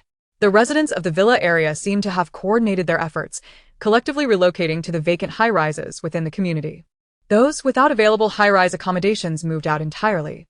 The remaining residents initiated home renovations, with teams pouring in and out of each household. Nearly every owner of a 6-story building was undergoing renovations, and some even implored Wang Can to contact her regarding the sale of her property, to which she vehemently scolded Wang Can. She warned him that if he disturbed her again by contacting others on her behalf, she would not be so courteous. Unconcerned about any potential resentment Wang Can might harbor, she opted not to engage a renovation team, instead spending considerable time designing a custom-grade door for the elevator entrance. Now, Upon the elevator door's opening, one would face an imposing door with a keyhole, fortified against unwanted entry. She contemplated installing a steel plate, but abandoned the idea due to its complexity. Each day, when she took her dog for a walk, she had to open the main door before accessing the elevator, and upon returning, she would ascend the stairs through a safety corridor. Wei Zhenzu had called her, expressing concern over the recent unsettling domestic situation, apologizing for his inability to instruct her in martial arts personally, and providing a plethora of instructional videos for her review, promising to address any queries regarding her training. As news of a blizzard returning from the Great Desert reached the homeland, the high-ranking officials sighed and subsequently reached out to the leaders of their neighbor, Bear Country, and their most loyal ally, Ba Country. Aside from these three, no one knew the content of their discussions. Soon, other nations observed Bear Country and Ba Country emulating the actions of the Hua Country, consolidating their dispersed populations. However, the citizens of Bear Country were not as docile as those of Hua Country. Bear Country found itself at a loss, as they could not resort to armed escorts. After all, they were not criminals. Meanwhile, the citizens of Ba Country were compliant, and both nations commenced an unceasing import of food, medicine, and energy, even deploying their navy for fishing expeditions, sparing no effort to procure all essential materials and ramping up domestic infrastructure development. At this juncture, even the slowest of nations discerned that Hua Country must have communicated something significant, as such events would not transpire otherwise. The beautiful nation was the first to vocally challenge Hua Country, to which the spokesperson of the Hua Country's foreign ministry responded nonchalantly during a global broadcast. "It's nothing much, merely a prelude to impending natural disasters. We are simply engaging in self-preservation." Viewers of the global broadcast, anticipating an explanation, were left in stunned silence as they observed the spokesperson's calm demeanor. The barrage of comments momentarily halted, only to erupt into frenzied outpouring across the screen. A reporter from the beautiful nation, taken aback for a moment, then angrily demanded, "Do you comprehend what you just stated? This is a global broadcast, and Hua Country must be accountable for its words. What evidence do you have to substantiate the claim that a natural disaster is imminent?" Such irresponsible statements could incite global panic. As the reporter concluded, his face flushed with excitement, believing the spokesperson must have been intoxicated or still inebriated to have uttered such nonsense. Having long viewed Hua Country as an eyesore, the beautiful nation finally felt it had captured a significant story, with prospects for promotion and a raise within reach, prompting the reporter to resolve to pursue the matter further. The spokesperson cast a glance at the overly excited journalist, then adopted a solemn expression. Addressing the camera, "We do not possess definitive evidence indicating precisely when this cataclysmic event will occur. We can only await it passively. In the spirit of humanitarianism, our nation issues a grave warning to all countries and peoples of the world. We take full responsibility for our statements. This is a disaster that will affect the globe. And when it will commence or conclude remains unknown. Humanity must unite and stand together to weather this storm. To our compatriots abroad, for your safety and well-being, please return to your homeland without delay." The spokesperson's grave gaze and demeanor were witnessed by billions around the globe. Panic erupted worldwide. Before the journalists could pose questions, the spokesperson reiterated with gravity, "Our nation will be accountable for every word spoken today. Certain nations must take this seriously for the sake of their citizens. This is not mere alarmism. Consider the peculiar natural disasters that have transpired this year. According to our forecasts, between August and September, a significant display of red and blue auroras will be visible across the skies worldwide. The largest volcano in the beautiful country will erupt without warning. Residents living near volcanoes and coastlines must evacuate immediately and remain vigilant. Volcanic eruptions will trigger earthquakes and tsunamis. Citizens must relocate to higher ground for safety. September will bring toxic acid rain, likely accompanied by torrential downpours, with an estimated duration of 2 months or more. Citizens are advised to seek refuge at elevated locations to avoid exposure to the acid rain. Prepare ample supplies for warmth. We sincerely hope everyone can safely navigate this impending disaster. This global press conference concludes here. Wishing everyone good fortune. Farewell." Upon the conclusion of the spokesperson's remarks, the live broadcast was abruptly terminated, igniting a frenzy both at the press conference and beyond. After an initial flurry of panic, the populace, under the firm control and reassurance from Gwija, managed to maintain relative order. Those venturing out to procure supplies found that order was upheld not by police, but by armed military personnel. With numerous armed patrols, the unrest that had been on the verge of erupting was swiftly quelled. A significant number of companies faced resignations, with many individuals returning to their hometowns. Local students continued with their daily routines, yet the curriculum had shifted. Physical education became the primary focus, as mandated by the Education Department, teaching children crisis response strategies. The government began promoting community training in emergency preparedness, self-rescue techniques, and wilderness survival skills, including how to construct safe shelters in frigid conditions. Survival influencers surged in popularity, eager to share their knowledge, garnering vast viewership.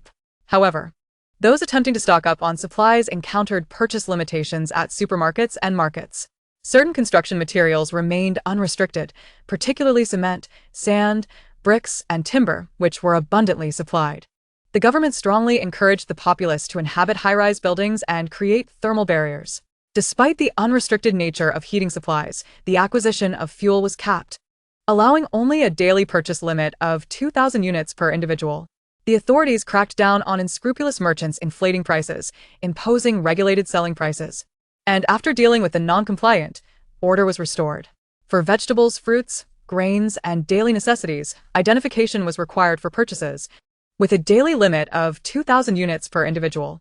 Hospitals remained exempt from restrictions, yet they only provided medication for inpatients, issuing prescriptions rather than selling directly. Over the course of a month, Gwija systematically centralized resources and supplies in a superstructure built within 3 months, where administrative and military personnel were stationed. Whatever one wished to purchase could be found there, and announcements were continuously broadcast to calm the populace, assuring them of the nation's ample reserves and advising against panic buying. The citizens of our nation generally adhered to official guidance and held a high level of trust in Gwija, yet the situation abroad was starkly different. Abroad, chaos reigned. Since the momentous press conference in mid-July, the impending disaster had sent shockwaves throughout the world. Domestic unrest quickly subsided as the government actively soothed public sentiment, maintaining social order with minimal conflict. However, the international landscape was rife with turmoil, as various sensational organizations and attention-seeking influencers contributed to a barrage of statements and performances. Nearly 80% of countries globally denounced our nation, with the beautiful country leading the charge in vehement condemnation. Our nation chose to remain unresponsive, focusing instead on dispatching naval vessels and aircraft to repatriate willing citizens while simultaneously ramping up resource procurement from abroad. Some nations, quick to react, refused to sell at any price, while others saw capitalists covertly selling despite governmental prohibitions. Our nation's shipping vessels and aircraft incessantly transported supplies and resources back home. Amidst the global outcry, on August 18th, the skies worldwide were enveloped in swirling red and blue auroras. Those who gazed upward were rendered speechless, and the clamor against our nation abruptly ceased. What we had foretold was indeed true. This revelation plunged international social order into utter disarray, with protests, looting, violence, and arson erupting everywhere. Many cities near volcanoes and coastlines saw mass evacuations, transformed overnight into ghost towns, with looted and ravaged urban landscapes resembling vast wastelands. While some families fled, others seized the opportunity to profit amidst the chaos, showcasing the spectrum of human behavior. Our own nation did experience some disorder. However, it was swiftly suppressed by the military's might. The nation's leaders remained tirelessly vigilant, working late into the night until exhaustion forced them to rest. Yet even sleep was elusive amid the dazzling, yet ominous display of red and blue auroras. Even with our nation maintaining relative control, conflicts arose. And the situation abroad was far more dire. Yi Zhiqiu held her children, Kong Kong and Ainin, gazing through the small window at the breathtaking red and blue auroras. A beautiful yet foreboding omen of impending calamity. For days, she had been consumed with worry. The onset of disaster seemed to arrive prematurely, albeit not by much. She feared her own influence might have triggered this, yet observing the vigorous infrastructural efforts underway, with Guojia concentrating resources for effective management and hastily erecting towering structures to accommodate families, reassured her. Her decision, though fraught with anxiety over the disaster, felt validated, for she was anchored by the strength and unity of her powerful homeland. Yi Zhiqiu unlocked her phone, and the internet was rife with discussions about natural disasters and apocalyptic scenarios. There was panic, despair, and a greater sense of mutual encouragement. She had done everything within her power, and she felt no remorse. Suddenly, her dog, Kong Kong, perked up its ears and turned to look toward the door. Yi Zhiqiu released Kong Kong, and the dog, along with Ainin, dashed towards the entrance. Ainin attempted to bark, but was met with a playful nip from Kong Kong. Yi Zhiqiu drew a dagger and approached the surveillance monitor at the door. There were 6 screens in total, 1 monitoring the elevator, 2 overseeing the emergency exits, 1 observing the corridor near her door, and 2 watching the stairwell and the passage outside. The elevator had arrived, and despite her not having received any request for operation permission, 3 men had ascended to her floor. They were large, burly figures, their heads and faces obscured, revealing only their eyes. Yi Zhiqiu could perceive their astonishment and disbelief in their gazes as the elevator doors opened, revealing a fortified steel door. It was amusing to her. Anyone who had struggled to reach this point would undoubtedly feel exasperated upon confronting such an impenetrable barrier. The 3 men pressed against the steel door, fumbling with their tools to pry it open. However, this door had been custom-made by her, designed to thwart such attempts with ease. Observing their futile efforts, after taking over the Jinfu community, Liu had sought out a construction team to reinforce the perimeter walls, sealing off 3 entrances and fortifying the sole remaining access point. He had meticulously considered every aspect of security. Once the walls were completed, he created a group for all the residents, introduced himself, and assured them he would prioritize their safety during the impending disasters. He stated that residents of the Jinfu community likely had their own channels for information and were somewhat prepared for the days ahead. He was straightforward. Property management fees would still be required, but rather than monetary payment, they would be in the form of contribution values or equivalent materials. The group remained silent, awaiting Liu Jinfeng's next words. He conveyed that he had communicated with the authorities, asserting that the Jinfu community would manage its own affairs, with minimal interaction with the officials. Whenever the officials needed assistance, the community would contribute financially or with manpower. Liu Jinfeng was pleased to see no objections, relishing the interaction with intelligent individuals. After delivering a lengthy discourse, he finally quieted down. The residents continued to hold their tongues, and according to Liu's earlier statements, if someone had breached her door, it was time to consult Liu, the self-proclaimed district chief. A smirk of mischief played on Yi Zhiqiu's lips as she called Liu Jinfeng. He answered promptly, assuring her he would arrive shortly before ending the call. The 3 men in the elevator struggled for over 10 minutes, without success in breaching the steel door. Frustrated, One of them kicked the door, producing a dull thud. At this sound, one man's expression shifted beneath his mask. He pulled the other two aside and kicked the door himself. The two men reacted similarly, their faces draining of color. The door must be incredibly thick to emit such a sound.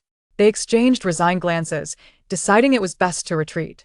Today had not gone as planned. They had underestimated the solitary girl, only to find themselves thwarted by an iron door. As the elevator descended, Yi Jiqiu received a call from Lu Jinfeng just 3 minutes later. "Sister, we've captured the 3 men. How do you wish to proceed? Please keep an eye on them." "I will be down shortly," she replied. Yi Jiqiu quickly donned a fitted athletic outfit, threw on a jacket, laced up her sneakers, and grabbed a leash for her 3 dogs before opening the heavy steel door and entering the elevator. Upon exiting, she found Lu Jinfeng waiting in the lobby with 7 or 8 large men. The masks of the 3 would-be intruders had been forcibly removed, and their hands were secured behind their backs with electronic handcuffs. Seeing Yi Jiqiu emerge in her fitted attire, accompanied by her 3 dogs, one of Lu's associates let out a catcall, filled with playful intent. Yi Jiqiu cast a disinterested glance at the man, remaining silent, but Kong Kong was provoked. The dog stepped in front of Yi Jiqiu, its skin wrinkling at the bridge of its nose, revealing a menacing display of sharp teeth. Approaching its first birthday, Kong Kong had been rescued along with Lele, spared from the horrors of a trash bin, and had grown robust and healthy, having early access to the space's spring water. Its physique was notably larger than it had been at the same age in its previous life, and its thick mane resembled that of a small lion, albeit an albino one. Thus, when Kong Kong displayed its fangs and emitted a low, threatening growl, it was indeed an intimidating sight. Anin, witnessing Kong Kong's aggression, quickly positioned itself beside Kong Kong, baring its teeth as well. Meanwhile, Lele had taken refuge behind a large, empty flower pot near the door, remaining silent but watching Lu Jinfeng and his men with a cold, focused gaze. The transformation from Kong Kong's growl to the trio of dogs encircling the intruders occurred in the blink of an eye. Lu Jinfeng looked around, assessing the situation, and suddenly slapped the man who had whistled. Yi Jiqiu stood by Kong Kong, gently stroking its ruffled mane, her eyes observing Lu Jinfeng's actions with an indifferent calm. The sharp sound of the slap left both the struck man and the onlookers bewildered. One after another, the elevators opened, and more than 10 residents from Building 6 emerged, a mix of men and women, summoned by Lu Jinfeng. Yi Jiqiu's elevator arrived too, revealing 3 additional individuals. She turned slightly to glance back and saw an elegant elderly woman with silver hair, supported by a middle-aged woman on one arm and a middle-aged man on the other. They appeared to be a family of 3. Lu Jinfeng sent a notification to the residents group, informing them of a rogue element within the community and inviting everyone to gather in the small square for an announcement. It was just before 10 at night, and due to the recent disturbances from the red-blue auroras, people had been hesitant to venture outside. This had allowed the 3 foolish thieves to believe they had found an opportune moment, spurred on by a few provocative remarks and some drink, leading them to attempt to break in. The residents of Building 6 rarely crossed paths, so they were not well acquainted, and Yi Jiqiu was even less familiar with them. Upon witnessing a young girl with 3 dogs standing defiantly against Lu Jinfeng and his men, they were puzzled, and no one dared to speak, opting instead to observe in silence. After slapping his subordinate, Lu Jinfeng turned his attention back to Yi Jiqiu. Noticing her calm demeanor, he felt compelled to act again. Under the scrutiny of the crowd, he swiftly delivered another resounding slap to the whistling man, leaving the residents startled and confused about the unfolding events. Lu Jinfeng turned his head once more, offering a conciliatory smile to Yi Jiqiu before addressing her in a voice loud enough for everyone in the hall to hear. "My subordinates lack discernment and have disturbed the homeowner. Young lady, you are magnanimous. Considering I have already punished them, let's overlook this incident, shall we? Brother Fu, I haven't done anything wrong, have I?" It was merely a whistle, the man who had been struck protested, rubbing his sore face and speaking indignantly.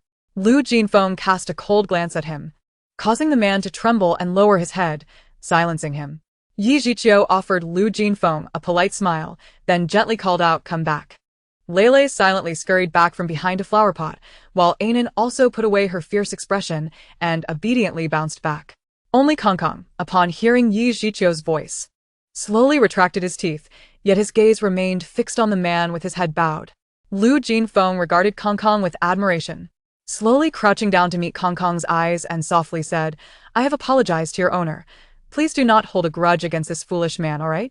Several homeowners exchanged bewildered glances at Lu Jinfeng, who was speaking softly to a dog, unsure of how to respond.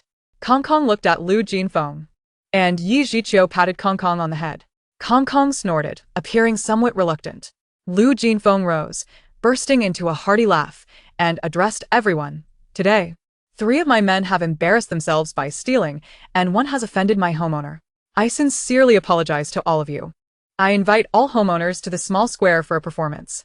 Chapter 44. The Jiang family also arrives as people descended from Building 6. Some curiously assessed the situation. Others scrutinized Yi Zhiqiu and her 3 dogs, while some began to cozy up to Lu Jinfeng. Upon hearing his words, all eyes turned to the 3 men bound and gagged. It was evident they were the thieves Lu Jinfeng had mentioned.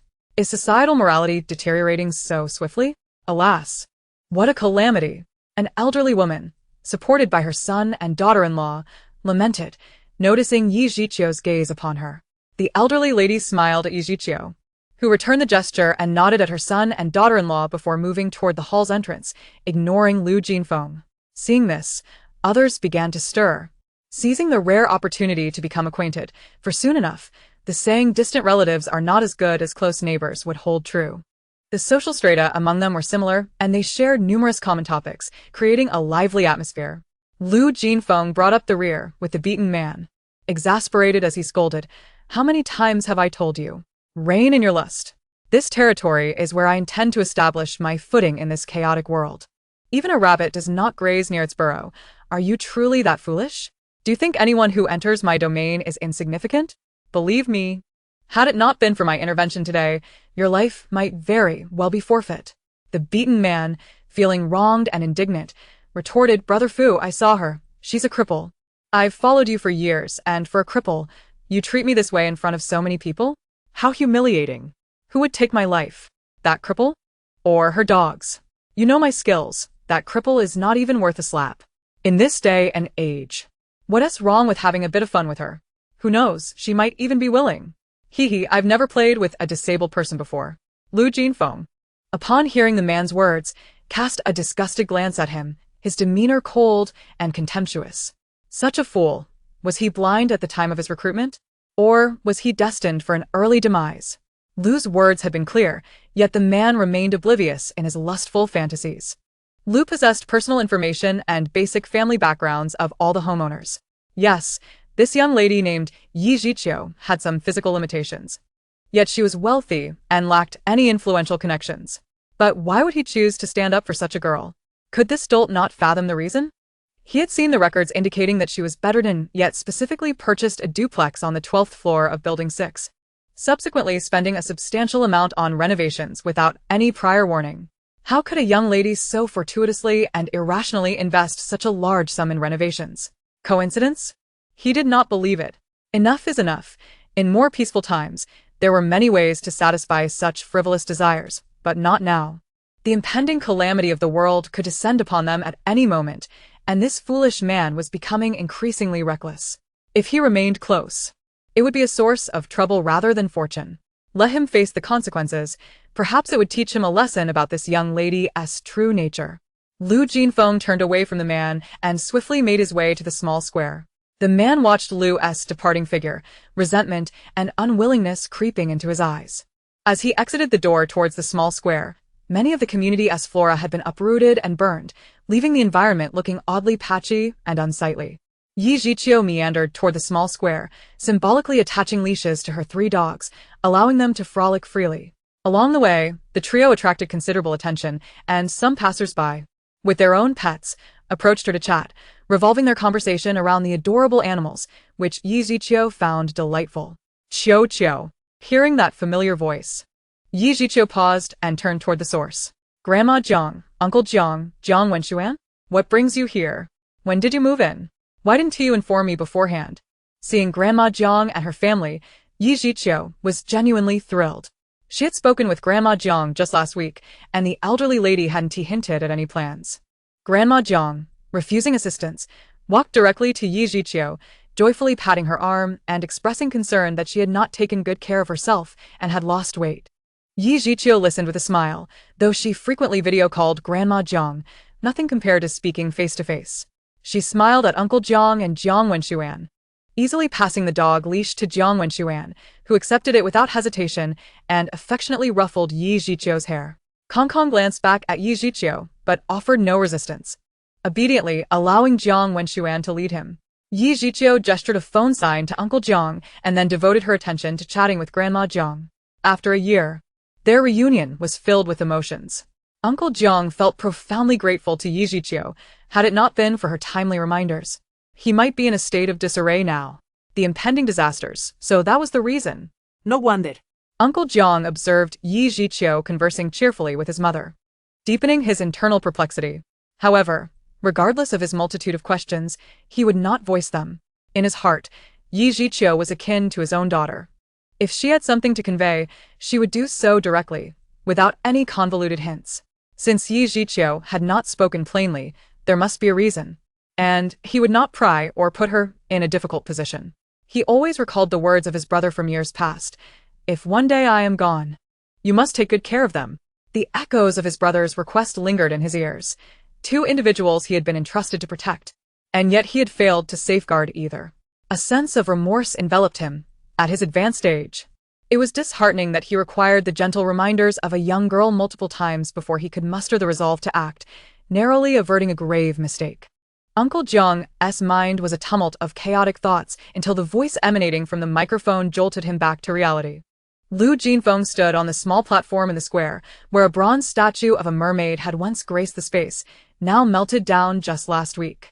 He had brought 3 men onto the stage, one by one delivering a swift kick to their knees, causing them to collapse before him. Grasping the microphone, he declared, I sincerely apologize for disturbing everyone at this late hour, but I believe it is imperative for all to witness this matter firsthand to foster a sense of urgency. These 3 individuals dared to harbor malicious intentions before chaos ensued, and it is my failure in leadership that has allowed such rogues to infiltrate our security. I owe you all an apology. After bowing deeply to the audience, Lu Jinfeng's sincerity struck Yi Zhiqiu as genuine. He truly felt remorseful for his shortcomings. A fleeting amusement washed over her, particularly when compared to the Lu Jinfeng of her past life. This incarnation was a commendable manager, instilling confidence among the residents. Surveying the gathering crowd, she noted the presence of 50 or 60 individuals, an impressive turnout for such a late hour. Turning to Grandma Jiang, she whispered, Why are you still awake at this hour, running out to join this commotion? Grandma Jiang shot Uncle Jiang a disapproving glance, exclaiming, I would prefer to be asleep. But your uncle insisted I come and witness the depths of human depravity in these tumultuous times. I must learn not to extend goodwill to those unworthy. Yi Zhiqiu chuckled and gave Uncle Jiang a thumbs up, then turned to Grandma Jiang with earnestness. Grandma Jiang, you have never encountered such turbulent times, nor the malice of humanity. Uncle Jiang's decision to bring you here was indeed wise. Unable to suppress a gentle pat on Yi Zhiqiu's arm, Grandma Jiang laughed, gazing at the 3 men, heads bowed and kneeling under the bright lights. Indeed. The greatest suffering I have endured in my life was the loss of my parents and my husband. At that time, it felt as if the world had crumbled around me, leading me to seek refuge with your grandfather. Thanks to his kindness, I have lived without worry until now. As a child, I had my parents' care. As a wife, I had my husband's love. After his passing, your family has looked after me. And now, in old age, I am supported by my children and grandchildren. When I reflect on my fortune, I feel grateful. Yet I never anticipated that in my twilight years, I would witness such a world. Her words resonated deeply with the crowd, as many shared her incredulity at the prospect of enduring an apocalyptic calamity. Lu Jinfeng continued to articulate the grim realities that awaited them, pausing briefly before adding, Those who reside in our Jinfu community are undoubtedly individuals of means and connections. Living in peace, you may not fully comprehend the impending disaster. Thus, I must brutally shatter your illusions and complacency.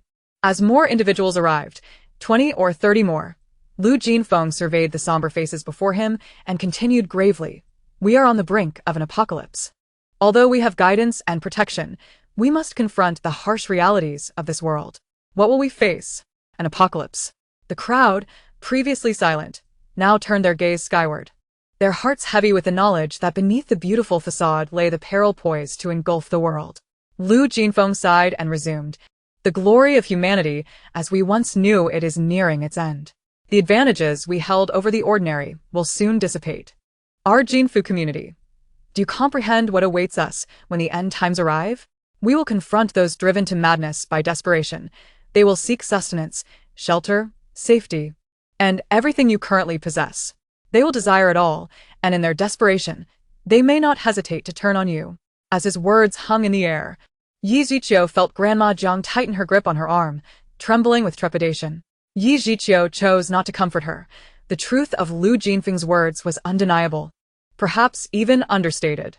Lu Jinfeng reveled in the gravity of the moment, pleased to see the urgency reflected in the crowd's expressions. If he could not instill a profound sense of crisis among them, how could he hope to manage the entire Jinfu community? This enclave, a sanctuary he had fought tirelessly to create, had become a refuge for his dreams as a fervent enthusiast of survival in the face of calamity. Who could have foreseen that such a day would come? If the residents of Jinfu could unite as one, their collective strength would be formidable. He did not aspire to reign supreme. Such ambitions would not be tolerated by the authorities or his family. Rather, he sought to fulfill his dreams of heroism, envisioning a future where he could lead his people to survive and thrive amid adversity. If Yi Ziqiu were to uncover Lu Jinfeng as true aspirations, she would surely be taken aback by such youthful idealism. Yet, oblivious to his inner thoughts, Lu Jinfeng discreetly forged alliances with certain officials, eager to realize his ambitions. As his fervor grew, Lu Jinfeng's voice rang louder. Though we have the protection of our esteemed leader, can we truly save everyone? We know the answer is no. So, what shall we do? You all understand the dangers lurking beyond our walls and the unknown threats that await us. How will we respond? He paused, allowing the gravity of his words to settle, then continued passionately. Is there anywhere better than our Jinfu community? No. Even if there were, would you dare leave? Are you willing to sacrifice what you currently have? You know well how many powerful individuals covet your place among us. Gradually, the crowd swelled, and Lu Jinfeng's voice surged with fervor. We are on the brink of an era marked by cannibalism and human slaughter, a cataclysmic disaster awaiting us. In the face of such calamity, human hearts become treacherous and sinister. If our community, Jinfu, does not unite as one against external threats, we shall easily lose everything we currently hold dear when the time of disaster truly arrives. Jinfu is not merely mine. It belongs to all of us. Henceforth, should anyone dare to seize our home or threaten our lives, we shall not hesitate to retaliate, correct? Initially, the crowd responded with uncertain murmurs, their expressions clouded with confusion. Yet, gazing at the strange, beautiful red and blue auroras in the sky, their responses grew resolute. Indeed, those who reside in Jinfu are all affluent individuals. At the very least, they are the elite with sharp intellects. They may not have experienced a disaster of this magnitude, but who among them has not seen a disaster film or a zombie flick? Reflecting on the catastrophic scenarios portrayed in films, it is evident that the true horror lies not merely in the monsters, but in the unpredictable nature of humanity. Consider the three individuals still kneeling. The chaos has yet to unfold, and malevolent intentions have already surfaced. What will happen in the future? If their own homes become targets, can they escape unscathed like the unfortunate victims of tonight? Those within their community are at least currently well-supplied and financially stable, possessing connections and resources. Even if disorder arises within the neighborhood, the danger remains manageable. But outside, those from Jinfu may well be perceived as prime targets by some. Most critically, there is Lu Jinfu. It is widely acknowledged that his background is more formidable than that of anyone else present. With Lu Jinfu at the helm, their chances of survival are significantly enhanced compared to others. Ultimately, it all boils down to self-interest and the well-being of one's family. Those with quick wit have already grasped this reality.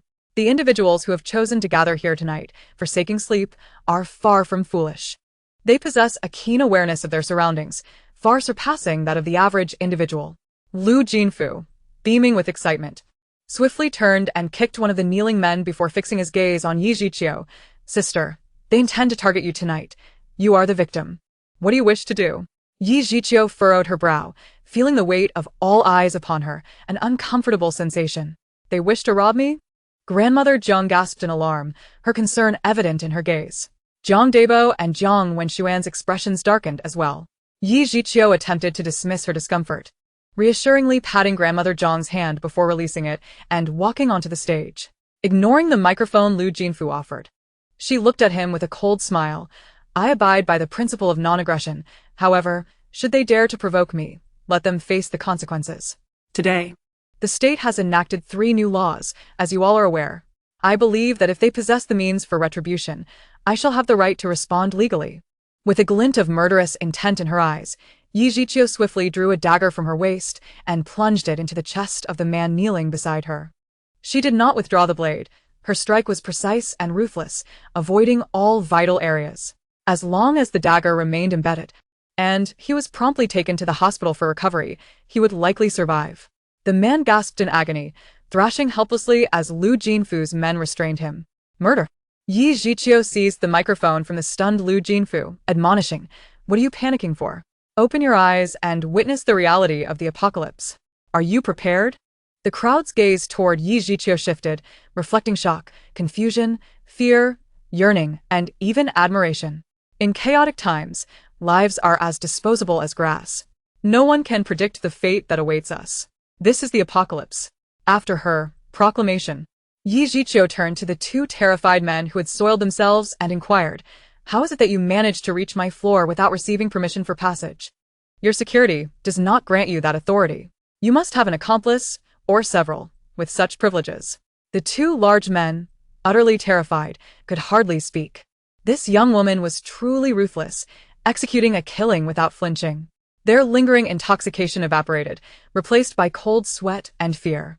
They had merely sought to make some easy money, driven by impulsive drunkenness. Yi Jiqiu, having recognized the identity of the man she had stabbed and the mastermind behind the incident, refrained from pressing further. Her earlier remarks through the microphone were merely intended to prompt the community to discern the lurking dangers around them. She believed that once the residents regained their composure, they would come to understand. Without waiting for a response, Yi Jiqiu switched off the microphone and tossed it to Lu Jinfu. Noticing his astonished expression, she smirked and stepped closer, whispering, "I trust that with your capabilities, Lu, you'll ensure that my actions do not bring trouble, correct? After all, I have provided the intimidation effect you desired." With that, she turned away, limping resolutely off the stage. She accepted the leash from Jiang Wenxuan, nodding at the complex expression on Jiang Debo's face before leading the dog away. She avoided looking at grandmother Jiang, fearing she might see something she did not wish to witness, which would cause her discomfort. As Yi Jiqiu made her way, the crowd parted, watching her as she slowly walked away. Her audacity to commit such a violent act in plain view, even in this still lawful society, stemmed from the recent enactment of new laws by the state. 1. Victims may kill in self-defense against aggressors without penalty, applicable to both civilians and military. 2. Even if the aggressor is incapacitated, the victim may retaliate until the aggressor is confirmed dead. If the aggressor's actions are proven, the victim is absolved of guilt, applicable to both civilians and military. 3. If violence is initiated against you, even if subdued, as long as the victim perceives a potential threat to their safety, they may eliminate the threat and remain guiltless, applicable to both civilians and military. The announcement of these 3 laws caused an uproar online. Even among the leadership of the state, there was significant debate regarding these new regulations. Ultimately, it was the military and law enforcement heads who silenced opposition with their authority.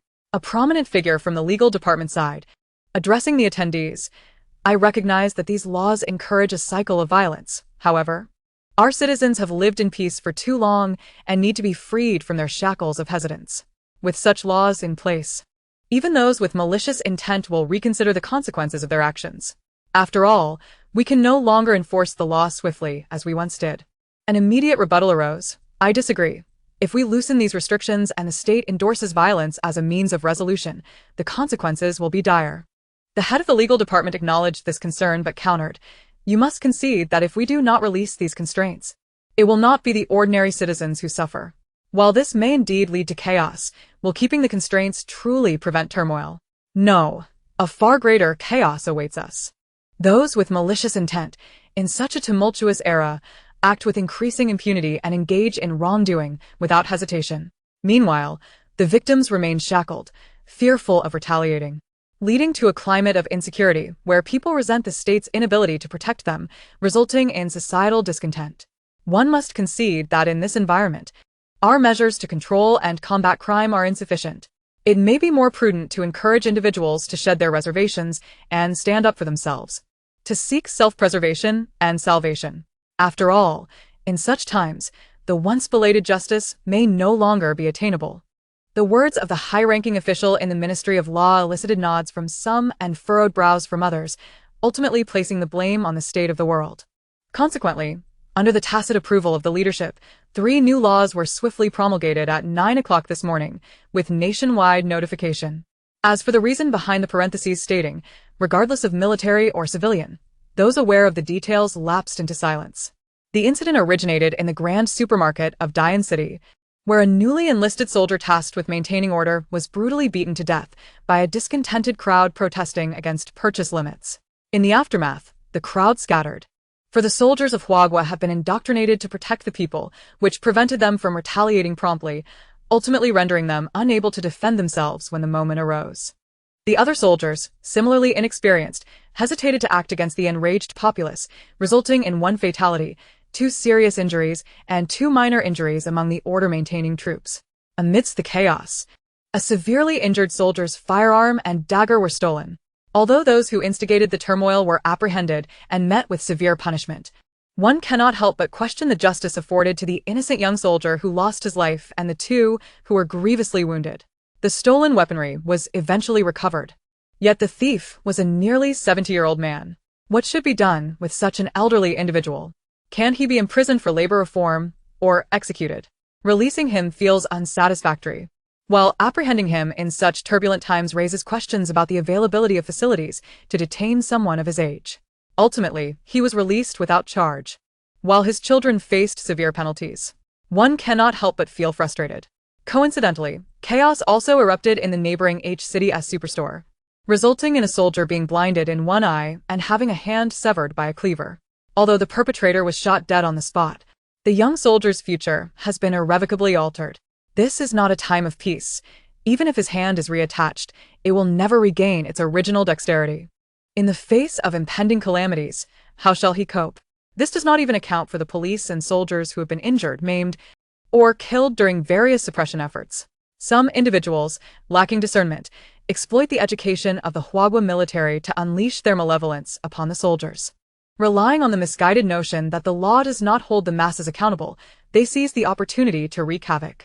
Recently, a surge of heinous criminal cases has eroded the public's sense of security to its nadir. In a video following the announcement of the new laws, the leader sternly addressed the camera, stating, "In tumultuous times, severe measures are necessary. Certain members of the populace must temper their actions. Do not allow those who have quietly protected you to become disheartened, and do not let heroes weep in vain. From this moment forth, we shall not tolerate anyone's malicious provocations or disturbances. Those who cling to the belief that the law does not hold the masses accountable, heed this. We shall no longer endorse such behavior. Once apprehended, punishments will be severe and unequivocal." The supporters of the new laws overwhelmingly drowned out dissenting voices. Ordinary citizens, if the state had not solemnly declared and enacted these new laws, would have hesitated even to retaliate against their aggressors. In times of peace, civilians fear overstepping in self-defense. Even more so, they dread retribution from their assailants, often choosing to endure rather than confront. Yet what time are we in now? We are on the brink of calamity. The laws of a peaceful era only restrain the ordinary citizen, failing to contain the audacious and malevolent. Should the state not enact laws that advocate for a forceful response, it would only worsen the hearts of the populace and embolden those with malicious intent, causing greater harm to the innocent who cannot adapt to the chaos of the impending apocalypse. When the laws of a peaceful age fail to protect the common folk in an era of chaos, it is better to enact new laws suitable for this tumultuous time, allowing the concerned populace to confront the malevolent with confidence. If you hesitate, the aggressor will not. If you deliberate, the assailant acts with abandon. Upon the issuance of these 3 new laws, the supporters multiplied, ultimately silencing all opposition. A highly upvoted comment online proclaimed, "To those self-righteous individuals opposing the new laws, open your eyes and behold the changed world. Those who wish to perpetrate evil amidst the chaos should consider the consequences. For you no longer face a world where justice is solely reliant on law. We shall seek justice ourselves. Dare to reach for me, and I shall sever your claws." Chapter 46. The state's stance. Indeed, the world has changed. Chiu, why are you walking so fast? Wait for your grandmother. Yezehi kiposet. Smiling as she turned to greet Grandma Jiang, supporting her as she scolded gently. Why the rush? The lights here are dim. What if you fall? Grandma Jiang lightly patted Yi Zhiqiu's hand, saying, no more scolding your grandmother. Your Uncle Jiang has been nagging me daily. The older he gets, the more he rambles. It's rather vexing. As Grandma Jiang chatted away, they escorted her to their residence in Building 8. Grandma Jiang invited Yi Zhiqiu to come inside for a while. Amused, Yi Zhiqiu replied, Dear Grandma, look at the time. You should head back to rest. We live so close. There's always another day. All right. Remember to come for dinner tomorrow, Grandma Jiang insisted. When Xian, take your sister home. It's late, and I worry for her safety. Hurry now. Jiang Wenxian exchanged a helpless glance with Yi Zhiqiu before turning to leave. With no one around, Yi Zhiqiu loosened the dog leash, allowing the 3 small dogs to frolic freely. You've raised these 3 dogs so well. I wish I could have some too. But I have a little one at home, and Grandma wouldn't allow it. Jiang Wenxian, 3 years her senior, had just graduated from university last year, marrying young and becoming a father at a tender age. Is your sister-in-law at home looking after the baby? Yi Zhiqiu had little recollection of Jiang Wenxian's wife, having not seen her that evening, and assumed she was occupied with the child. After a moment of silence, Jiang Wenxian sighed. We've divorced. What? Yi Zhiqiu could hardly remember the girl's face, only recalling that she had been quite beautiful and had once made her feel jealous. We were blinded by love during our college days. After having Zhongbao, we disregarded our parents' objections and got married before graduation. She couldn't continue her studies due to her pregnancy, while I had to focus on graduating and preparing for further studies, leaving us with little time together. With a heavy sigh, Jiang Wenxian continued. Her personality was spoiled by her parents, and after getting pregnant, she became even more unruly. She showed no respect for Grandma, refusing to let her touch anything, and refused to eat the meals Grandma prepared, saying they had a smell that disgusted her. Jiang Wenxian's expression darkened, and Yi Zhiqiu's face grew cold. She could cause a scene at any time, expecting me to be at her beck and call, and while I tolerated that, I could not abide her disrespect towards Grandma. When she was nearly 9 months pregnant, she insisted on having the meal that her grandmother had personally prepared in the middle of the night, and it had to consist of 4 dishes and a soup. A disagreement ensued between us, and she insisted on returning home. My grandmother, being light of sleep, woke up to see what was happening.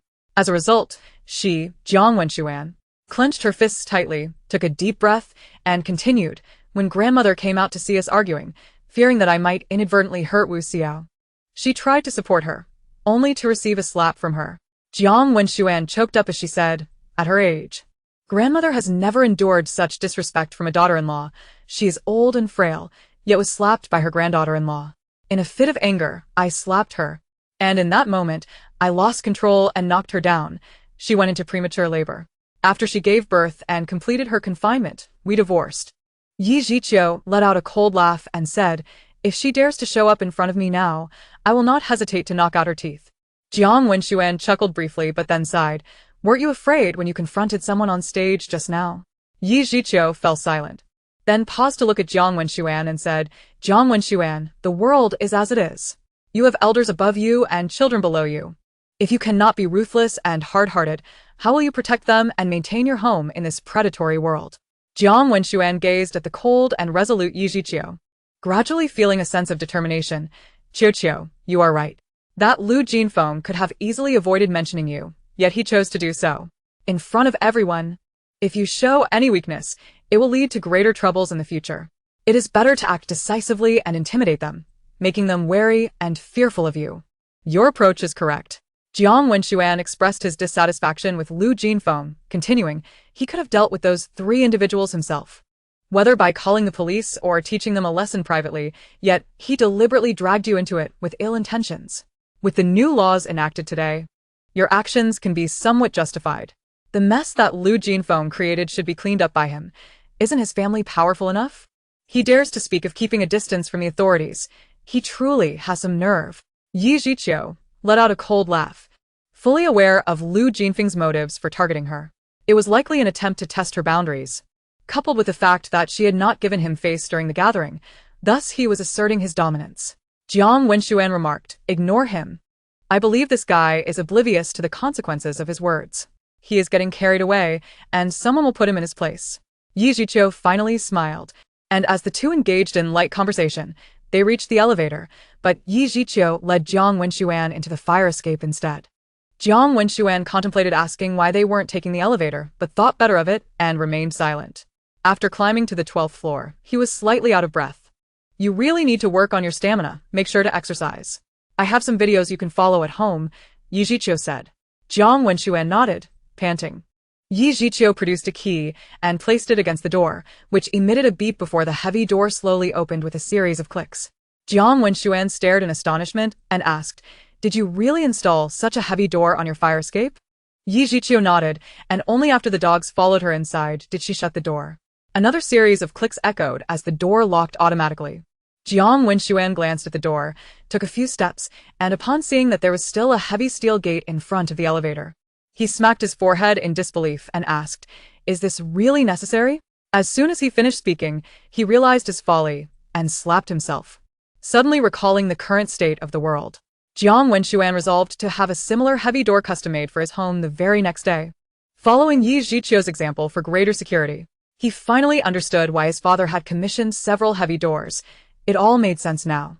He had previously been puzzled by his father's sudden obsession with security, especially after the company had given a valuable card in exchange for contributions. Just a few months prior, his father had begun selling properties and insisted on bringing the family to Huaqing to purchase an expensive apartment in the Jinfeng community. He even spent a fortune renovating their home to resemble a fortress, clearly emulating Yi Zhiqiu's approach. He felt compelled to commend his father, thinking, well done.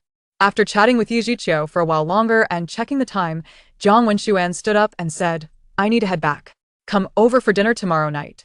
A relative from my grandfather's side is visiting, Aunt Jiang, who makes authentic northeastern dishes. You must come and try them." Yi Zhiqiu glanced at the time, realizing it was indeed late. She opened the heavy steel door before the elevator and watched Jiang Wenxuan leave, then locked the door securely before entering the house. After a quick shower, Yi Zhiqiu climbed into bed and fell asleep swiftly. While Yi Zhiqiu and most of Huagua's populace were fast asleep, the high-ranking officials remained awake.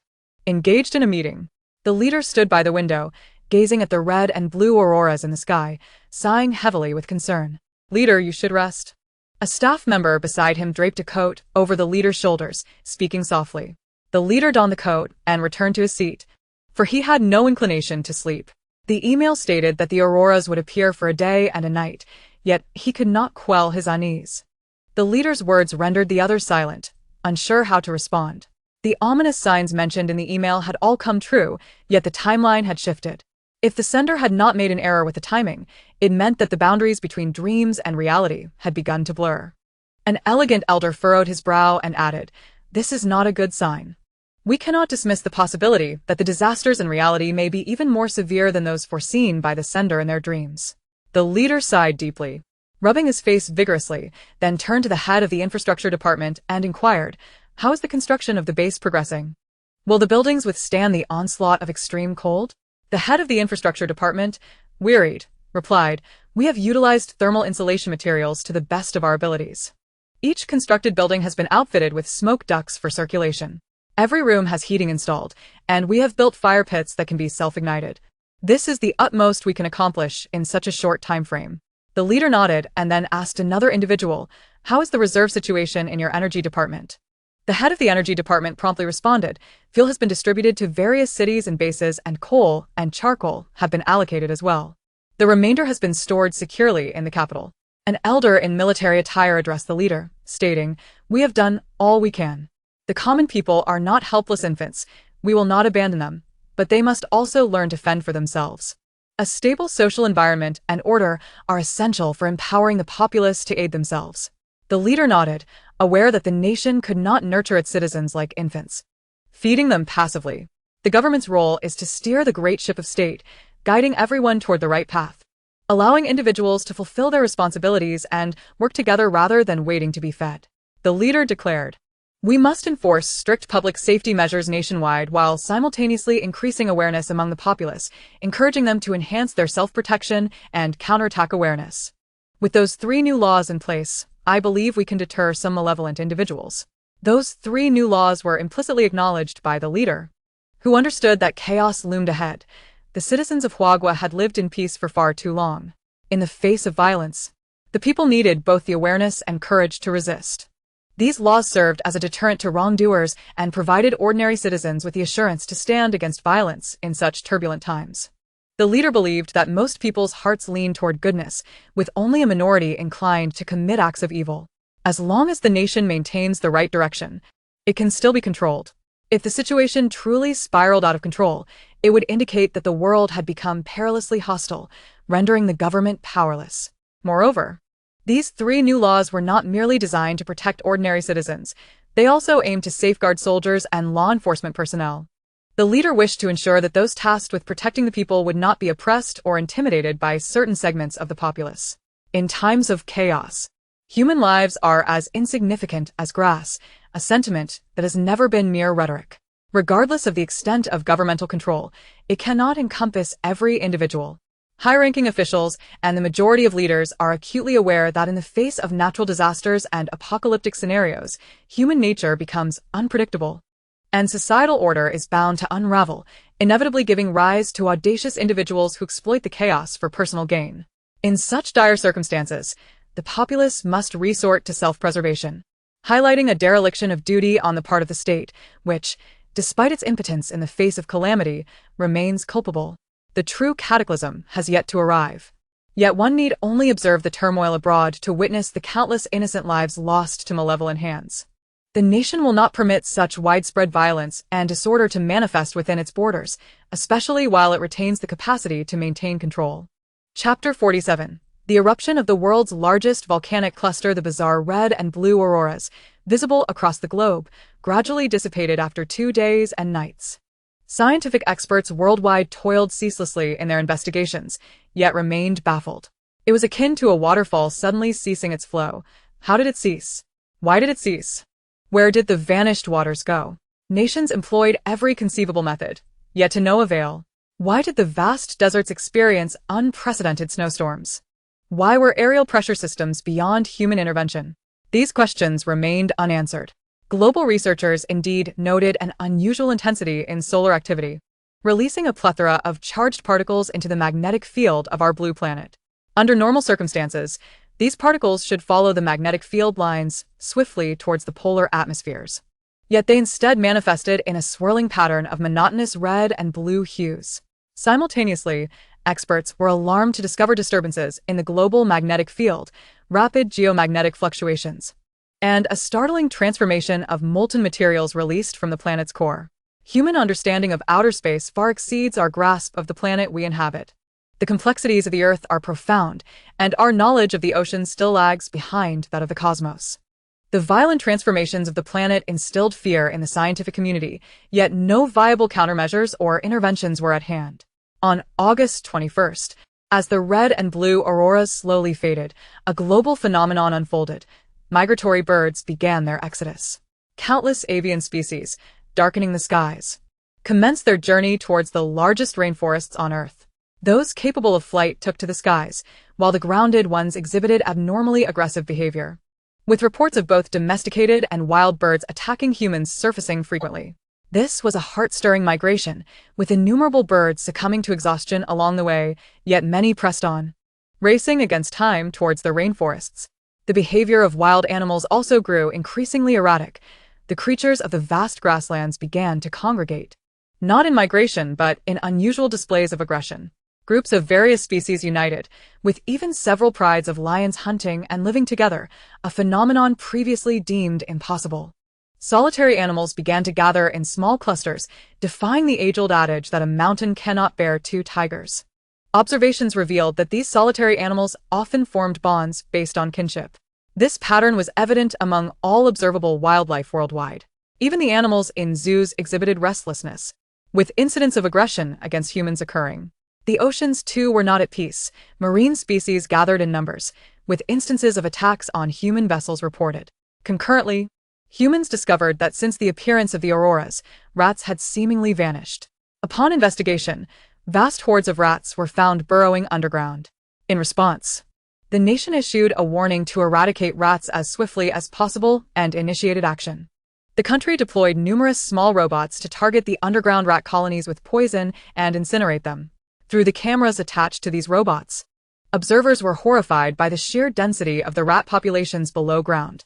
Observant individuals noted that the rats had meticulously planned their burrows, establishing areas for food storage, habitation, recreation, and even designated waste zones, along with a specific area for nurturing newborns.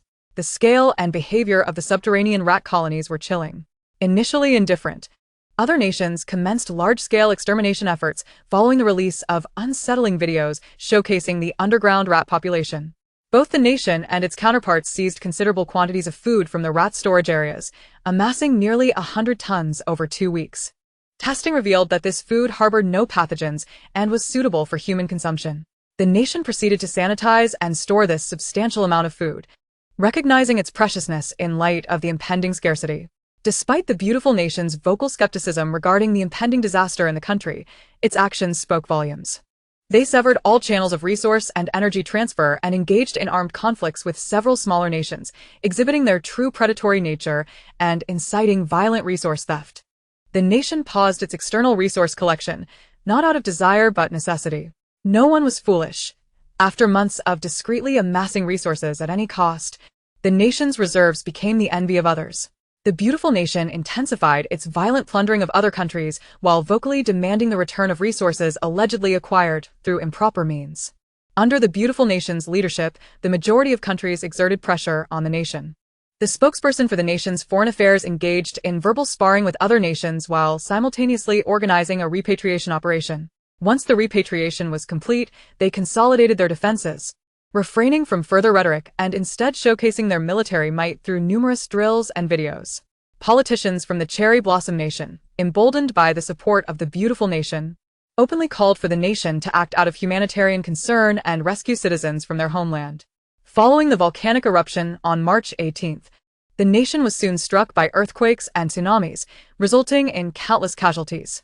The International Federation provided aid and, once assured that no further disasters would occur, many politicians promptly returned to their previous agendas. However, after the nation issued a global alert, they hastily gathered their affairs and departed, abandoning the millions awaiting government assistance and leaving behind a nation still in ruins. Politicians from the Cherry Blossom Nation shamelessly implored the nation to accept their citizens, inciting outrage among the populace, who expressed their anger online. In a stark contrast to its previous refusal post-eruption, the nation surprisingly agreed, promising to safely relocate the citizens of the Cherry Blossom Nation. The beautiful nation was taken aback. Politicians from the Cherry Blossom Nation were left speechless, and the citizens expressed profound gratitude towards the nation. This seemingly irrational decision drew global attention and ridicule, prompting questions about the nation's mental state. How could they choose to accept the citizens of a nation with whom they held deep-seated animosities, especially knowing an impending global catastrophe loomed? Were they humans or enemies? They were not merely livestock. The nation's populace expressed their confusion and anger towards the decision-makers online. Without much explanation to its citizens, the nation dispatched numerous warships and vessels, urging the citizens of the Cherry Blossom Nation to limit their belongings to no more than 20 kilograms. Everyone understood that the Cherry Blossom Island was on the brink of disaster and lacked the capacity to withstand it. Remaining there was tantamount to courting death. The nation's willingness to extend a helping hand was akin to a deity rescuing the suffering. The desire to escape from the land of cherry blossoms has led over 30 million citizens to seek refuge. The Huagua mobilized all its manned warships and large vessels, requesting assistance from Bear Country and Leopard Country. Surprisingly, both nations complied, dispatching their fleets within a week to transport the fleeing populace. The fury of the Huagua citizens was palpable, yet futile. They could only watch helplessly. Among them, there were those who expressed anger and confusion, while others remained composed and rational. The latter group soon realized an inconsistency. Given the proximity of the land of cherry blossoms to Huagua, why not facilitate a simultaneous return instead of waiting a week for all to board? The international community also sensed something amiss, but the intentions of Huagua remained elusive. A week later, nations discovered they could no longer track the movements of the military vessels from Huagua, Bear Country, or Leopard Country. They had vanished into the vast ocean, raising alarms globally and igniting a flurry of conspiracy theories. Speculations arose that Huagua might be exacting revenge. secretly eliminating the citizens of the land of cherry blossoms and disposing of their bodies in the sea. Questions were directed towards Huagua and Bear Country regarding the fate of the embarked individuals, demanding answers. In contrast, Leopard Country's presence was notably absent from the outcry, which many considered impolite. A spokesperson for Huagua's foreign ministry urged calm, asserting that such atrocities could never occur in their nation, and promised a satisfactory resolution. While other nations grew increasingly anxious, Huagua appeared to regain its composure. Despite rumors suggesting that Huagua was secretly relocating the dissenting populace, these claims were swiftly suppressed, leading to the exposure of numerous foreign spies and the punishment of those spreading discontent. 3 days later, it became evident that Huagua and Bear Country had relocated the citizens to Beautiful Country. Unbeknownst to anyone, Huagua had developed advanced technology capable of evading satellite and radar detection, allowing for a clandestine and orderly landing of the 30 million individuals on Beautiful Country's shores overnight. A miraculous feat. The reaction from Beautiful Country was one of outrage. While the global community marveled at Huagua's audacity, often mocking Beautiful Country in the process. In response, politicians from the land of cherry blossoms quickly shifted their narrative, pleading with Beautiful Country to extend mercy towards their unfortunate citizens. Enraged, Beautiful Country threatened war against Huagua and Bear Country. The already tense international atmosphere escalated when Beautiful Country, in a fit of rage, declared intentions to instigate a Third World War, promptly mobilizing its military forces. A carrier and 2 warships entered Huagua's territorial waters, only to have one vessel sunk and the other captured without hesitation. Huagua announced that it would treat the captured personnel humanely and would accept resources in exchange for their release. As tensions mounted, an unforeseen calamity struck. On August 31st, the world's largest volcanic system erupted without warning. Despite Huagua's prior predictions of an impending eruption, the scientific community had dismissed such claims, considering the volcano dormant and stable. However, the eruption exceeded all expectations, covering over 1,300 square kilometers with volcanic ash and causing catastrophic damage, resulting in numerous casualties. The eruption shocked the world, marking the official onset of a natural disaster. Although Beautiful Country attempted to restrict access to the volcanic park and advised evacuations, its citizens, emboldened by a sense of freedom and defiance, ignored the warnings, leading to chaos as wild animals fled the park. This unexpected exodus resulted in significant injuries and fatalities. Yet the government suppressed speculation regarding its connection to the volcanic eruption. Ultimately, the volcanic explosion claimed at least 50,000 lives, blanketing a vast expanse of Beautiful Country in ash. Even citizens of Huagua heard the distant rumble of the eruption, which was met with an official emergency announcement shortly thereafter. Huagua cautioned its populace to remain indoors post-September 7th to avoid toxic acid rain, urging them to seek higher ground for safety. As alarms blared throughout the cities, Huagua's proactive measures, including the rapid construction of tall buildings for relocated residents, demonstrated its preparedness in the face of impending disaster. In August, every citizen received a contribution value storage card, allowing them to exchange their savings and assets in banks at a rate of 100 to 1. Those who were unwilling were not coerced by the state. Families residing in rural bungalows and those living below the 8th floor were relocated to high-rise accommodations if they consented. Inhabitants of grasslands, plateaus, and deep forests were also informed of the opportunity to relocate.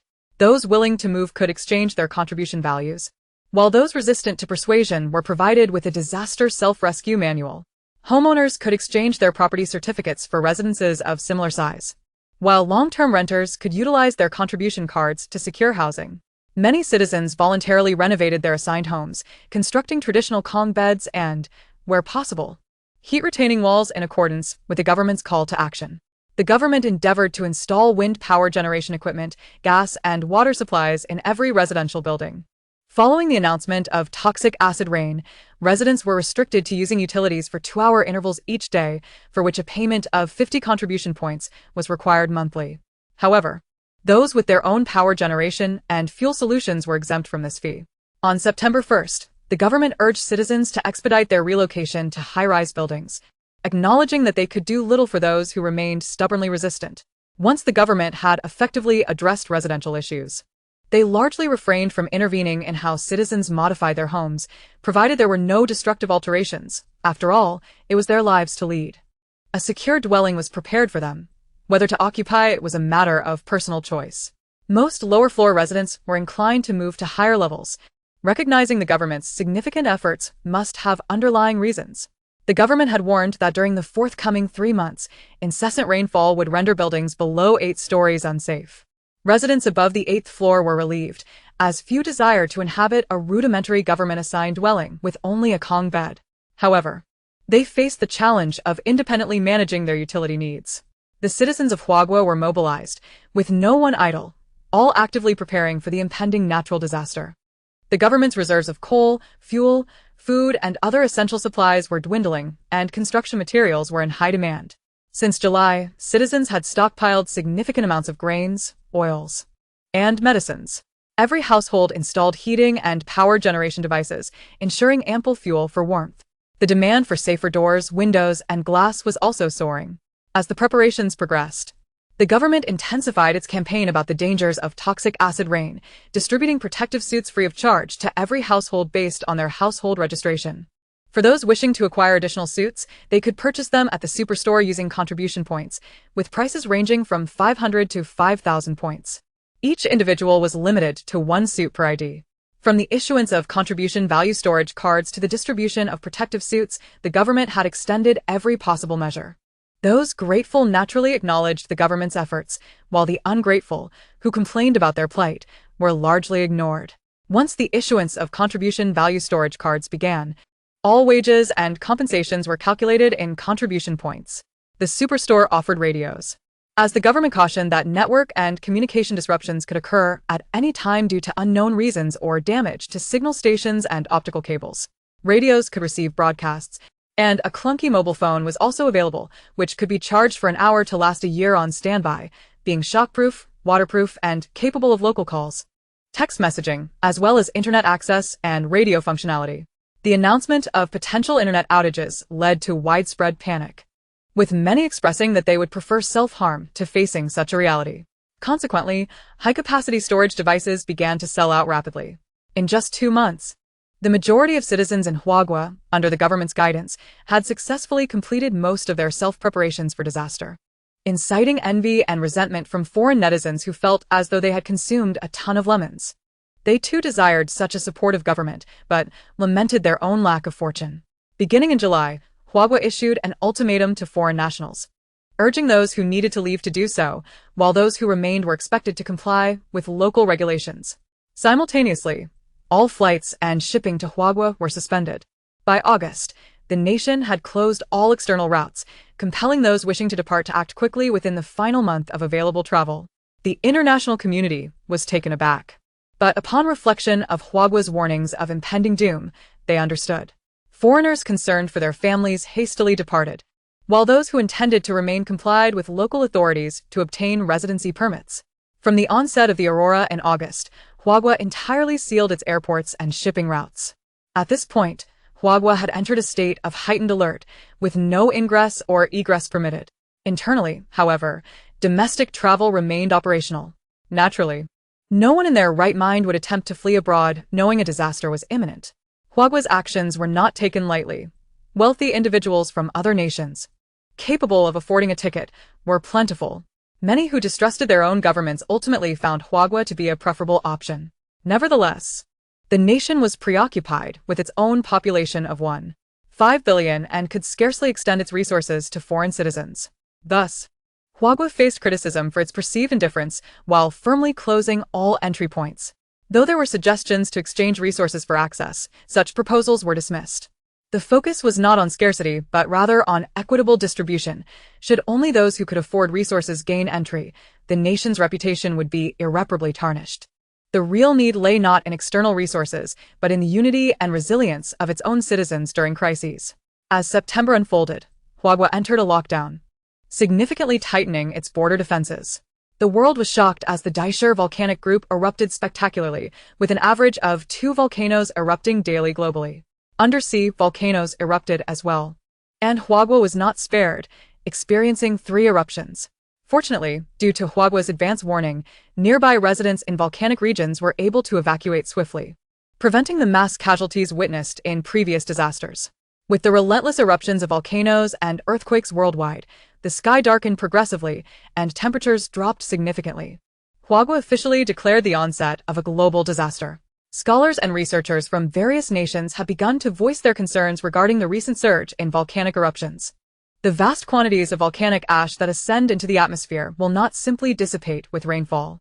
Instead, they will accumulate in the atmosphere and coalesce into a more insoluble substance, which humanity currently lacks effective means to eradicate. This serves as a somber announcement to the global populace. Our planet is indeed facing an apocalyptic calamity. As of now, including those beneath the ocean, a total of 35 volcanoes have erupted worldwide. This relentless ash will firmly shroud our skies. The sunlight will be obscured, temperatures will plummet, and large-scale agricultural endeavors will become impossible, leading to imminent global famine.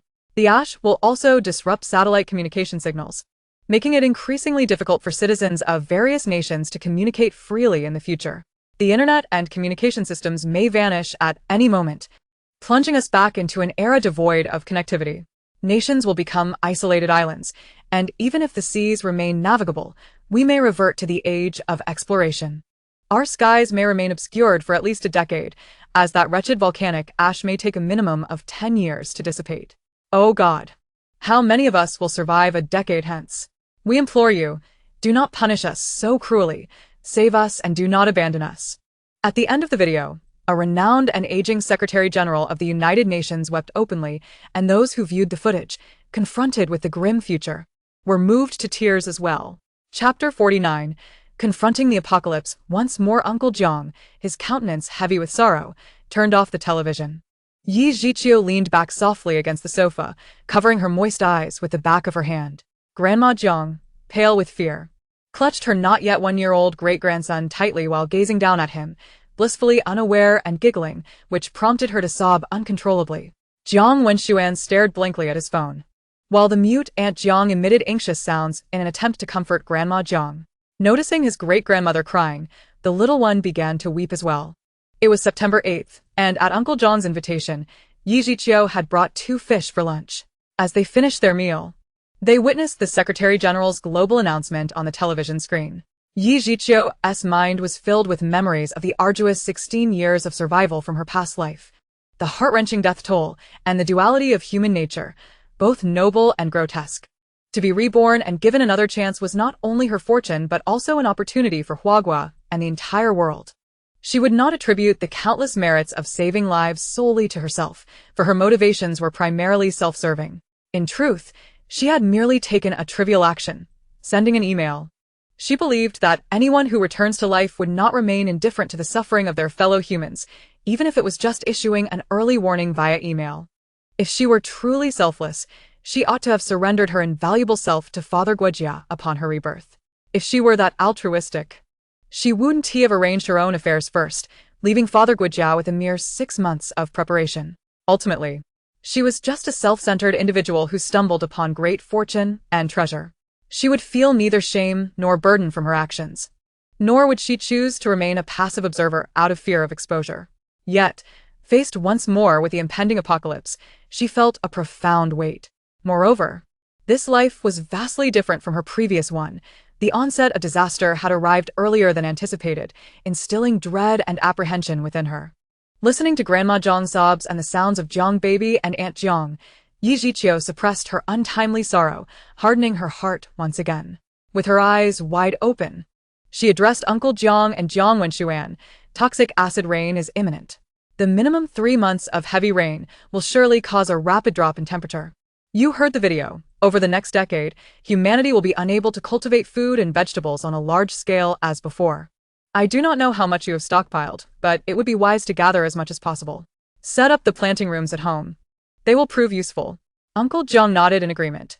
Indeed, humanity must brace itself for the impending apocalypse. Human nature is unpredictable. Qiu, you live alone. Exercise extreme caution in the coming 3 months. Yi Zhiqiu nodded and then turned to Grandma Jiang. Grandma, please do not take Jiang Baby outside anymore. It is unsafe out there. Do not show mercy to any strangers. Even if they appear harmless, be they innocent children or frail pregnant women and elderly, you can never know the depths of human malevolence. Grandma Jiang, still sniffling, was momentarily taken aback. Upon seeing Yi Zhiqiu's grave expression, she, despite her age, understood the weight of her words. She quickly nodded. Rest assured, Chiyo. The weather grows colder by the day. I will not take the baby outside. Our family has reinforced our doors, and with so many of us at home, we will be fine. But you, living alone, must take extra care.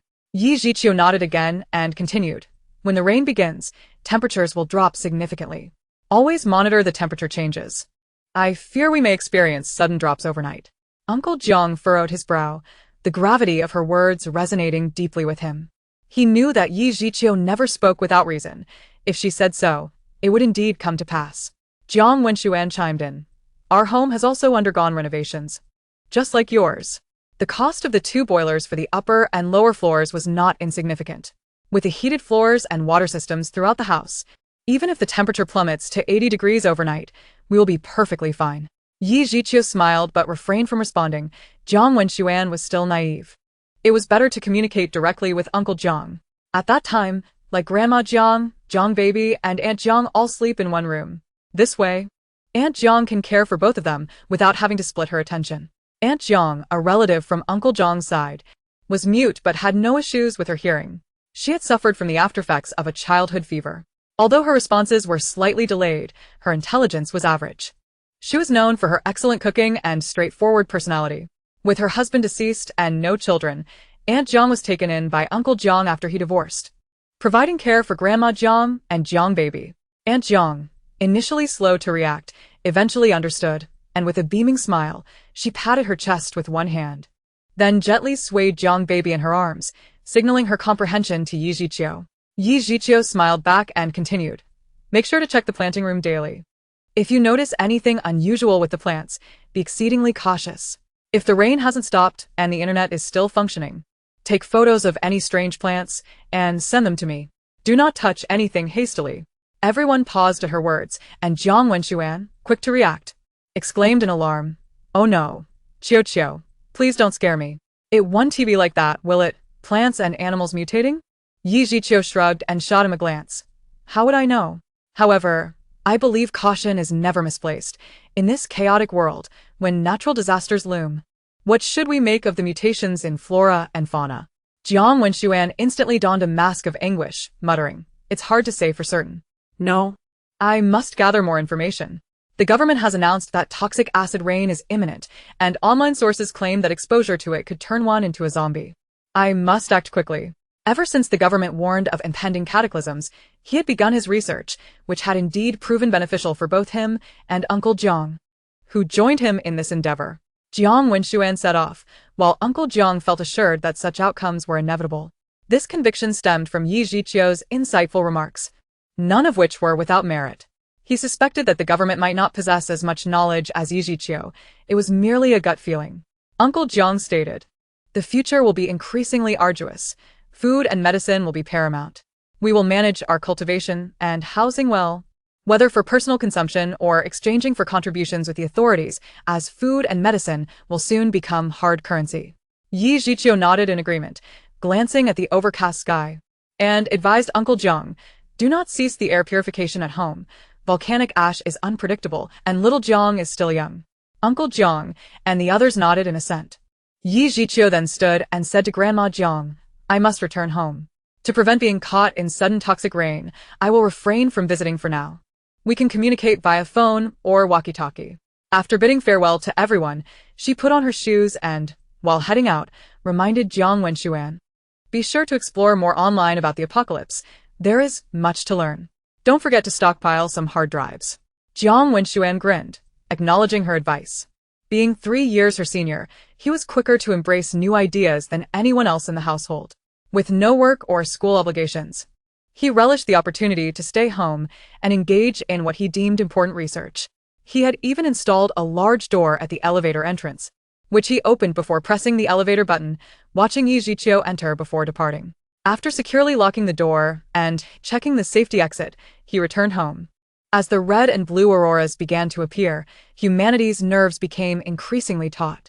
Thankfully, in Huagua, the long-standing governance philosophy of prioritizing the people fostered a degree of trust and compliance among the populace. When the government announced the impending natural disasters, although there was initial panic, under the guidance and control of the authorities, large-scale unrest was largely averted. With the prophetic email provided by Yi Zhiqiu, the government mobilized its machinery to amass resources worldwide without sparing any expense. Coupled with domestic production and resource consolidation, this enabled the nation to sustain the frightening consumption of supplies by the populace. Remarkably, within a mere 2 months, the initial preparations were completed, with those needing relocation settled into their new homes and renovations finalized. The elderly citizens of Huaguo, particularly those over 60 or 70, exhibited remarkable obedience to governmental directives. They had lived through past global pandemics and had adhered to quarantine measures, resolutely staying indoors until instructed otherwise. The super virus had plagued humanity for years, and the elderly adapted to the current turmoil better than the youth. Households with such steadfast elders demonstrated the highest compliance with national efforts, ensuring comprehensive preparedness. Daily, Huaguo netizens shared the ongoing transformations within the country with their counterparts abroad, eliciting envy and admiration worldwide. Since Huaguo managed to miraculously repatriate 30 million citizens from Sakura country to the beautiful nation, the domestic response to the latter's belligerent rhetoric was one of tension. Who could have predicted the eruption of the world's largest volcanic cluster in the beautiful nation? With their own affairs in disarray, the beautiful nation paid little heed to Huaguo's situation. Ironically, they continued to vocally condemn Huaguo for its audacious actions while the latter focused on resource acquisition from Sakura country in collaboration with Bear country, seemingly indifferent to external criticism. Indeed, Huaguo and Bear country had the population of Sakura country and shamelessly began to divide its resources. Though Sakura country had suffered a trifecta of disasters, it had received aid from various nations over the past 6 months, providing enough respite for recovery, especially after the exodus of its remaining population. This allowed Huaguo and Bear country to thoroughly exploit the residual resources. While it was necessary to leave some resources for the remaining citizens to prevent desperate acts, Huaguo and Bear country, along with the opportunistic Ba country, amassed considerable supplies, significantly enriching their domestic reserves. Other nations, having been pillaged by Huaguo, China, and Ba country, sought to benefit from the remnants, only to be rebuffed by the remaining citizens of Sakura country. Though they feared Huaguo and Bear country, they had no qualms about defending their territory against outsiders. The citizens of Huaguo expressed sincere apologies and admiration towards their government, even encouraging it to address neighboring nations that posed a nuisance. The sentiments expressed online quickly incited alarm and panic among Huaguo's bordering nations. Huaguo resembled a languid lion, while the smaller neighboring nations acted like hyenas, barking ineffectively. The lion might ignore their yapping, but should they dare to approach too closely, they would witness how the lion treats hyenas on the vast grasslands, suffering consequences that would not be favorable. With the advent of impending disasters, Huaguo began to assert that their actions in Sakura country were not mere resource extraction but rather a just compensation for the relocation of its citizens. Huaguo's audacity seemed boundless, raising concerns about what would happen if they genuinely sought to collect resources. Did they not see how the beautiful nation's aircraft carriers had been detained? Even if there were no eruptions, would the beautiful nation dare to display their claws against Huaguo? Every inhabitant of the blue planet knew that Huaguo was supreme, while the beautiful nation ranked second. When Huaguo chose to disregard them, they could afford to remain aloof. However, should they flaunt their presence, would they receive leniency? Thus, despite the beautiful nation's fierce rhetoric, if they were to truly confront Huaguo, they would likely hesitate. Chapter 50. Rainfall since the eruption of the Dashi volcanic cluster on August 31st. It is now September 10th, and in these 10 days, not a single piece of good news has emerged. One volcano after another has erupted, sending clouds of ash into the sky. Following the volcanic eruptions, earthquakes inevitably followed suit. The sea, too, was restless, with 7 underwater volcanoes erupting, resulting in numerous fishing vessels meeting their fate. Despite Huaguo's clear warnings against deep-sea fishing, some stubborn individuals chose to disregard the advice. On September 13th, 10:35, after a day of overcast skies, rain finally began to fall amidst widespread concern. Light drops fell for a brief moment before transitioning into a torrential downpour. The world was aware that Huaguo labeled this as toxic acid rain, and while the majority of the populace sheltered in their warm abodes, some, driven by an inexplicable impulse, ventured outdoors, undeterred by the storm. The high-ranking official gazed out at the torrential downpour, the relentless rain aging him a decade in a mere half-year, leaving his hair largely streaked with gray. Raindrops struck against the specialized glass, tracing sinuous gray lines as they flowed down. Without turning his head, he instructed, "Have the research and medical departments swiftly analyze the components of the rain." "Yes," replied the personal secretary, who then stepped aside to quietly make a phone call. On September 13th, the rain was forecasted to begin at midnight on the 15th, yet here it was already noon. The official sighed, his murmurs going unanswered. For he needed no reply. "Sir, we've received reports from across the nation. Approximately 7,000 individuals have recklessly disregarded warnings and rushed into the rain," the secretary said. His brow furrowed. The official scoffed, "Issue orders to ignore those who seek their own demise. They are merely a brainwashed flock of fools. Those cultists deserve to be executed 1,000 times." A peculiar cult had emerged abroad, known as the cult of the goddess of nature, which fervently proclaimed that this natural disaster was a divine punishment for humanity's transgressions against nature, for their unkindness to other species. According to them, only through sincere devotion to the goddess could one attain forgiveness and return to her celestial realm, thereby escaping mortal suffering. Under normal circumstances, few would heed such absurdity, yet these were not normal times. The cult proclaimed that only death could offer liberation, and those who endured the toxic rain would earn the right to enter the divine realm and receive celestial rewards. Surprisingly, some abroad took this to heart, leading to a surge in suicides. Despite the extensive precautions taken by Huagua, the nation could not shield itself from such folly. The cult, in its zealous adherence to the goddess, forbade killing, the consumption of meat, and the use of all modern inventions, deeming them acts of rebellion against nature's gifts. They insisted on wearing only natural fibers, gathering nature's bounty to weave their own garments. Humanity's inherent brutality, they argued, prohibited the use of any artificial weaponry. Instead, they advocated for sincere coexistence without violence. Vehicles were deemed polluters and dairy products were considered sacred sustenance meant for the young of animals. Eggs, being potential life, were similarly off-limits. When the official first learned of this insidious cult, he found himself both furious and amused at the extremism of its followers, who had previously engaged in numerous radical eco-terrorist acts. Now, they had transformed into the earthly messengers of the goddess, claiming to convey her divine will. Countries that had suffered from the wrath of extreme environmentalists harbored deep disdain for these individuals. In this time of global unrest, they committed a shocking act. They detonated a nearly completed skyscraper in the United States, claiming it was constructed with too many sacrilegious materials. They argued that humans should dwell in caves and stone edifices, thus exterminating the structure on behalf of the goddess. The world erupted in outrage. In a time when mere survival was already a challenge, the destruction of a towering building that could have housed countless individuals was unfathomable. The United States, incensed by this act, dispatched its military to hunt down the cultists. Any captured members, once identified, would face execution on the spot without trial.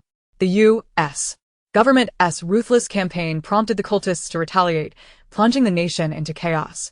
Huagua's online community reacted with disbelief, questioning why the proponents of peace were not extending their open-heartedness to the soldiers of the United States. As the global audience observed this farce, nations heightened their vigilance, not only against the cult of the goddess of nature, but also against other nefarious organizations that might seize the opportunity to rise amidst the turmoil. Did Huagua have its own cults? Certainly, but they lacked a substantial following. The beliefs of the common folk in Huagua were diverse and pragmatic.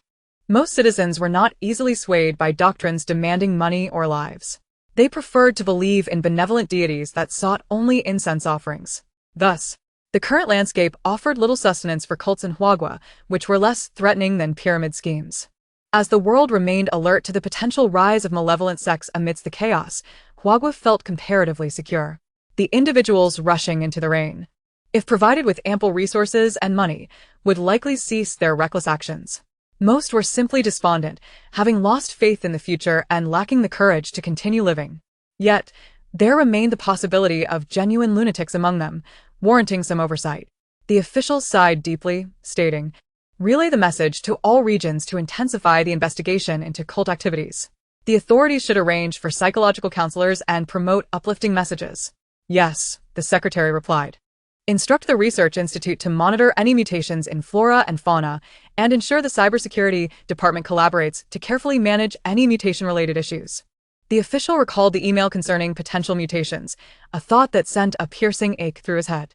Plant mutations were unpredictable, and while wild animals were a concern, Domesticated species often mutated favorably. Humanity, however, seemed to gain nothing, not even a robust physique. Sighing again, he noted that aside from the 7,000 individuals who sought their own demise, the rest of Huagua's populace remained quietly sheltered at home. With unrestricted access to the internet, water, and electricity, they lounged about, engrossed in their mobile devices. On September 15th, the third day of the toxic acid rain, a post suddenly gained traction among Huagua's netizens. With the apocalypse upon us, do you think plants and animals will mutate as well? The post quickly captured widespread attention. First comment: after the disaster, I've become a superhero. Look at my username.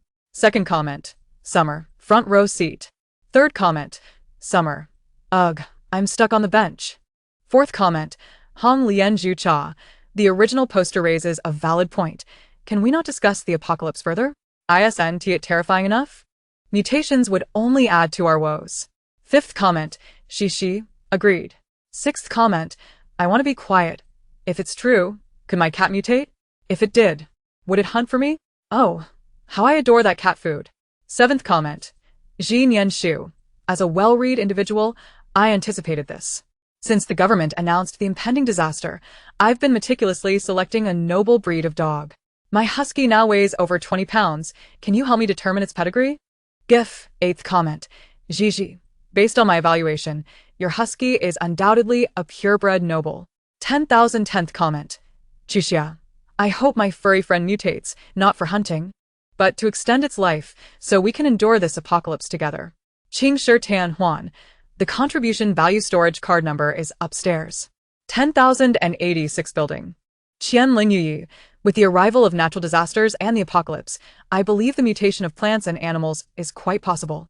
However, I wonder how to discern whether the mutated creatures are beneficial or detrimental. I also ponder if humans can mutate. It would be wonderful if we could possess special abilities, like having spatial powers. No zombies, no zombies, no zombies. This is a matter of utmost importance. Yi Zhiqiu perused the amusing comments from netizens. Nestled comfortably with the warm Kong Kong, her feet tucked beneath Lil Li's belly. Observing the overwhelmingly positive responses online, she mused that this must be the influence of Father Guijia. It seems that Father Guijia is looking forward to this as well, for she had written many commendations about domesticated pets in her emails. If only, under the benevolent guidance of Father Guijia, more time and affection could be afforded to the mutated creatures, those positively mutated companions might bring their owners tremendous surprises. After good mutations, domesticated pets not only experience a significant increase in intelligence, but also enjoy extended lifespans. At the very least, and had accompanied her for 16 years in her previous life. Moreover, during that time, Anan showed no signs of aging, effortlessly chewing through bones as thick as her arm and carrying her around every day. Ah, I'm hungry. What delightful meal shall I have today? Oh. The temperature has dropped another 2 degrees.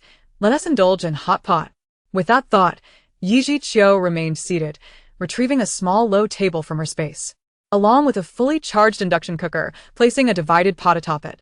She poured a generous amount of chicken broth into one side and spicy oil base on the other. While waiting for the broth to heat, she prepared ingredients: steak, chicken, and fish fillets, ready to blanch in the chicken soup, making it a hot pot feast for Kong Kong and the others. A special dipping sauce, and perhaps a seafood platter to cleanse the palate. Let us grab a bottle of pineapple-flavored beer and play a documentary about the African savannah. Kong Kong adores watching those. As the projection began, the vastness of the African savannah captivated Kong Kong's gaze, drawing its attention away from the hot pot. Ah? I am truly clever.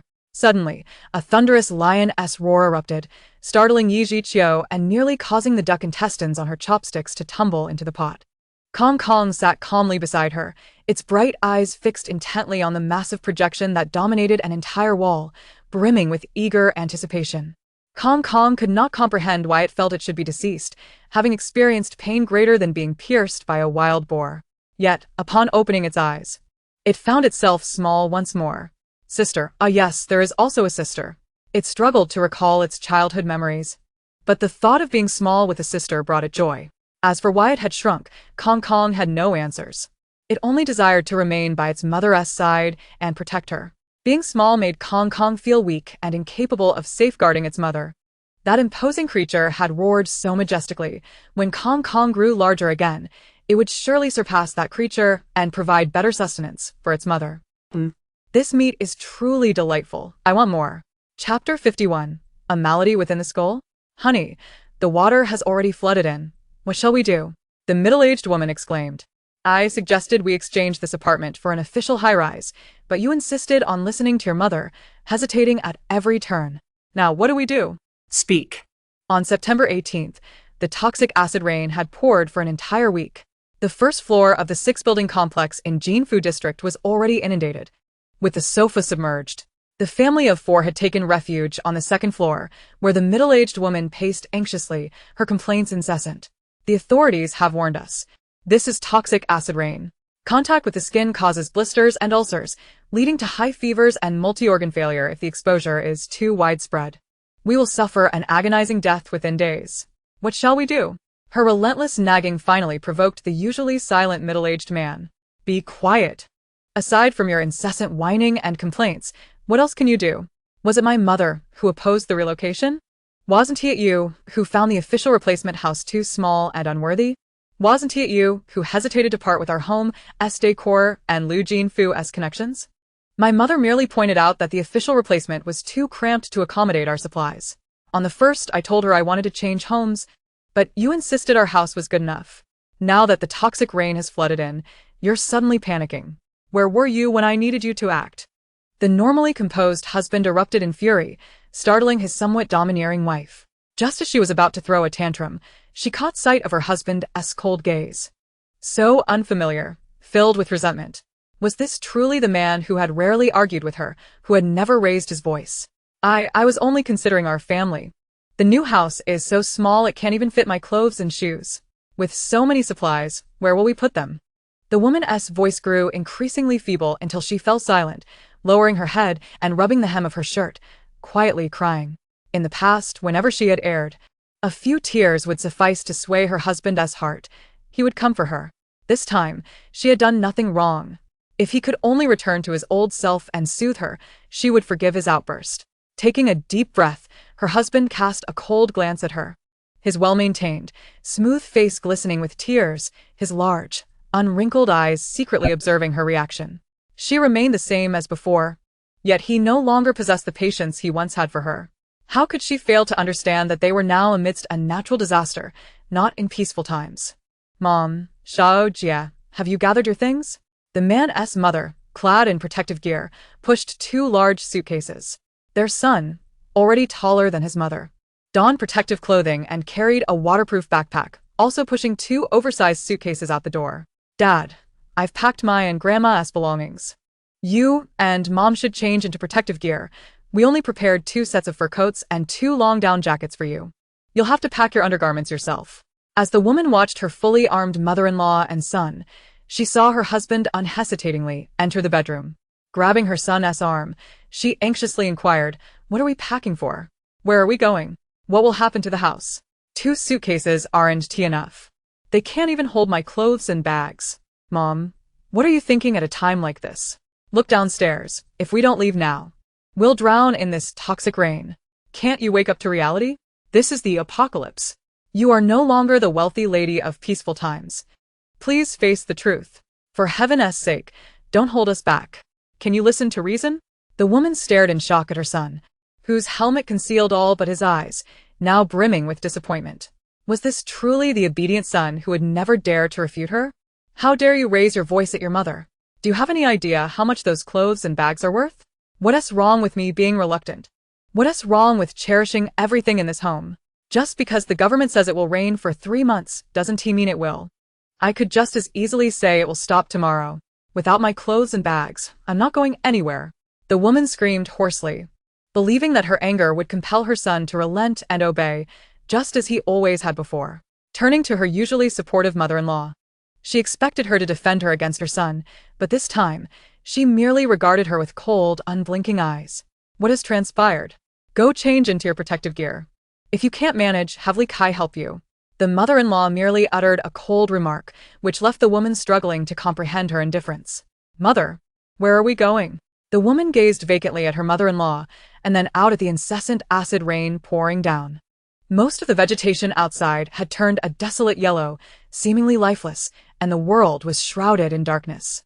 Was it truly time to abandon the warmth of their home and venture into the unknown? She could not fathom why the world had suddenly transformed so drastically. The nation proclaimed that the apocalypse had arrived, and the rapid changes over the past few months left her bewildered. No, I will not go. What will happen to the supplies at home? We cannot carry everything, and a mere handful of items will not suffice. Even 2 suitcases cannot accommodate my belongings. The dangers outside are immense, that is toxic acid rain.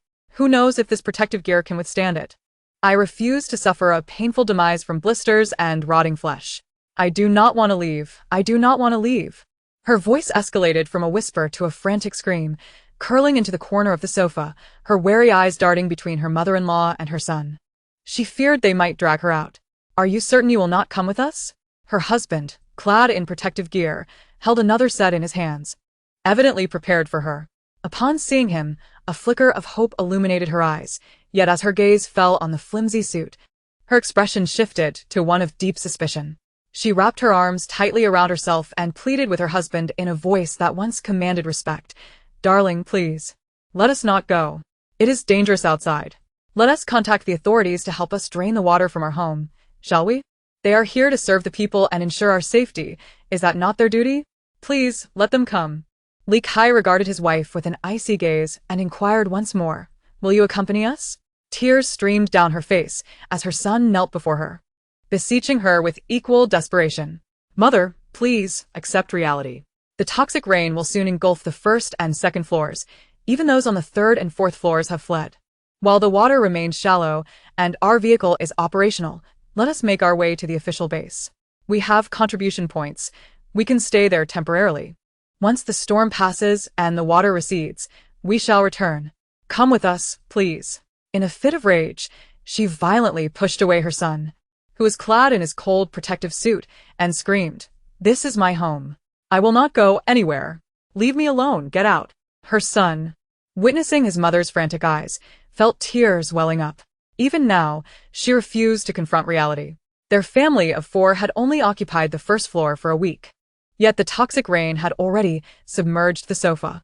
If they did not leave soon, it would be too late.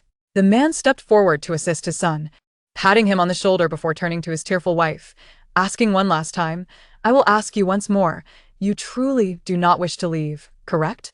The woman, her eyes filled with tears, looked from her indifferent husband to her pleading son and then to her cold mother-in-law. She glanced at the rain streaking the glass, leaving dark marks behind, and shook her head vehemently. "I will not leave. If the 1st floor floods, I can stay on the 2nd. If the 2nd floods, I will go to the 3rd.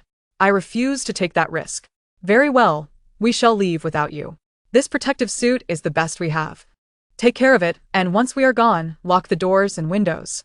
The remaining supplies will last you for half a year. We are leaving."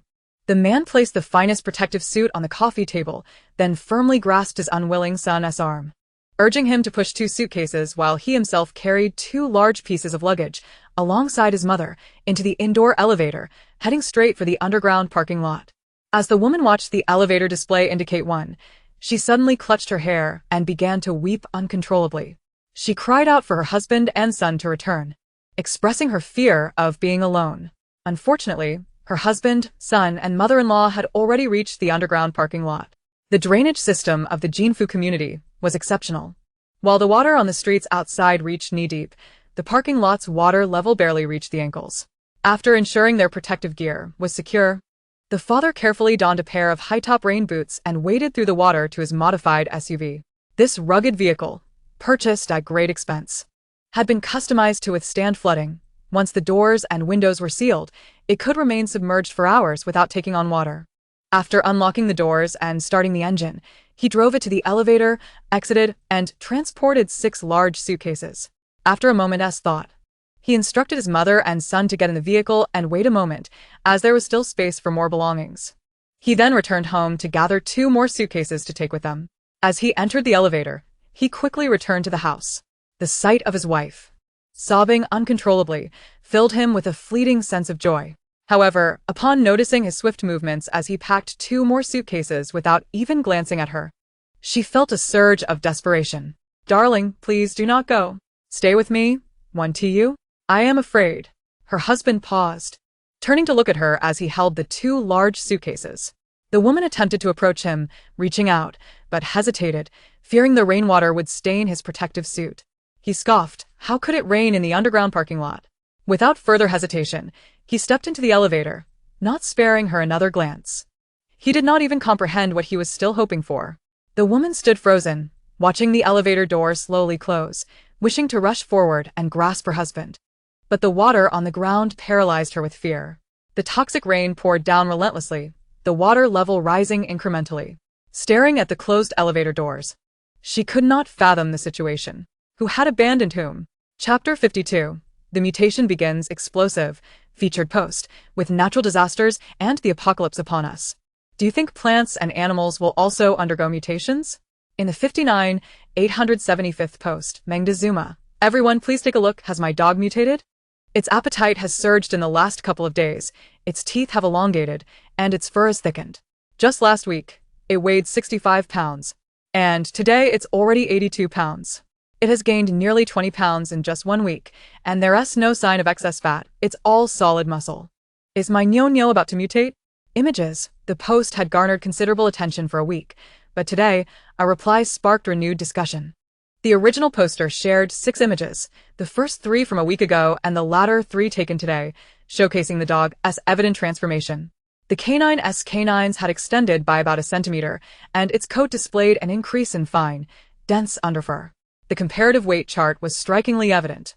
This immediately ignited a flurry of discussion among pet owners, prompting them to share before and after pictures of their own pets. The transformations were startling. In the 423rd post, Ting Ting, why does my dog's eye color differ from everyone else's pets? Why is it a faint red? Moreover, it has become quite aggressive lately. I almost got bitten when I tried to pet it. Image. In the 424th post, Hong Lian Ju Cha, you should probably report this to the authorities. Your dog appears to have undergone a failed mutation. I compared all the pets that exhibited changes, be they cats or dogs or even other domesticated animals. Their eyes were predominantly black, yet yours displayed a significant amount of white, shrouded in a layer of red mist. Coupled with your description of its increasingly irritable and aggressive temperament, it is evident that a malignant mutation has occurred. For your own safety, it would be prudent to report this matter to the authorities. Following this, there were over 100 replies, all urging her to take action. In the photograph, the dog's black iris is merely half the size of that of an ordinary dog, and the exposed sclera is veiled in a faint red haze, which indeed appears quite unsettling. Yi Jiqiu immediately recognized this dog as having undergone a malignant mutation, if immediate intervention is not taken. As the mutation progresses and the dog requires substantial amounts of meat, the owner may find themselves in peril as the increasingly irrational animal might turn to them as a source of sustenance to replenish its energy. Furthermore, once a malignant mutation commences, it will not cease. This was mentioned in her correspondence. The reign has persisted for nearly half a month, and the government's guidance should soon be forthcoming. It merely awaits the announcement of relevant information.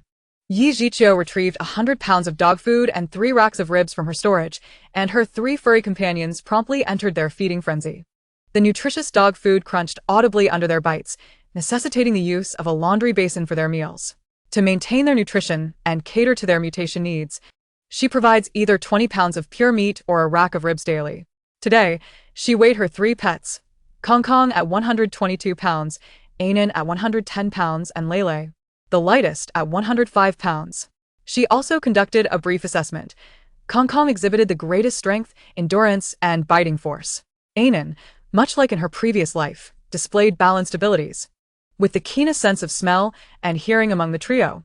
Lele, on the other hand, was the fastest though slightly lacking in stamina, being the most alert and adept at ambush tactics, possessing stronger biting power than Ainen. When tested with toys, Lele favored a swift kill. If that was not possible, she would go for the belly or tail. Such tactics were rather underhanded. One wonders what she gleaned from watching nature documentaries to adopt such a cunning approach. Lele, as the sole female among us, might we not adopt less unscrupulous tactics? Yi Jiqiu jested, ruffling Lele's large head. Lele paused her gnawing on the rib, casting a sidelong glance at Ainen, who cautiously retreated behind Kong Kong's rear, clutching her own rib. Kong Kong remained unperturbed on the ground, his robust arms firmly securing the rib, crunching the bones with each bite without even lifting his eyelids. Yi Zhiqiu couldn't help but chuckle, giving Leilei's head another rub before allowing them to continue their meal undisturbed. She retrieved a disinfectant wipe from the coffee table to clean her hands, then prepared a dish of braised ribs, a bowl of rice, and a cup of soup, enjoying a simple dinner while watching a movie. For nearly half a month, the toxic acid rain has fallen. Due to the months of rationing, most people continue to live comfortably and securely. Those who are prudent and frugal are consuming their stored provisions. After all, the government has warned that there will be no more sunlight, making large-scale farming impossible, thus necessitating a more economical way of life. The government has called upon citizens to harness the agricultural spirit of Huagua, promoting indoor cultivation. Previously, a whole floor in a mega-market was dedicated to selling seeds, fertilizers, farming tools, and solar grow lights. Online, many have been sharing videos demonstrating how to supplement plant lighting in sunless indoor environments. It truly is a display of ingenuity as individuals employ aluminum foil to wrap plants or devise hand-crank generators for lighting. Some have even resorted to purchasing mushroom cultivation kits. Since the topic of animal and plant mutations was raised, the online discourse has predominantly focused on animals. In today's society, nearly half of all households own pets, with cats and dogs being the most common. Thanks to the government's deliberate guidance, this generation has not experienced the widespread panic and slaughter that characterized the previous one. The state has fostered a proactive approach among pet owners, encouraging them to envision the potential benefits and security that benign mutations could bring to their homes. Furthermore, it has guided the populace towards joining official pet teams, benefiting from state provisions, as Huagua's military and police dogs are plentiful. As the timing seemed appropriate, the government finally announced, following research, that mutations in animals and plants are indeed occurring. The classification of animal mutations as benign or malignant is primarily determined by their eyes.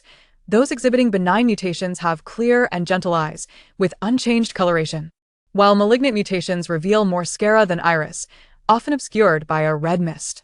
Animals with benign mutations do not actively attack humans unless provoked. It is estimated that 80% of household pets will undergo benign mutations during this period, necessitating ample nutrition and food intake. Research indicates that animals with benign mutations exhibit an IQ increase equivalent to 510 years, and larger body sizes are correlated with enhanced longevity. In contrast, malignant mutations require immediate reporting or personal intervention. Animals that undergo malignant mutations gradually lose their rationality, necessitating substantial food intake, particularly meat. The lack of adequate meat supply accelerates the malignant mutation process until the animal becomes completely irrational, posing a threat to its owner. Therefore, for the safety of oneself and family, should a household pet exhibit signs of malignant mutation, it is imperative to report it immediately or take matters into one's own hands. The public has been strongly advised that once a malignant mutation begins, it will not halt, and one must not harbor any illusions. Reporting or self-management is crucial, lest one face dire consequences.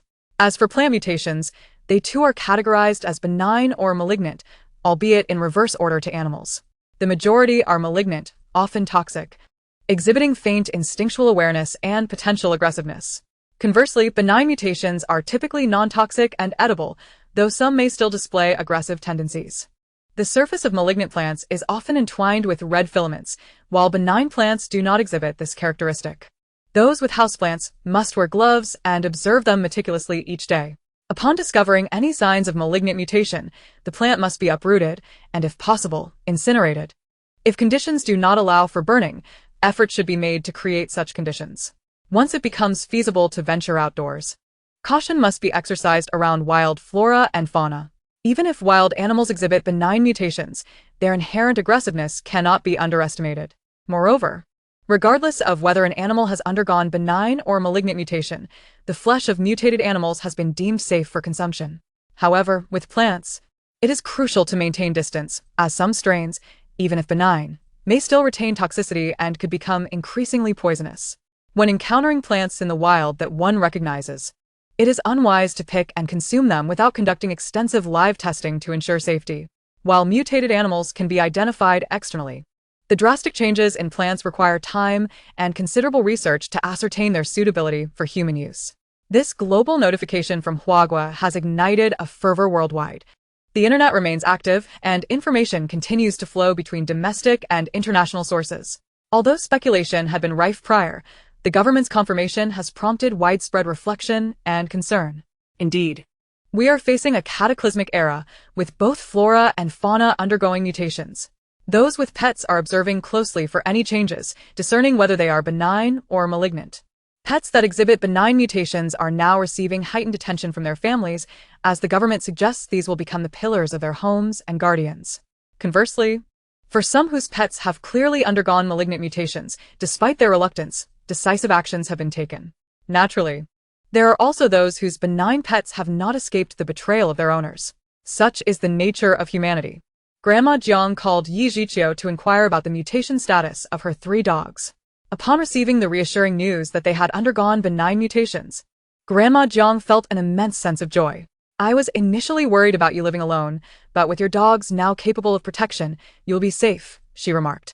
You won't believe it, but a murder occurred in my building, and there have been incidents of people knocking and banging on doors. Thank goodness our front door is sturdy. The state of humanity nowadays is quite chaotic. After exchanging a few pleasantries, the two ended the call. No sooner had Yi Jiqiu hung up than her phone buzzed with messages from the owners group. Lu Jin phone. Attention all residents. Yesterday, a violent home invasion and murder occurred in Building 8. Thanks to our swift response, all 5 assailants have been neutralized by the police. This is an official notice. Lu Jin phone. Attention all residents. Please remain vigilant. Do not open doors or allow strangers access. Do not flaunt your home supplies. The world has become unpredictable. One must be cautious. Remember the wisdom of keeping wealth concealed. Lu Jin phone. Attention all residents. Many pet owners reside in our community. If your pets are benignly mutated and your supplies are ample, think long-term. Having a mutated pet can provide protection and sustenance. The initial investment in food is trivial compared to the benefits. We are all intelligent individuals. I trust you will understand this, without further elaboration. Our community is spacious, yet sparsely populated. Relying solely on ourselves for defense may leave us vulnerable to unforeseen risks. Lu Jin phone. Attention all residents. Treat your benignly mutated pets kindly, as they will be vital for your safety and food supply in the future. We are all forward-thinking individuals, so I shall refrain from further commentary. May your benignly mutated flora and fauna flourish. Yi Jiqiu chuckled upon reading Lu Jinfeng's messages. He was truly dedicated to fortifying the community's defenses, preserving every ounce of vitality. Such measures would ensure a safer environment, allowing her to rest more peacefully. Chapter 53. The unknown virus. How is it? Have effective treatments been developed? The senior leader inquired via video call with the research department. Individuals clad in specialized protective gear, their eyes heavy with fatigue, silently shook their heads.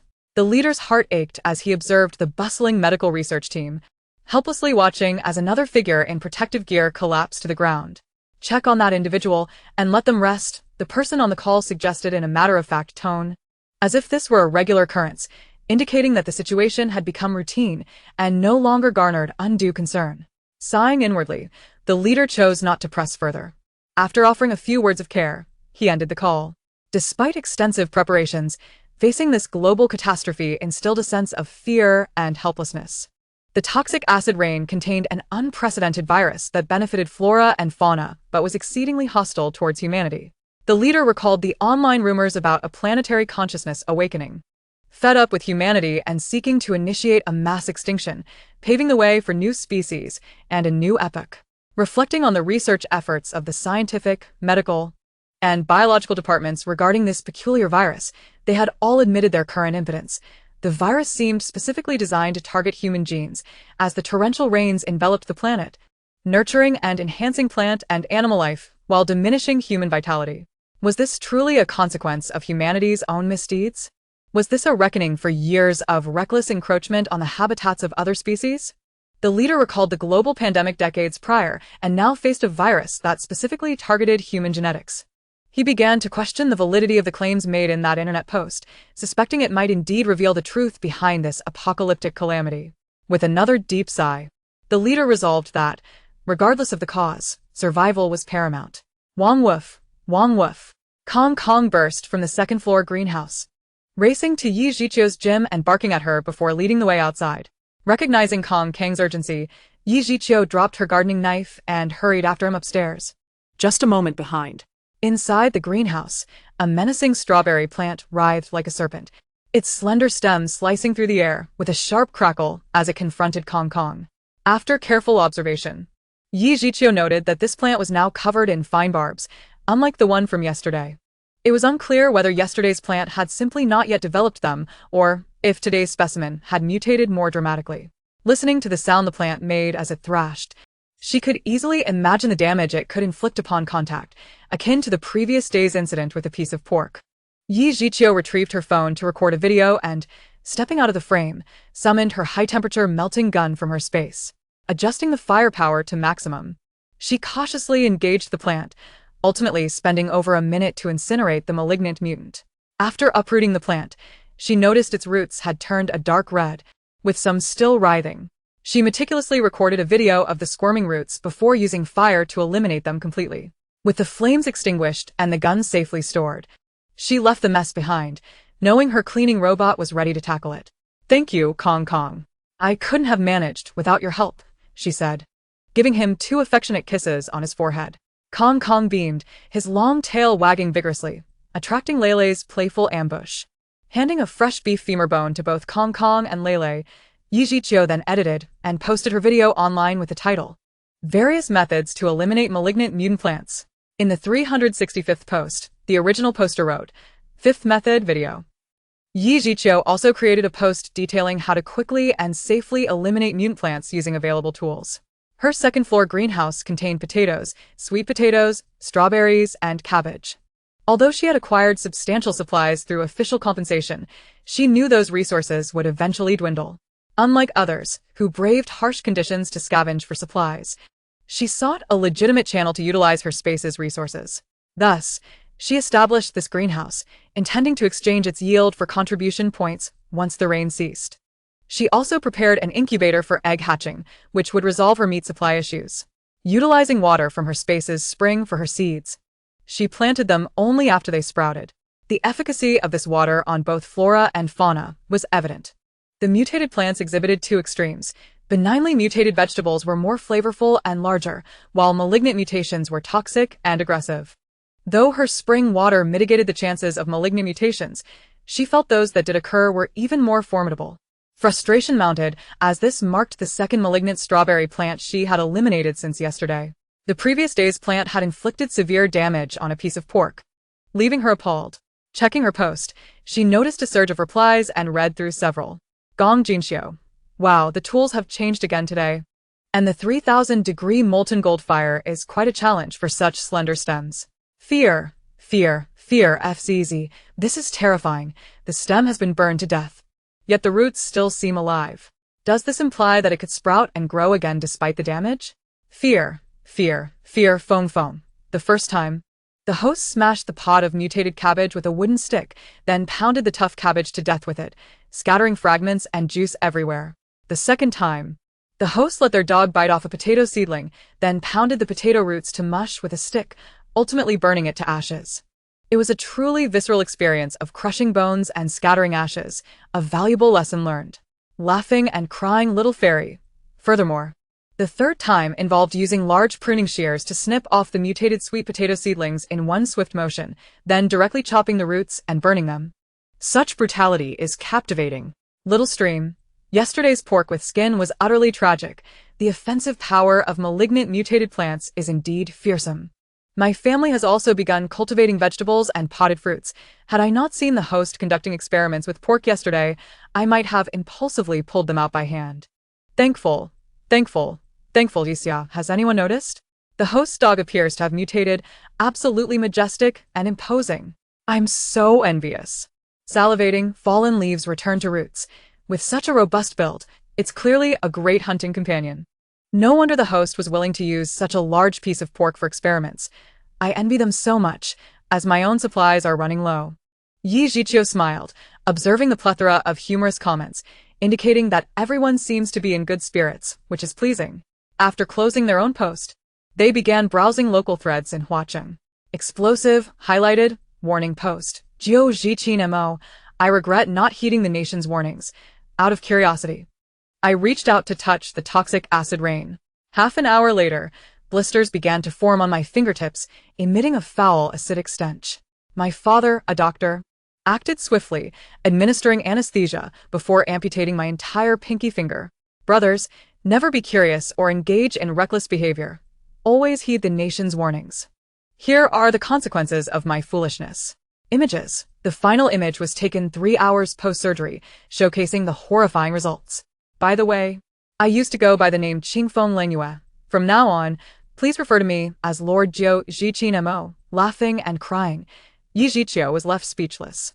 Knowing it was toxic acid rain and that the nation had warned against contact, this individual still chose to disregard the advice. It's remarkable how optimistic they remain. Should we commend their self-awareness for using their left pinky finger for such recklessness? No wonder they renamed themselves Jiu Zhiqin Mo after losing a finger. Their bandaging technique was surprisingly professional, and their father acted decisively. Otherwise, the entire hand could have been lost with prolonged exposure. The comments beneath this post were filled with laughter, serving as a painful reminder of the consequences of reckless behavior. The first image showed an intact hand. The second displayed an open window. The third captured the moment the pinky finger cautiously brushed against a droplet of rain on the window frame. The fourth image depicted the fingertip after contact, showing a slight grayish stain. The fifth revealed a small blister on the fingertip. The sixth showcased the blister's growth. Now, a larger formation alongside several smaller ones. The seventh illustrated blisters spanning from fingertip to the first joint, with the largest blister having burst, exposing inflamed tissue. The eighth portrayed the bandaged hand, while the ninth displayed the severed pinky, a ghastly black-red hue, with visible decay at the tip. Yi Zhiqiu frowned upon viewing the last image, glancing at the timestamp, which indicated a mere half-hour had passed since the initial contact. And already the pinky was beginning to rot. Is this toxic acid rain even more virulent than before, or is it a result of some mutation after amputation? Regardless, Lord Jiu Zhiqin Mo has certainly issued a cautionary tale to those contemplating recklessness. Abstain from foolishness to avoid dire consequences. Yi Zhiqiu shook their head, uninterested in the absurd comments from onlookers, which surely lacked any constructive insight. They closed the post and opened another featuring a video comparing benign and malignant mutations in animals released by the state. This video, presumably filmed at a police dog training facility, began with a comprehensive training session of a military dog post-benevolent mutation. Its thick fur and muscular physique were impressive. The German Shepherd's large, dark, and expressive eyes were filled with intelligence as it flawlessly executed complex commands from its handler. The dog's intelligence had evidently increased following its mutation. When the trainer spoke ill of it, the dog understood, casting a knowing glance that amused both the videographer and the audience. Standing on all fours, the dog measured over 1.4 meters tall, contrasting sharply with the 1.8-meter tall soldier beside it. Tests on biting force, endurance, agility, speed, and weight yielded astonishing results, drawing gasps from viewers as they compared the data with pre-mutation figures. Yi Zhiqiu noted that their own pet, Anan, was of a similar breed but noticeably bulkier, likely due to a lack of systematic training. The second video featured a trainer, his tone somber, introducing another dog that had undergone malignant mutation. The dog's form was difficult to discern in its cage, but its elongated, sharper teeth were evident. Its eyes glowed red, reflecting a murky madness. Despite the trainer's calls, the dog showed no sign of recognition, gnawing on a steel rebar with a sickening crunch, quickly rendering it damaged, eliciting discomfort in viewers. Such a powerful bite could only spell disaster for anyone it encountered. The trainer, choking back emotion, recounted the accolades and medals earned by this canine named Jialong during its service. Jialong was a decorated hero, deserving of a dignified conclusion, whether through honorable retirement due to injury, peaceful retirement at a hero shelter, adoption for a leisurely life, or a valiant end in the line of duty. Yet, it was utterly unacceptable for this wretched malignant mutation to claim its life at the hands of its comrades. The trainer's voice trembled as he recorded the video, his hands shaking, usually steady while holding a firearm, now quaking while grasping a lightweight phone. Meanwhile, Jialong continued to gnaw on the rebar, almost severing it. The scene shifted as a gun appeared, aimed at Jialong in its cage. Sensing danger, Jialong released the steel, fixing its blood-red gaze upon the armed individual, baring its sharp fangs, eyes brimming with a feral thirst for blood. Jialong, Jialong, Jialong, my comrade, may you rest in peace. Bang! Bang! Bang! Amidst the trainer's anguished cries echoed 3 gunshots. The video abruptly cut to a black screen, where a solemn message appeared: "Farewell to our heroic comrade Jialong. May Jialong rest in peace, salute." A heavy male voice resonated, stating, "I understand that taking action against one's own pet is an arduous decision, but they have lost all semblance of emotion and reason. For the safety of yourself and your family, please do not hesitate. Do not indulge."